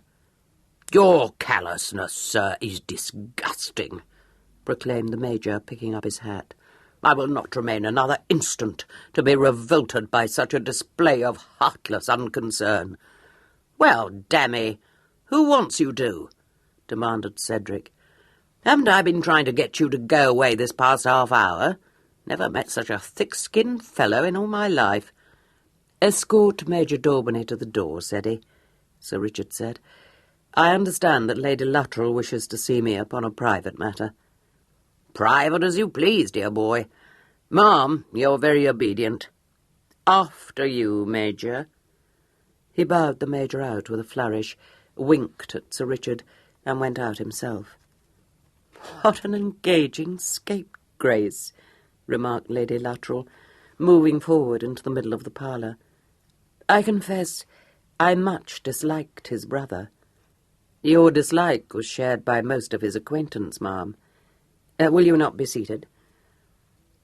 She took the chair he offered, and looked him over rather penetratingly. "Well, Sir Richard," she said, perfectly mistress of the situation, "you are wondering, I dare say, why I have come to call upon you." "I think I know," he replied. "Then I need not beat about the bush. You are travelling with a young gentleman who is said to be your cousin, I understand. A young gentleman who, if my maid is to be believed, answers to the somewhat unusual name of Penn." "Yes," said Sir Richard. "We should have changed that." "Penn Creed, Sir Richard?" "Yes, ma'am, Penn Creed." Her gaze didn't waver from his impassive countenance. "A trifle odd, sir, is it not?" "The word, ma'am, should have been fantastic. May I know how you came by your information?" "Certainly you may. I have lately supported a visit from Mrs. Griffin and her son, who seemed to expect to find Penn with me. They told me that she had left their roof in her cousin's second-best suit of clothes by way of the window. That sounded very like Penn Creed to me. But she was not with me, Sir Richard. It was not until this morning that my maid told me of a golden-haired boy who was putting up with his cousin, yourself, Sir Richard, at this inn. That is why I came. I am sure that you will appreciate that I felt a certain degree of anxiety." "Perfectly," he said. "But Penn is no longer with me. She left for Bristol this morning and is now, I must suppose, a passenger on the London stagecoach." She raised her brows. "Still more surprising. I hope that you mean to satisfy my curiosity, sir." "Obviously I must do so," he said, and in a cool, expressionless voice recounted to her all that had happened since Penn had dropped from her rope of sheets into his arms. She heard him in attentive silence, and all the time watched him. When he had done, she didn't say anything for a moment, but looked thoughtfully at him. After a pause, she said, "Was Penn very much distressed to find my son head over heels in love with Lydia Daubeny?" "I did not think so." "Oh, and my son, I think you said, showed himself to be shocked at the seeming impropriety of her situation?" "Not unnaturally, though I could have wished that he had not shown his disapproval quite so plainly.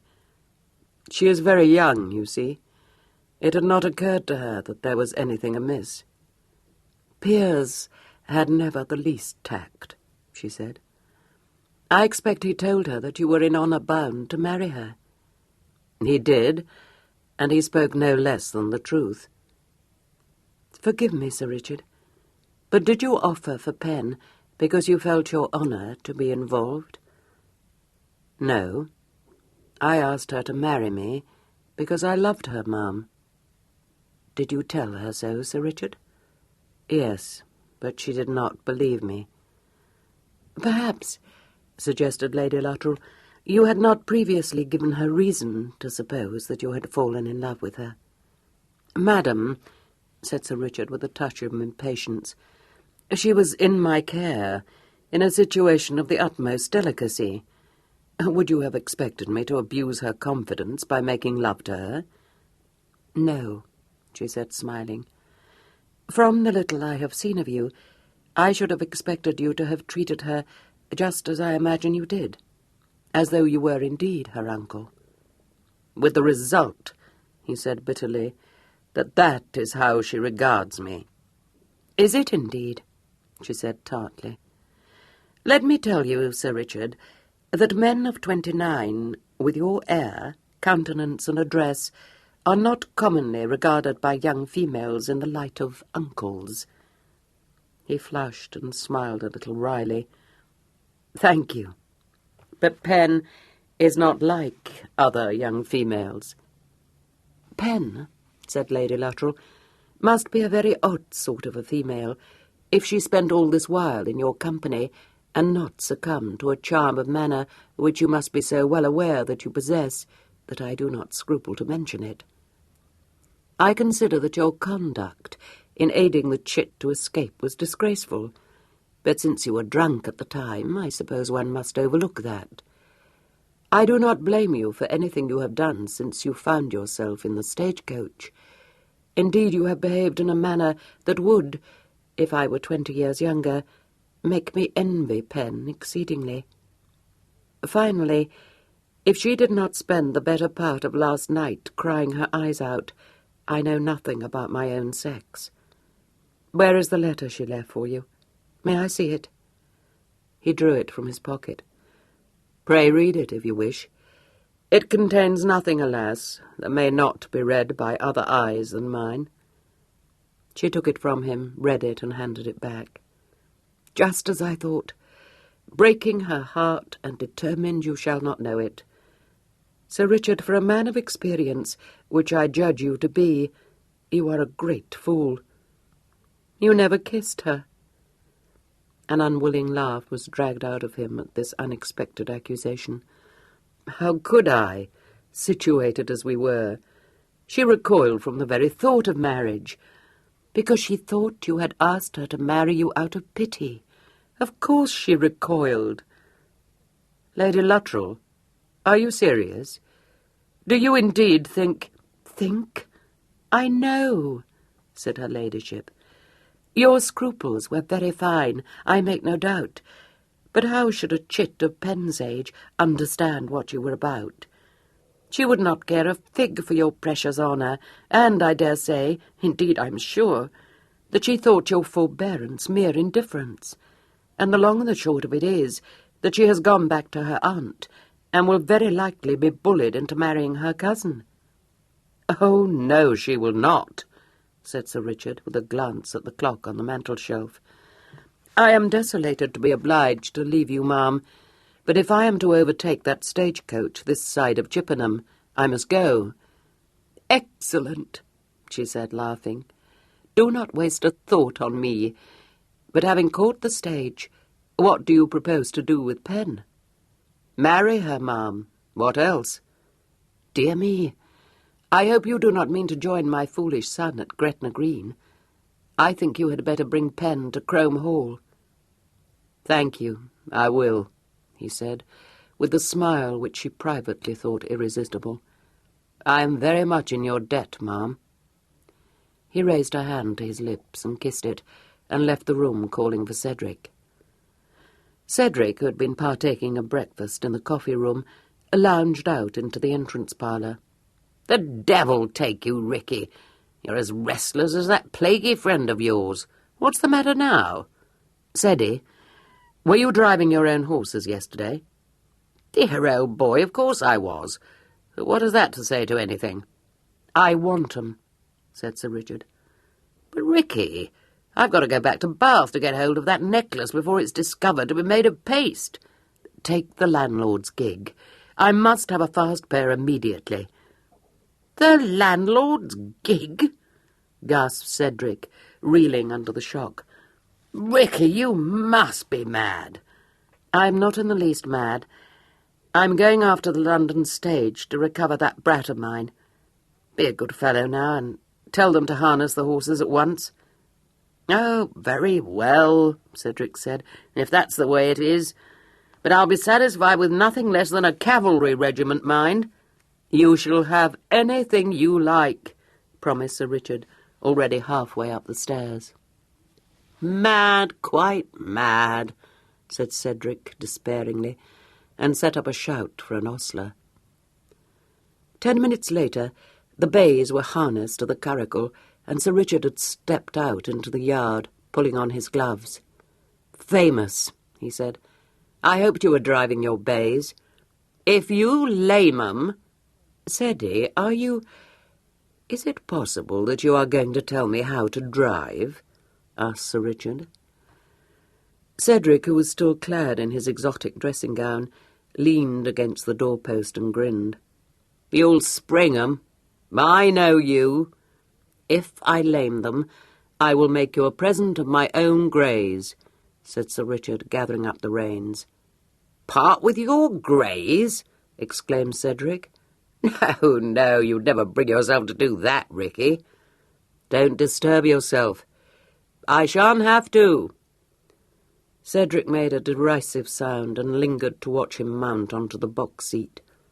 A commotion behind him distracted his attention, and he turned in time to see Mrs. Hopkins enter the inn through the front door, closely followed by a thick-set man in a frieze coat and a broad-brimmed hat. Mrs. Hopkins was labouring under great agitation, and sank immediately into a chair, volubly explaining to the bewildered landlord that she had never had such a turn in her life, and didn't expect to recover from her palpitations for a 12-month. "Took up by a Bow Street runner, Tom," she panted, "and him so innocent-seeming as never was." "Who?"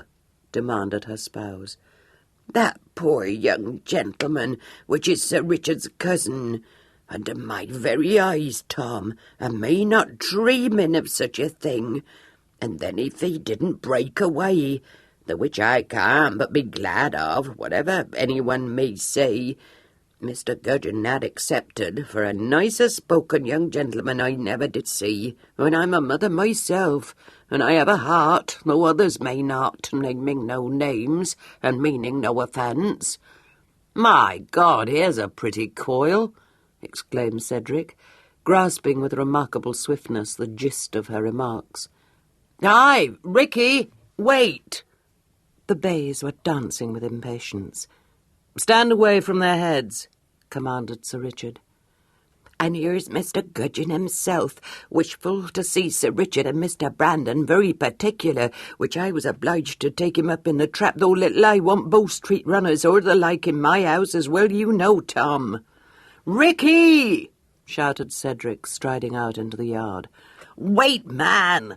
That bloodhound of mine is here, and there's the devil to pay." "Fob him off, Ceddy, fob him off!" called Sir Richard over his shoulder, and swept out of the yard into the street. "Ricky, you madman, hold a minute!" roared Cedric. But the curricle had bowled out of sight. The ostler inquired whether he should run after it. "Run after my bays?" said Cedric scornfully. "You'd need wings, not legs, to catch them, my good fool." He turned back to the inn, encountering in the doorway Lady Luttrell, who had come out to see what all the shouting was about. "What is the matter, Mr. Brandon?" she asked. "You seem very much put out." "Matter, ma'am? Why, here's Richard gone off after the London stage, and that crazy girl of his taken up by the Bow Street runner in Bristol." "Good God, this is horrible!" she exclaimed. "Sir Richard must be recalled at all costs. The child must be rescued." "Well, by all accounts, she seems to have rescued herself," said Cedric. "But where she may be now, the Lord only knows. However, I'm glad that runner has arrived. I was getting deuced tired of hunting for him." "But is it impossible to stop Sir Richard?" she asked urgently. "Lord, ma'am, he's halfway to the London Road by now," said Cedric. This pronouncement was not strictly accurate. Sir Richard, driving out of Queen Charlton at very much the same time as Miss Creed was boarding the accommodation coach at Kingswood, chose to take the road to Bath rather than that which led to Keynsham, and thence due north through Oldland to join the Bristol road at Warmley. His experience of accommodation coaches was not such as to induce him to place much confidence in their being likely to cover more than 8 miles an hour, and he calculated that if the stage had left Bristol at 9 o'clock, which seemed probable, it wouldn't reach the junction of the Bath and Bristol roads until noon at the earliest. The Honourable Cedric's bays, drawing a light curricle, might be depended upon to arrive at Chippenham considerably in advance of that hour, and the Bath road had the advantage of being well known to Sir Richard. The bays, which seemed to have been fed exclusively on oats, were in fine fettle, and the miles flashed by. They were not perhaps an easy pair to handle, but Sir Richard, a notable whip, had little trouble with them, and was so well satisfied with their pace and stamina that he began to toy seriously with the idea of making the Honourable Cedric a handsome offer for them. He was obliged to rein them in to a sedate pace whilst threading his way through the crowded streets of Bath, but once clear of the town he was able to give them their heads on the long stretch to Corsham, and arrive finally in Chippenham to learn that the accommodation coach from Bristol was not due there for nearly another hour. Sir Richard repaired to the best posting-inn, superintended the disposal of the sweating bays, and ordered breakfast. When he had consumed a dish of ham and eggs and drunk 2 cups of coffee, he had the bays put to again, and drove westward along the Bristol road at a leisurely pace, until he came to a fork, where a weather-beaten signpost pointed northward to Nettleton and Acton Turville, and westward to Wroxham, Marshfield, and Bristol. Here he reined in to await the approach of the stage. It wasn't long in putting in an appearance. It rounded a bend in the deserted road ahead, a green and gold monstrosity, rocking and swaying top-heavily in the centre of the road, with 6 outside passengers on the roof, the boot piled high with baggage, and the guard sitting up behind with the yard of tin in his hand. Sir Richard drew the curricle across the road, hitched up his reins, and jumped lightly down from the box seat. The bays were quiet enough by this time, and except for some fidgeting, showed no immediate disposition to bolt.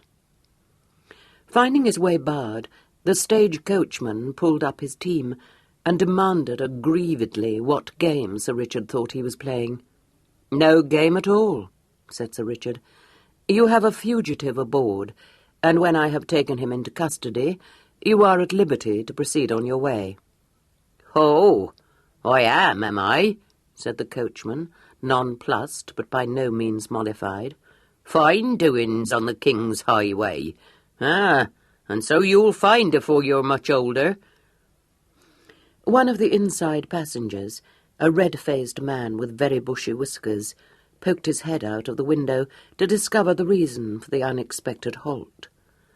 The guard climbed down from the roof to argue with Sir Richard, and Pen, squashed between a fat farmer and a woman with a perpetual sniff, had a sudden fear that she had been overtaken by the Bow Street runner.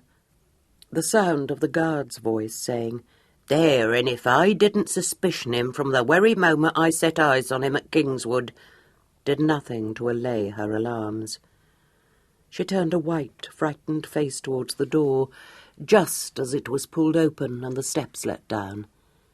The next instant, Sir Richard's tall, immaculate person filled the opening, and Pen, uttering an involuntary sound between a squeak and a whimper, turned first red and then white, and managed to utter the one word, "No!"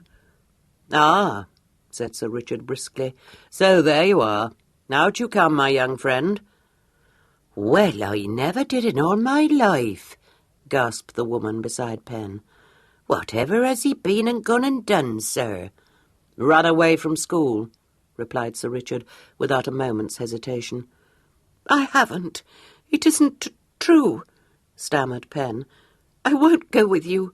I won't." Sir Richard, leaning into the coach and grasping her hand, said, "Oh, won't you, by Jove? Don't you dare to defy me, you brat." "Here, governor, steady," expostulated a kindly man in the far corner. "I don't know when I've taken more of a fancy to a lad, and there's no call for you to bully him, I'm sure. They say there's many of us have wanted to run away from school in our time, eh?" "Ah," said Sir Richard brazenly, "but you do not know the half of it. You think he looks a young innocent, but I could tell you a tale of his depravity which would shock you." "Oh, how dare you!" said Pen indignantly. "It isn't true. Indeed it isn't." The occupants of the coach had by this time ranged themselves into two camps. Several persons said that they had suspected the young varmint of running away from the start, and Penn's supporters demanded to know who Sir Richard was, and what right he had to drag the poor young gentleman out of the coach. "Every right," responded Sir Richard. "I am his guardian. In fact, he is my nephew." "I am not," stated Pen. His eyes looked down into hers with so much laughter in them that she felt her heart turn over. "Aren't you?" he said. "Well, if you are not my nephew, brat, what are you?" Aghast, she choked. "Richard, you traitor!" Even the kindly man in the corner seemed to feel that Sir Richard's question called for an answer. Pen looked helplessly round, encountered nothing but glances, either of disapproval or of interrogation, and raised her wrathful eyes to Sir Richard's face. "Well," said Sir Richard inexorably, "are you my nephew?" "Yes." "No. Oh, you are abominable. You wouldn't dare." "Yes, I would," said Sir Richard.